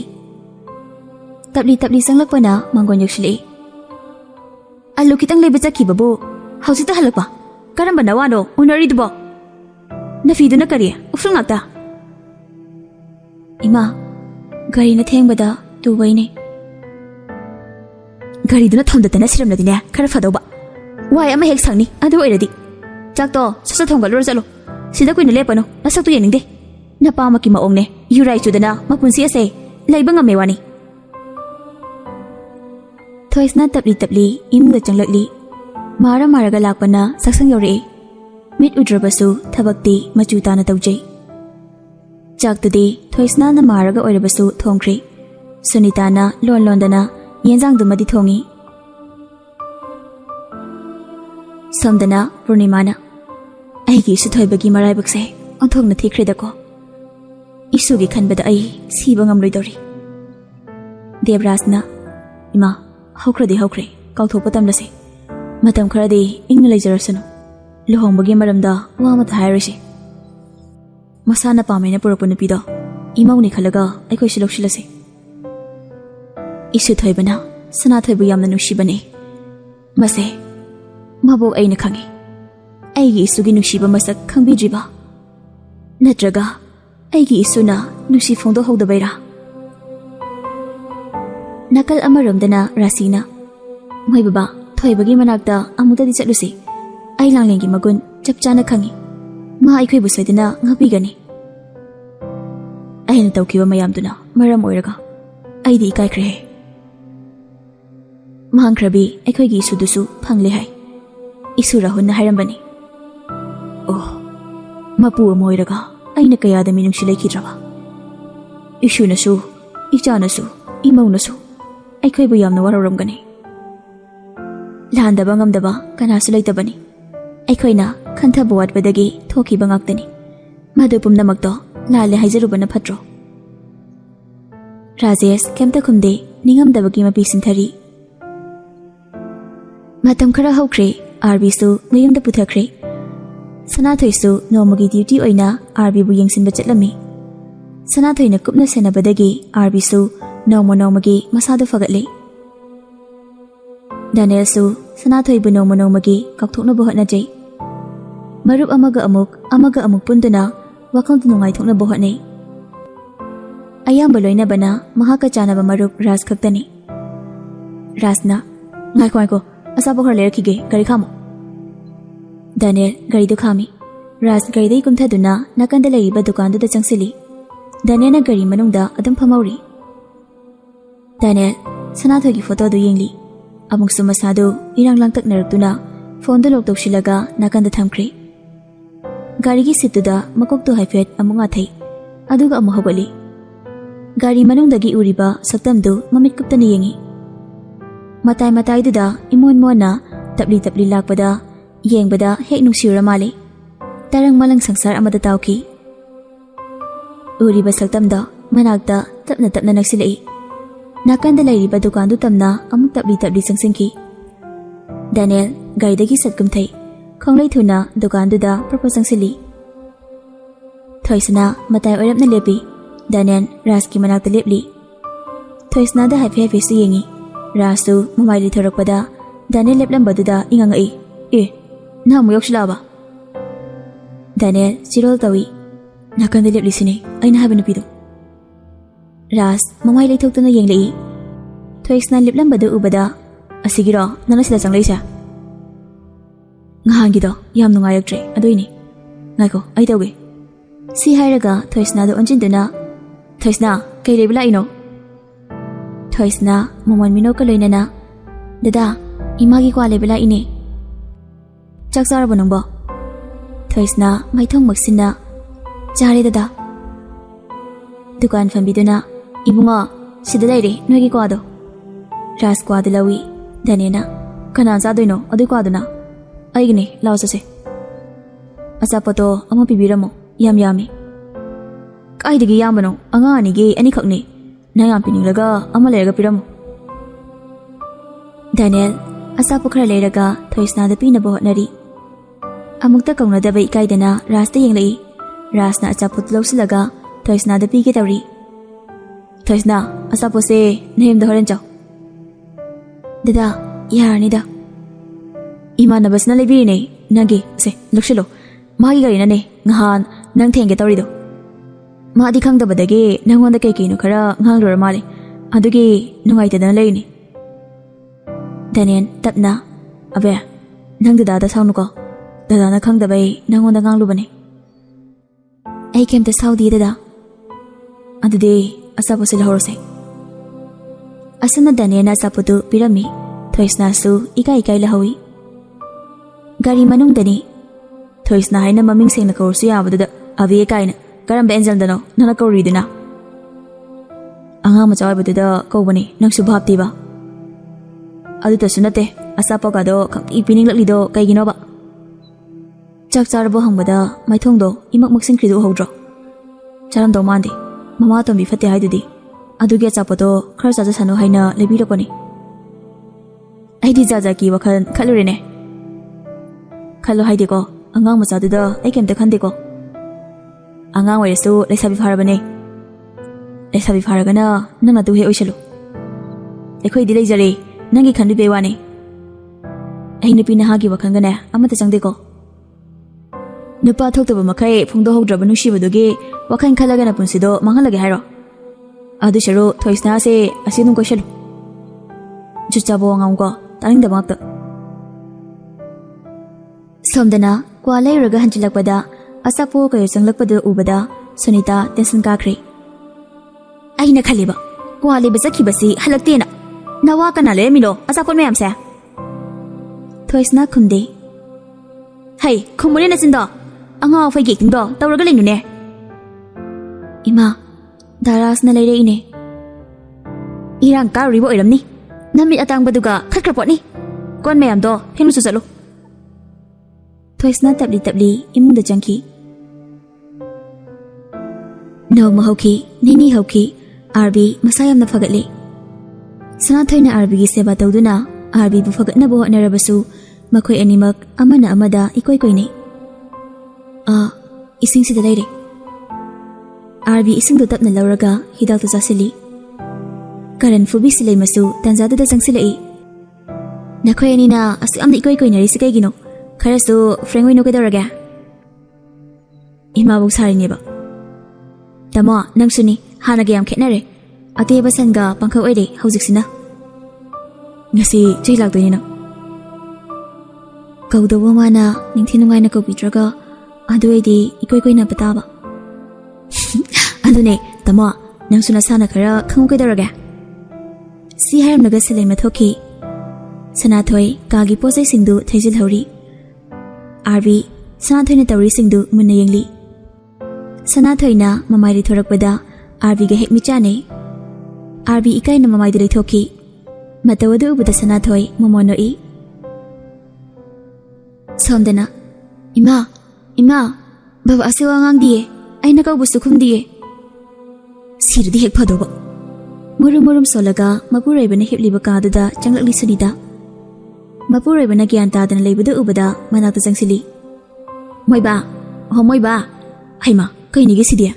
Thoisna nang chalu nane sima khoi nang daras khoi do kaura uso napa se hospital da puna batauge. Haima si haram laga Thoisna maraga thokri.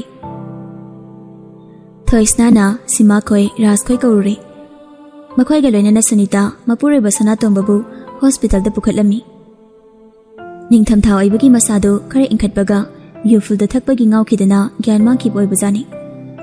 Doctor na kupna yenglaba matung gyan tarami. Mama ampa na hospital da laikri Thoisna mathanta yumda da lehori.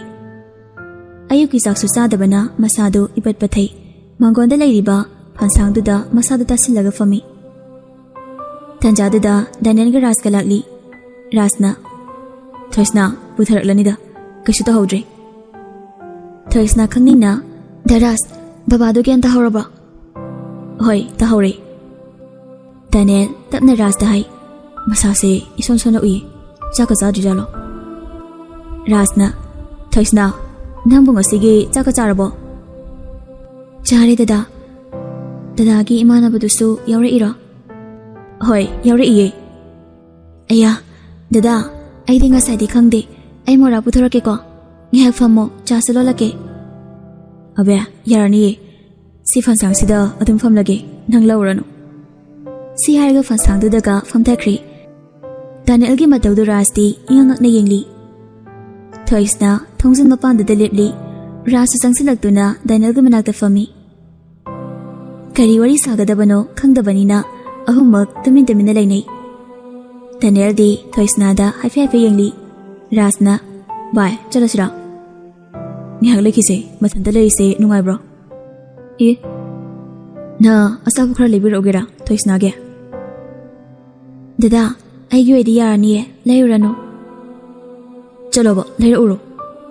Si hairaga mani beka satoktana paisa lauthoktana pikri. Upai lite ras hawatana thoki. Mafam aduda Daniel amadi Thoisna khak ngai hori. Abe, nang mise ima puknungdagi uraktabro. Hana urame dada. Accident ama thoki adudagi adam ukhidre. Oh, doctor dadi yengthoktabra. Yengi. Doctor na operation ama tawraga phanide haiki. Si hairaga mamai diluk thakri. Mataudu buda Daniel aduma khangli. Thoisna gi firepto bhap tajakri. Thoisna kesu khandaba saraga mamonoktuna Daniel da hangli. Dadagi ming khangji. Daniel kawi leifamna terade. Nakal amaramdana Rajeshna. Papa gi thoiba. Nang papa bu ngapiba ngamlaroidro. Nakhoi gi mafamda papa yamna lankre. Phattaba kaya ma tawjingai wakhaldo khasitang khantharam labadi khadawba. Langlena chakhiba maichak aigi isana mafam khangdana kakang nakhiba. Masi pumnamak ahal oirabana khoina phattabadagine. Baba amade ima bu kananate. Ai bu popiba ima babani khanjarubani. Adubu baba ga ima ganadi. Ai bu nomata mamauni haina khankhib leiti. Piklibi jaduga sagonaraga nuksinana lerambada. Baba ga ima gana phattabadagi imaicha ipuraiba tokai hekta hankhibani.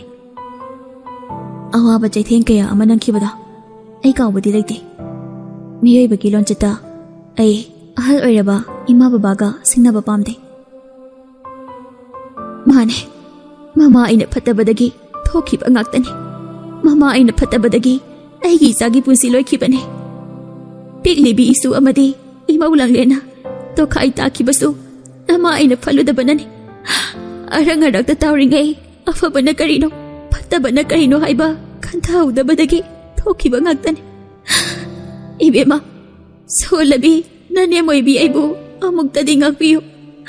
Sirabasu khoya tusina sijage. Ima khoina phattaba wakhan khakta khanjabani.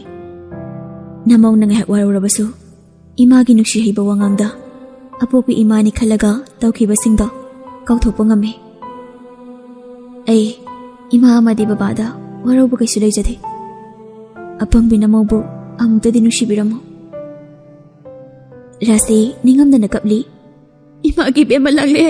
Ima kon gelaw. Ima udi atang bine. Pumna magtagisu. Thoy bine.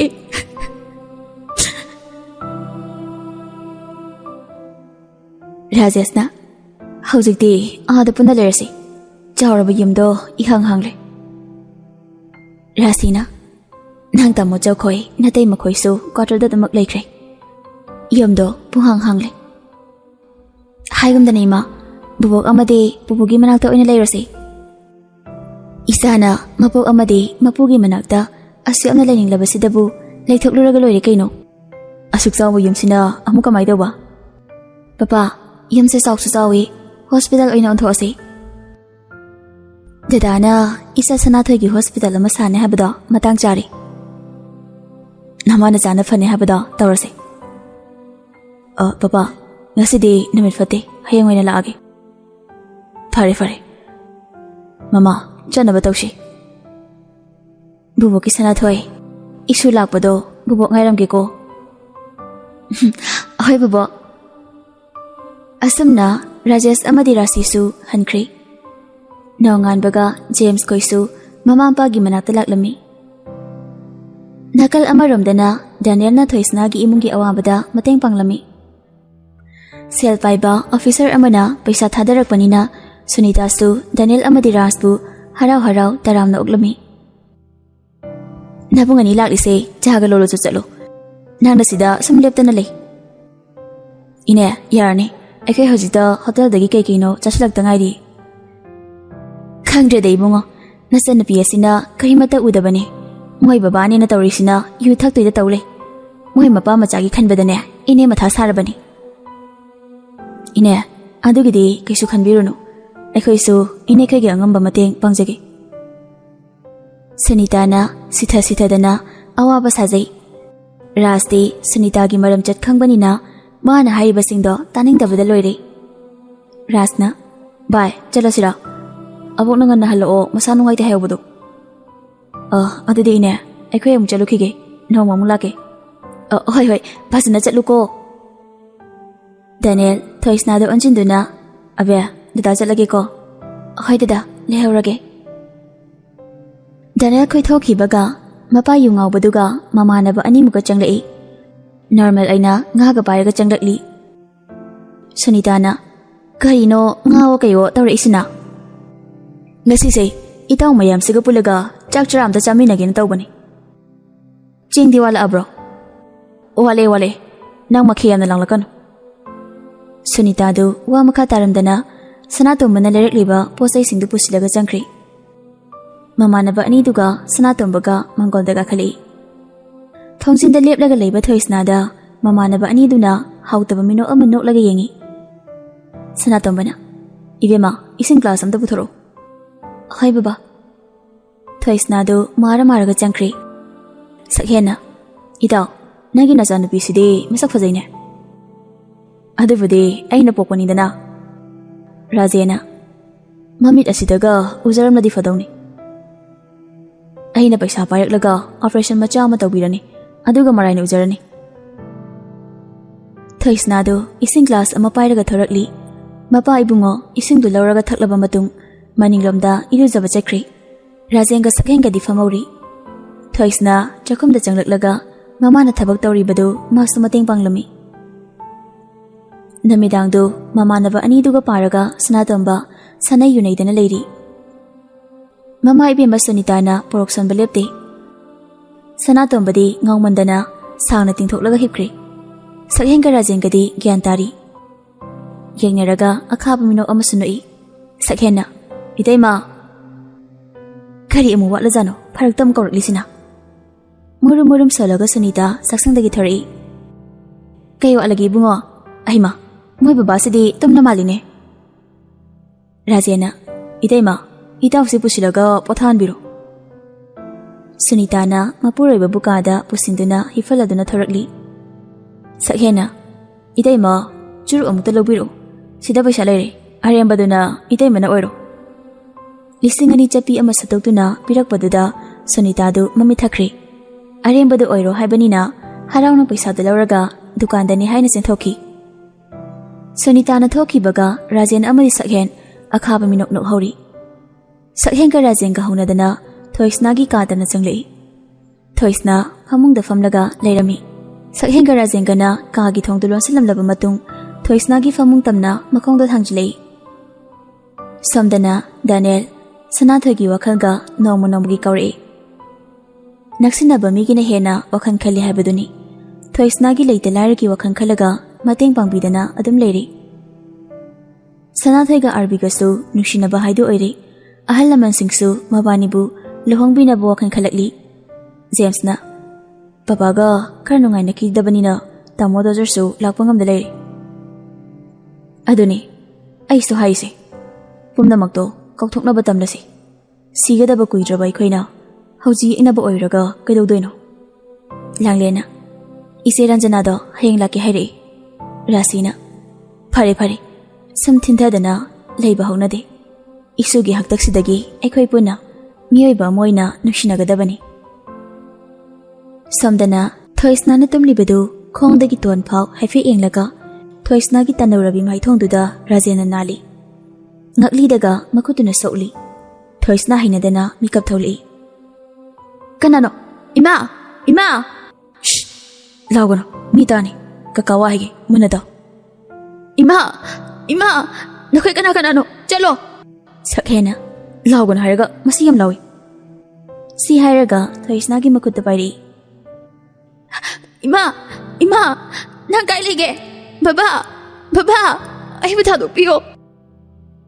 Tanzaduda Sunitado may hawkay saroga lai. Ima! Ima! Ay bumda kanbiyo! Imungda Thoisna na lawbuda dabada Sunita Thoisnagi katam na proposal silai. Manung thonglo lambada ubada pakat na. Thong sangdo! Thong siyam to na hangdo! Sakhen amadi Rajen ithak-thakali. Thoisna wu thadok laga thong manaktuda chaplebli. Rajen! Sakhen! Nui ani ngasi laikai tana balau jingay thong siyam to na hangdoro. Upay lita Rajen thongdo hangdori. Sunita ki mamangda langda thuraba saji ki matawgum Sakhen amadi Rajen lipli. Sunita sauna Sakhen amadi Rajen da kupakna thajili. Nakoy ani gisi akoy bu istri bahay badro ha? Se!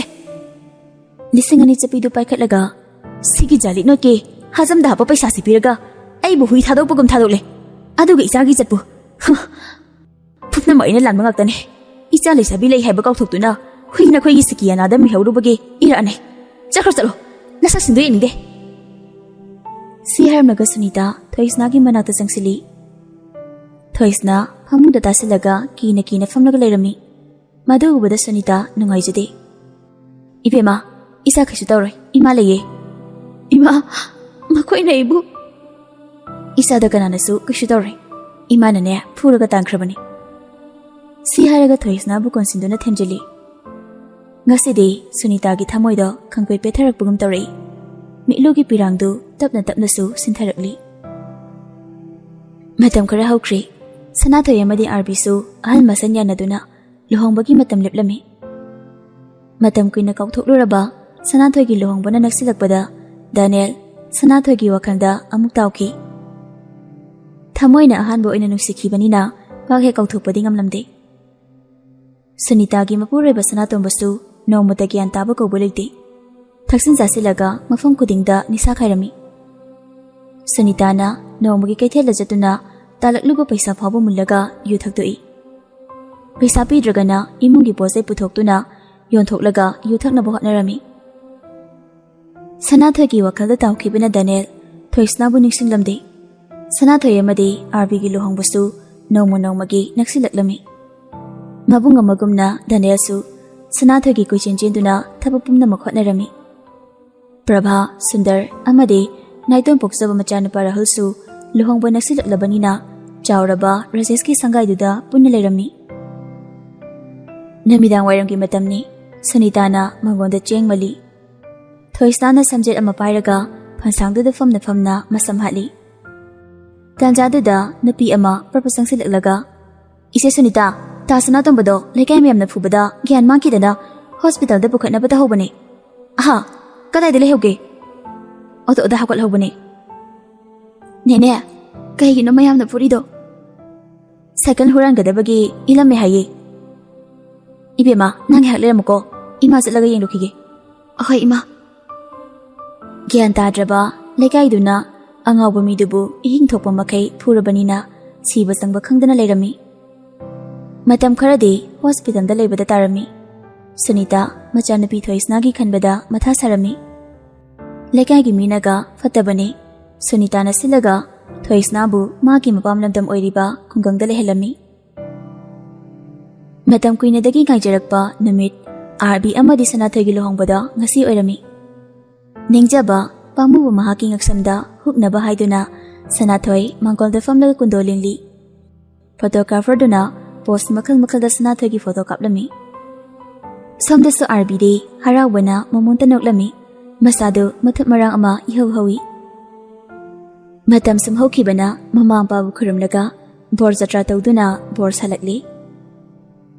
Somdasu Sanathoy potloiduga lai machabu male.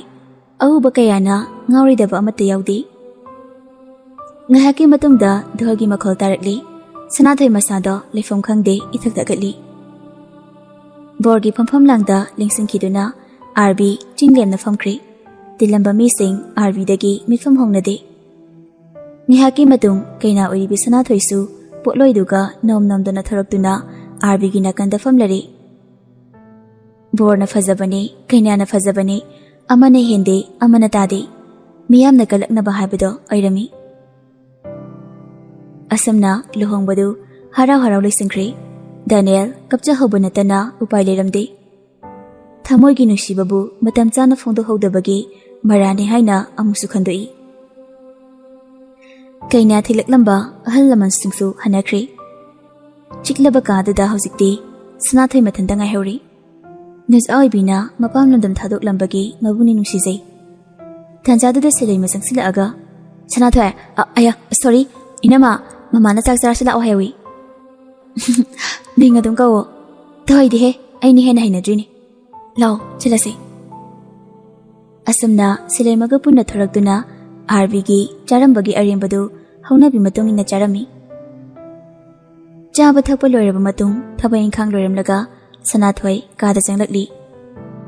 Bathroom da changsinduna mau amamit sengna ta thokluraga thorakpada RB do underwear ama setlaga mafi hongdoi tawraga leirami. Sanathoi khangpre khangi. Ima si hairamlaga bathroom da amu paisingkhri. RB sui thak thak na khudai du sesali.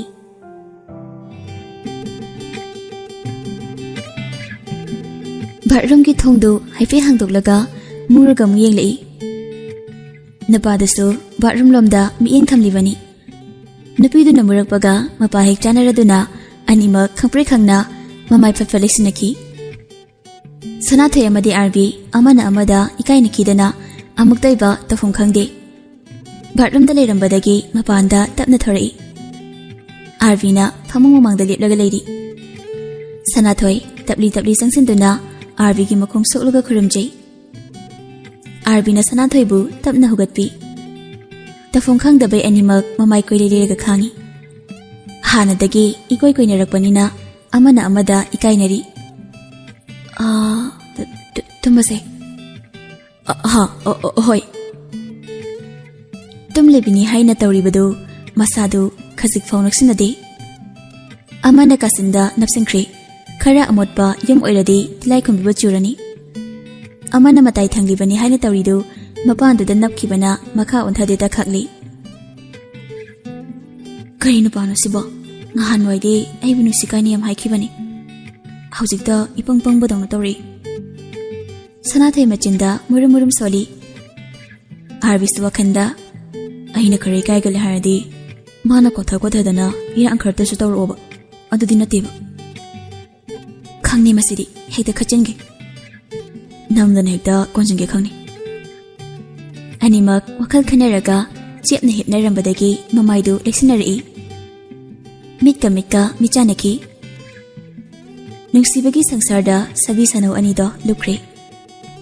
Nizagi maithongda haithariba samlangdo pamuba magi lamhelaba khutna khonggatlaga napada yepsali. Lapthoknana hiplamba hakchang anido khazik naksinari. Animak ithak ipom hokre. Taibang sangsar kaukre. Koidanarabi maithongdubu lamhelaba khutna pairaga haifet munna yengjai. Chimbalduna tapli nusagi maithong tamna naksali. Pakhat chawbi nuja oibana thamoigi mihuldo phathaba ngamjade. Mitka michanaba ngamjada mamit usilaga ikaiba khangjai. Sanathoi gi ikai thibi matawdu ubada hena RB na Sanathoi bu nusiba hengali. Laibakta nusina chupiraba matung usiliba mit ani duda nusina amu chupi. Ikon konbada tangalabi chimbalduda RB nihak munna yengi. Mikuptuda Sanathoi mitpanglei. Sanathoi gi maithongda momonoklaga RB gi maido naksinki. Nongale mau anaubi ama oibagi Sanathoi ayuk ngana hawgatuna iruza maithajaraga duk thongmai tharaba matung thabai inkhang loisili. Ranjana su hawgalakpaga masa singdoklaba matung saksangda changlei. Sanathoi na chak thonglaga leirambadu ubada aima ibema kay ngana hawgatlino ingbasida tumlagadum legede. Sum hipchinbado hainadraba adoine ima. Bungodi hawakhrabo. Hawakhrei ima jogging chatne chakhrabani. Ngahan khaidi yahu yam thengbani. Ngarang lohongbani na yahu thengbado ikaira jala. Tanjada silaima proposal silai. Ingtham thasi loibaga aisu yampalani. Yam ngai ngamdrabo karan tawnuko nayamba lohongrise chahi amani tadi phanko. Is aisa chahi amani lekhidoiba hanubi olaga palo hairo. Ari biyam saninganuko hiningde. Aina tawbada hekta yengsali mama nangsima.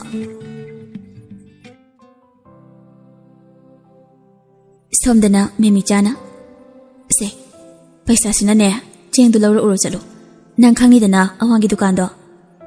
Hoi khangi yenine. Oh phare adudi chalo so. Mata de chalu ko. Hoi nene. Si haram laga thoisna mara ga chatkri. Tapli lakpana dukan yore. Lekagi gunda oiriba kakpasu dukan da leirami. Thoisna ubada mamika kuptana munna yengi. Ibema kai lawdoino. Ine chenga phabado keji aniga super da kisi amakha pibiro. Hoi ngiha ngairo olakhige. Dukan napidu chengon bachangkri. Kakpana Bam nang di min kai kauge. Thoisna da yingduna laptakna famlibadu dai harakpani. Hairaklibato tadi dai. Adubu mit udabanina atopada oiraboi ningdana thoisna karisu khumde. Kaino mana pangjalo khumdrisibo. Mamit asisu tarangamada yengbadonu tawdro. Because nasonana mamit udi hagum tawbani. Ite mame micha khoida leibani. Oh adu oire. Mana kemta khumdrisi tabadi taramgani. Atopa oiraboi ningdana khumdri oramni. Adugi oramni. Chakre chenga puraga. Phajna gyan tanabu chatline mamisu udraga. Moidi tarangamada koksisnaraga chatlini. Tanongsilawe. Si hairaga propap chelai. Bikasu inarakli. Bam ngai khone. Thoisna chatlambadagi chaplepi. Kakpa thoisna gi mamangda lepsili. Bam namin kai kauge. Thoisna ka wedada. Isaldi minga sakayam chanai. Nabungi mingna kakpa. Nakaldagi Bikasu amuk napsilai. Aigina Bikas kakpagi best friend. Kakpana. Itay mame micha khoida leibro kai mari thoknage. Moigi ningalgi machane. Karamba. Ise Sunita ge. Hoi mane dada. Fare. Isalda karandarak pasingdo nabungda loina hagadaba. Nabungna loina fugai deni. Lao naim fauthin birage. Ifa fana loina bahorakpanina thoisna su harau kakpaga laminarami. Awa bawa khanna pothadraba matamdadi marup oibasingna themjinai. Nungaitaba potlumga loinana Daniel Raski sangai da laklami. Adubu Rasti mayumda leiramde. Simana halaklanida hospital chakhibani. Kuire anabaduna marona makankhatabani. Selna marol ama changliba. Aikhoisu bari da puthoklabani. Laimina rubanina. Ima kana masangam drage. Awang thambagi thoisnagi mapabungduni. Kaidroge haisima. Sima wari pumbalirami. Nan kemta khangdaba oire. Ibungna su haidaba. Aide ngasi khangli. Name kya nim shurge. Name taranim shuri. Adude thoisnadi imagi sidalebra. Nane Sunitana mapamda thamkhre hayi. Lekai minaga fatabasida. Aisu nomata chatlagane uninglibani. Thoisna do nukshibanida. Daniel Sanathogi wakhal kauki. Thoisna na karamna leiramgani haina wakhan khalakli. Ima Thoisna gi pabuna leiba hospital do kadawaidanu. James dane nang chaloge haibrai bunga. Oima chalukige. Si hairaga phamlambadagi hogalai. Nang maruka paw phawna rodadi. Amupunane halakminaba yanaba. Hoima. Hospital da Daniel yawraktuna Sunita ga unarami. Thabaki matha saringai lakpo sangludre. Masase sukang kankhatri boine. Khangdi bungo. Ison sondana adumak leire. Doctor nasu matam khradi laikhwairi. Isa nupiduna ipamda lairibani haina tawriduna kamai taramdoino khangdi. Ine adugidamakta thoina khanjingganada. Aikhoisu chatlaga thoisna bu kamdawri haina yengsiluge. Rasna bai chanabu tawrasira. Hoi chase. Si hairaga phamlambadagi hogatuna khawdagi paisa khara lawtharaklaga Sunita da pi. Ine sina keikeino layo. Karigumba awatpa leirasu aduma haibiro. Aisu toina laknaba tawge. Sunita ikai paisa du lahawi. Nungtilgi matamni Daniel amadi Ras haunaraga thoisna unaba lakli. Garida pakhangani do wari saraga lakli. Nang mana leiba yumdo khangba natro. Khangye habane me aina ni thilamishi. Jawdu kyam walige. Yaroni kemta khalano.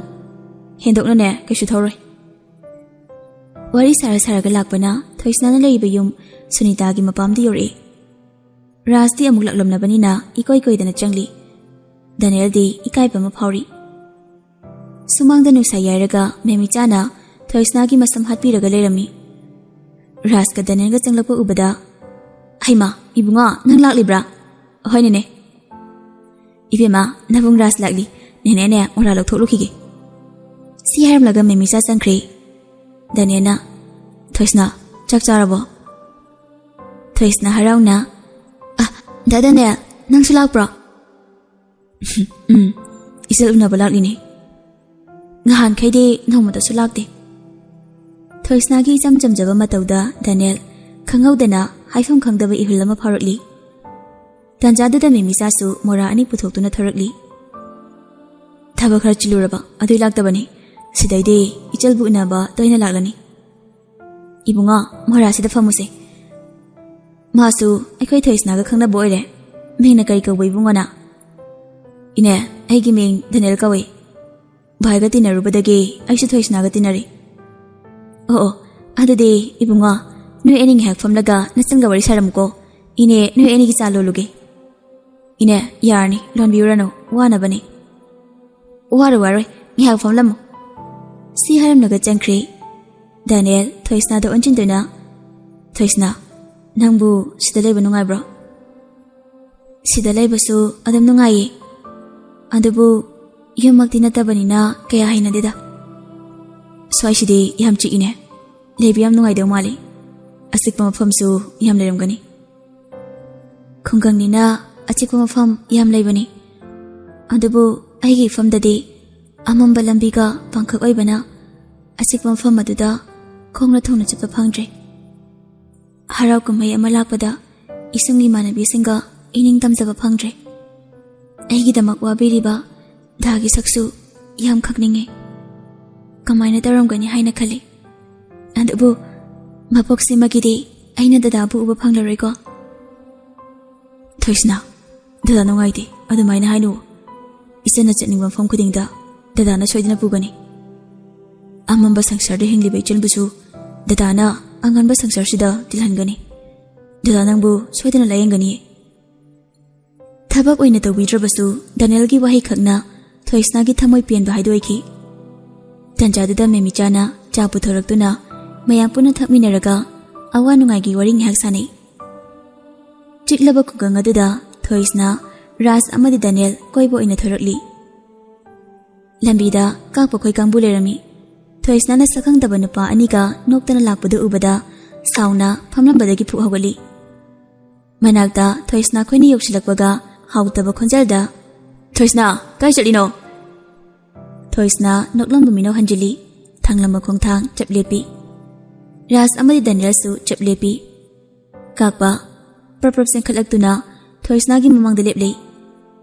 Aina hanglisi nangwandane. Thoisna nang kai chalino? Daniel kakna kanano nangbo? Ai nangwanda hangba nate. Thoisna da hangbani. Da kakpa makhoi aigi dada singne aibu unaba lakpane. Khunggangi chiklaba mafamsida chumna sum koithorakpane.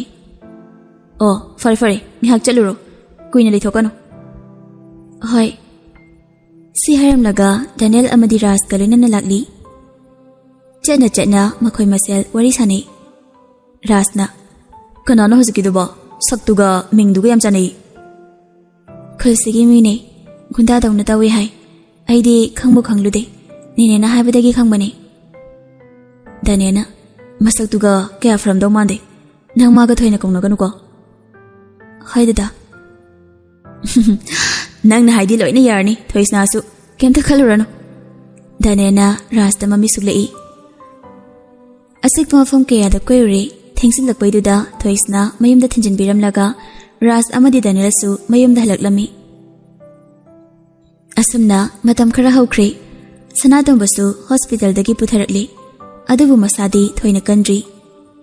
Machanapina mapamda nungaina leijabanina mapana naba phatriba makhaidi leijasanu haidana Sunitana machanapi thoisnabu mapamda adumak thamlami. Daniel toina chetlaga thoisnabu unari. Danena toina khungangda lakpadu kakpusu khanglami.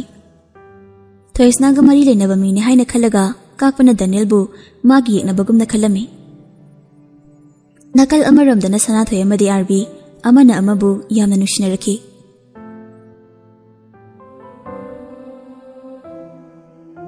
Karigino aina magi wakhanda khaliba. Magada loina ninglaglibana karigino. Sanathoi gi nushibana yomkhraba aigi thamoisida thoisnagi mami taraklibasina karige. Masibu aina mabu nushibagira. Phamungda longni heptuna wakal mayam ama khali Daniel. Samdana Mimichana. Karino mathang maram khangdana sauribasina. Thoisnabu machal amagumna khanjabagi laklibani. Aduga amana thoisnagi mama pana yari. Thoisnaga nupaduga loinabada nang kari oidana mangondi engslibano. Adoda khangde tema. Thoisnade ai khaki oigani. Kanamtagi oibe yare. Aikhoi anigi marakta lakpa mi khudingmak kakpuna lemnamta tharai. Ibunga nangi dudi thoisnabu nushiba nate. Mabu nangi khaki oiningbagi khambanbani. Aina paungkiba haibasa lemna mangba yaba nate. Mullago isu lawdoini. Si haramlaga kakpa phamlambadagi haugatuna chakki. Memicha ingangaklaga kakpana chakkibadu yenghauri. Nene aide da kakpasa yam phabra khale. Aduga made kainomnina. Ai mapan thoktobaga tale. Magi angabu matausina chamjarabada daduda karan tarugadra haina pakhale. Trek subasigane mana bahunade. Ibema mafam se phate. Aduna nang lemdo ina layuro. Hoinine aisu chatlage na khale. Phare adudi chak charaba matungdane nene thinbirage. Dada lakni hayenine dada aga adum hankrasu yai. Hoi adumaina tawro. Nungtilgi matamni Daniel thoisnabu unaba laklami. Thoisnadi mayum hanaba tayarida leiri. Tan chari bungo mafi marongane setpa loirabani. Mayumda halani haina chatminakroko. Mabu sida leiba hainadre habro. Laikai mi phate bungo. Kana leijadabani nane pakhatli. Mapa magi manakta chikna leijarasanu khalaba. Oh, adudi thoisna chanaba tarasira. Asumna Daniel amadi thoisna Memichagi yumdagi harau lakminari. Gariduda wari watai sanaduna noklaga anidu lai. Khitang tharaklaga mi khara chikpa lambidugi mayaida ben ama phairaga khamlami. Daniel ingangakna garidu khami. Dada kedaroge gari khami de. Ben ama momasida khamli. Ayumda kumlagane kananu yenglake. Nangumlakanu ko. Hai dada. Daniel garidagi kumtharakduna bendugi manakta changsili. Bendusu mixeloina haigali. Mamagi situda driver famlibra haina haifi englingai maningdagi utupaiba nupa amana thomlake tawbadu garigi mixelduda ubadagi Daniel mamai fatlai thoroktuna nupadugi makhutu ngaklaga khongpakna mathabakta kawki. Nupadu lemaida kelaga taki. Karamdagi no khangaude ka isuba nupa ama muchenthori. Phibam duga tawribe acting duga amuktaiba auba kayana nokpada maya faukerani. Daniel gi manakta sensilaktuna Daniel gi puktuda haiboi haiteboy phuna da yadabai maongda kinni hekta chokchok thilei. Mi mengru amana thinbanina saban faraba Daniel da jaina faramde. Thilakliba makut anidu tapfai. mabuktuda khongpakna haigatana kaukhi. Nakanda leiriba khongbaldul napadu sudrek natrik takri. Tanjaduda laptakna Dada, ay bukan biyo. Daniel pakhatna magi gari dugi manakta sensilai.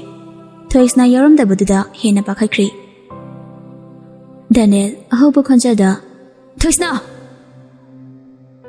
Ngasidagidi nang ay khaki oiradabni. Lao sasi.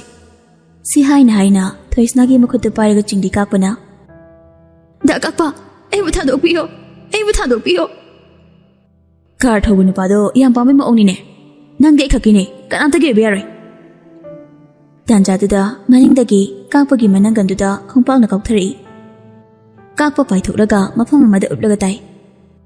Daniel na Thoisna ki mukhut pai. Thoisna nang kashu tawde ko. Ay kemta tawdi dada. Lao sase. Si hairaga mumai lithuktuna chatke tawi. Maningdagi ahoba khonjalda. Oi, hero saba nang sakhibe yaroi. Daniel mamik suklaga onthori. Kakpa mamit mana iyung makai Daniel gi manakta purpose sangsilaaga Daniel gi mapugda kauri. Daniel longna haithaki.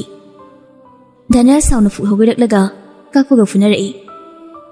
Thoisna nam famaduda dada haina lauraga kapli. Tanjaduda chingda singchiluba miyoi khara lakpadagi funabadu khamdorei. Kakpa Daniel da sauna inglamnaga famadu chirki. Daniel su Thoisna ga loinena gari da tonglaga halakli. Laibak thibani haigadra tanja chadabani haigadra lambi tangkhai chalakpada gari do start makri.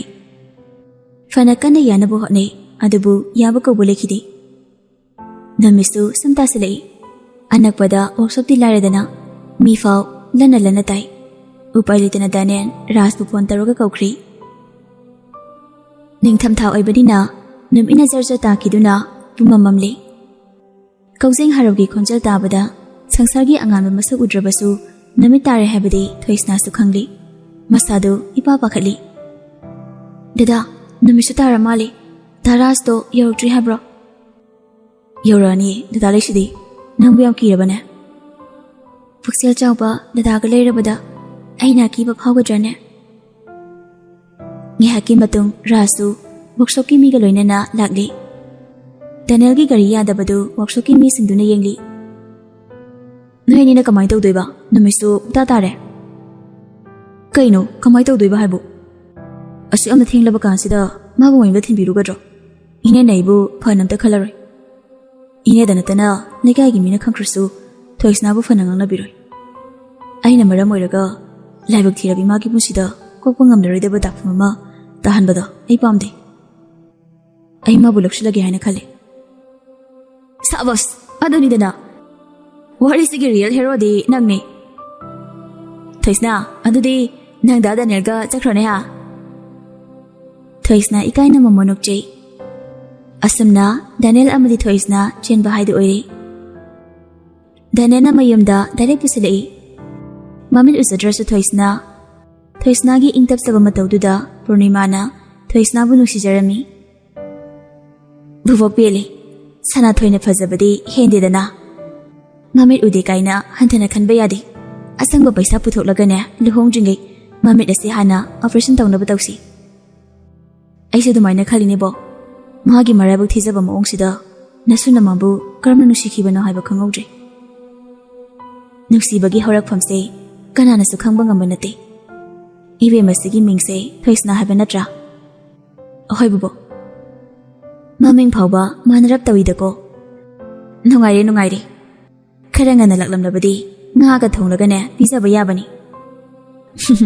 Sidai hena kharangan khalamladi jelamdabasu yai.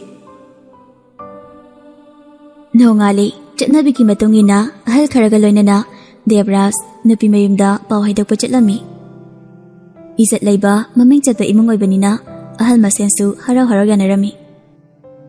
Nungthilduda Thoisna bu thinaba haiduna laisabi singna Thoisna bu kebirami. Amukta kedabanina Thoisna su lai machadawna fajarami. Auba mi singna Thoisna gi fajababu kalaknei. Chatlamdai ki mikuptuda Purnima na tawraga Thoisna bu Daniel gi manakta thajilai. Thoisna tabli sangsilai. Daniel ꯐꯃꯨꯡꯗ ꯐꯝꯂꯝꯕꯗꯒꯤ ꯊꯣꯏꯁꯅꯥ ꯆꯪꯂꯛꯄ ꯎꯕꯗ ꯄꯨꯛ ꯍꯧꯒꯠꯂꯤ꯫ ꯃꯃꯤꯠꯀ ꯀꯨꯞꯇꯅ ꯊꯣꯏꯁꯅꯥꯕꯨ ꯃꯨꯟꯅ ꯌꯦꯡꯉꯤ꯫ ꯇꯞꯂꯤ ꯇꯞꯂꯤ ꯊꯣꯏꯁꯅꯥꯒꯤ ꯃꯅꯥꯛꯇ ꯆꯪꯁꯤꯜꯂꯛꯏ꯫ ꯗꯗꯥ, ꯑꯩ ꯆꯠꯂꯨꯈꯤꯒꯦ꯫ ꯗꯦꯅꯤꯌꯦꯜ ꯀꯔꯤꯃꯠꯇ ꯈꯨꯝꯗꯦ, ꯇꯨꯃꯤꯟꯅ ꯌꯦꯡꯗꯨꯅ ꯂꯩ꯫ ꯗꯗꯥ, ꯀꯩꯗꯧꯔꯒꯦ? ꯋꯥ ꯑꯝꯇ ꯉꯥꯡꯗ꯭ꯔꯗꯤ? ꯗꯦꯅꯤꯌꯦꯜ ꯒ꯭ꯌꯥꯟ ꯇꯥꯔꯛꯏ꯫ ꯉꯁꯤꯗꯤ ꯑꯩꯒꯤ ꯊꯣꯏꯁꯤ ꯌꯥꯝ ꯐꯖꯩ꯫ ꯅꯍꯥꯟꯈꯩꯗꯤ ꯊꯤꯕ꯭ꯔꯥ ꯍꯥꯏꯁꯦ ꯗꯗꯥ?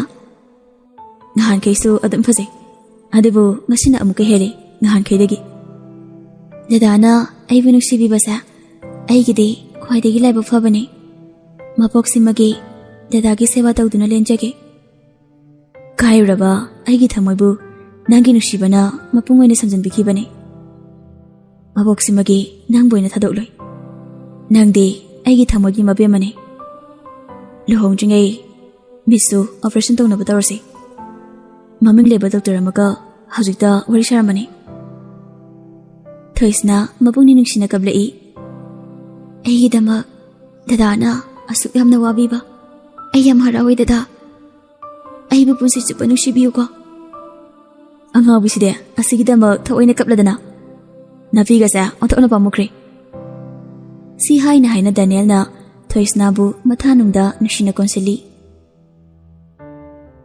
ꯆꯍꯤ 5ꯒꯤ ꯃꯇꯨꯡꯅꯤ꯫ ꯎꯃꯪꯒꯣꯟꯒꯤ ꯃꯁꯛ ꯑꯣꯏꯔꯦ꯫ ꯂꯩꯀꯥꯏꯒꯤ ꯃꯤꯁꯤꯡꯅ ꯇꯨꯃꯤꯟ ꯇꯨꯃꯤꯟ ꯆꯤꯄꯣꯟ ꯆꯤꯄꯣꯟ ꯉꯥꯡꯅꯔꯦ꯫ ꯑꯩꯗꯤ ꯃꯃꯥ ꯑꯣꯏꯕ ꯉꯝꯗꯕꯤ ꯆꯥꯕꯣꯛꯇꯕꯤꯅꯤ ꯍꯥꯏꯗꯨꯅ꯫ ꯊꯣꯏ, ꯑꯗꯨꯃꯥꯏꯅ ꯀꯞꯀꯅꯨ, ꯗꯗꯥ ꯅꯨꯡꯉꯥꯏꯇꯦ꯫ ꯏꯆꯥꯕꯨ ꯀꯩꯅꯣ, ꯑꯃ ꯍꯦꯛ ꯌꯣꯛꯂꯒ ꯂꯣꯏꯔꯦ꯫ ꯄꯥꯞ ꯆꯦꯜꯂꯕꯤ ꯍꯥꯏꯕꯗꯣ ꯑꯩꯍꯥꯛꯁꯦ ꯑꯣꯏꯔꯝꯒꯅꯤꯀꯣ ꯗꯗꯥ꯫ ꯇꯣꯛꯂꯣꯃꯤ ꯅꯪꯕꯣ꯫ ꯅꯪꯅ ꯂꯩꯔꯛꯄ ꯍꯣꯝꯗꯨꯗ ꯂꯩꯔꯤꯕ ꯃꯃꯥ ꯃꯄꯥꯒꯤ ꯃꯤꯅꯨꯡꯁꯤ ꯐꯪꯗ꯭ꯔꯕ ꯑꯉꯥꯡꯁꯤꯡꯗꯨꯒꯤ ꯃꯔꯛꯇꯒꯤ ꯈ꯭ꯋꯥꯏꯗꯒꯤ ꯅꯨꯡꯁꯤꯕ ꯑꯉꯥꯡ ꯑꯃ ꯈꯜꯂꯒꯅꯦ ꯏꯆꯥ ꯁꯛꯅ ꯌꯣꯛꯂꯁꯦ꯫ ꯑꯕꯣꯛ ꯃꯦꯙꯥ ꯑꯃꯗꯤ ꯏꯅꯦ ꯁꯤꯂꯥꯗꯁꯨ ꯍꯥꯏꯔꯕꯅꯤ, ꯏꯃꯥꯒ ꯕꯕꯥꯒꯗꯁꯨ ꯍꯥꯏꯔꯤ꯫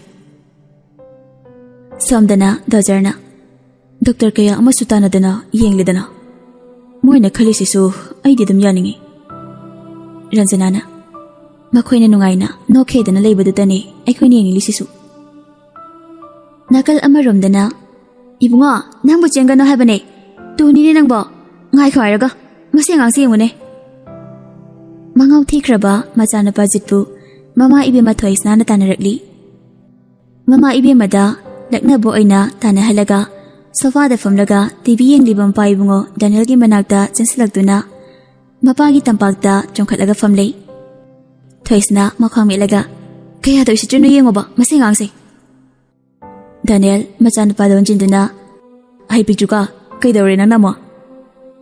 ꯖꯤꯠ ꯃꯆꯤꯟ ꯃꯆꯥꯗꯨꯅ ꯌꯥꯝ ꯍꯩꯁꯤꯡꯅ ꯈꯨꯝꯂꯛꯏ꯫ ꯄꯄꯥ, ꯑꯩꯅ ꯀꯩꯁꯨ ꯇꯧꯕ ꯅꯠꯇꯤꯌꯦ, ꯃꯃꯥꯁꯦ ꯄꯪꯁꯥꯎꯇ ꯁꯥꯎꯔꯤꯅꯦ꯫ ꯃꯆꯤꯟꯁꯦ ꯀꯌꯥꯗ ꯍꯩꯅꯣ ꯌꯦꯡꯉꯨꯅꯦ, ꯀꯥꯗꯣ ꯁꯔꯕꯅꯥꯁ ꯁꯥꯎꯔꯦ ꯍꯥꯏꯕ ꯃꯥꯅ ꯆꯈꯥꯏꯕꯗ꯫ ꯅꯪꯁꯨ ꯉꯥꯡꯂꯒ ꯂꯩꯔꯅꯨ, ꯑꯉꯥꯡꯁꯤꯒ ꯑꯗꯨꯝ ꯃꯥꯟꯅꯖꯩ꯫ ꯃꯄꯥ ꯃꯆꯥ ꯆꯞ ꯍꯦꯛ ꯃꯥꯟꯅꯩ ꯍꯥꯏꯗꯨꯅꯤ, ꯑꯩ ꯀꯩꯝꯇ ꯍꯥꯏꯖꯔꯔꯣꯏ꯫ ꯁꯤ ꯍꯥꯏꯔꯝꯂꯒ ꯊꯣꯏꯁꯅꯥꯗ ꯆꯪꯈ꯭ꯔꯤ꯫ ꯃꯄꯥ ꯃꯆꯥꯒꯗꯨ ꯃꯃꯥ ꯏꯕꯦꯝꯃ ꯊꯣꯏꯁꯅꯥꯒꯤ ꯃꯇꯧꯗꯨꯗ ꯅꯣꯛꯍꯧꯔꯤ꯫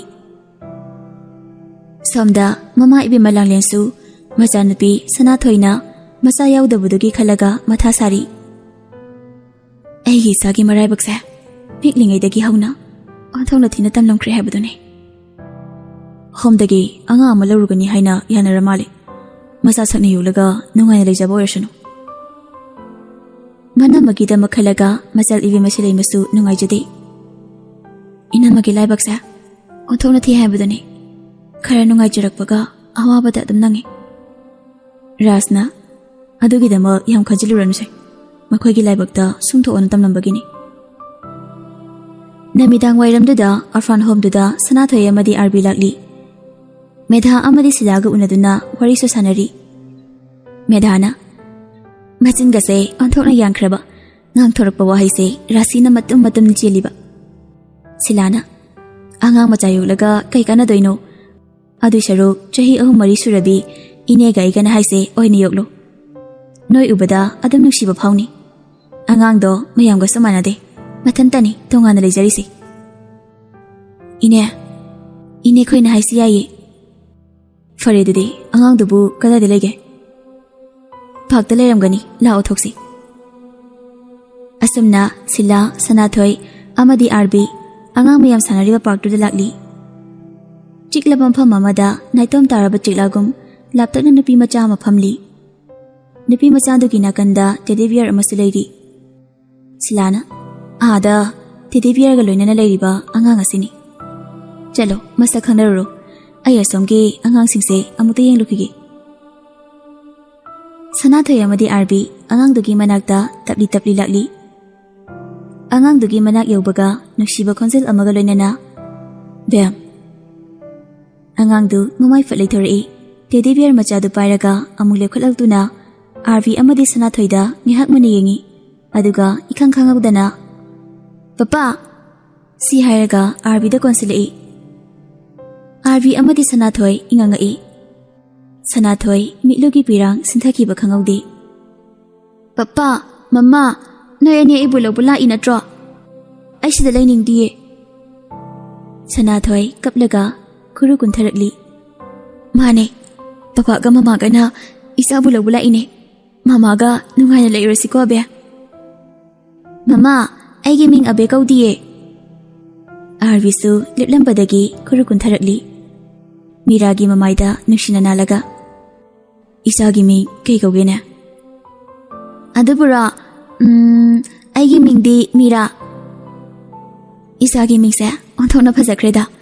ꯉꯁꯤꯗꯒꯤ ꯃꯃꯥꯈꯣꯏꯒ ꯅꯨꯡꯉꯥꯏꯅ ꯂꯩꯔꯁꯤꯀꯣ." "ꯂꯥꯛꯑꯣ ꯑꯗꯨꯗꯤ ꯆꯠꯁꯦ." ꯁꯅꯥꯊꯣꯏ ꯑꯃꯗꯤ ꯑꯥꯔꯕꯤꯅ ꯃꯤꯔꯥꯕꯨ ꯃꯈꯨꯠ ꯅꯥꯝꯃ ꯅꯥꯝꯃ ꯁꯝꯂꯒ ꯊꯧꯔꯛꯂꯤ꯫ ꯃꯆꯥꯅ ꯃꯌꯥꯏꯗ, ꯃꯃꯥ ꯃꯄꯥꯅ ꯅꯥꯀꯟ ꯅꯥꯀꯟꯗ ꯌꯥꯝ ꯅꯨꯡꯁꯤꯅꯅ ꯆꯠꯈꯤꯕꯗꯣ ꯃꯦꯙꯥ ꯑꯃꯗꯤ ꯁꯤꯂꯥꯅ ꯃꯃꯣꯟ ꯅꯣꯛꯅ ꯌꯦꯡꯍꯧꯔꯤ꯫